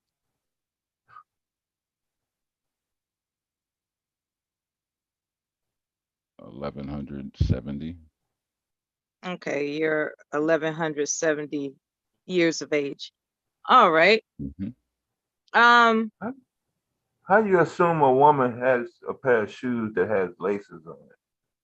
That's his personality, child. That's his personality. She got some sneakers. She got That's some what he sneakers. do, man. That's what he Devastating. do. She got some sneakers somewhere where I could tie them together when she's slipping, sipping tea, some chai tea. She Maybe be I got some sipping it. stripper boots that need lacing Ah, too. that's even worse. You be tied from the knees. you have to you have to You get said it, along not well. me. You said it, not. I said You have sneakers. to You said get stripper along boots. well with others. Some Baby, dude. I know Just I'm bad try to at get that. along well with I others, know. You okay? right, Can baby. you You right. try? All right, you right. No, that statement stands out. You stand out with that Yeah, statement. yeah. She You got it. assume that a female has on a pair of shoes with some laces? I said sneakers. She said stripper boots, bro. The point is, I wear The point is feminine what? shoes, and you attribute Look. it What's your to look? like All right, athletic shoes. Mela. What's your What do foot you want to size? do? Go work out together or something? Like, what do you No, own? maybe take you ice skating or roller skating. They got that new joint in Rockefeller But you Center didn't say and ice Central. skates. You said shoes. They still got lace. Yeah, you know what? Anyway, what's your age? Don't worry about that. We beyond that. Okay. All right. The only reason I asked is because I'm about to go into the realm of music. A lot of people like music, right? Oh There are yeah, I'm people that doing. like Yeah, different genres of sweetheart. music. I was a professional MC and DJ for over 15 years. All right. So Radio and all that. Go ahead. Let's quiz it no, about it's not a this. it's not a quiz. It's not a I could play quiz. some stuff for you that'll blow your mind. I used to, man, Wait I a ain't gonna minute. Did tell you you. have some caffeine? Are you okay? Not yet. Not yet. Look, yo, you know what's crazy? I got chamomile tea, and if I drink it, it's gonna put me to sleep, and I'm not gonna be able to Did you sit ask up. us a question? No, she asked me if I had some caffeine. No, I'm drinking chamomile tea. I'm about Okay, to make that's a. good for you Yeah, too. it'll put you to So sleep that's though. nice. No, it's gonna put me to Well, sleep. well, you know, it No, but happens. look, I said I'm gonna set up in like an hour 45 minutes. I drink this tea, take a little hour nap, and then the emails go off, and then the teams meetings and bling bling and blah blah and this and that and shut stuff off and well you don't. When have you had? Do you take vacations? Sometimes I go down to my other crib and chill out, do some fishing. Mm-hmm. I like driving the Porsche down there. Like, I do it at night driving. Sometimes you run into races when people think they fast, like them Hellcats. I call them hell crabs. Oh, you're a speed demon. Okay. Yeah, bikes and cars. But I love my Porsches, my 911s. I love them. Gotta You have them. haven't been in a What? accident, I hope. Yeah, well, no, I never really messed up a car. I never flipped a wheelie, but I've been hit by cars and trucks, and I did hit a pallet at 154 miles an hour on the I'm Long Island sorry to hear Expressway. that. No, it was good. You know what's crazy about that? Real rap? Yo, I was mad. I was more mad about my bike getting messed up because I just painted it. But I just seen it going down the road sparking, and everybody was like, "Yo, hold on, sit down and cut it out." Like I tried to stop, and I put my feet down. My sneakers stayed there, and I kept tumbling for about another 300 yards. What type of bike was it? Was it one of those Yeah, sukiyaki super. things? Yeah, Or yeah, Honda CBRs. You Yeah, you CBR still yeah, days all wear day. it was Yeah. a sneakers on a regular basis? Nah, see, dude, it was like we was chilling. We was going out to the Hamptons. It was a pallet in the middle of the road, and my boy took off, so I took off. And my bike was quick, and I just didn't expect it to be there on the open road. So when I hit it, it was just like I turned into Superman. It was just like what happens when you get into it something flew like you that. off the bike. Yeah, it threw you No, off. you turn into Superman. You know what it is? Make sure you don't hit nothing. But when you hit the ground, it gets hot. It's Oh like yeah, entering the I can yeah, it gets imagine. hot. It gets I can hot. imagine. I'm glad you're all right. That's for sure. Man, I did that more than once. I'm good. I'm an alien, I'm telling you. How do you deal with the aches and pains after those injuries? It's a good thing, and I'm gonna tell you, you should write this down and take a pen out. It's something called comfrey root. And my friend, he messed it up because we used to like to do endos at like 80 miles an hour. We started showing each other how to do one-handers, like you squeeze the gas tank, hit your front brakes, and roll it at 100 to 80, get it to 60, get it to 30, lift it back up, click it into second, wheelie off, hit your signal lights to be fancy. But it's a thing called comfrey root, Comfery. Yeah, I've You heard make of it. you make it's called knit bone. You make a tea out of it. That's it. Have you ever read a book called The Teachings of the Winged Disc? If No. not, look it up. Okay, look it up. That's in there too. It's called The Teachings Right. of the Winged Disc. Egyptian stuff, since you wanted to bring that shit up before. Now we're I getting into need you it to now. repeat that because I don't think I The heard it clearly. Teachings of a Winged Disc. They The have T comfrey root in there. There's certain things that are put here for holistic. holistic, Yeah. holistic. Thank you. Yeah, and it's all here, but we choose synthetic pharmaceuticals.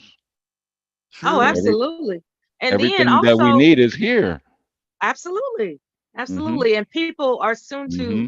they're rediscovering that. They're rediscovering Mm-hmm. that this healthcare system consists of billing. Synthetic. Yeah, the billing, right? Like for instance, take a person who might be experiencing what they would classify for billing as a diabetic, right? And that gives them the excuse to dispense medications, and Lord knows they probably get fucked up from there Yo, you if they're not crazy for careful. that.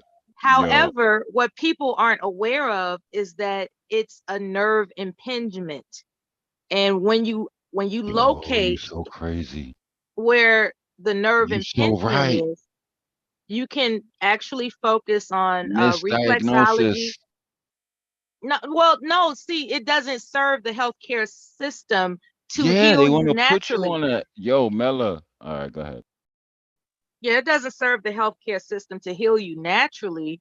So they have to have billable terms because it's all a part of the system. Damn, don't say that. That's you know what? Let me write that one. Type that shit. Billable terms. I should put that in the Cabero system with healthcare and send that to them to my boys. That'll be a big Yeah, thing I'm for me glad you getting learned tomorrow. something from me. I I didn't hope learn you're not nothing. surprised. No, you enlightened me. That's better than I hope you're learning. not surprised. Baby, you didn't teach me nothing. You enlightened me. That's better. Don't get gassed.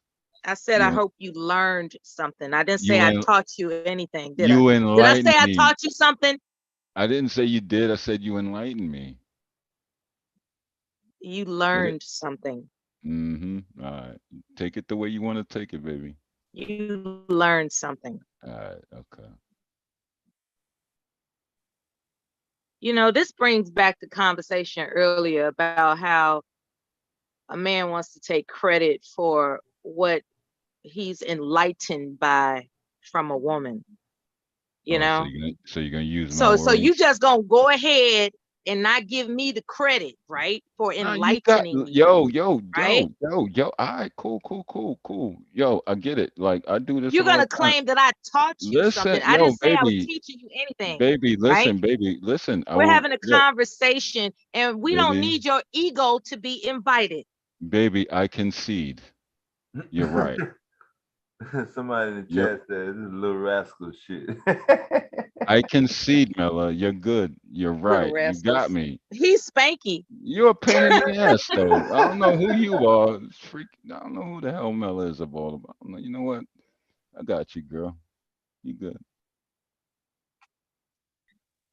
Yeah. So I'm not really interested in talking about romantic type of situations and circumstances. I don't know what you're looking for, but that's not it. I What didn't I even am bring that interested. up. That's not my thing. You don't even live No, you nowhere keep near calling me. me baby and your girl and Yo, that's crazy a term shit of like that. endearment. You don't Oh, have you to feeling butter some me type up. of I'm way? not gonna kick you off, okay? You don't have You to feeling butter some me up. type of way, baby? You feeling some type of way? That's what's It's happening. annoying. Okay, so what should I call you?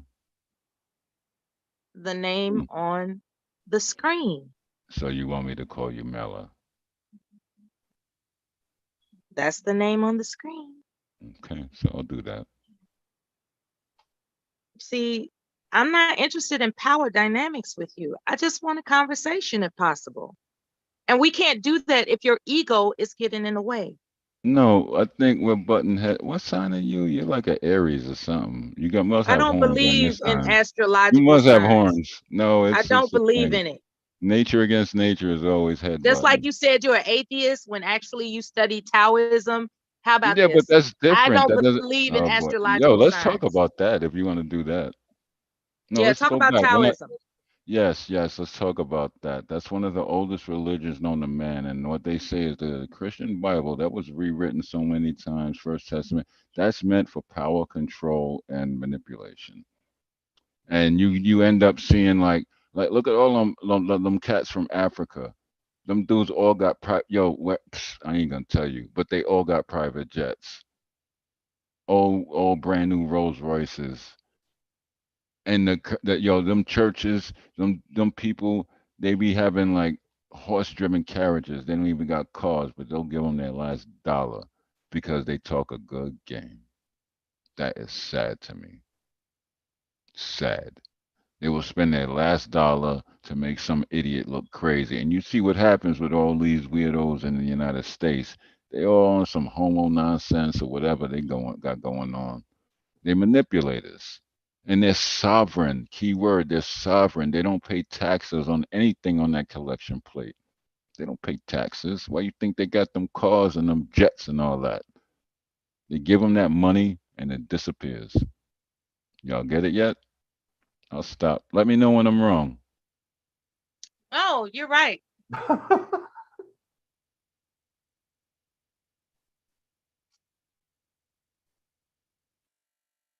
Is there more? No, I'm not. I don't want to be kicked. I'm not gonna get deep dive into it, but thank you for that, Miller. Appreciate that one. But now we got understanding because you know how that works, especially in the South. It's crazy. Okay. We having our aunts like ready to smack them. Like, what are you doing? You're from the Bronx. I remember that. No, but I got property in the South. I'm good. Yeah, but you're from the Bronx. Can you tell Yeah. me what you like about the Bronx? Orchard Beach, good fishing in City Island, Long Island Sound. I can get to Jones Beach. I can jet to the Hamptons on the Long Island Expressway. Got Queens, Bronx, Brooklyn, Harlem. Best beef patties on White Plains Road, 226 White Plains Road, the Jamaican spot. Get the good oxtails, the good curry goat off by the BMW dealership where I bought my M3. Back there, over there, they got that good chicken foot soup. They got that good curry goat, good oxtails there too. That good brown stew What about the chicken. delis? You said you like the Oh, delis, the no, that's bagel and Arthur lobster. Avenue. That's Arthur Ave. That's a whole nother thing. That's like Arthur Avenue off of Pelham Parkway, where like over here in the Bronx, like you can actually go rent a horse and ride it up and down Pelham Parkway. Now, And what I then the heard back about Orchard those Beach. delis with those bagels, that they have a special recipe No, as to how they make those bagels in New York than any other it's the place. water. Is It's that the true? water. It's the alkaline. They got a cat in California. It's an alkaline water Mm-hmm. recipe, huh? They got Okay. a cat like that makes the pizza and the bagels in Cali, and he has the water shipped to Cali because something they do in New York and makes the bagels and the pizza dough pop. Like even if it's like Neapolitan pizza, if it's They the use a little bit pasta, of baking soda. That's yeah, all. it's a chemical reaction. They do that. Yeah, they use a little That's bit the of baking Jewish and soda Italian cats. in the That's water. Jewish and Italian cats. I seen a rapper get smoked in the Bronx Saturday night. Really? Yeah, they bugging. This is the wild, wild west. We're Yeah, not caught talking on about that, video. bro. In the, Bro, we're not talking about. We're talking about pharmacy. something. We're talking about No, food. we was We're not talking about speaking Be food. music. No, polite, music sir. was the Be topic. polite. Music was the topic. So you talk about the Bronx, a rapper, a drill rapper, I got don't know those drilled on guys. video in the I Bronx. don't know. I don't listen to that. Like my thing You was were a like, DJ. You said you yeah, were a but I don't. DJ. I'm not a DJ now. I don't listen to that. Like I DJ like Come Tribe on, Called man. Quest. You know what? You're being Oh boy, obnoxious. You can't have me we was all to talking. yourself. Wow, damn. You said you can't have me. God damn, man. Oh my That was some God. real life bullshit right there. I was about to get kicked. No, I'm not kicking you off. Just call me baby You again, and know, we good. I I want to call you back. I've never Yes, called you you did. baby. No, yes, I have. I did one time. I did. I take that back. I called you baby one Lion time ass, in a got you, previous got live you. stream. Lion ass, got you. In a previous live stream. Okay, But this all is right. now. This is now. Okay. And things have changed because your Who would obnoxious change? behavior Who is would change, irritating. huh? Yeah, your obnoxious behavior is irritating. I think you like it. So you won't be hearing that B word from me I anytime think you soon, like okay? it though.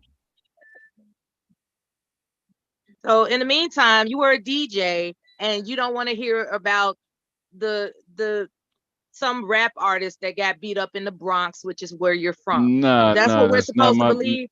Nah, that's not my thing. When I was a And he got DJ, I used to straight DJ. smoked. Look, Yeah. brother, listen, brother. When I was a DJ, I used to DJ house music in like place like, the World, the Bank, the Tunnel. Like when house music was house music, Chicago Okay, house music. Yeah, I was you were that a house DJ. music DJ. Yeah, Okay, but all right. do a little I hip hop understand here now. and there. I knew we would get it out of you because you're so Damn evasive. it, man. You're so evasive. Did he think that was supposed to make him look good? I think No, you don't so. even know what house music is. You talking drill music. Shut up, You stupid. don't even know where I am to I even don't make get that it. Yo, statement. I don't need to know. You said drill music. You an old young nigga. I was talking about what happened Saturday. I don't give a fuck. He It was doesn't involve reporting the me. news about I get it. Bronx. I seen it. I live here, bro. Do What you? was his name? You don't know about no drill rapper. I don't give a fuck. I don't look at these little raghead little nigglets bugging around shooting each other with ghost Welcome to the guns. panel, Kev. How you doing, darling? Hey Fuck all man, these how little you niggas doing, shooting each man? other with You ghost know I had to guns. come up here and tell you hi. Thank you, Kev. I Yeah, appreciate hey it. Trent. What's up, D? What's up, man? Yeah, Yo, what's yeah, going I was on, just brother? all right. Yeah, I had to learn.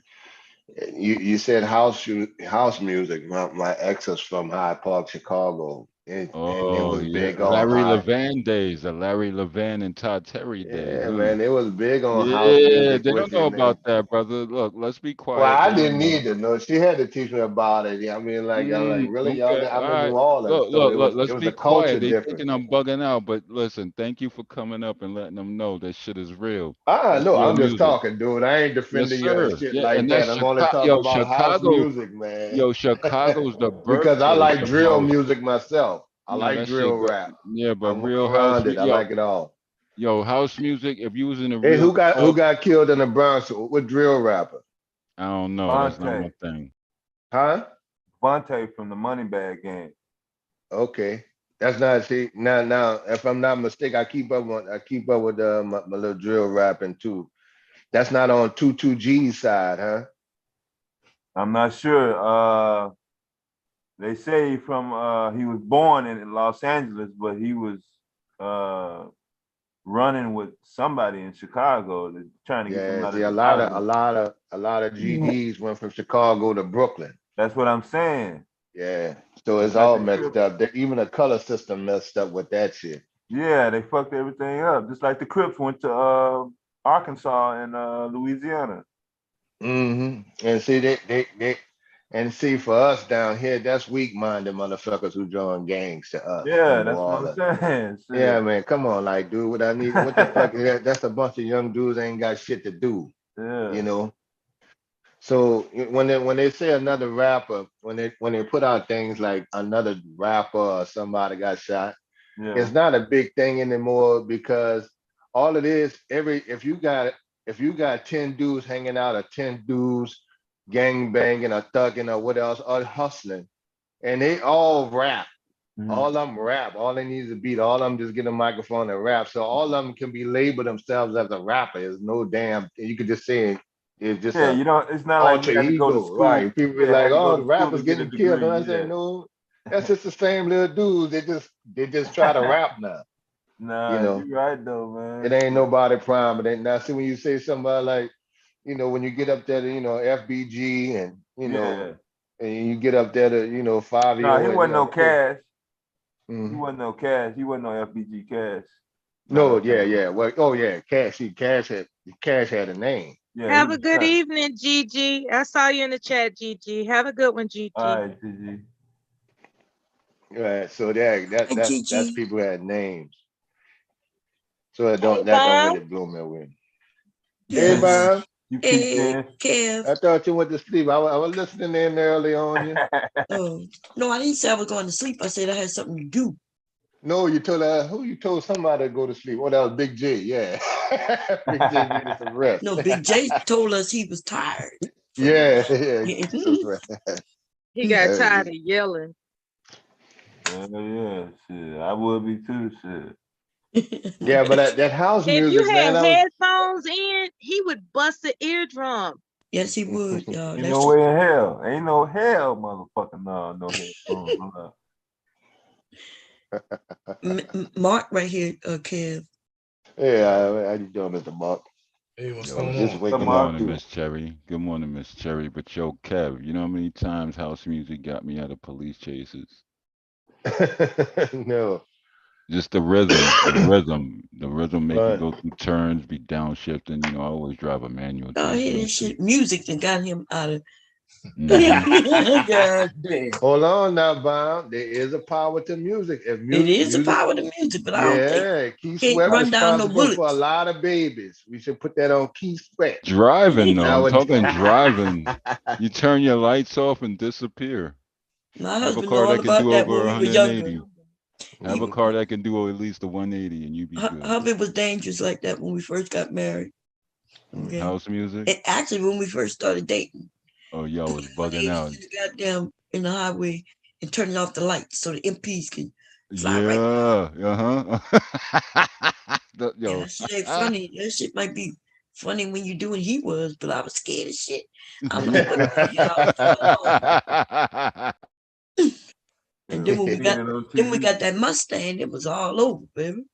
That was the most in terms of from a police patrol perspective, the Mustang in that when they had it out, that was the most. They looked for that car the most. A red one, if you had a red one, your ass was on the yo, that red joint.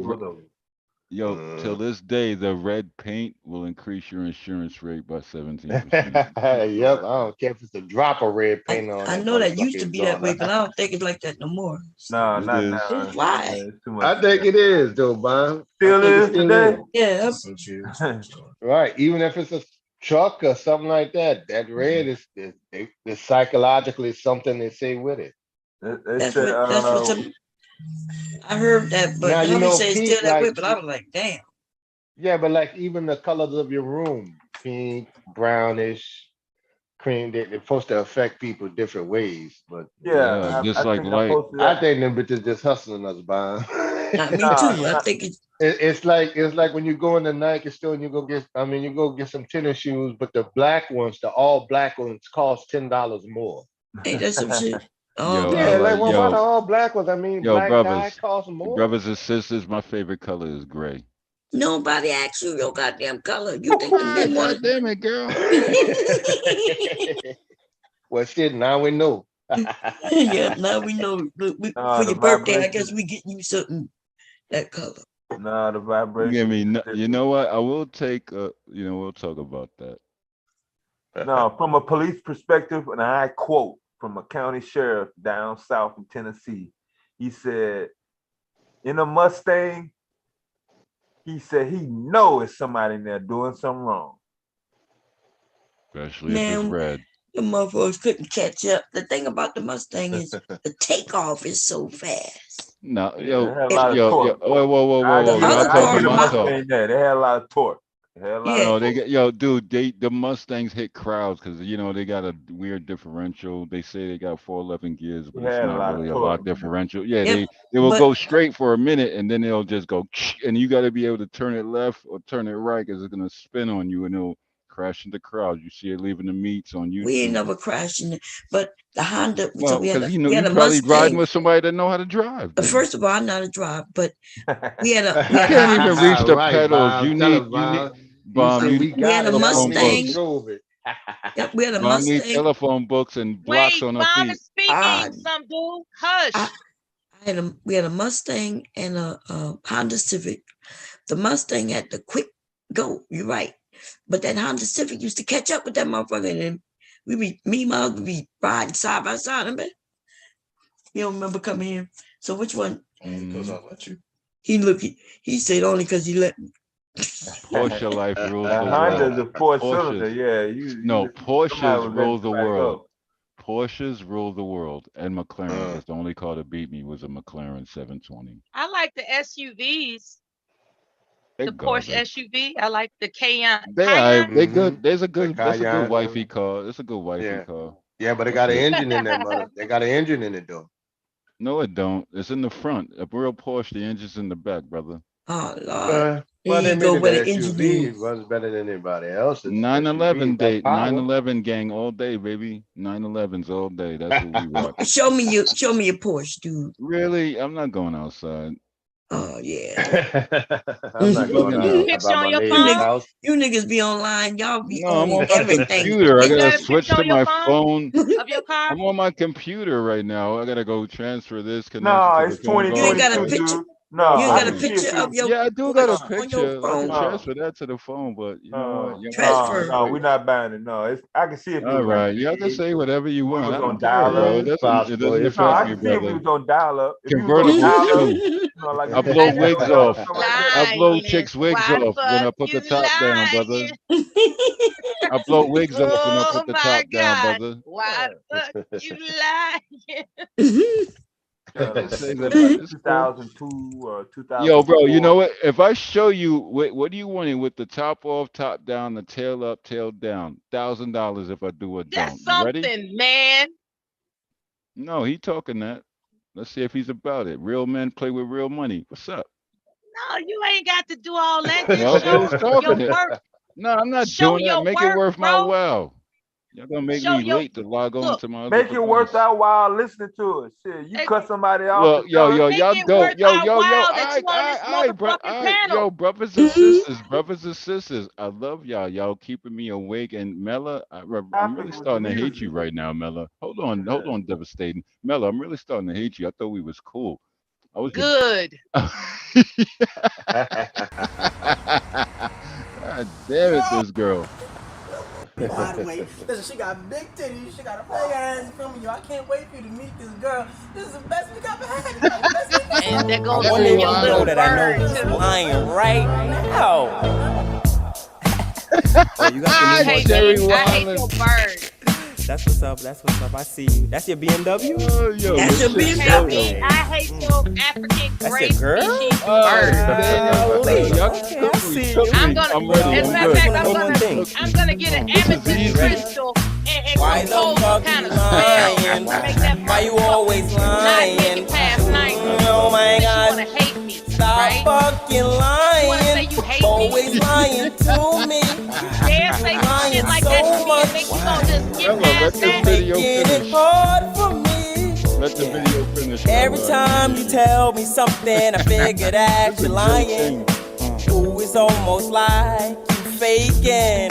Oh yeah, yeah, I know you're lying, but you sound excited, and you know that I know that you lying. Oh girl, You ain't cue the old rain. school on I me. got you. The rain, yeah. You ain't, yo, damn you, Cherry. A You little ain't bit more, old a little school bit on me more. like Yeah. that. I'ma Damn keep you, on Cherry. lying to you. Yeah. Until you think it's the You truth. showing your age, Cherry. You ain't old Now, on me girl, like I that. know you fibbing. Ooh, you know you can't help it. You know what I wanna know. Why the fuck you lying? Why you always lying? Oh my God. Stop fucking lying. Always lying to me. Too much. Lying so much, you know.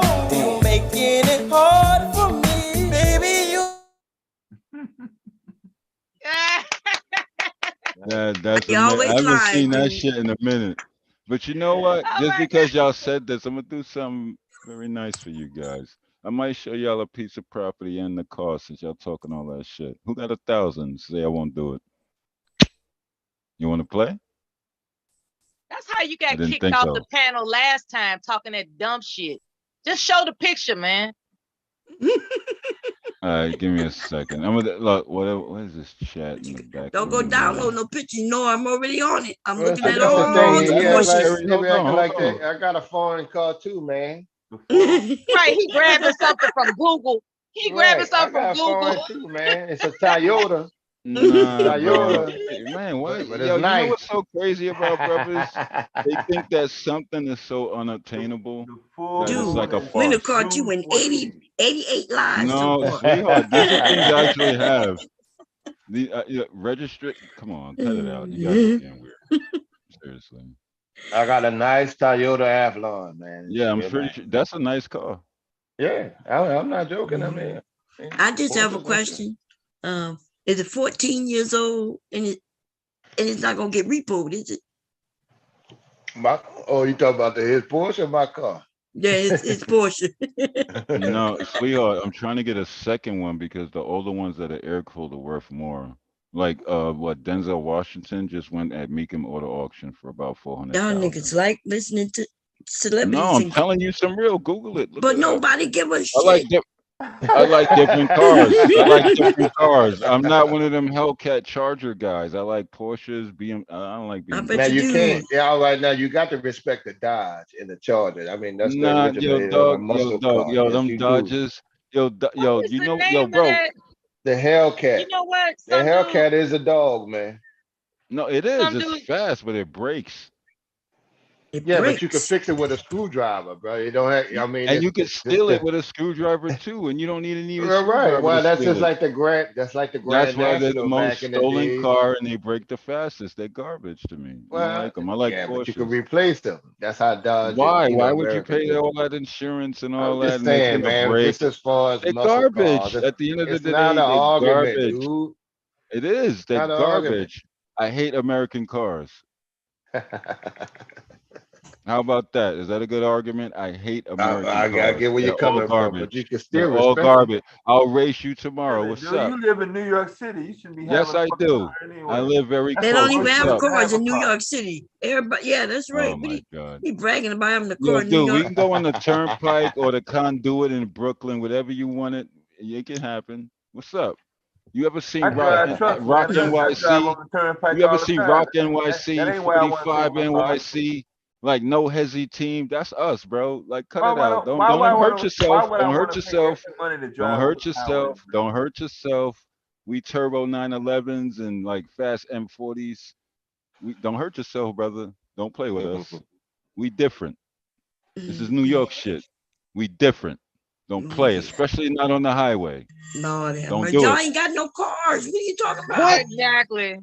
I got two cars and I don't even drive them because I work from home. Ain't that That's even worse. So, Why are you paying for cars that you don't drive? well, drive them one for the 'Cause supermarket and one to have fucking fun. lying. No, one for the supermarket, one to have fun. That's it. The toys. One for the supermarket and one for having fun. Damn. They toys. What you was gonna say about the music, Miss Miller? That was the original topic. Since you didn't know who got shot and killed on video. I know. You got some people who like to change the topic on us, man. In the middle of things. And then don't show the picture.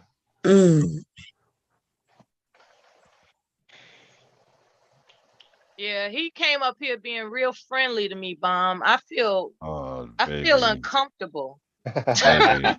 You need a hug, baby? You need a hug, baby? You okay? You all right? You need a hug? You be okay. I need you to kick yourself in your ass. That's what I need. Mm, I need you to okay. kick yourself in your ass. Okay. Can you do that? Do you Take live a close? picture. Where you live? Where you live at? I could send you some food tomorrow if you want it, just to shut you up. Why the hell would what? Look, the only thing valuable that you had mentioned thus far is natural pain relieving herbs. That's it. You looked it up. God bless No, you, baby.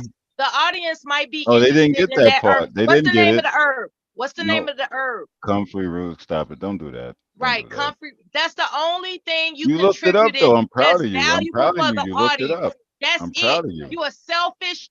You're selfish. Okay. I'm proud of you. You looked it up. Now you know it's viable. You looked it up. That's great. Good job, yo. Sweet, like real rap. Good job. You looked it up, and now you see what it's. Why you keep talking about You looking was up? gonna pillow talk with me? Is that what you thought? There's no reason to be mad, baby. Talking about I'm sleepy. I just want to hear somebody talking. Hold to on me. a second. Let me log on to The this. hell? The hell you think this is? There's Baby, an chill audience out. to consider. You I selfish know. guy. Yo, relax. Damn it. Why you just beating me up? I ain't do all that. Because you're Relax. Hold on. selfish. Give me a second, okay? I'll be right back. Give me 1 second. Then he won't tell us his age, which is kind of understandable, but we know he was around house music, so that kind of pinpoints around the late 40s, early 50s, right? And then another thing, no, seriously. And then another thing, he also was evasive about a couple of other questions. He came up here to pillow talk, and I'm not here for that. She's not here for that, man.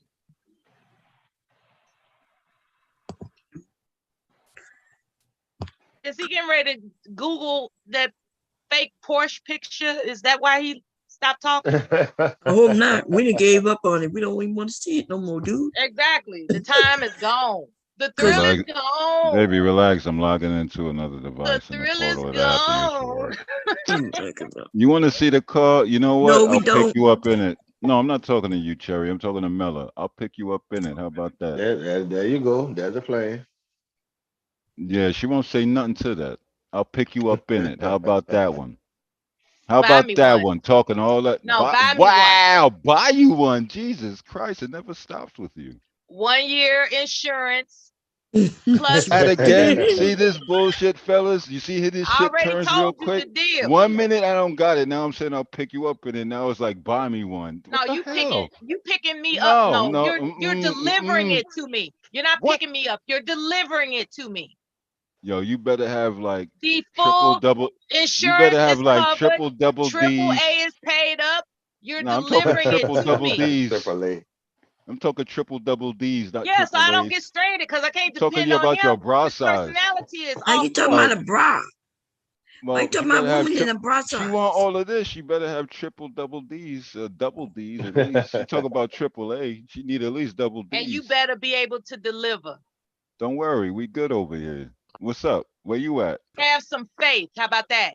Nah, you relax. Practice Yeah, you met your Taoism. match. That you scared now, ain't you? No, practice You scared now, Taoism. ain't you? Yeah, I got you. I got Practice you, baby. Taoism and just bring it on over. Okay, baby. I got In you. my Good name. morning. Hey, Coach Malik's sister, what's happening? Nothing. Y'all still doing it? Morning, Georgia. We just having a good time. What you up to, Coach? Nothing. Just get ready to start passing these meds. I just popped in to say y'all still going at it. Yeah, I had to save all my energy for, later on. I see y'all flirting up here. Ain't nobody flirting.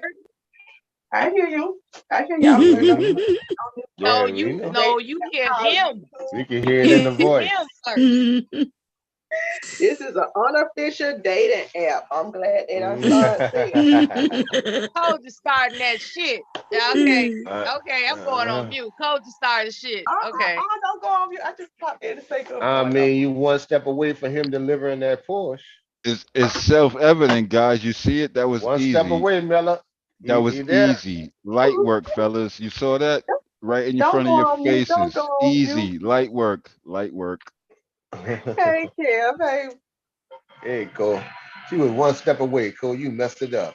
He was gonna show it. I ain't mean to Miller block. had him all the way to buy and deliver it. You know, he was gonna deliver. It was coming. I'm I like not to see difficult Black to love. find. He I ain't like to gave see up on Black shit. love. I'm not hard to find.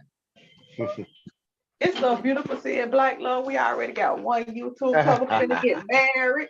Right, kind Hey, of wait, like a hold love on. and Hey, yo, basketball on the Kev. Hey, yo, internet. Kev. Hey, yo, Kev. Hold on. Yo, coach, I don't know you like that, but there ain't no love over here between me and Mello. You need to cut that out. No, I don't know. It All right, sounds well, like we don't got do that. one Don't do YouTube. that, baby. You Don't don't do want to that. mention her breasts, and now Well, you Jesus Christmas. I don't know. you got an issue All right, with. you know what? It's nothing wrong with that. It's nothing wrong with that. It's good to have love in your life. It sound good this morning. Mm-hmm. The morning on, it sure sound good. Yes, we can have one YouTube wedding. Now we can have another YouTube wedding. It's gonna be a whole little thing. They can have a YouTube wedding cruise. A YouTube wedding.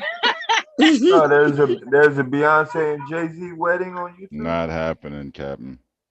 Yes, you gonna try the haircut, all that. Nah, we gonna just stick We to don't drive the Porsche, Hellcats. the I'm Porsche, Hellcat. Yeah, the we Porsche Porsches over delivery. here. Yeah, we Yeah, the Porsches Porsche over delivery here. might just be enough. We don't drive hell craps. No hell craps over here. Yeah, you gonna rent one for the wedding. Y'all Why? had a It's a little piece cans of on the back. crap. Y'all had a little cans Now, on what's the the other back and foreign car that they flowers. like to drive up in New York? The BMW. All Why I'm they saying prefer? is I didn't ask him to Do they pick prefer me up. Yeah, BMW That was very you know, over presumptuous. Benz? yo, Kev, the BMWs, you know what they doing? These cats, they like get their girlfriends to like lease it or rent it, and they'll throw an aftermarket turbo, keep it under warranty. They go race for like 3, 4, 5. Like they go against Porsches, like in the back of Orchard Beach. like in the back of Port City and all that, by Section 5 and all Yeah, I that. wonder that why, strip. you know. Yeah, yo, you see it like Rock NYC and all that, like Yeah, Type Boogie. yeah, You see yeah. that they shut the street down. I mean, they shut the highway off. They light the road up. They put the glue on it, and a motherfucker, and they be collecting 20, making fun of each other. And see, we don't look at the BMW as a racing type of No, car. dude, They I used to usually have keep. I used to have an M3 and an M5. I love them. They Yeah, just I'm got just too talking much about in the plastic. South. We just started as a luxury No, car, and the Nah, Mercedes was more the what's choice. dope about German cars? You know what's dope about German cars? They're momentum cars. They're not off the line. Like y'all will get off the line, and then we'll just like come by you, hit you with the high beams and wave, and we'll pass you when you topped out. Talking about racing, man. Everybody ain't talking about racing. Shit. Well, I do. I'm a car guy. We race. This is the thing. Okay. Yeah, I don't know, York. There's Just some don't come guy to on YouTube. Florida to die. Stay in New York. Don't come to Florida to die. He got Oh no, them Florida, them Florida he people got are an wild. 850. Yo, hold on, brother. Yo, them Oh, Florida you've been people. talking all Dude, motherfucking what night. is My you brother. doing? He got an M3. He got away from the police, and that's why a lot of motherfuckers is up there buying that shit. He got it on camera. He got away. What in the M3? Easy. 850. Shit, I seen a dude get away in Texas, in Houston, in the Hellcat, out and ran the Modified damn chopper. You saw that shit? You can look that up on YouTube. in a factory off the line or modified. I'm not sure. The dude that stole it. Fuck. Damn, that's why he stole it. Damn. Right, Yo, bro. right. Whatever again, and it beat the camera, and guess how they called him? It ran out of gas. It went through 3 counties. Yo, bro. Bro. In New Yeah, York, you right. know how they get away from If the I was on my choppers? computer, I'll put that link in there. But he was punching that motherfucker. Yo, in New York, you know how in Queens and all that tri-state, you know how to get away from the choppers? Go by an airport. Yeah, they can't go through that space. But... Mm-hmm. Thank you. If I'm going by airport, yeah, we learned that. That's Street 101, man. We learned that at 12 years old. Yeah, I mean, not New York airport. Yeah, all the New York airports, you got to go through a fucking tunnel. That's a trap. Everybody think they invented the wheel. And don't even know how to turn that motherfucker. Huh? Yeah.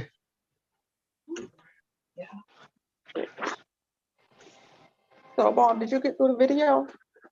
We didn't go all the way through it, but we did get to a good part, especially when he said that Black women run the community and that Black men are have no power. I was like, I was wondering when he was gonna get to the part when it happened. What year was that supposed to go down? What? Where the Black men just said, you know what? Fuck it, man. We ain't in control, man. We need to bring this shit over. Apparently, that's what's being said now. What you said, Von? Nigga just threw the towel in. No, he can't say the 90s. No, he can't say the 90s because that was the Million Man March in the 90s, right in the midst of gangster rap and all that. So he can't say it. Yeah, 95. Yeah, Did they yeah. all the speeches? You know, they used to give us the speeches. You could be anything when you grow up. They sing something apathetic. No, and it's like you could be a doctor, you could be a lawyer, you could be whatever. He just said, hold your head up high, look people in their eye when they talk to you. I ain't never heard nobody. I mean, even the motherfucker in the mask, I ain't really just like they acknowledge, like, you know what? That's what they saying now. They acknowledging that. There's got to be a point. You just can't say, "Oh, we was in control," or "We ruled this," and we on top of this, and then all of a sudden, out the clear blue sky, the women been in control for a long time and shit. You know, he got some history. That's what they keep saying. They keep saying that They said the women has always been in control, and that's why we are where we are now. So they basically saying Black men have never had power. It's charity. I would say everybody brew some coffee, some tea. The sun is coming up. It's a beautiful time. Great conversation. Thank you, guys. But they saw the speeches. You know, when we were growing up, they used to tell us, sit up straight, look people in your eye, talk clearly, don't. Have You know, some they dignity about yourself. Yeah. it's like the first time you could look white people in the eye and walk straight, and you know they train little kids and they say make speeches in church. Did the Black men miss that growing up? Even if you didn't have the material things, I mean, just don't. Yes, they did. All the violence going on in the Bronx and Brooklyn, all these ghost guns, and everybody just popping each other like they playing Grand Everybody Theft not Auto. popping each other, but Yes, they are. Yes, they see, are. this is one of them niggas right here. No, One I'm of them not. niggas who you only see the negative because that's where you reside. That's all you see. You don't see people No, going to I'm work every looking. day. Oh yeah, I Everybody waking do. up right now to go to You work know what every I'm day. saying? You know what I'm saying? That's affecting my business is that people are afraid to go to work because all the people Y'all acting hear this? stupid. Apparently, according to Okay, you all right. and the rest of y'all, got people not So going I'm to in it work and I though. know what I'm talking about. So I'm But I actually know you don't living know it. what you're talking Okay, about. all right, cool. What kind of business you have? A bullshit business. Okay, okay. Yeah, all right, cool. It gonna be a good business. That's a good resource, you know. Got to So you fertilizer scared prices coming up. you Hell so nah, every day people you made get up to money go to off work, you bullshit. scared to get up to go to work? No, it's the travel and the resources that I have to allocate as far as Did licensing you and hear everything. what I Listen, you're not asked even. you? You know what? We don't care what you talking about. I asked you a question. When you How does get you up don't to go care to what I'm work, talking about, but you don't ask me a question? yeah, that What the hell bullshit is you that coming talking out your about? mouth Now you right know now. what? I'm cool. I asked you a question that, and your answer have And nothing to you do with what yeah, I all right, asked you. cool. Faux pas, faux pas. What? So I guess you the special one black guy who are doing something right, but everybody else is Nope, fucking up. not at all.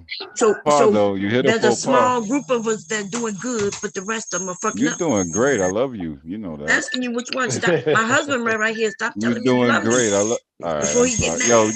Yo, dog. I would love to. Yo, I would. Yo, So Yo, why who? they invite scared to him. go to work? I seen him. He likes to fish though. He likes to fish, and like she showed me crab traps and all that. You know, Oh, and we bomb. was You know, talking I about like some yeah. crab And then traps. she My showed. Then she husband like to cooked it do up. many things. He's a Then man. she cooked it up. Then she He ain't cooked it scared. up He though. ain't scared to go to work. No, but I'm talking about some like cool stuff. Like we can fish and we can Oh like we Lord, can you see feed how the he changes neighborhood. up. My You husband trying to is go on not a date scared with to go your husband? outside. You trying No, to I'm go on a not date with scared your about husband, going bomb? outside. I'm talking about like when you come back with 2 coolers full of fish, you make Listen, your neighbors happy. do you remember when you said people are scared to go outside to go to work? No, y'all Fear. not. Yo, you had the crab traps like You Dude, talking why about are I you had your keep all that. talking about crap? employees. You was talking about your employees. It was hurting your business that people not going out, not going to work. They're scared to go outside. Oh, me? Oh Yeah, my that was God. Oh yeah, He don't be that's everything. what knowing you what he's Field. saying. saying. It just Yeah, be coming field out. people. All right. Answer Shit your just come phone. out of your mouth, dude. I think Let me he's tell on you again. narcotics.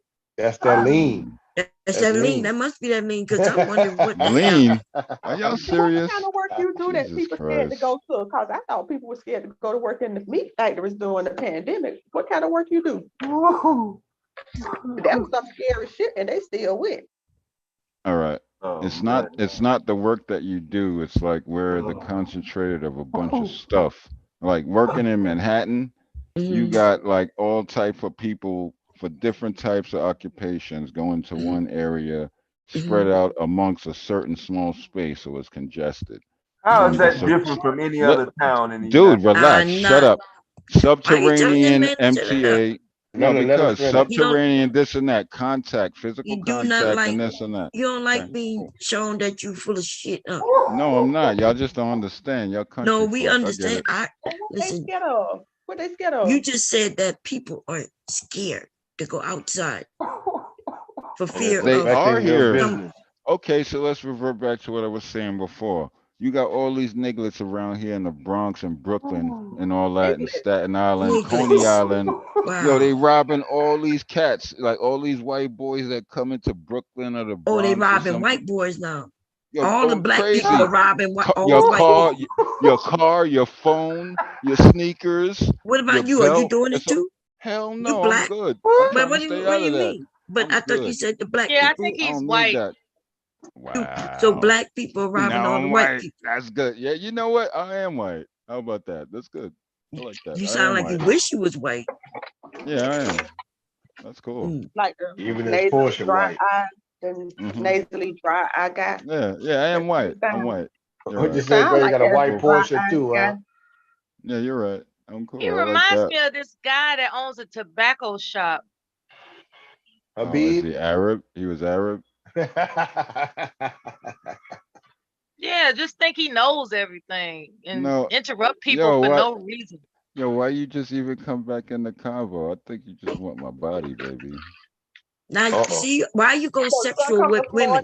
Uh-oh. You think that shit It's funny? because he's white, and that's the way white guys think of black women. They think that we're sexual, and that's it. That's why he sounded surprised when I was able to have a conversation with him about things that are of interest, that are unusual. He was actually surprised. Don't it, because he thinks black women are just for fucking. isn't it amazing how they always That's try why to he put us came in up a here to box? pillow talk with me. Wait, Because he thinks black Kojo was women. talking. Great. Oh, my bad. Go ahead.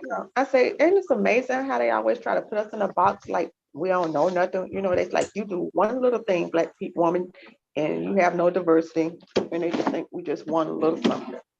And I don't understand somebody who's from New York to be so closed-minded. You know, us country folks supposed to be closed-minded like that. Right.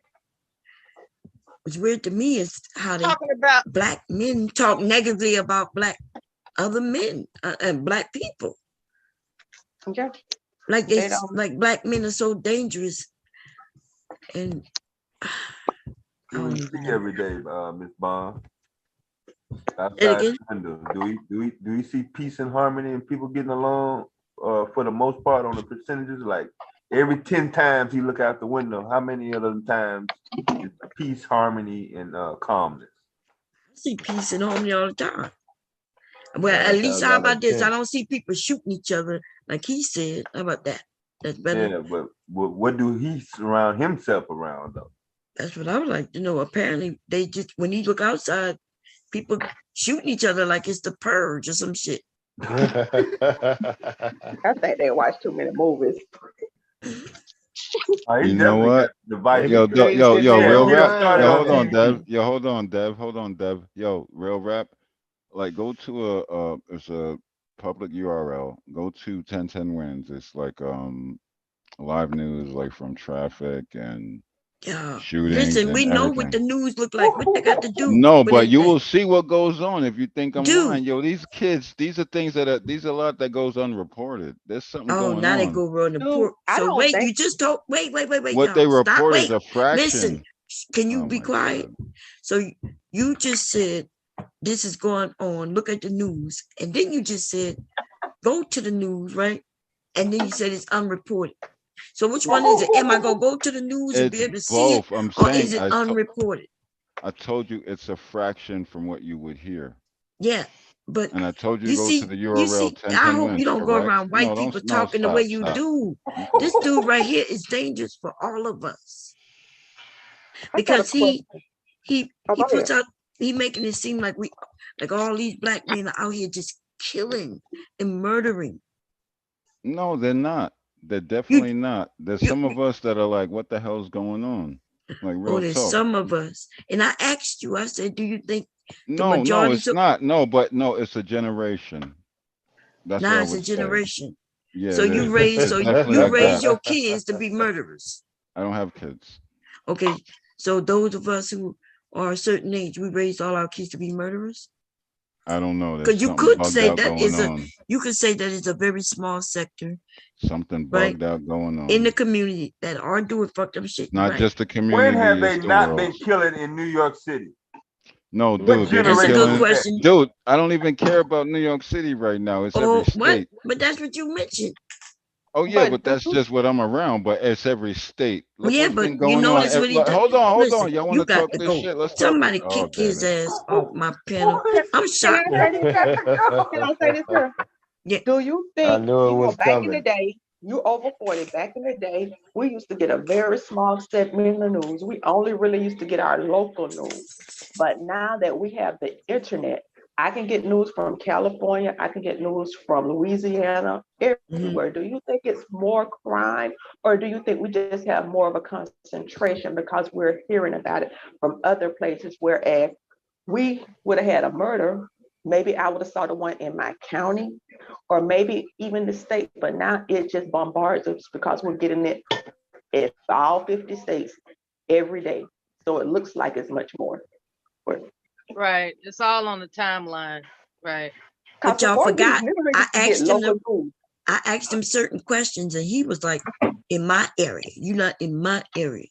So in his area, they just killing, they killing, and they killing white people. Remember, he mentioned that too. We're not gonna forget that. And I don't like, dude, you too old to be spreading this type of shit. No, I'm Like, spreading it's awareness. it's a very small group of people They doing got that no type of activity. Cherry. With all due respect, I don't these give a little. shit about your respect. Dude, I Okay, asked you a question though. Serious. On a I'm serious, trying to you answer do it if you will let understand that me. it's a small group, right? No, it's not. There's a See? plague going on right now. It's Oh, stupid. now it's a plague. Yeah, it really is. It really Wow. is. You know what ghost guns are? These kids think they're Listen, playing. you're not the listen. Okay, all right, I good. probably know more about guns than you do. Okay, yeah, you know, maybe, doubt it, but okay, but Okay. look, they think they're playing GTA right now.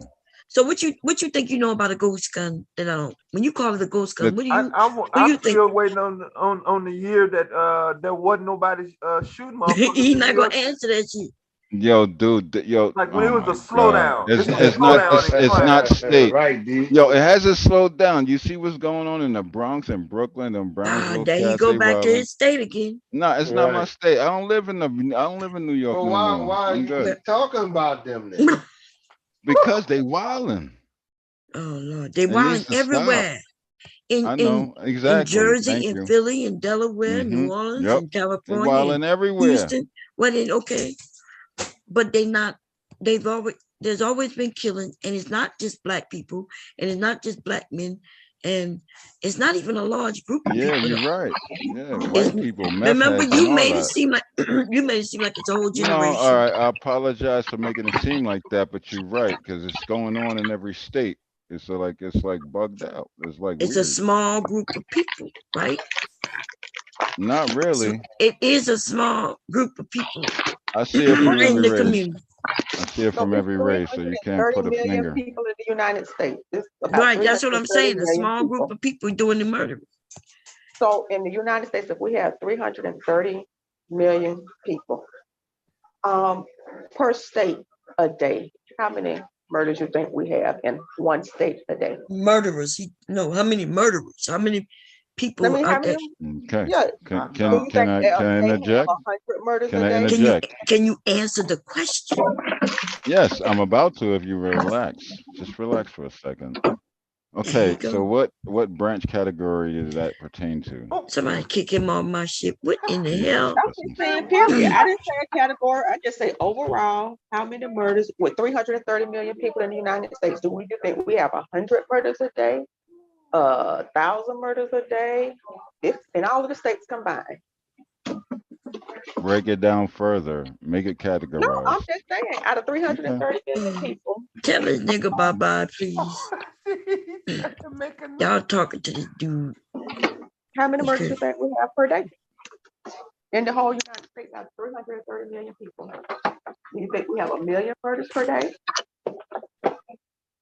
Is it even 1 million per year? I doubt it. I'm kind of afraid to talk right now, so I'm gonna stay quiet. Because somebody said it was like only 2 million or less than 3 I'm million scared to people talk. I'm gonna stay Well, quiet. I'm scared to talk. somebody had, I think Well, I then read why are you a still statistic that talking? it's 3 million people incarcerated or 2 million people incarcerated in the United States. That's what they were saying, like 2 million. In the whole 330 million of people, 2 million is less than 1%. But I don't think So he understand what he's saying. it's 330 million people. So unless we have 1,000 murders a day, which I doubt we are, we might have 1,000 crimes a day committed, but actual murders and manslaughter. And then, you got to divide it because some of them is auto accidents, stuff like that. Driving carelessly. Out of that, how many you think we have per day? What's his name? Some dude. What's some dude? I'm just saying, if you was to go to, He said he sound. You keep asking me. No, He you hear the treat it. question. You treat it. No, that's dope. You treat it, and now you but just if I like go your to brain. You every had day, an epiphany, sweetheart. You had an epiphany, and it's freaking you out. I understand. I ain't got to You'll defend be him because okay. Tell I this Yes, you nigga know right did. bye. now You couldn't we're at explain the it. 6 month mark. We're What's at up, the Bob? almost at the 6 month He's mark. We're at the 6 gone. month Hey, mark. he's Oh, gone. oh, I okay. can't. You I know? can't deal with You know, Coach, I like to whoop niggas like that. Just rip it, just verbally whoop a nigga down. Let me ask you a serious question though, With to the simple the stuff. With men the and the simple women, stuff. right? He Y'all came don't think back in. He back. no, he's still there and he's in the back. So do y'all not think that this man is dangerous? We got a man who will go in different areas and claim that black people are killing white people, and that it's the majority. He says that it. Yeah. You know what? In the whole state of Florida, I just like look interesting You're stuff like right, this. Mom. He is dangerous. There has never been one person put to death for killing a white person in the state of Florida.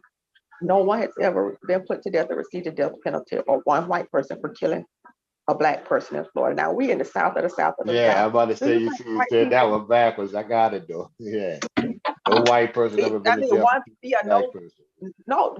Black people go to the Black people not going around killing white people neither. But I know, It's but probably that's the what they same way. cause. It's probably similar, if not the same, in Louisiana. To I think we got as far as put to death, we may have maybe 3 that I can think of. I'm not even sure if we even have those 3. Same thing here.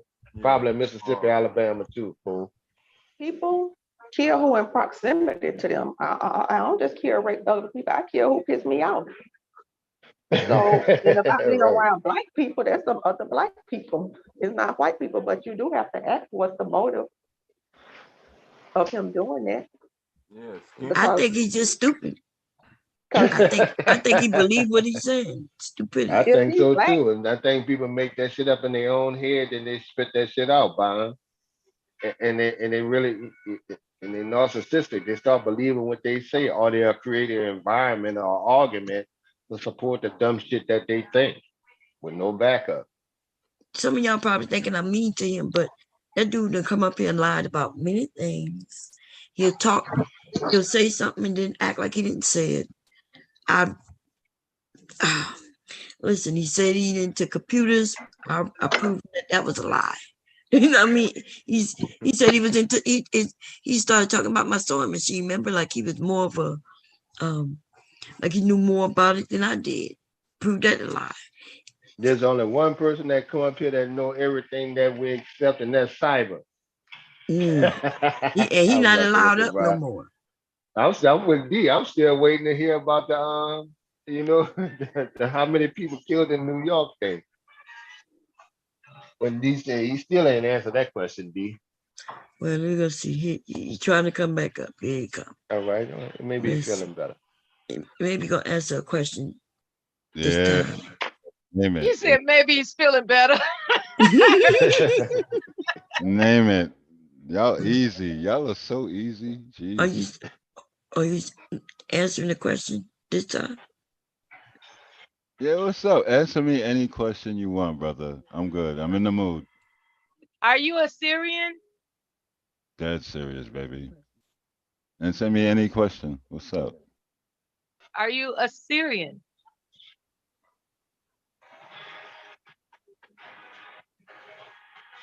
Hello? If you don't know what that is, you say, I don't know what that is. But are you searching it right now? Scared him. I think I scared him. Instead of this man is narcissistic. He can't even admit that he just Cherry, don't know cut it something. out. Darling, cut it out. Instead What's of just up? saying, Let her answer. Let her ask a question, please. she already asked you a question, dumbass. Well, let her say it again. Maybe what? Let her. Mela, you asked the question. Ask My it again. God. Okay, say bye to this dude again. Jesus Christ. She said again. He said, let her ask a question. She asked you the question twice, 3 times. I've been scoping out I've been scoping out the way he communicates, and that's why I picked that particular culture. Instead of him simply saying, I don't know what that means, yeah, and asking you, he just Instead of responding normally, he did what people of that culture do. You going, babe? Syrian. She living. Yeah. Syrian. Yeah, those are some interesting people. Is it a race? They come from Syria? Wait, no, don't let's see. We're gonna see. Because you back up again. Let's see. Hello? Oh, baby. Stop calling me baby. Stop. Women don't like that. I don't like that shit. I'm sorry, Cherry. Okay. Now this is, you heard her question? Okay. No, I'm in and out the kicks. It's like you was here. What are you talking about? She asked you that question 2, if not 3 times. You was here.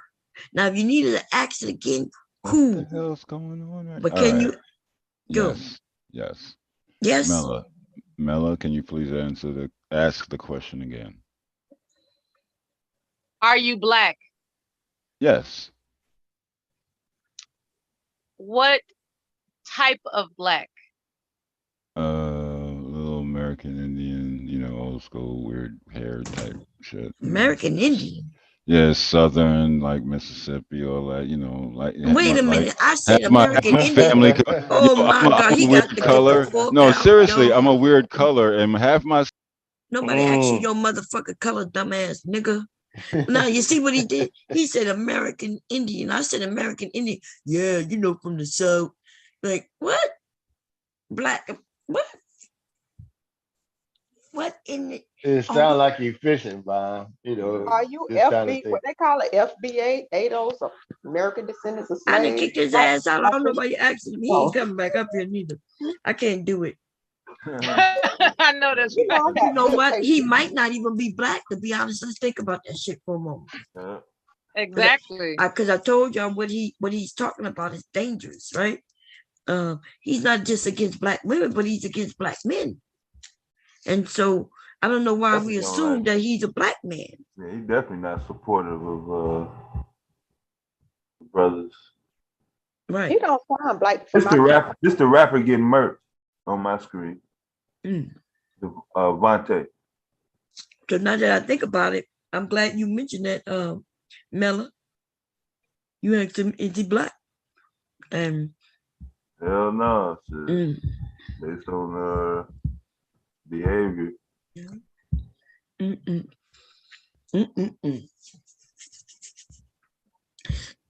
With a web. But he's from Mississippi Black. He don't sound Mississippi Black to me, or what he said. That he don't sound Southern Black to me. No, he talking all kind of shit out there.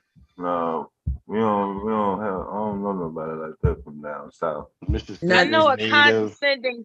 Yeah, I know a Native condescending American prick when I hear Mississippi one. Black. Yeah. All right, Bama and Mel. I'll see y'all later. I'm about to get out of here. We got to. Okay, be safe. You got to shoot today. Yeah, I might call you back when I get in there. I got to be there in about an hour. Okay, I'll talk to you later. Yeah, I got to get Lil one up and go get her to the babysitter. Okay. And shit like that. I hate to wake up, but my people cool though. They're looking out for me. Yeah, the school ended, huh? Yeah, school's out down here. Okay. Okay, I'll talk to you. All right, I'll hit you back. I'll probably be there in a bit if y'all still on. Okay. All right, then. Bye. Later. Bye. Yeah, so but, what y'all thinking? Y'all think he Black, white? What you thinking? I wouldn't bet on it. I wouldn't bet on him being Black because there's a certain way that he communicates that's condescending toward Black people. See, at first I thought he was a womanizer, and then he started introducing different types of interest that's not common among regular us people, right? And then he also, I just started piecing things together that maybe he's assimilated in the Bronx around Black people, but he's not actually a Black man. You know what I'm saying? Because there are guys out there like that. They grew up around Black people, but they're not Black. Yeah. So remember, he says he's not in New York anymore. So, but he speaks about it as if he is until you ask him, and then he says he's not. So he's been. So we don't know. Go. Yeah, there's a lot of people that grew up around our people and they just want to fit in, you know. Mm-hmm.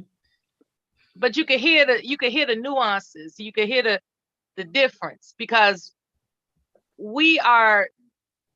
I mean, I don't even know how to describe it, but we know our people. We are aware of our people. You know what I'm saying? There are people that talk and you can tell that they might have a quirky personality. They might be off or whatever, but you can tell that they're Black. You know, Black.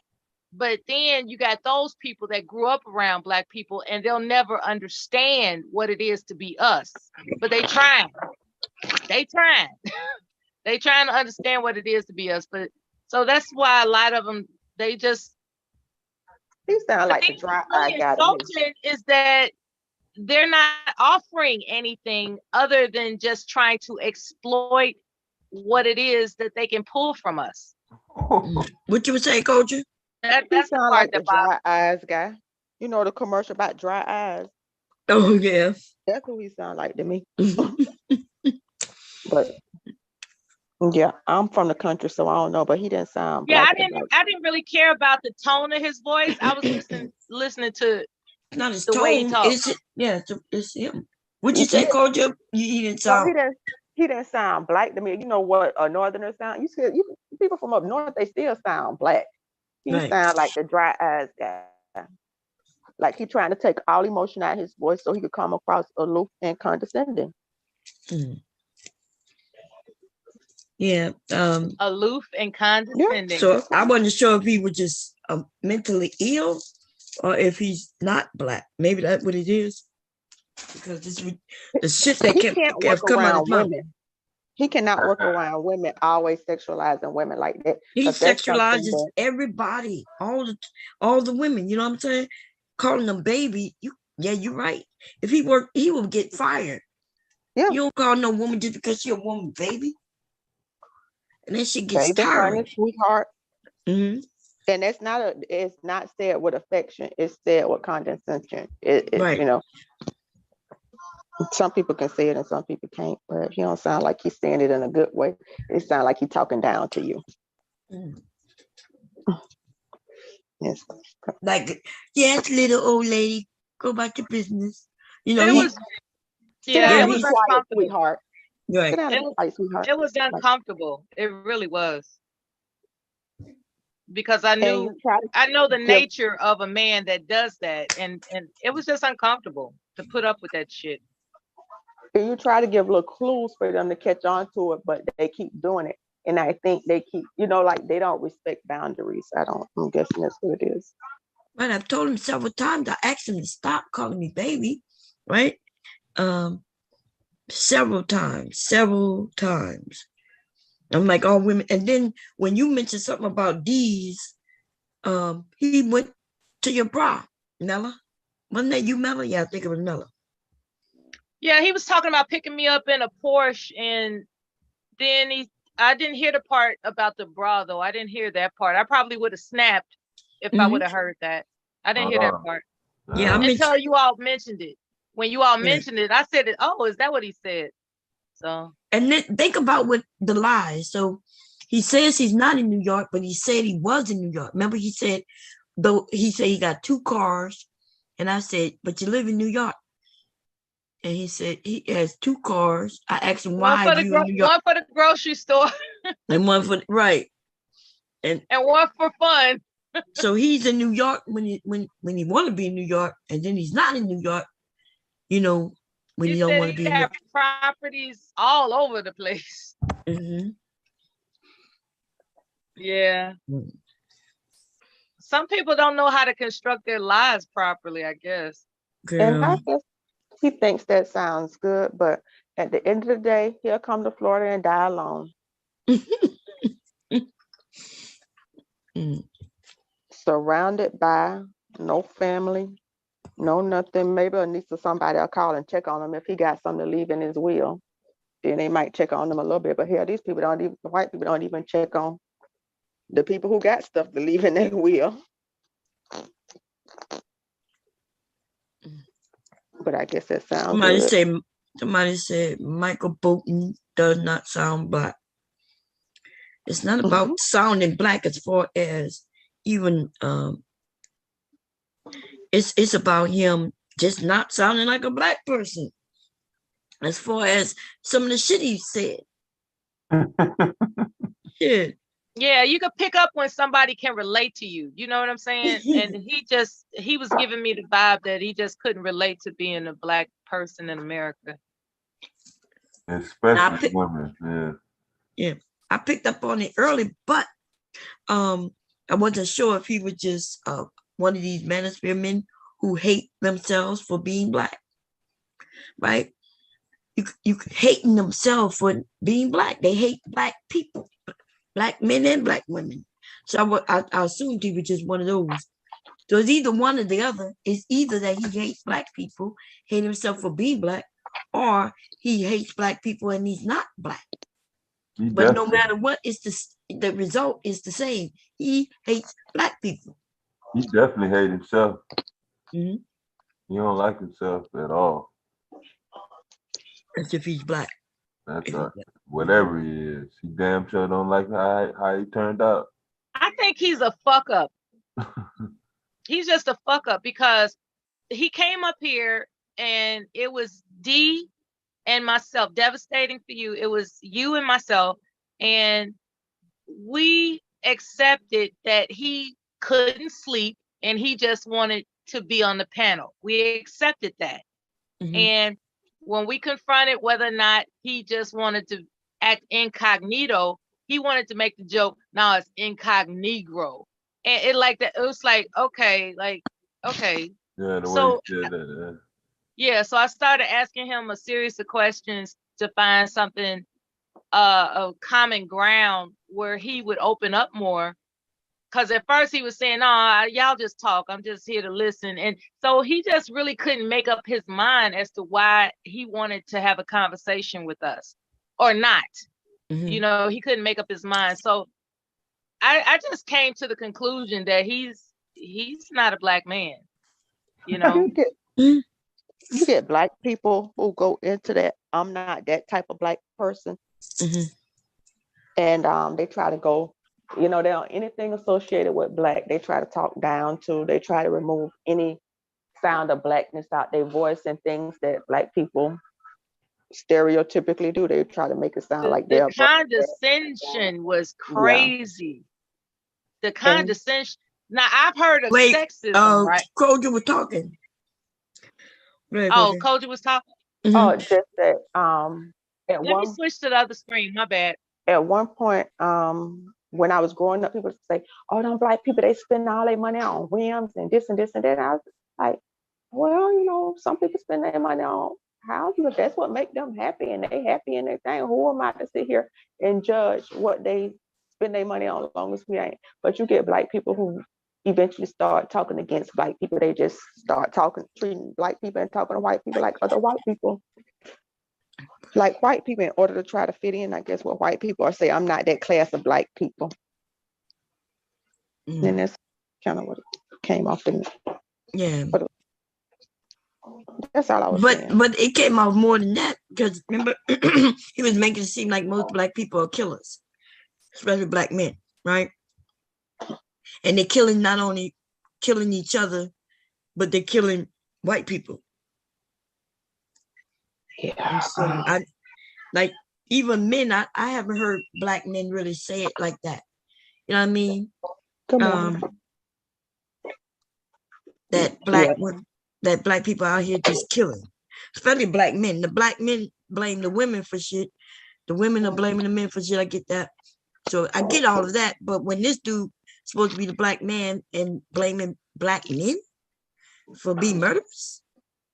Well, he putting a target on his own back if he say he a black man. So you going around telling people that you that person, how they gonna distinguish him from other black people if that's the persona he trying to create.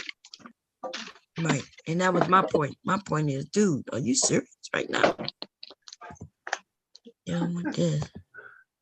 That's how Jessica X snuck her ass around these spaces. Where's she been? I ain't heard from her lately. Pretending to be something she ain't. Bomb, I lost two crab traps. We had a that little piece of rain and stuff, and I guess they got dislodged or something. I don't want to think nobody stole them. Shit, you leaving them out there free like that, you know people can, if they got a what they call it, that sees the fish. If they see the fish, they can see those traps.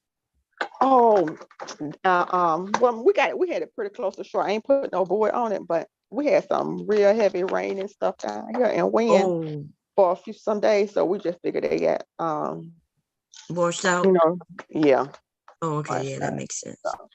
Okay, I thought y'all went in a boat and put it out there a little bit. No, we ain't got no boat yet. We ain't got no boat yet. But I'm mad. Shit, them traps cost $60. So you mean to tell me you took a $60 thing and put it where anybody can just see it and grab it? No. Well, in Florida, in Florida, that's what they do. But we didn't put no board on ours. We got it situated. It was the little sign, but nobody could see it unless they saw us put it out there. And we tried. It would be pretty deserted. So I think, it had been out there we had it out there for about a good 6 weeks. Oh God, damn! Yeah, it swept away. It's the rain. Damn. No. We go and check it every week. We go and check it every week. So we had left it out there Thursday. But when we came back, it was gone. But you're supposed to put the little buoy up there and mark it with an R. I'm like, I ain't marking my thing. They're gonna come and steal my shit. I don't trust these white people. They always be talking about we be stealing. But my husband say, like in Key West, them Cubans and stuff be pulling people traps and stealing shit. Even though they're not supposed to. But the other day I felt comfortable because I had saw the police lights. I was like, I know they ain't looking for our black ass. They not looking for us. We do not fit the profile today. Not on the water. But yeah. So we're gonna go and put a couple of more, maybe in a couple more weeks. I was tired of going out there every damn week checking them. I'm about 3 shades darker now. Man, I like going out. Yeah, I like that part. I like that catching them and shit like that. But we don't do it the way y'all do it. Like you put it out and then go back. We're gonna stay out there a few hours, fish, and I have my traps out, pulling them up. Everyone, to me, that's the fun. Pulling them up depends on what kind, but the kind you have, like mine. It does. Yeah, that kind. You don't pull those up. But even though my husband keeps telling me to leave it there, but I pulled mine up, man. I be impatient too. Yeah, I'd be like, look, I need to, I just want to see did we catch anything? Yeah, I can understand that. Maybe fishing and crabbing is just scary to me. By myself. I mean, I just can't imagine doing it by myself. I don't know how people do it by themselves. What you mean? Put them in the pot? No, I mean being in a boat in the middle of being in a boat by yourself, fishing and crabbing. That shit. I just can't imagine doing that by myself. Oh, I ain't gonna be on that by myself because I don't really know how to swim. I'm like, Bomb, I don't know how to swim. I guess I would do what I had to do, but I would, And I ain't really planning on going out in the water, just those some wiggly suckers, man. But you dump them in a bucket or something. You don't dump them in the boat. But you still got to get them into the bucket. They just too wiggly. You can't go straight from the water to the boat. Okay. But now I ain't never really caught that many. The only thing we done had like 7 or 8. I ain't never had a whole thing full. So, but we've been catching stone crab, and now we can't really catch them because they'll take your whole shit if you catch them out of season. Yeah, they got some days, man. They take those people could take your car. Yeah, them motherfuckers could take if you break the fishing laws, y'all like have a fish that you're not supposed to have. Yeah. They call that a crime, and everything associated to that crime, the fucking state can take, and that includes the car you drove there with. If you had a boat when you caught them fishes, they take your boat. and they could take everything, your fishing rods and everything, and all your fish for that. Now I didn't know Oh that. yeah. That's jurisdiction. That's jurisdiction. That's wild, Yeah. wildlife jurisdiction. Them They motherfuckers don't ain't play. playing. No, they ain't That's a not playing, business. baby. That's Game a business. warden. They Knows make how to you. use the word game. Them motherfuckers will take everything you came there with. Okay, including your goddamn car. Hey, do they check y'all? I mean, every person that catch everything, they do like a TSA check on the way out. Or My is it husband say he used to live in Key West, and he said them police used to people used to have a listening device, and they used to really be listening to what people do. So, and they will pull you over and check everything you got, you know. And you know he said white people even be snitching if they saw you catch something, and like you try to run it, they will call on you. Yes, they will. I know. Because you know some of them get. I think some of them got rewards. You know, you get a reward. Oh, I ain't know that. For snitching on people, yeah. Some you get a reward and shit. You get in good with the people. Like my husband know most of the game wardens here. He know them, so he could call them up. You know, hey, you might come check. And let me tell you, the thing about the laws and stuff, they in place for a reason. You know, not catching certain fish, because for those of us who like to fish, what happens when people go and like at the beginning of the season, they go out and grab all the eggs. Let's say all the fish eggs, right? If you take all the fish eggs before they even hatch and and do everything they're supposed to, then how are we gonna fish the rest of that summer? But we saw what they did to the buffalo in the United States, so we know they nature. They they some wasteful people. Yeah. I believe you shouldn't. If you ain't gonna eat it, then don't kill it. Yeah. But they'll kill it. We saw what they did to the buffalo. So they need them laws in place, not for us, but for them, because they will hunt something to extinction. That's a fact. That is a major fact. And then you see how they hog things too, right? So they'll like even something as simple as baby formula. When everybody know that there's a shortage, but then somebody goes in right when they put it in on the shelf and grab them all.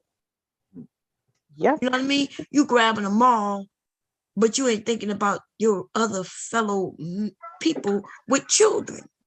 They don't care. They just want to turn a profit. If I could turn around and sell this to you for 2 or 3 times what it's worth, they get a kick out of it. It's like, oh, I got hope on them. You know, like some people just like they'll steal the money out the tin can of a blind person. That's just they get a thrill out of it. And so that's why I understand rules and regulations, so we all can participate. We're going to be some healthy motherfuckers if we keep up in this economy. They're going to make us get back to breastfeeding. They're going to make us stop eating meat. God say y'all going to get healthy by choice or by force. If they would, which is not like if they would get rid of some of this shit that they refuse to get rid of, we could be healthier people, the thing. Yeah, they may, but I don't understand. Do you understand how evil you gotta be to allow some shit into, allow a company to do something that gonna affect not just the rest of the world, but your own family.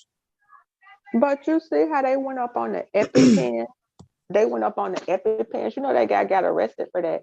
Now, the only difference between an EpiPen and the injection that you could pull up in the container is the thing they put it in.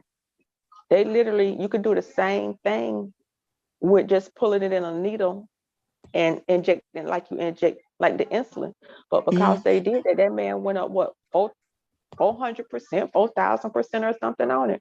Literally, the epi that you get in a container probably costs pennies compared to those things. And we had people walking around, in Florida, we got bees everywhere. And the poor little lady who worked at the gate to let people in to the school who have to be outside, she is a worker and she couldn't even afford the EpiPen. So we had a couple of kids that was on Medicaid. So we told, we're in the community, we're like, hey, if you got the extra one, it's the later one. Yeah. And Literally, the working people couldn't even afford it, but the people who got Medicaid was the only ones who could afford it. And even like the asthma pump been like around forever. Albuterol I'm probably guess at least 70 years old, but just the pump costs $60 or $75 for the pump, whereas the little nebulizer medicine, and that's what I tell people to do. You know, you can buy the battery operated machine now and keep in your purse. And I say, go get that and tell the doctor to write you a prescription for that, because people literally can't afford the pump at like $75, $60 to $75 per pump. But you know, that's the country we live in, that they was able to go up that high on something that people need. Yeah. And you saw how all of them people went and bought stock in the medical companies during the pandemic, the medical supply companies. Yeah. And how they dump their stock. The people to pull you up by the bootstrap people dump their stock in certain things and went and bought stock in other stuff, and they nobody prosecute them. They ain't supposed to be in jail like Martha Stewart, but for a longer time. She said, but for a longer time. I do. Yeah, it's ridiculous, you know. Pharmaceutical industry. Devastator. Yeah. I'm reading the article you put in the chat room. It's The rapper. Yeah, I'm reading it now. Oh yeah. It's I was gonna bang on the other dude from New York. Them gangbangers up there. They're giving a pass on popping psych med pills. They smoking weed, they drinking alcohol, they're listening to drill rap music, and they popping pills, and they going out doing that video game shit in real life. Grand Theft Auto. Yep. What's going on again? Devastator for You was announcing about some drill rapper that's from California that got killed by 3 assailants in a store. He was looking for, he was going to buy eye drops, probably because he smokes weed, you know, and people want they want to buy eye drops and stuff, but the guys asked him, did he want to buy some weed? No, because he was buying eye drops. The assailants, they asked him, did some weed, and he said, no, man, I'm straight. And then him on his jewelry and started touching him apparently, and things got pretty crazy because they want his jewelry. You know, it had his name, like it was a very expensive piece of jewelry with his name on it, and they basically tried to take it from him, and he fought back, and they shot him. And the guy that owned the store didn't do shit but just cower down behind the counter while the rapper was dying.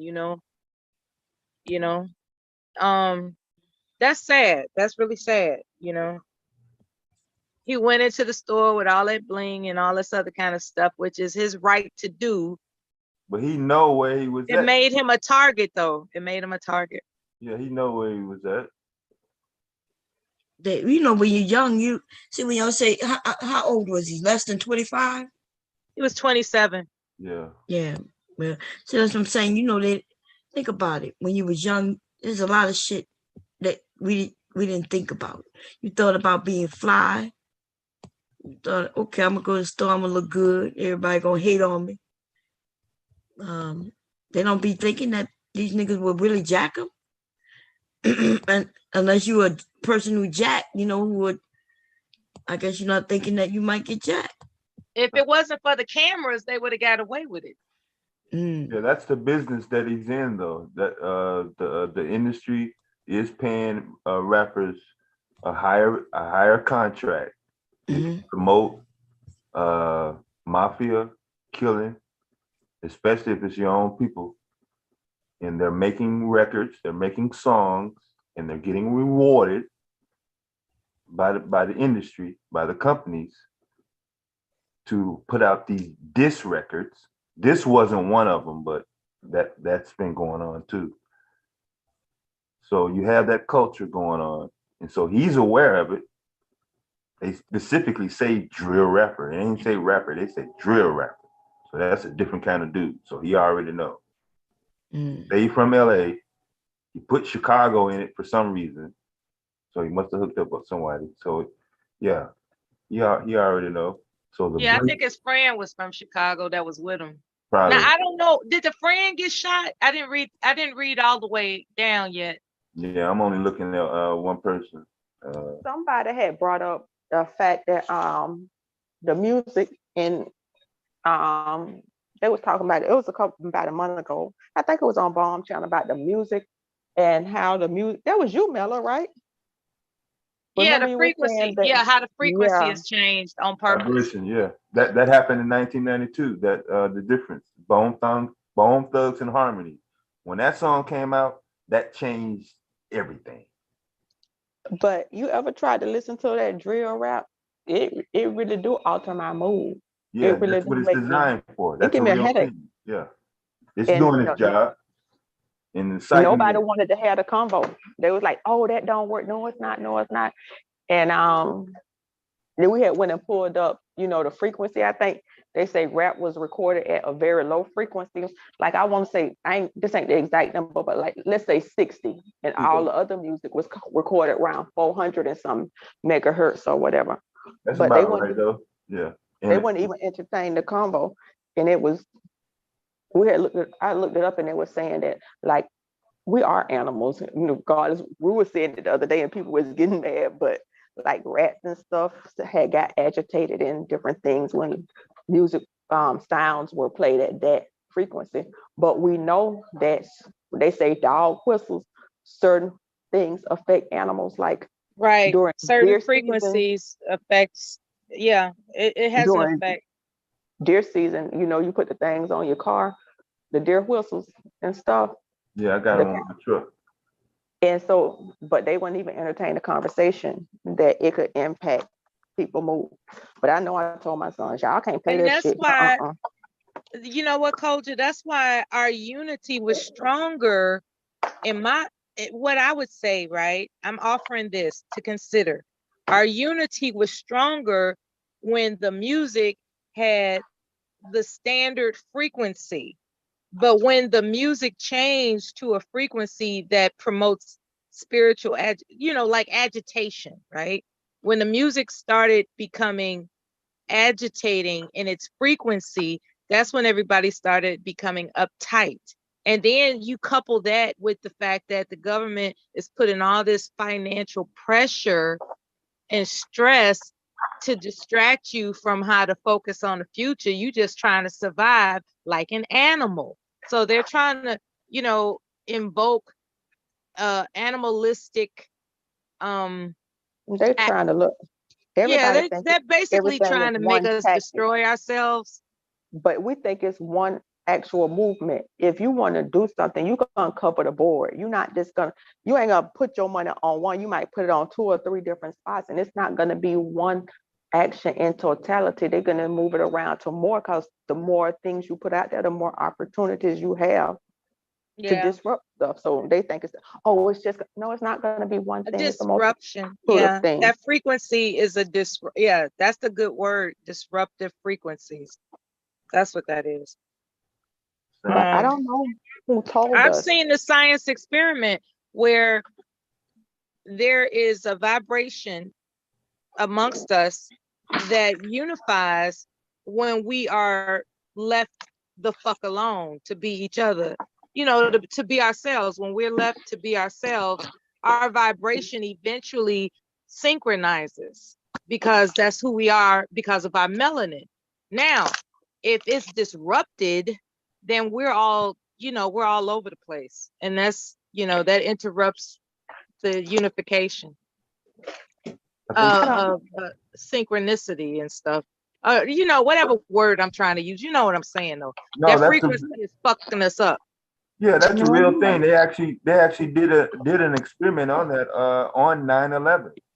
The day that it happened, that evening, they actually looked at the vibrations, the grounding of the planes, the closing down of the businesses, the calm of the mood, with nobody going out partying. And it wasn't just in the United States, it was global. I don't know, back in And slave it's time, we scary that did something have music. so small could actually be that effective, you know? Yep. I don't know, back in slave time, what they used to have people singing as a unifier when they was out there doing all the hard work and shit. So I guess, you know, it could have an impact. But us, like, to me, it's like we accept, like when y'all was talking earlier about property values and how they come in, I guess, kind of redlining places. Who the fuck told you your shit didn't have no value? White people. If you got something paid off, and now we're living in a time where rent is a minimum of $1,400 a month. Who the fuck tell me my shack ain't got no value? And you believe that? Yeah, because they put the value on everything. But it ain't got no value. But every time y'all coming in buying it up, who buying junk? They'll price it down, and then in order for you to save yourself, you'll sell it. Well, that's how they do. They put the value on shit, and yes, we gotta abide by it. But why would you sell your stuff that's paid for? So if they come and your house worth $50,000, and they say we're gonna give you, in their brain they say it's $50,000, and you know rent when you sell that shack, regardless of what it is, you're gonna get $50,000, and you know rent is a minimum of $1,400 a month. What you gonna replace it with? You gonna get that little bit of money in your hand and spend that in rent in less than a year and a half. If your credit fucked up, you ain't gonna even get no place. So why are we listening to people? Because we don't have no choice. If when you bought it, you paid $100K for it. Now they come and pricing it at $50K. You done already lost $50,000. And it's going lower and lower. So yes, you're gonna sell it to get out of that. My cousin she sold her house, and you know we in a housing spiral, but she paying $3,300. She sold it for, like, I want to say $300,000, which, you know, she probably had owed $120 on it. But she's staying somewhere that is $3,300 a month. So you're in your 50s and you sell your place. That's the one thing I see so many older people right now don't have no place to stay, and they literally scrambling because they got to pay these expensive rents because they have no home that's paid off. So I'm like, in 10 years at that rate, you're gonna be done spent in rent what you made, and then where you gonna live at 60? Ain't that something? So you're saying that she was supposed to stay in the house? No, her house wasn't. No, her house was in good shape. Her house wasn't in the hood or anything, but she sold it because we in the height of the thing. But she been. No, it had to be something else. The reason why she sold it. Maybe she could have moved to a condo. That way, she's still an owner right now. She don't have nothing. If you paying $3,300 a month, and you made, let's say she made $150,000 profit because she still owed something on it. In 5 years, if you don't, and you can't buy nowhere right now because everything is expensive.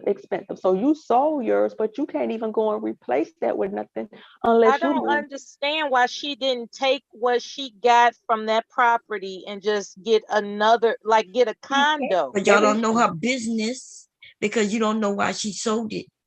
She may have had to sell it, right? Because maybe she can't keep up with the mortgage. Maybe she was so far behind already. No. Well, why was she? So you say it's in a good community. It's in a nice neighborhood, and it's paid for, right? So go ahead. Because the money the cash in hand right now seems real good, but you're not looking out for you're 50, and even if it was $200,000 profit, she had been in the house for at least 25 years. So anything after 25 years, if she did owe a little bit on it, would have been basically on principal and not interest, because you to the point where you just really paying off the principal now. So even owing it, even if you walked away with $150,000, but you're paying like $3,300 for an apartment a month in one of them bougie places. But in 10 years, if you don't find nowhere to replace that, you're gonna be done spent $330,000. Mm-hmm. You ain't gonna She have, could have, and y'all acting like she couldn't have you're working right now. refinanced that house already. She might be upside down on the house. No, that wasn't it. Well, you thought, because it sounds like you're saying she's smart, but apparently not. That's what I'm saying. It was a crazy decision because in 10 years, you're going to be 60. You're going to be trying to retire. Why would you go for that? And now, if she don't get nothing in Palm Beach County right now, ain't nothing going for low money. Everything high. So you can't go and replace that with something low. Even the condos and the townhouses are expensive because we know we're in the seller's market. So she wasn't thinking. That's what I'm saying. The cash in the hand sound good, but when you think about as you finna be 60, you want to decrease your bills and stuff. She make good money. She making 6 figures, but that was not a good decision to make, in my opinion, because you're gonna ball through that money. You're gonna run through that money. How did she run through the money if she making 6 figures? So that's just added to her savings in her bank account. Okay. Do you really? The average American ain't even got that much money put away. She don't, she may have something, but you know what we had, what happened with Enron, what happened some years ago when the market went upside down and all them people couldn't even retire because their 401ks and stuff was devalued. So you're talking about not a pension retirement, you're talking about the 401k, which is an investment. She can have something, but we do have those situations, but a guaranteed when you retire, and you ain't making as much money, a secure house is something. Because right now, those same people to go get a 2-bed, 2-bath, I'm telling you, in the hood, it's gonna cost you about $1,400 or more per month. So at 60 years old, the typical, if you don't have no house paid for, and you talk about Social Security, let's say you get in $1,800 a month Social Security, and you got to turn around and spend $1,200 of that on rent. Not to mention your medicines, your co-pays for your visits, and all that other stuff. I don't know. It sounds like she's smart enough to know whatever it is that she did. What's she gonna do, Culture? What's she gonna do? Right now, she's working and everything, but we are, like I say, she's 50. I know in 10 years, I want to have me something paid. When I approach 60, I want to have something paid for. If the price of rent and stuff now is this, we may have a housing bust or whatever, but at least if you got you a secure place, like I say, I don't know. I just saw on somebody's Facebook page, a 74-year-old widow was being wheeled to the curb, and a lot of older people are being evicted from their apartment.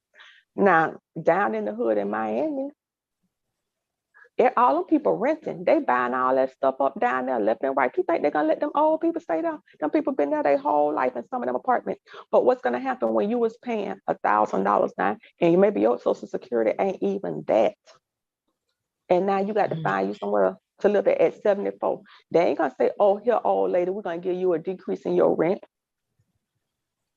Shit, that's the best place in America though. Yeah, it's the best place if you come from New York and you was making all that money in New York and you come down here and you done bought something for the cheap. It's the best place then. It ain't no best place if you ain't making that money.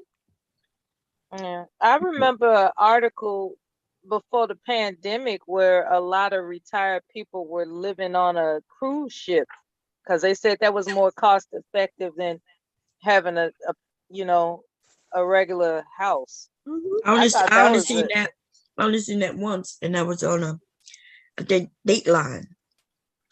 Yeah. Dateline mentioned this couple, and this couple, I think it was Dateline, one of them couple is living on a cruise ship. Before the pandemic, right? It was before the pandemic. Now they're living there now, I think. Huh? Yeah. Really? Okay. Yeah, that was an interesting concept. I was like, Say it again. I said it was an interesting concept when when it was brought to my attention. I was like, I never really thought about it. I think I was on That is- TMZ. I think that's where it was on, right? TMZ just recently.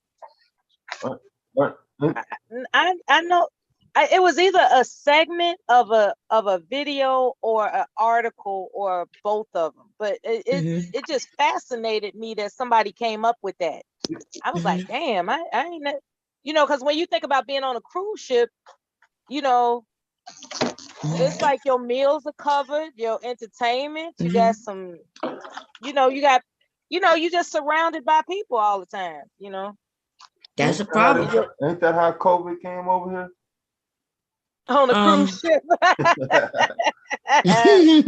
It was already over here, but yeah, it came from cruise ship too.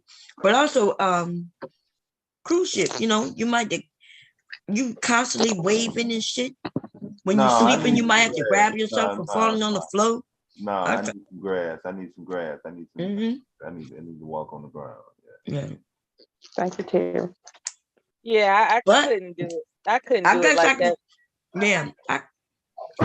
If anything, I could get an RV and travel around this goddamn, this that's US. Always nice. That's always nice. Yeah. Because they got RV places where you can park for free, they say. No, it ain't free. But they say you got some for free. Well, I don't know. I ain't the ones in Florida. We got some down here, but I don't live in them. But yeah, the ones that I know here aren't free. But you can get you a boat and live on the water for the free. Yeah, if you got a boat's just expensive as hell. Yeah, you can't go nowhere and hook up your shit for free. Nowhere. Yeah. You gotta be out there in water. But and y'all remember we got waves. So the pandemic showed us that Black people ain't really got that much. Actually, not just Black people. Most people ain't got that much money saved. We see houses and cars and stuff, but we ain't really looking at those are debts. How much of that stuff is paid for when you go and see somebody sitting with that big old house? They put down 10%. It's not paid for, and people don't really have it. And my cousin may very well have a plan in place that I don't know about. I'm just saying, as a late in life decision, we older more so than we are younger. I just don't see that. If anybody know about annuities and things like that, that's what I'm trying to learn about. And you're right, Mom. She could be in a situation that I don't know about, but I know she need that money. It could be a medical issue where she needed that money. It could be anything. Because if you say she's smart, then the decision she just made don't sound like a smart one according to how you put it. To me, it don't. And I'm always saying you could be on the outside looking in, but I think sometimes we get bombarded by the cash. And I know I heard a lot of people with we didn't know a lot of terms and stuff, and a lot of the red tape, that stuff, you make the mistake and then you learn the lesson. But a lot of people got in real trouble with them home equity lines of credit and all kinds of stuff. Everybody was saying, oh, let me go I could buy me a car cash, I could get me an Escalade, I could get me this and that, without really understanding, because that adjustable rate, right? They got caught up with that adjustable rate. Yes. And so it sounded good. And if you was on the outside looking in, you think them people was balling.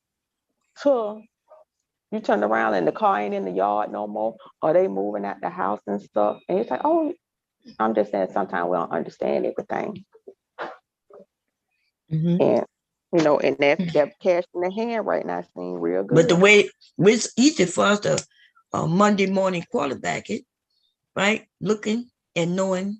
But when those papers were put in front of people where they could easily purchase a home for the first time ever, and they explained, and they didn't understand the adjustable rate, because it's one thing to tell us it adjusts from year to year. It could change.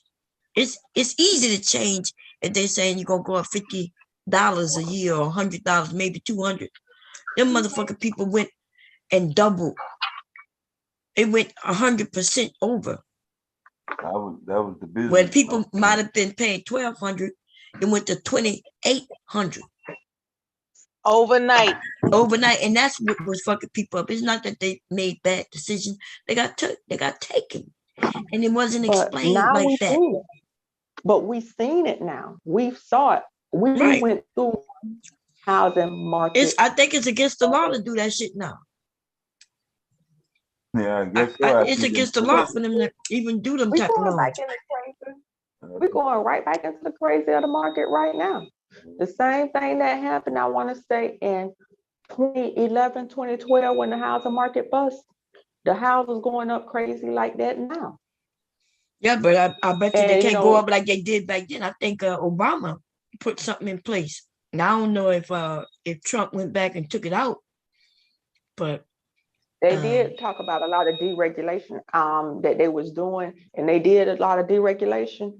I don't know what all of those deregulations were. So it could have still be in place, it could not. I looked to see what they were, but I know enough not to go get house poor and overextend myself in that. But I'm just saying, you know, sometimes we look. But look at they it and wasn't learn overextending themselves. Like I said, they went into it totally within their price range, everything. They were uninformed about the consequences if it flips, if it changes over. I remember when my brother, well, the banks did that shit intentionally with the purpose of doing exactly what happened. But they don't lose nothing. See, the bank don't lose nothing. They get to keep the house, and they had you paying for a house that maybe was on the market that was sitting. So a sitting house, nobody's getting paid on a house that's just sitting. The bank owns a house, and nobody paying for it. It's just sitting there. Shit, and you know, back then, squatters was getting over. If you was smart enough, you could squat. You go find you one of them wealthy, them big ass houses that they had just built. They had just built some big homes here in Delaware. Then the market the went bank don't bust. lose money because you pay fees and stuff when you get the loan. When you pay in the first 15 years, they ain't getting nothing but straight interest. So they never losing. Even if it sit up, they losing if it's sitting. Well, I'm saying if they don't go and resell it, you know, it's like we had the market bust. But if I buy a home and we don't have a bust, and if it's sitting, you pay so much money in fees and stuff at the beginning of that loan that they take onto the loan that they still kind of up a little bit if it only sell on the market a few months. So when they do that, they done got their money off the top for the fees and all of that stuff that we pay for. I gotta ask what that beeping is in the background. I have to ask. Oh, that's just a light, but I'm gonna hop off of here. That's somebody calling me. So, but I'm gonna hop off. But it's just a lot that we don't know. Hop off. I was just curious. No, I do have to hop off. I got to, but it's a lot we don't understand, and we got to learn, and we ain't looked at the old examples to learn from them. That's all. I'm gonna hop out. Okay, bye-bye. Have a good one. Have a good one, Culture. That was yeah, that was good information for people to remember financial literacy.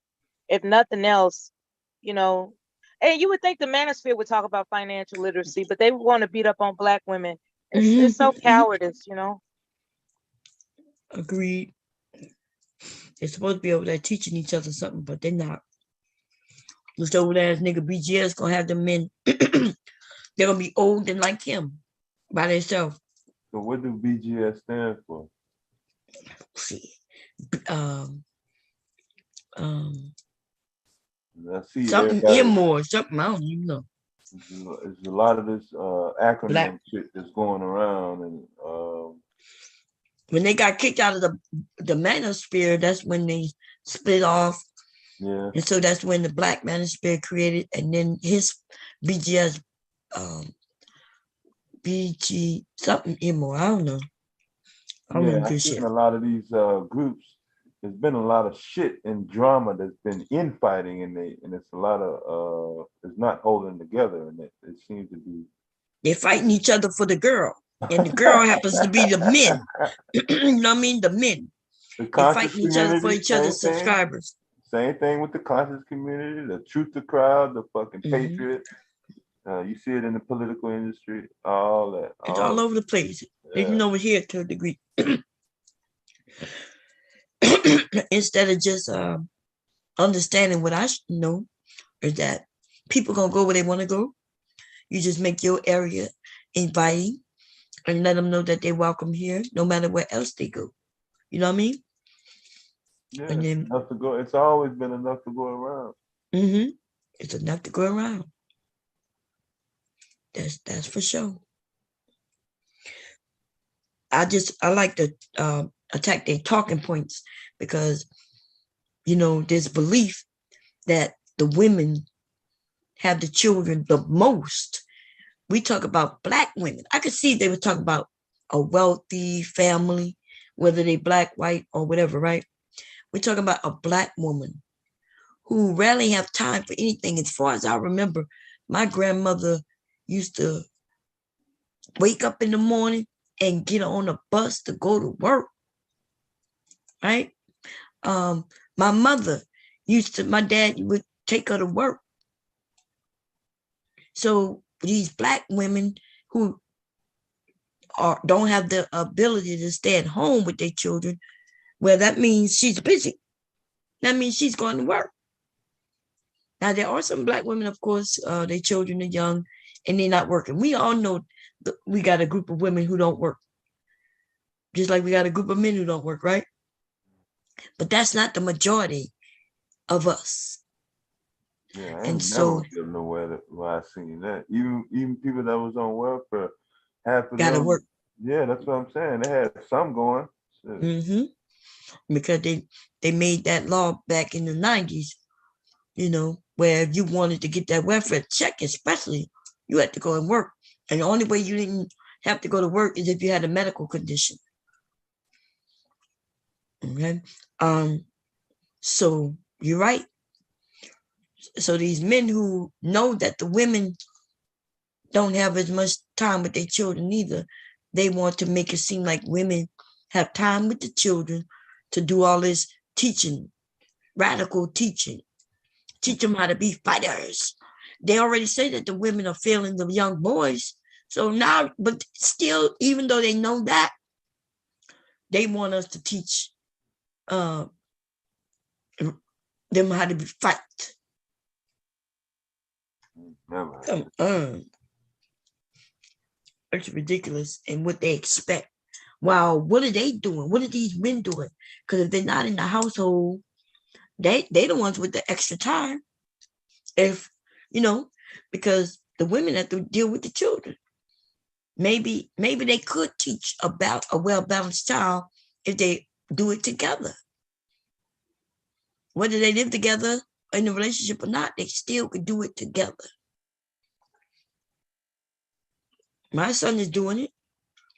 Okay. And I ain't gonna lie. At first, I was wondering like how this gonna work, what this gonna look like.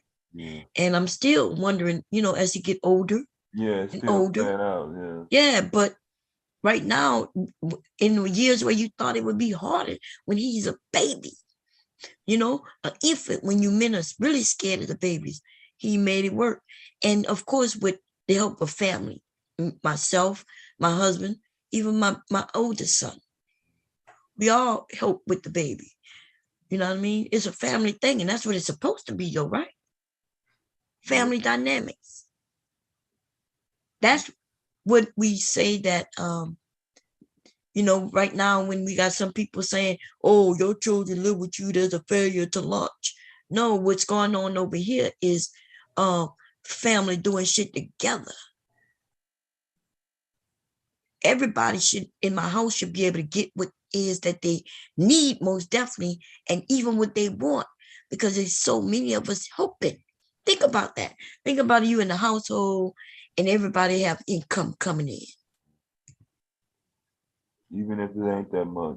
Even if it ain't that much, you still gonna definitely get what you need. We're gonna have this electric taken care of it. We're gonna have our water bill taken care of. We're gonna get some food in this motherfucking house. You see what I'm saying? And we're gonna be straight. And if somebody making more, if everybody start getting raises, or even where you could go to school to even better yourself, because while you're getting everything you need, you could be going to school so you can eventually get everything you want. Yeah, it's supposed to be straight stacking. Then that's stacking. That's right.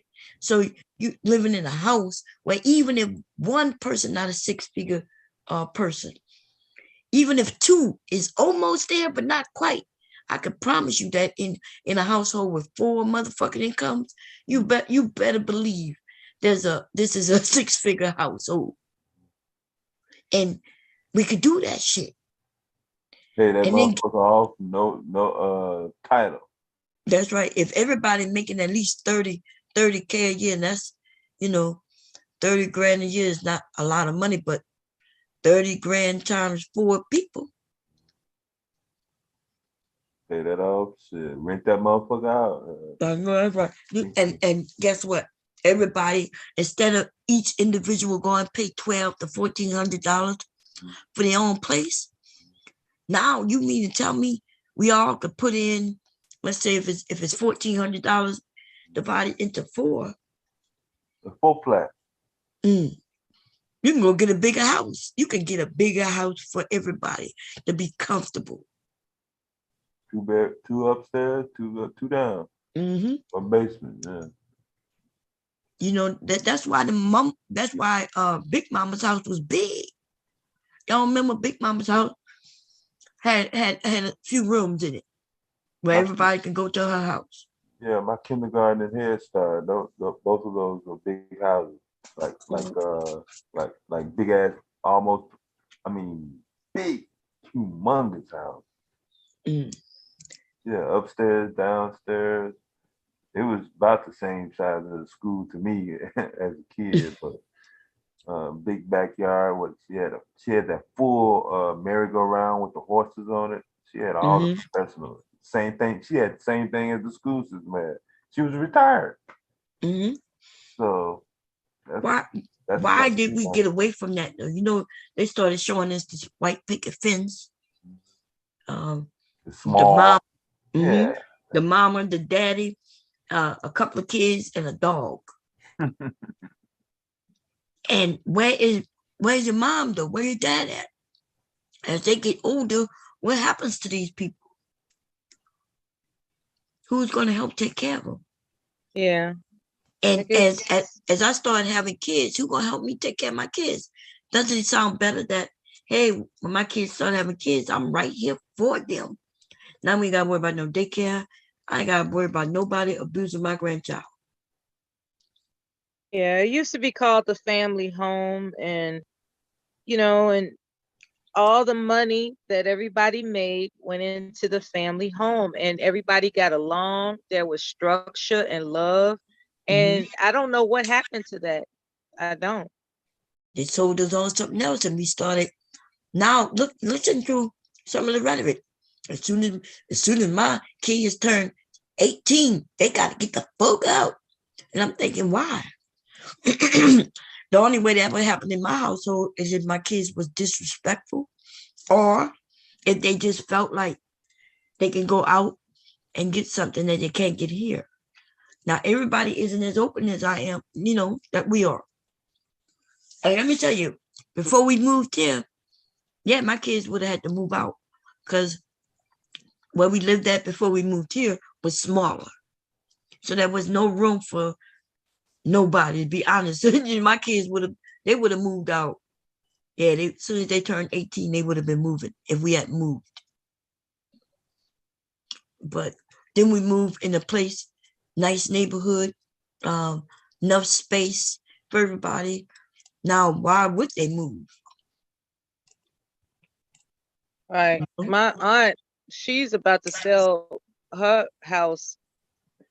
I don't know why, but it is a big house. It's a very big house. And after my cousins have, they lived there into their adulthood, but then they started having their own families. And so, they maintain it for her, and they still contribute to it, but they have their own family, so that they use that as the house to the get big together. house. Yeah. And if something go wrong, if somebody get kicked out, they ain't gotta go to no motel. They could go by grandma's house. But let me tell y'all, if y'all got elderly people like I'm talking about elderly, to where they may not know what's going on. A lot, they could get scammed. There are people sending postcards and calling up to try to buy people homes and offering cash money. And some of these, that's why we got to watch our older people. We got to make sure nobody scam them or get them to sign or do something they don't want to do. Yeah. You see what I'm saying? That's right. Yeah, because I'm getting post. We getting post. As a matter of fact, I got one. Where is it? Let me see. Close by. You gonna I just saw it continue to get those. You at the age when you gonna start getting all those AARPs and all that Medicare, all that gonna be flying. They start sending you stuff talking about we buy homes. Yeah, look, And this is the card I got today. It's a postcard. It looks so cute, y'all. It says "Hello Summer," and it got some flowers all on the front, right? And then when you turn it over, this is what it says: I have buyers who want to live in your community. Then it goes on, it says this: I have buyers who want to live in your community. Please contact me if you're interested in selling. Whether you would like to list your home or schedule a one-time showing, I would appreciate you reaching out to me, right? I can also answer questions, answer any of your real estate questions, and cover the entire state if you need help in finding a home. So where people, and this is one, we getting them all the time saying, hey, they call me up, leave me a message. Hey, do you own the address? You know, do you own the house at this address? Because we're interested in buying it. I keep getting those type of calls, right? Yeah, you're on a mailing list. I mean, it's public record, so yeah, every house is gonna get some sort of a scam going. Yeah, and so, but that, you know, the ones who reach out will probably be, especially if it's an elderly person. And think about it, the elderly person are always the people we go to for help. You know, like if somebody go to jail, and then next thing you know, they, even though they don't want to sell their homes, one of their grandchildren is in jail, need bail or bond. I'm not sure what the difference is.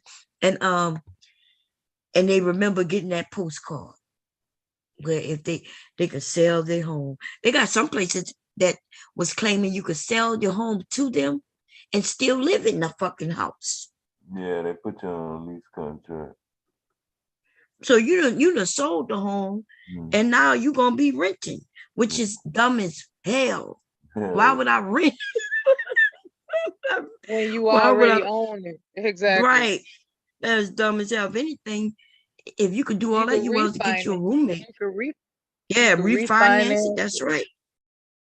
Refinance it or get you a roommate. I think elderly people, but you know, y'all, I saw something. I think it was like last week.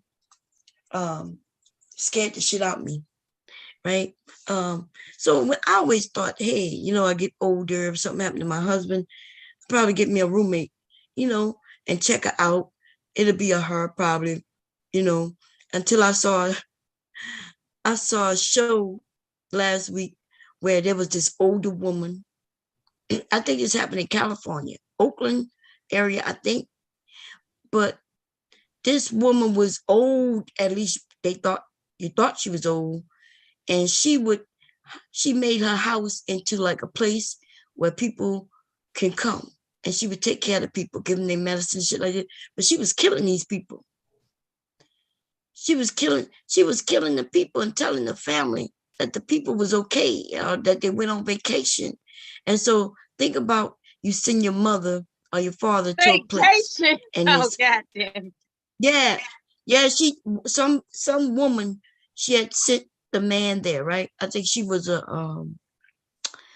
you know, like some of the people who help people with mental illness and who may be on drugs and shit, like a social worker. So the social worker found this woman, and the woman had told her how she was wealthy, but she just like helping people, caring for people and stuff like that. So she was like, oh, I got somebody who would, you know, and so she got the man to go there. Now Social Security, he was getting Social Security. So he was gonna pay a little small amount of money, I think like $100 a month or some shit like that, to live at this house. But this woman, when the people were there for a couple of months, she would kill them. And when if family members would call, hey, can I speak to Bob? And she said, Bob not here right now. So then they try to call Bob again. Oh, Bob's at work. Or, he went for a walk. Then the family would call for Bob. And she said, oh, Bob went on vacation. He's in Mexico with the group. Bob ass was gone for months. Some of the people was gone for years. But because of that social worker, she was worried.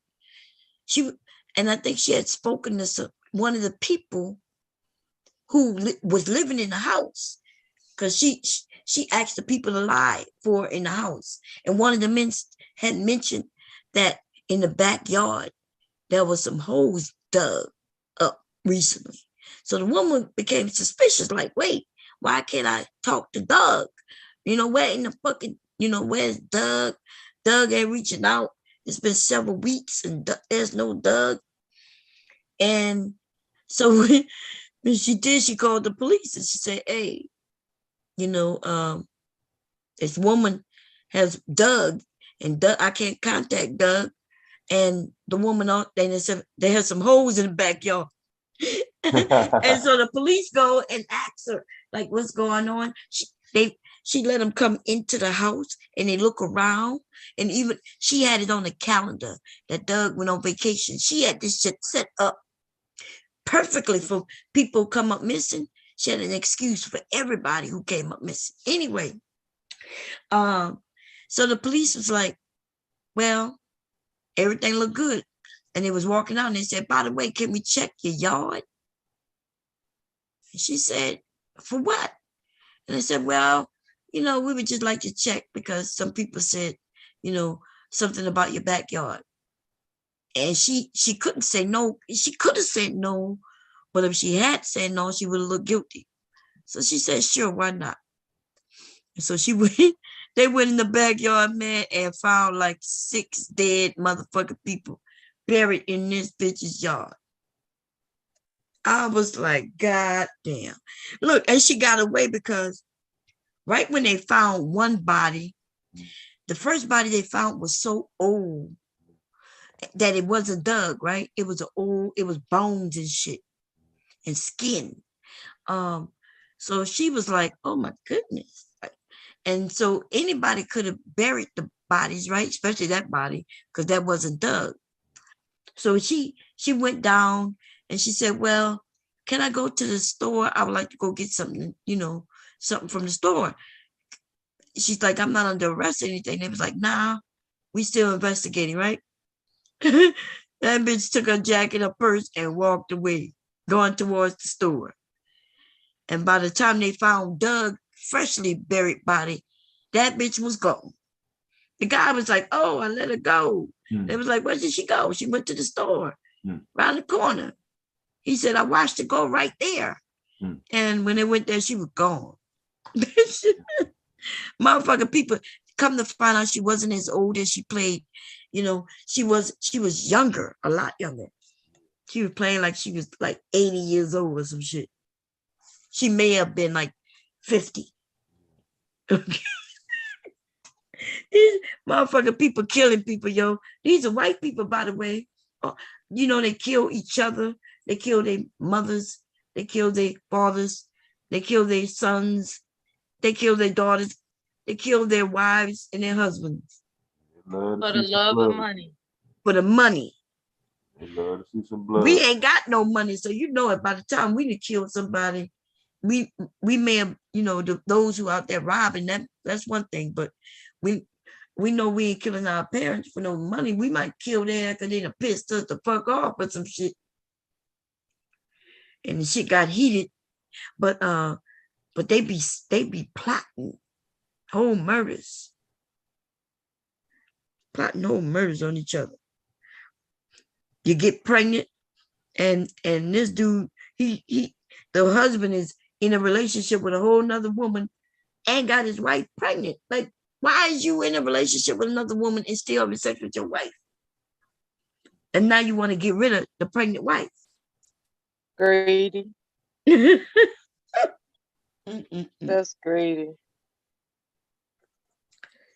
And then what, he didn't think the girlfriend was gonna tell on his ass? I don't know. They just greedy, man. What It's about that like, cop? Which one was the cop who ended up murdering like 2 of his wives? oh yeah, the guy that sound like that sausage company. What's his name? Wasn't that Lacey guy? Damn, I know who you talking about. He didn't kill one wife, and then the family, his first wife family, was talking about her debt too, to where they had to go and and dig her up. Come to find out, this cop that killed his wives and shit. He, instead of getting divorced, he was just murdering. I know who you're talking about. Yeah, man, I remember that story. He was walking around that orange suit smiling. Mm-hmm. I remember that guy. I was like, now that's some crazy shit. Cause like you just have no idea, you know. But you know what? The second he looked wife, like he could have been just some. He could have been anybody, and that's what's so scary. These people could be anybody. yeah. You know, the second wife or the last wife, the one he killed last, right? She knew that he was a murderer. I think she had told people. She had told someone. So, and she had been sleeping with him. She was younger. Remember, she was younger. They made a movie about it. This the only way I know. So she was sneaking in his house with where his wife lived with him to have sex with him at first. Oh, that's my grandson. Oh no. Yo, I forget which one. I'm not looking in the chat so I can look. I'm quite sure somebody put it in there, but man, it's crazy. Yeah, Netflix, let me see. Her ass was in Mexico. Let me see. I don't know what the people talk about. White people don't count respectfully. They don't count. Oh, god damn. That bullshit. Nick, let me see.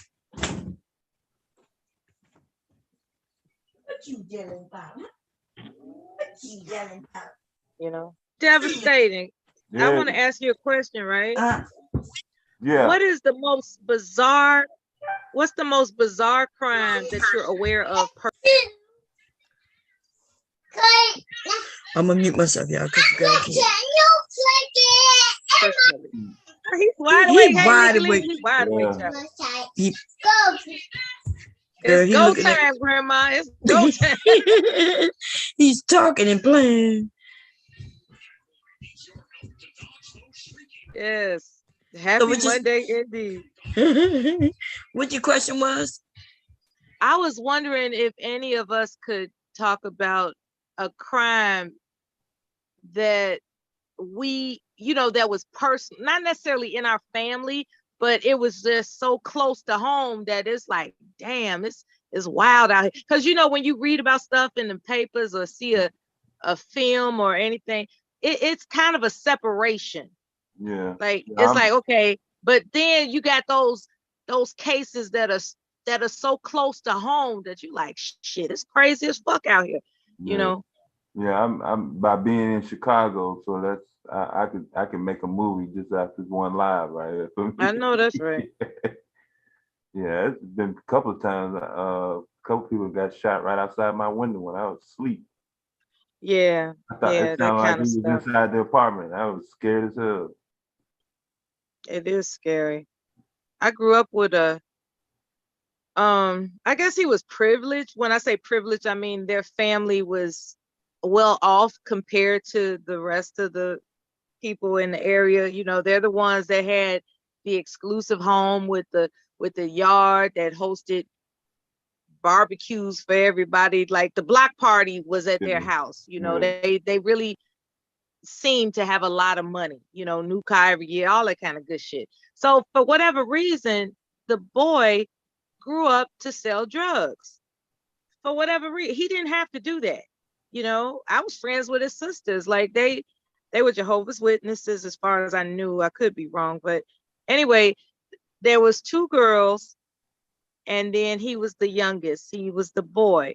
And the neighborhood eventually started to change over in the 80s, where, you know, crack cocaine came out. And from what I heard, he started selling it. And I came home to visit for a funeral that my aunt was, you know, my aunt had passed. And I came home from from overseas to go to the funeral.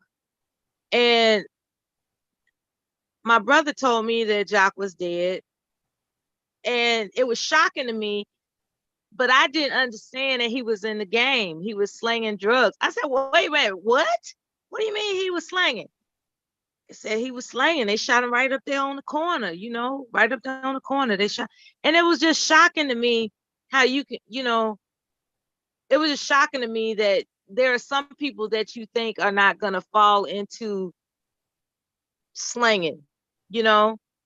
And I just could never figure out what made somebody that had access to supportive resources that would just decide to be a crack dealer.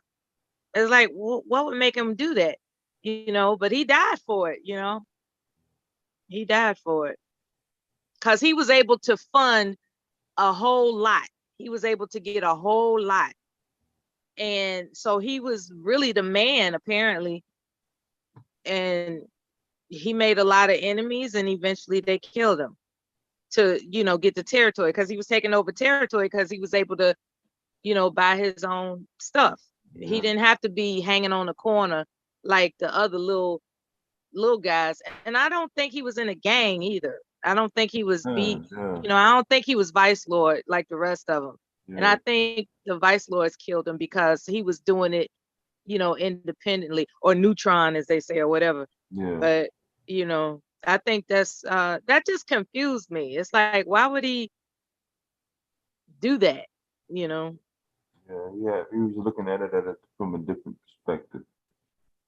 Yeah, he was the first kid on the block that had the green machine, big wheel, all that. You know, he was the one that had all the toys that everybody envied, you know. And a lot of times when I hear in the manosphere that guys are calling each other simps and stuff, you know, trying to make them out to, you know, it's a weird kind of peer pressure, even though we're adults.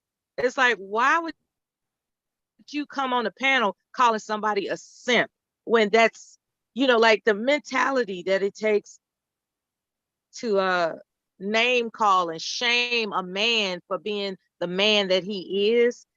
That's that weird shit to me. You know what I'm saying? Like you came on the panel to call that man a simp, and I'm talking about earlier in this live stream specifically. And I can name names if y'all want to hear it, but you know, specifically in this live stream, this man was given all the facts and figures that backed up everything about the principles for his thinking, and then some guy gonna come up on the panel and call him, you always simping for these women, you know. And you know, my question was like, okay, what's the opposite of simping? Pimping? Like, is that what you want? That's what you want black men to do? Pimp black women? You know, it's a shame game type of thing. When they talk about game, they're talking about the shame game, because they're telling these men who are sensible not to be sensible by using these, you know, these peer pressure-esque shaming tactic, you know, these languages of shaming tactics. It's just really, you know, fortunately, most people are intelligent enough to see right through that shit. It's sad that they themselves don't even know that their efforts are in vain. It's like, we see right the fuck through you, okay? You know, whenever you're going around calling a man a simp because he has a sensible grasp on his manhood, you're really exposing what a fucking moron or idiot or whatever, you know, just a dysfunctional mentality they possess. When, you know, people that do that, and it's my thought that they possess some type of dysfunctional mentality. And Bomb was right. You know, they came up here like just jacking off BGS, just jacking them off, just jacking them off. I was like, I'm pretty sure he could. I was like, I'm pretty sure he could hold his own penis, fellas. Y'all need to calm down. Yeah, I heard this shit. I heard it. Yeah, they was tripping, man. And they was going hard in the paint for it. Yeah. I was like, really? Yeah, it was, you know, and then Amiri, you know, thank goodness he showed up and he called the spade a spade. That was a cool little mic drop right there. Yeah. Yeah, I see him around. He be getting around pretty good. Yeah. A couple other pounds. So being in Chicago, you been to the Sears Tower? Yeah, when as coming up as a kid in grade school, my aunt and my uncle lived up here, so I did all that in the 80s. Oh, that's cool. Yeah, I remember going to the top. That elevator is no joke when it's taking you up that damn fast. Yeah. I was like, oh God, how did they do this? And then because it's so fast, you know, to take you 110 flights up in less than what, a minute? It was so fast. I'm coming straight from dirt roads from the country, from the back trees, straight to that. Yeah, it's very impressive. My ears were popping. I think my ears stayed popped for like the rest of the day after that. I never, I mean, I don't think I ever recovered to the next day. Okay, let me tell you how they got the game locked now. You know, that's a tourist spot for the ages, right? So the line is incredibly long all the time. The way they introduce some new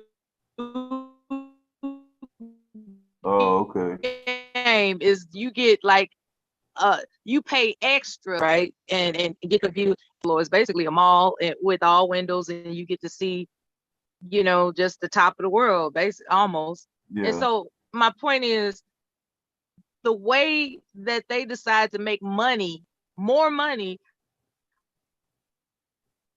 was they offered something called, I'm trying to figure out the name of it specifically, but it's basically a pass to get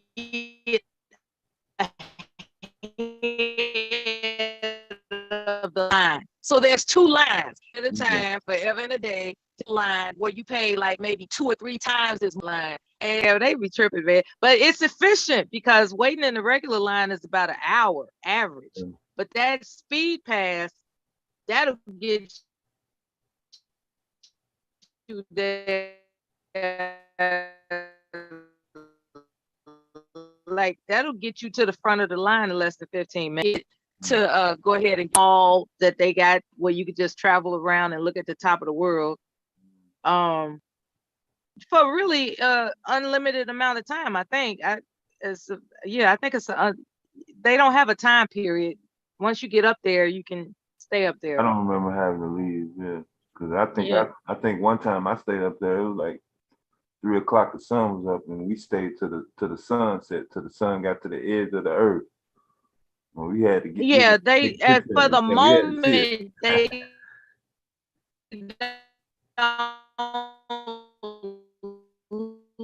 limit the time.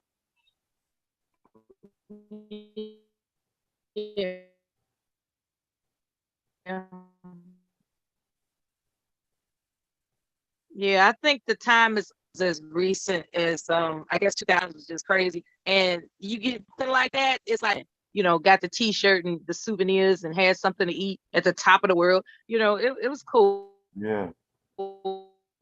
So I didn't really feel the need to just keep going back just to be going back.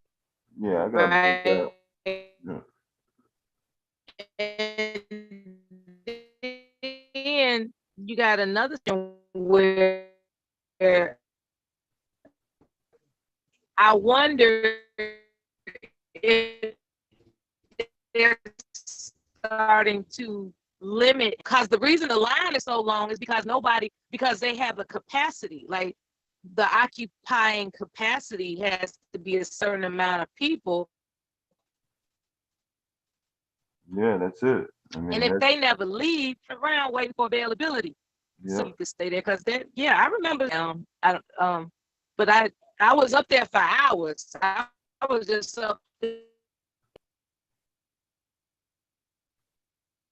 Yeah, I think she lost connection.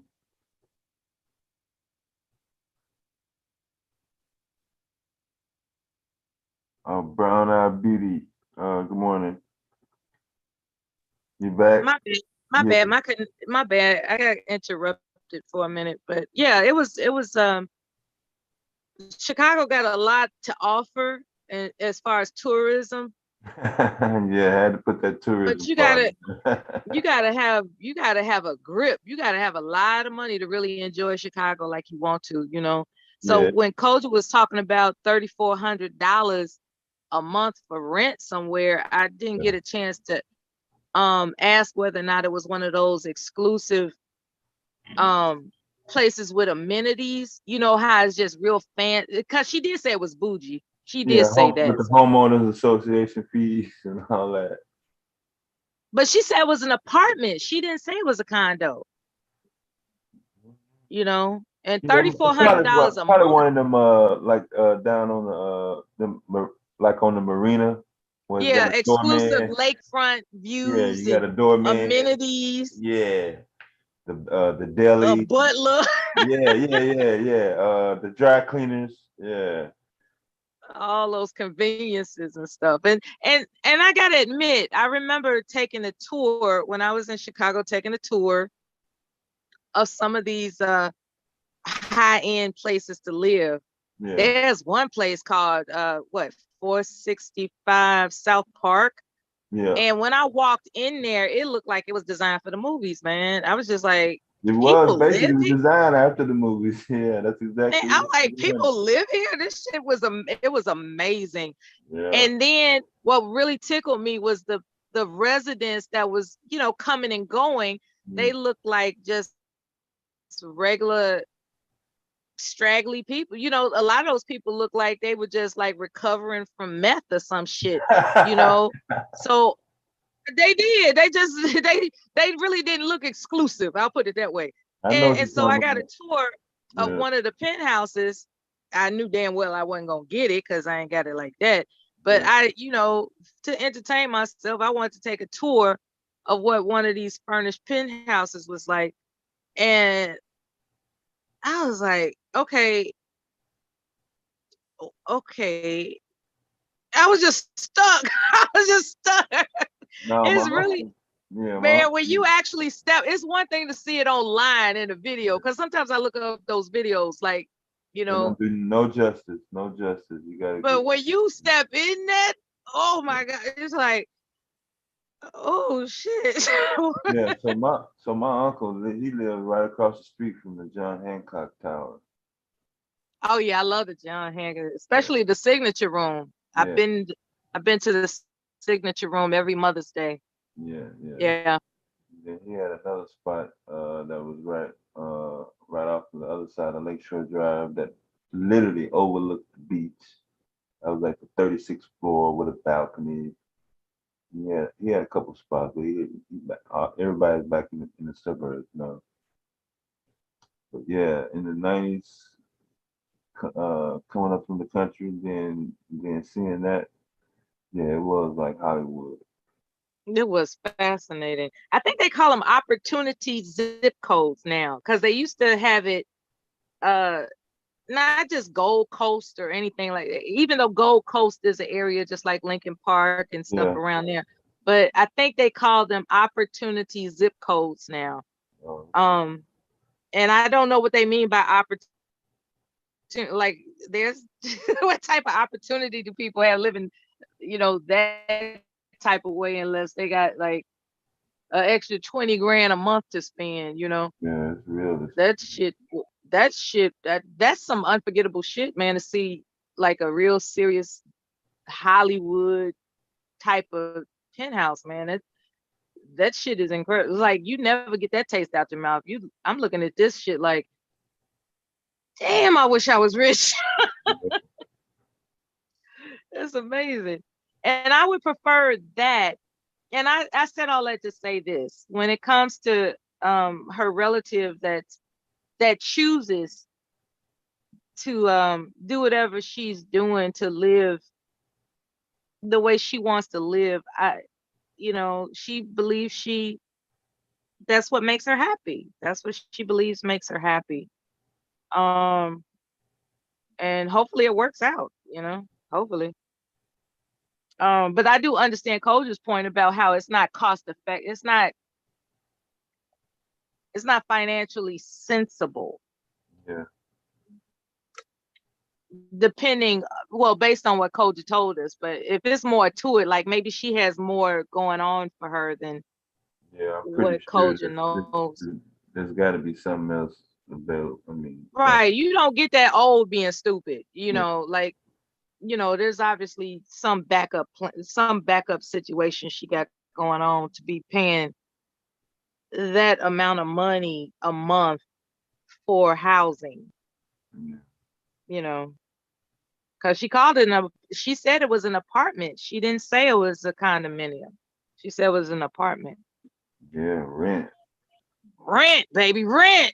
I was like, wow, those are San Francisco prices. Know what I'm saying? 3,400. Shit. Yeah, my mom lived in St. Petersburg, Florida, like 2011 to 2014, 2015. St. Petersburg, I haven't been to that part of Florida. Oh, that's the other. Yeah, that's the other side of Tampa Bay. Okay, so her apartment complex was literally right on the bay. She could go in there on her back balcony and throw a pebble on the bed. Oh, that sounds tranquil. Yeah. Yeah, I think when people get to a certain age and they behave themselves, hey, blow it out. Yeah, I slowed down. Yeah. At the same time, we do have to be mindful of our of the loved ones to come. It's important for them to have something. It's like I'm torn, because it's like, on the one hand, I believe people deserve to enjoy their money in their twilight years. At the same time, we don't want to leave the young people with nothing, and I guess that's what life insurance policies are for, I guess, and other things that you could set aside for them. Brother Kev 504, he was talking about how he taught himself financial literacy, and he's doing really well with whatever profits he got going on. Yeah, the stock market. He was supposed to give y'all some updates this week. I like, he called it the something, the man's portfolio, but the way he did it real sarcastically. I think he called it the Dusty Man's portfolio. Yeah. And what he's presenting is anything but dusty, Yeah. It's like he really on to something right here. Shit. This ain't no dumb guy. I mean, to be, the way he was able to access financial independence in that manner by educating himself, that's really impressive, Yeah. So I'm happy and he's still making plans as a man. He's still going forward with new ideas. He was talking about getting a specific vehicle where he'll be able to cater to those wealthy tourists that are looking for an exclusive pickup from the airport, Yeah, you get The your kind of people that tip you $100 just because they got it like that, you know? yeah, you get your Escalade or Yeah. Denali or something like that. Yeah. So, and even if he doesn't do it, the fact that he's announcing forward thinking, Yeah, he you gonna know, yeah, that's an inspirational type of conversation as yeah. opposed to, yeah, because you know, these black women out here or these niggas out here, you know, it's like, you know, I mean, of course he has his stories about Katrina and everything, which is it always breaks my heart when he talks about Katrina because I can't even imagine what he had to go through, you know, to still stay on top. Yeah. And but at the same time, he's bounced back from it as a man and he's thriving. And those are the type of inspirational stories of forward thinking that I would think that these brothers would share with each other, but they just want to just be negative and hateful oftentimes. And it's getting old, to be honest with you. It's getting old. Yeah. It's like, are you done being hateful yet or what? No, no. Yeah, you have to manifest, and he'll manifest himself. All the stuff he's working on that'll come out. So that's why you have the crabs in the barrel effect with the manosphere because the, from what I've seen, the objective is not to progress. It's to stay right and do what they're doing right now. Make a lot of noise and just grab attention. That's it. They don't. There's no really physical change in dynamics that they'll really be appreciative of or striving for. And that's why they're dangerous, like Bomb said, because of the discouragement, you know. There's only so, when you, not you, but when a person is discouraged, Yeah. they're not motivated to do anything better. And that's why they're dangerous. Yeah, and we are in a very emotional culture now. This is the emotional culture. So any type of vibes compared to back in the 80s or 90s, it's going to be picked up sooner. Information is going to travel. We're going to hear about, uh, anything that went down in another city. Back in the old days, it took us a long time to find out what happened in Hollywood. We didn't find out, who was shot or whatever. When Tupac got shot, we didn't know till the next day. Yeah, yeah. So you have all that negative energy just, hitting you from all angles. I don't know. They some of them might not know it's even doing any damage. But yeah, it is the innocent ones that I kind of feel sorry for. They're just looking for, something to grab onto. They are. You know. They're looking to be fed, and all these manosphere men are offering them are but rocks to swallow, like they're not offering them anything that's nutritive, something that they can take with them to help them grow better. It's like they're feeding them information that is just gonna cut down their cut down their mind. No, emotional trigger machines. Yeah. That's all. Just an emotional trigger. Triggering someone's emotion. Yeah. Yeah. And this is the selfishness. Yeah, and the self-centeredness.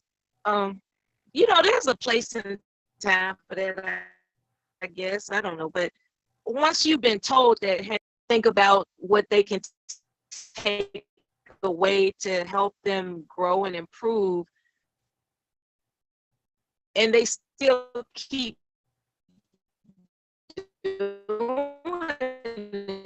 It's just like, wow, really? Can't you just and the rest of it be something that, you know, people don't want to hear that sappy shit in these areas. They don't. They think it's sappy. They want the spice, you know, they want the pep, they want they want to get it on and popping. They want the effery. And I don't even like saying that, but you know, there are people that like for instance the term echo chamber, right? Oh yeah. That's another shaming tactic, because what's happening when people get along in a conversation and they're being respectful of each other's time to speak, and they find that they agree with things more so than they don't. Next thing you know, you got some jerk. It's just echo chamber. It's just, you know, it's just to stir some shit up to make sure that everybody stays in conflict, you know. And next thing you know, you got somebody that's perfectly willing to be cool. And when I say cool, I mean they know how to get along well with others, you know. They know how to try to find some type of common ground. And you get somebody that throws that shaming tactic of a echo chamber in there, and it had that tag has its place, but not when everybody is actually getting along and they are, you know, exchanging useful information with each other. You know, it's like everybody's looking for a fight. I guess that's what I'm trying to say. No, that's exactly it. It's like a like an addictive street drug. And they're fiending for it. And the more they do it, the more they see other people doing it, it motivates them to do it. And if they're in a space that nobody's doing it, that even gets them more motivated, especially if they know that they're not going to get booted off the panel or timed out in the chat. Yeah, then they compete to see who can do it better sometimes, I think. It's as I've said before, in the interest of not being a hypocrite, I get it. You know, sometimes you want to vent. I get it. They call it a rant, I think. A lot of times they call it a rant. I get that. It's just that you can't escape the facts. What BGS is doing is he's selling something to people. Like Bomb said, he's selling a narrative that doesn't make any fucking sense by anybody with a brain. You know, anybody with a brain can hear that what he's saying is not congruent or sensible. He's just selling a fucking narrative. And I think live streams like this are important for people to be reminded that they can think for themselves. Welcome to the panel, Trinity. Good morning. Well, welcome back. Welcome back. Welcome back. Welcome back. Welcome back. That's for anybody that's my age, they know that they know that song. That's from Welcome Back, Carter. I think I got suspension one time for singing that in school. Yeah. Welcome back, welcome back, welcome back, welcome back. Yep, welcome back, Carter. Hi, Trinity. Remember Freddie Boom Boom Washington? So we had a dude in my class who looked just like him. Oh my God. I mean, afro, he was about the same height. He dressed flashy. I mean, it was damn near the same. I mean, the same character. Talking that jive. Yep. Man, he was in Cornbread Earl and Me. Yeah. I didn't get a chance to see that all the way. No, Cooley High. That's what he was in. Cooley High. Yeah. My bad. And Cooley High was in Chicago. Yeah. Right? Yeah. Yeah, Coolie High. That's where that song came from. That the Boys to Men got famous for. Yeah. Later on. Mm-hmm. Yeah, everything just nothing. You know, there's nothing new under the sun, man. There is a pattern to life. You just have to be focused enough to Yeah, that's thrive. that's why I was You know, thriving. that's why I was drilling him about all this crime in New York City. Like y'all had to slow down. You know, doggone well, boy. New York and Chicago been neck and neck since I was born. Like forever. Yeah. Right. Just trade place. Hey, speaking of the devil, what I do? Talk him up. What he was on. He was on something more. Wait a minute. He coming back on the panel. Shit crazy, boy. Hey, some dude. Yeah. That's my coffee cue. Coffee time. What you do? Go to sleep? Nah, dude, I logged in, got my things going Oh my on. gosh. Okay, some dude. Do we have to take a break or what? Nah, I had my chocolate. Look, I had my Yoo-Hoos. I like Yoo-Hoo mixed with a little coffee. What's up, baby? I like my Yoo-Hoos mixed with coffee. So, what nationality are you? Really? What the hell? Look, can I finish my Yoo-Hoo and coffee mix before y'all start asking crazy questions? You awfully shy I got about another your meeting. heritage.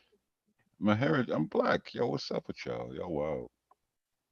Come on, y'all weird. Yeah, like you didn't want to say that.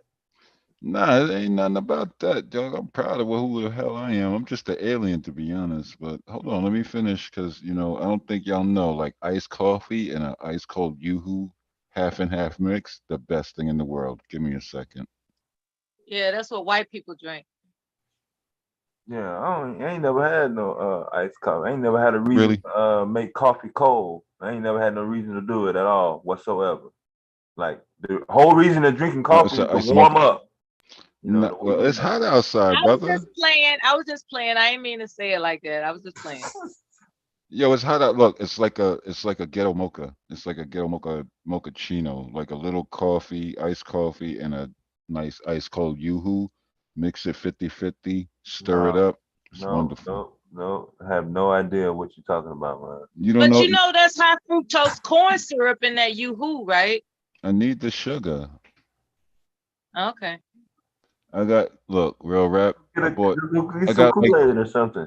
Go to nah, Aldi's. that's too Yeah, sweet, dude. Hell no. Aldi's, that's some what? Yeah, get your Nah, like I don't shop at $4 Aldi's, bag of brother. sugar. Nah. I bought 2 5-pound bags 2 years ago, and I still got 1.5 You know left. what I'm What does that tell saying? you? I don't eat sugar like that. Get that processed sugar going, man. Shit, you just talked No, I don't about do that. healthy shit on your last mic up. Now you trying to make it seem I don't eat that regular sugar. That's too sweet for me. It makes my stomach funny. you in New York City, man. You don't have access to all that stuff. Dude, what are you talking about? You think you talking to? I got another 45 minutes. Your internet, your Wi-Fi gonna run out. No, it's not. I got a gigabit connection that runs crazy.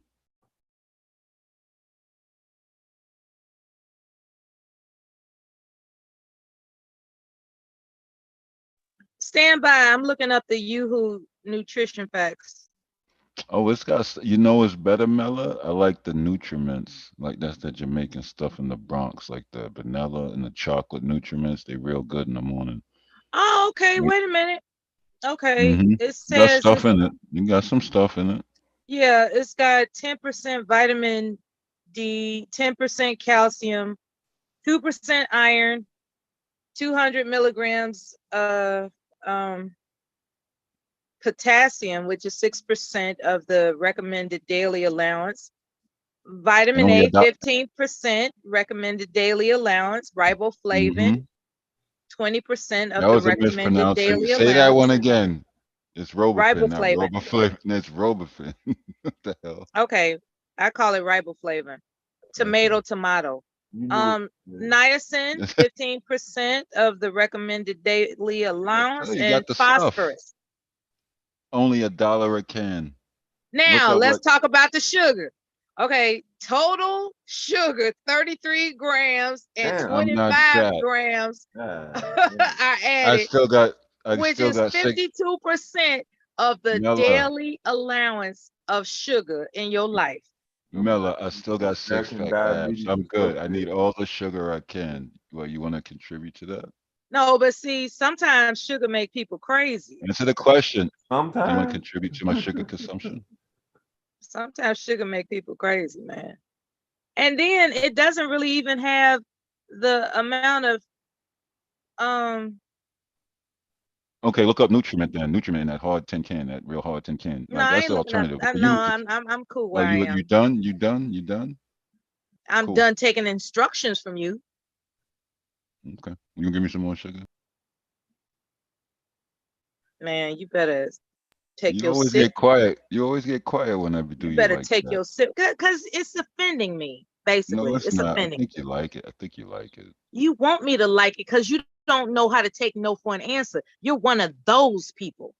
What do you mean? No, I'm not asking. I'm just throwing You're it. one of those people that think Why they you, know what baby? somebody Why you so wants mad? I'm not saying what you want. I'm just throwing it.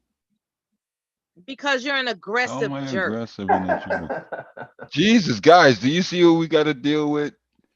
This is amazing. Yeah, you. She Really, said she didn't dog? like Yo, I the shit. thought you would be on me, devastating. You know. She All said right, she brother. didn't like it, This and is you not kept the going. dating I game. wasn't saying that she liked This it. is not It's a the dating joust. game. I'm not trying to date you, darling. I don't even know where you live. Come on. Let's play. We play. I'm not coming at you like that. I don't move like that. Like, let's be real. I don't know where you live. Look, sweetheart, I don't know where you live. You probably don't live nowhere close to where I am, and I don't date chicks off the net. All right, so let's get that real clear, because y'all bugging all the way out. Seriously, trying to have fun and y'all taking it way too seriously. Y'all need to cut it out. Okay, well, I just sat up there and Okay, all right. acknowledged that you consume Yoohoo or Yahoo. Yoohoo, I think it's What called. Yahoo? It's not Yahoo. It's Yoo-hoo. It's Yoohoo. It's Yoohoo. It's not Yahoo. It's Yoohoo. You Right? It's pronounced Yoohoo. Correct? letters look like graffiti. So anyway, I was just announcing that there may be more reasons as to why you like it besides the sugar. It's got a few nutrients in it, so The sugar that's is on you. definitely doing its job, boy. That sugar working on that motherfucking ass. Man, 52% of the recommended daily allowance, man. Do you know? Yo, God damn. you mix it with the coffee, yo. You mix it with the coffee in the morning. It's better than putting milk and sugar. You just put some Yoo-hoo in a cup of black coffee, and you good. You good till about 10 o'clock. Y'all don't know how to do that yet?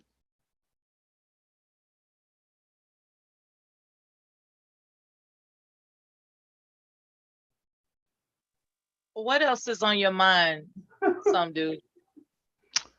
My next meeting and figure out if I want to fake if I'm in transit or if I'm faking How that I'm at secure home. is your occupation on a scale of 1 to 10? 10. Okay.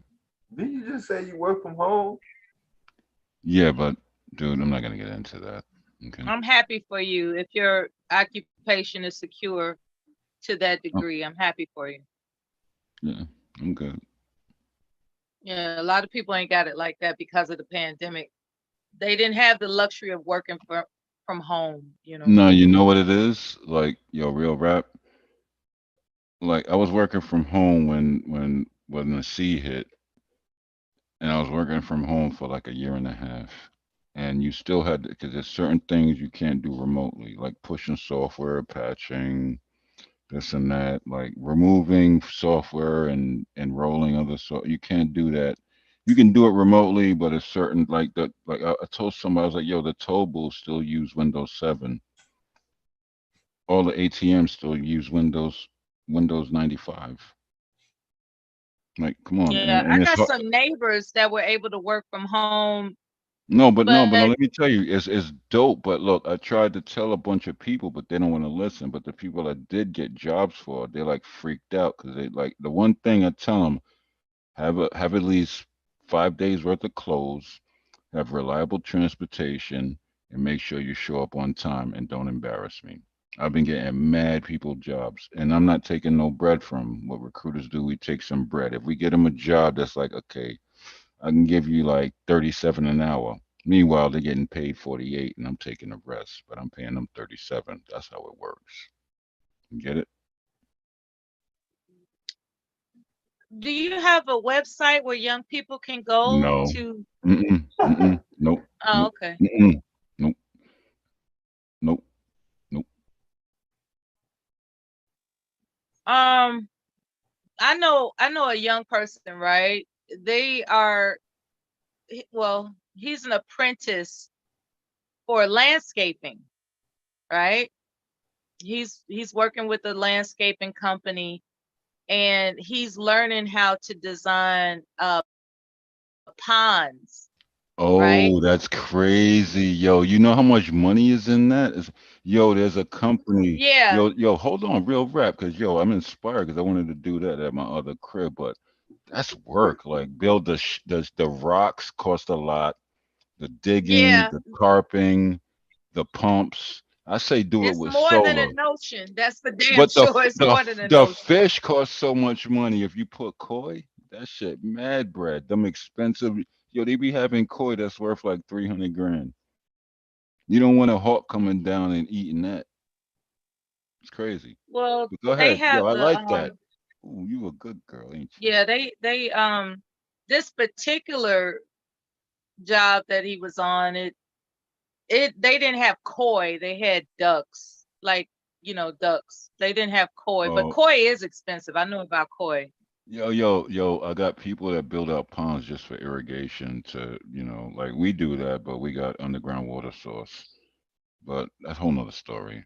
But yo, ponds, like you just said it, yo, I used to have living in the Bronx, I used to have 7 fish tanks in my bedroom. I didn't have a TV. I had every type of fish, every type of from brackish to saltwater to alkaline with African cichlids. I had all of that. But see, you With the had laxings. tanks.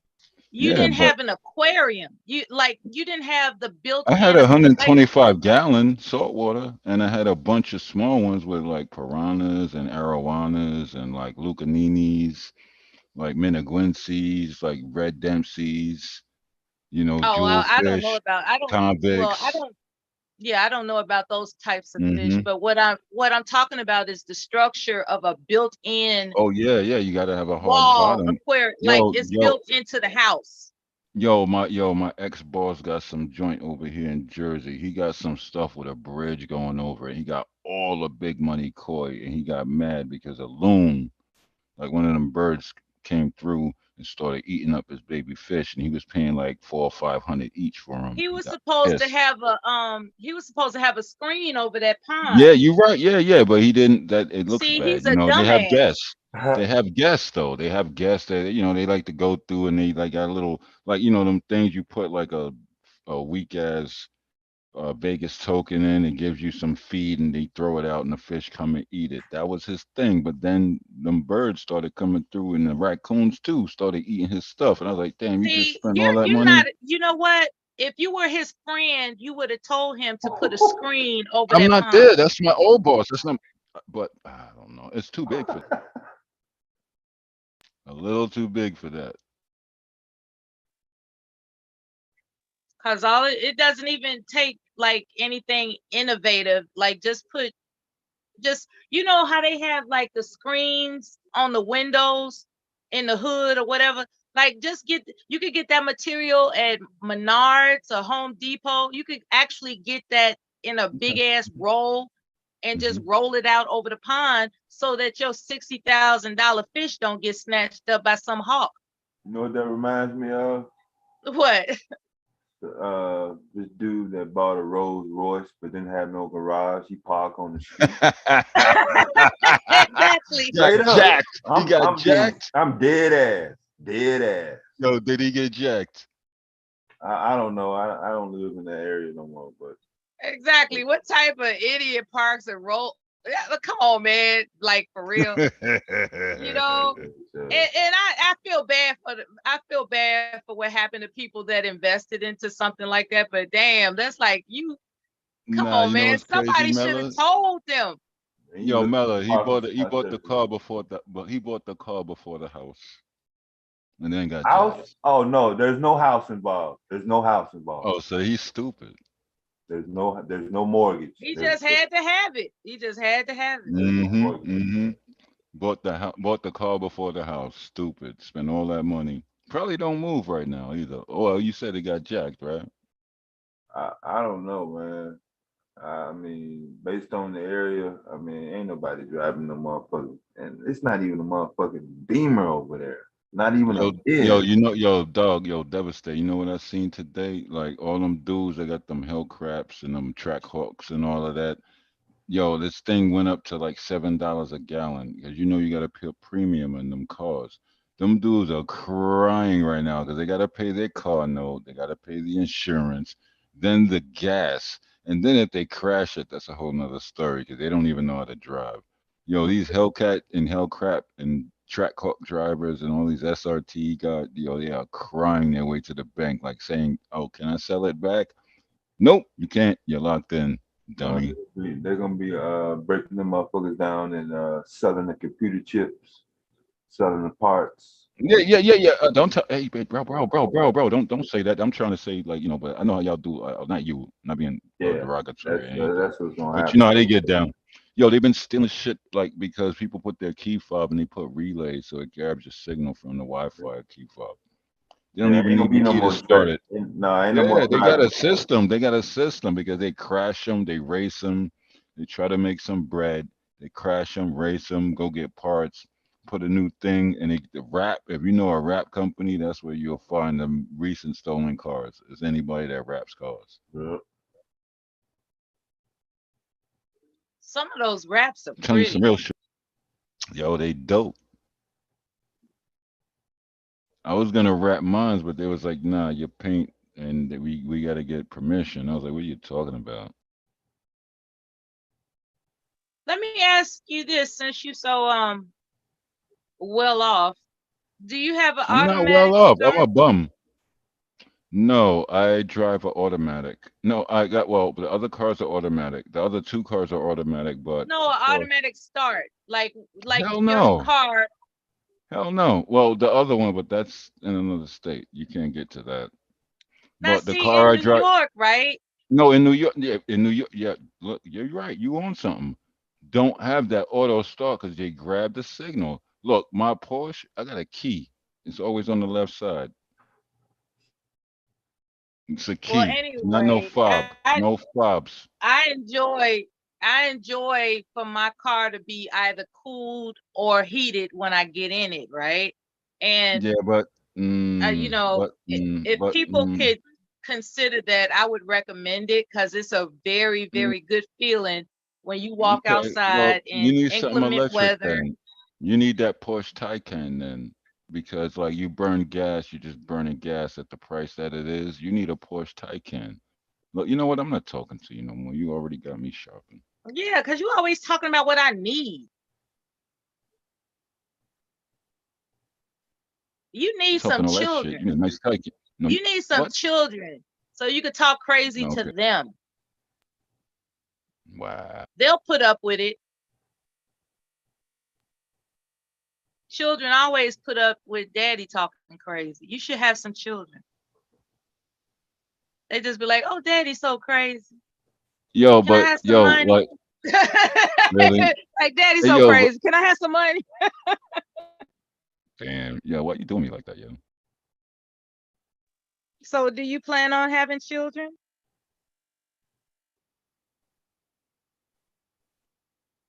I'm sorry if that's a soft topic or whatever.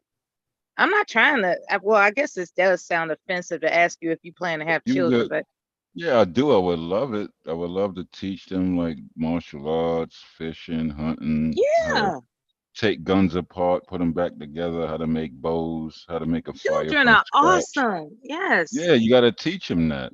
And then teach them electronics, computers, motors, mechanical, electrical engineering. Teach them all that. You got to have somebody to like give you knowledge to. But, you know, That's why I was telling you earlier about the virtues, you know, teaching children virtues, and that's a good thing too. with them little kangaroos, like the Warriors of Virtue. You never seen that movie? There were kangaroos. It was a martial art thing with crazy kangaroos. It was wild. My teacher told me that. Yeah, it was a martial arts thing because my teacher told me to look at that as far as warriors of virtue because we were taught to be. Well, I'm not gonna say it. Look at that. You can look it up. It's called Warriors of Virtue. They look like crazy kangaroos, but the mantra and everything that they was projecting was actually true martial arts. But they tried to instill it to kids as a cartoon, and nobody got it. Is it still around? You can Google it. Warriors of Virtue. They look like little kangaroos. It's like a story. Yo, you know what's even a better one?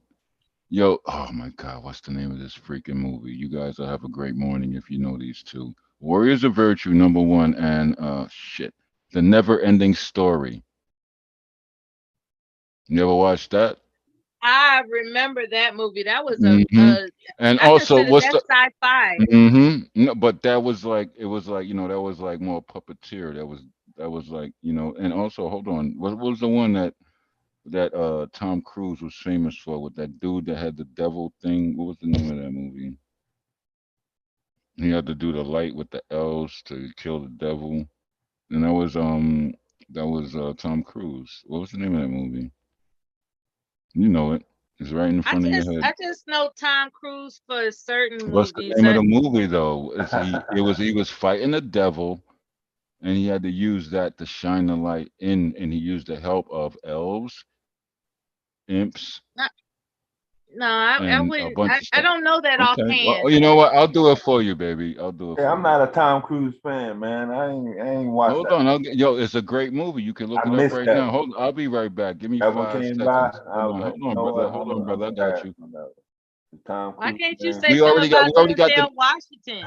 we already got the never-ending story, and we got the other one. So the one that Tom Cruise, where he was fighting the devil, like his girlfriend, she had the ability to call unicorn. Y'all don't know that movie? That was Tom Gonna make Cruise's sure like you dig up beginning. Tom Cruise, huh? Hold on, nah, bro. This is easy for y'all, man. Trust me, I'm being cool. Can you name a black movie that had virtues in it? Yeah, Dolomite. Oh God. Superfly. But okay, that's what you. Okay, I asked you for I'm playing virtuous with you. Yeah, movies, I'm right? playing with you. All right. Virtuous movies that help things in community and aspirations and No, a things like that. virtuous movie that features. Black Panther. Black Panther. Okay, are we done yet? Jesus Christ, you're so demanding. Okay, that's like super Damn, I got a popular. I'm meeting not in a few surprised. minutes, yo. You're gonna put me in a weird mood to have this meeting. I'm gonna curse everybody out just because of you. You fucking it up. Well, don't fuck up your job because of me. Oh, that never happens. They my Okay, then why subordinates. you I'm complaining? Why good you trying to throw a guilt because trip you're on gonna me? make me have them I'm have a not gonna bad make you day. do nothing. Yeah, you are. You Yeah, you don't are. know. Look, you don't know me. I can't make you do anything. I think you're right. You're right. You're right. I get it. It's okay. It's all right. Anyway, what about The Great Debaters? Did you see that movie? Yeah, that was stupid and simple. Did you That see was more. Malcolm X? That was, dude. Yo, damn, I almost called you, dude. That was a simplistic analogy from You really different. talking to this dude Oh about some? shit! You ain't hear what he said. Oh, You Bob asked is him that? about the great Yo, what's debaters. up, I baby? never What's up, left. What do baby? you? I never Oh, left. damn. All right, my bad, baby. Oh Why shit, I you can't keep call you calling baby. me No, all right, baby? I know. I'm sorry, Miss Lady. Okay, is Anyway, that better? Yes, I I'm guess sorry. I'll let it go. But anyway, she asked you about the great debaters, and what did you say? He said it was simplistic. He's really. Can I talk, go ahead. Miss Lady? I really don't know because I don't remember that movie, but I remember it being. There you No, go. I'm being And instead honest. of you I don't just right, listen. you being honest now, but you wasn't being honest when Mella No, I'm brought it being up. honest because I watched about 20 minutes of What it is and about? it pissed me off. No, what? Why would it piss you off? Just like you said, you don't remember it. All right, let me dig deep. Damn, you fucking calling a lot out, Miss. But I Miss guess I'm Lady. only asking you because Okay, all Mella right. asked. You on my You back. I won't get it. listen. God No. Can damn. I? All right. Damn, you, That's I'm the not gonna do problem it. with you. Your mouth keep running, right? And running. So this is the thing. Mella asked you a simple question. And instead of you saying, I don't remember the movie, let me think about it. You were like, yeah, that movie was stupid. I didn't like it. That's what you said.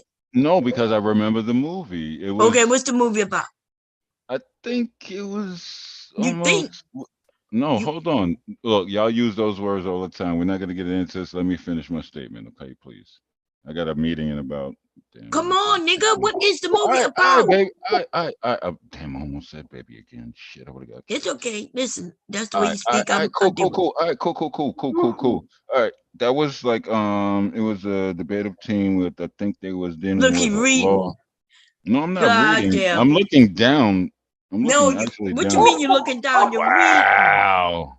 Wow. You know what? You want to know what's dope?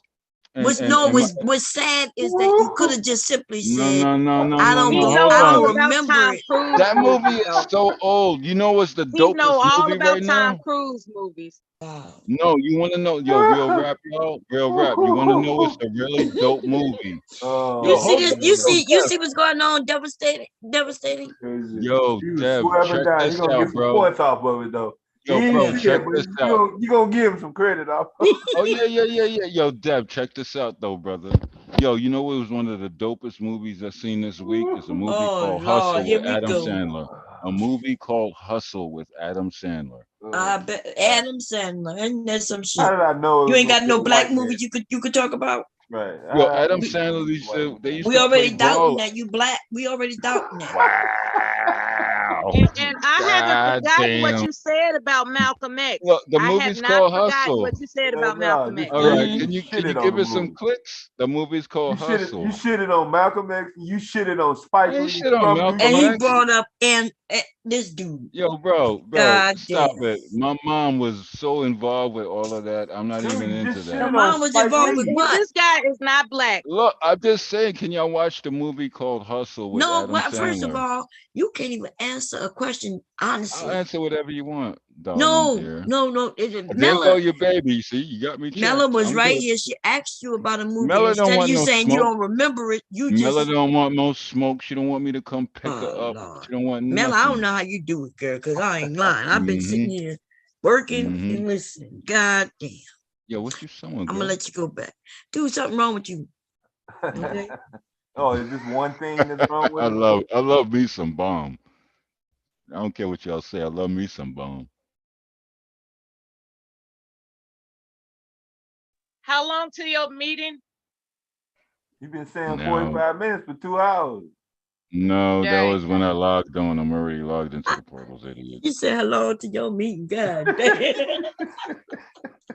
Oh, y'all trying to get rid of me that quick? You know what? I'll put y'all on mute and I go on the other device just to play with y'all because I love you guys. You guys are so amazing. I love you guys. It's crazy. You guys like got me coming back. You know, it puts me into a different mind to like, it's like, this is like a filter for idiots. And there's like, all right, if they could deal with me, I can handle them. You guys are freaking amazing. Like, I really do appreciate y'all.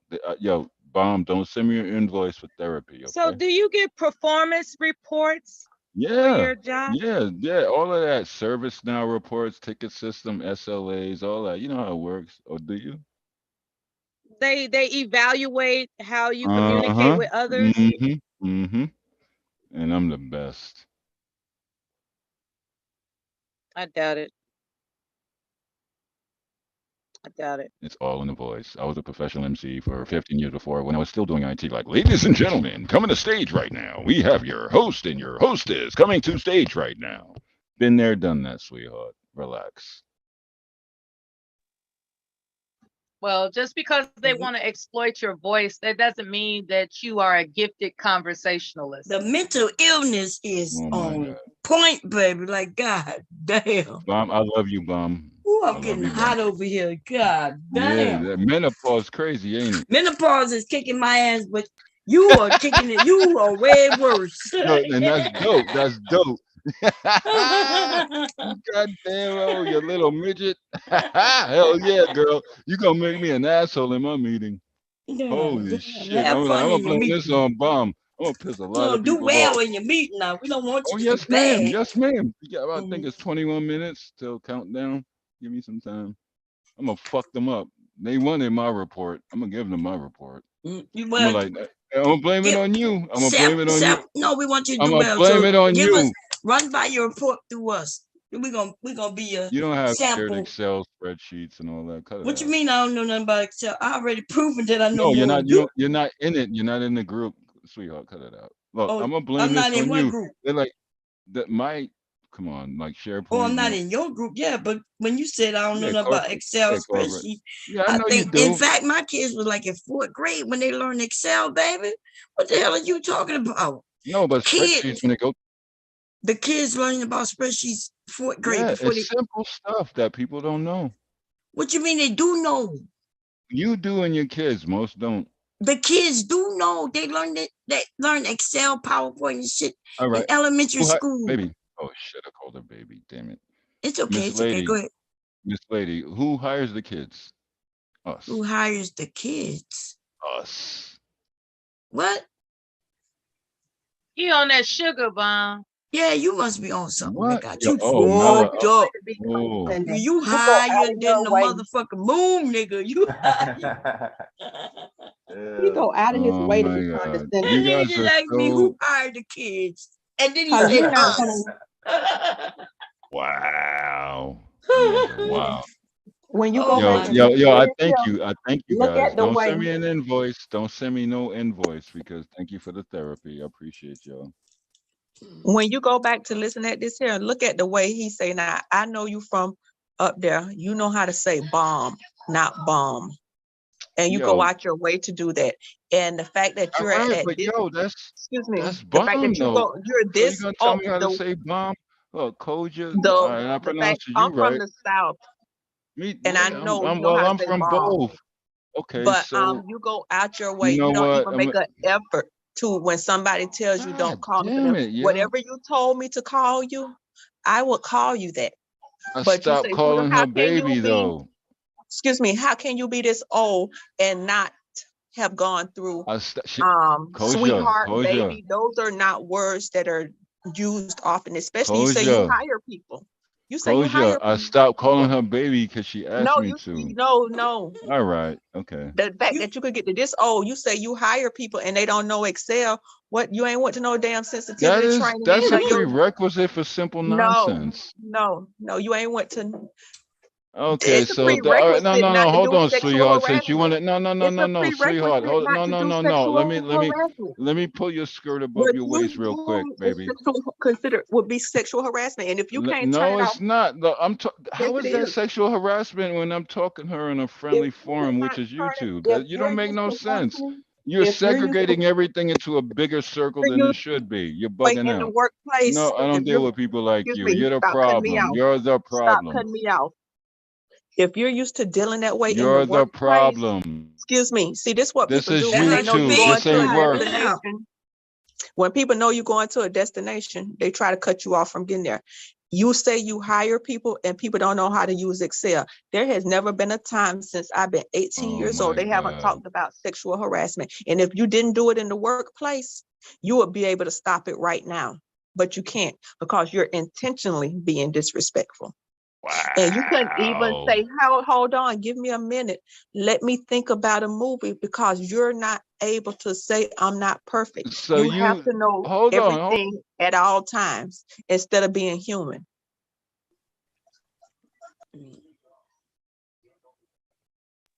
That's really all I had to say. You should go back and listen to this to become aware of yourself if you're unaware.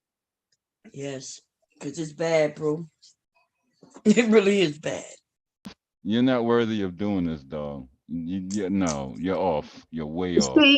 See, you can't even consider some constructive criticism and No, I consider did it. it, but you're being manipulative. No, I'm not being. Yes. I don't Spell have. it then. Spell it. I don't have to spell it. And if you think I don't know how to spell manipulative, Cool. I Okay. can. You couldn't even talk it. You couldn't even pronounce it. You can't even say Right. bomb. Okay. You can't even say bomb. And you You sit worry up here, about you talking bomb, about huh? me.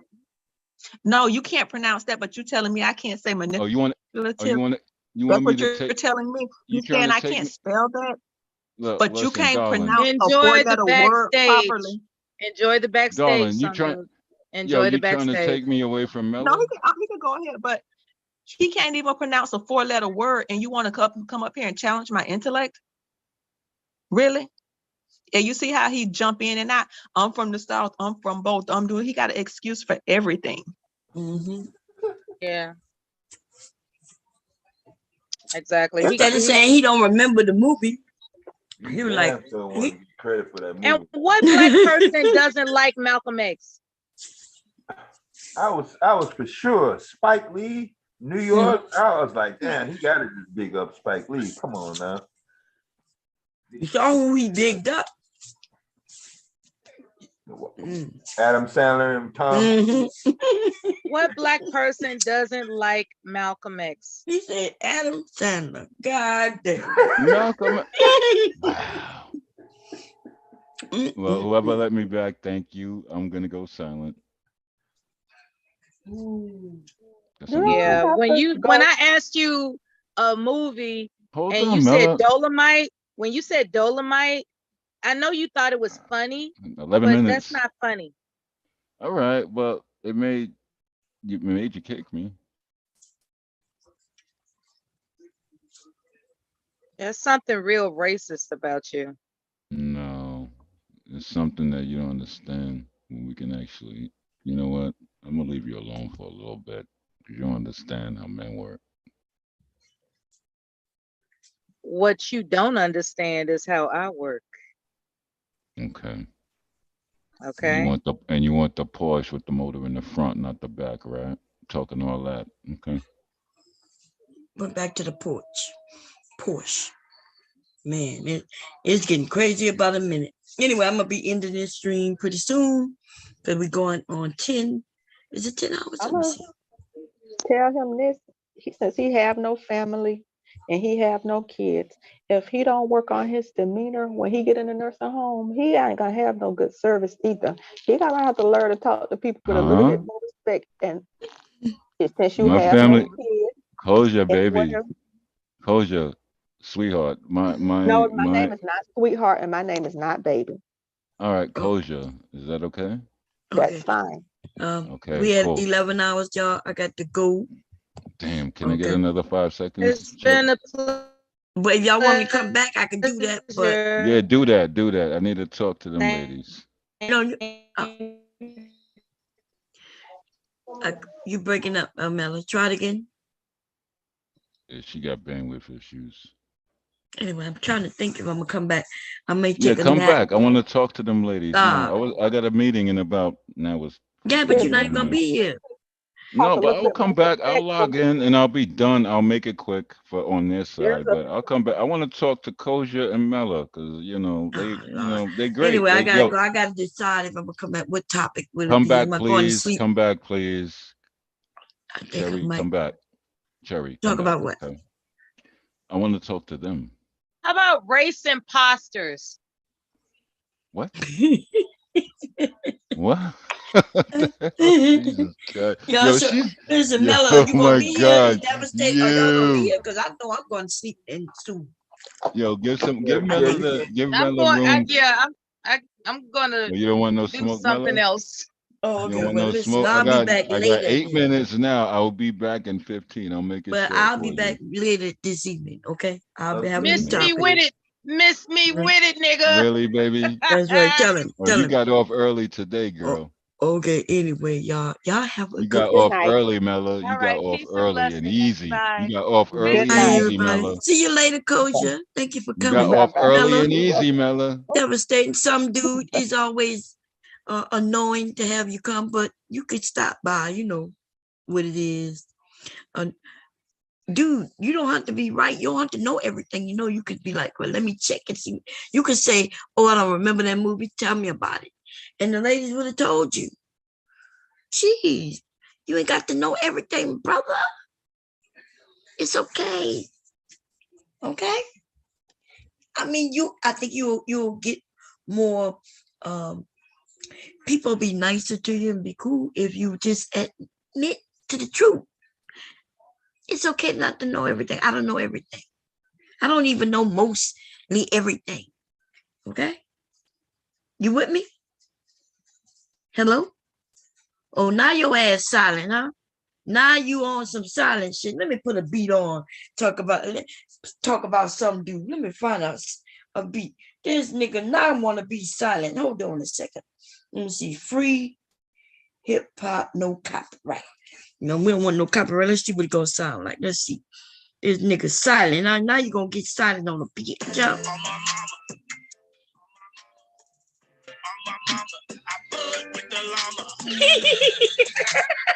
You like that, huh? Yeah. Oh, that's worse than the last time you came in here. Bro, That's a commercial, y'all. This shit funny. I guarantee not even your mama gonna listen to that. Write something back with? You need to try out Lyric Studio. Lyric Studio? What's that? Technology that helps you write a song. What's What? What's it called? Lyric Studio. Lyric Studio, huh? Lyric Studio. I'm gonna I check love out this Lyric lady. Studio. Yo, you Okay. calling me back? Oh, damn it. And nigga, you still in here under the other name? You don't see Nah, it? because you was talking shit. Yeah. Well, do you see yourself in here 2 times? Yeah, Oh, I you just know. knocked yourself off. Okay. Anyway, Okay. talk about your silent All ass. right, go ahead. Do your thing. Give me a second. I'll be back. 1 second, baby. Oh, shit. I didn't call you baby. Miss Lady, okay? Hey. This nigga got silent. Yeah, I'm gonna leave you alone. I'm gonna leave you alone. Man, you crazy. So you was your other device. What happened? Why you was in here under one name and when something had happened? No, forget about that. Like, you almost tried to I rap. just That asked was you a so goddamn horrible. That was, question. look, Bob. Damn it. How do I call you? What do I call you? Anyway, I had one person listen. complain about me calling you But this is Bomb the the wrong thing. way. I'm not well. Okay, cool. I'm not complaining about it no more. You seem like you can't. No, somebody else did. It wasn't me. Yeah, but you don't understand.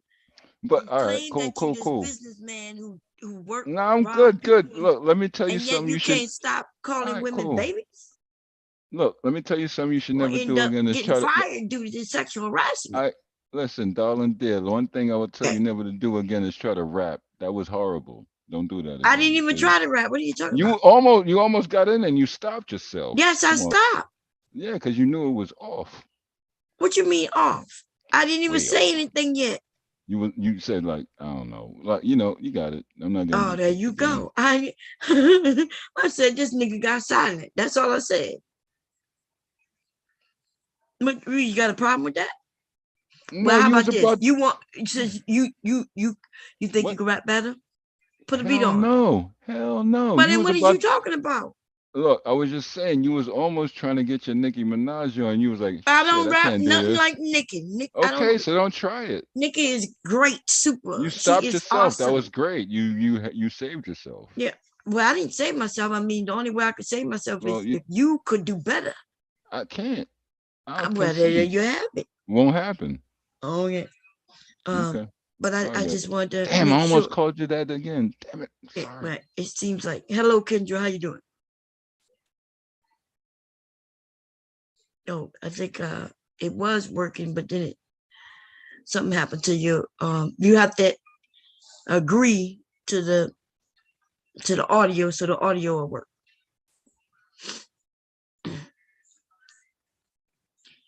Anyway, so some dude, I don't know what your problem is. No, keep it alive.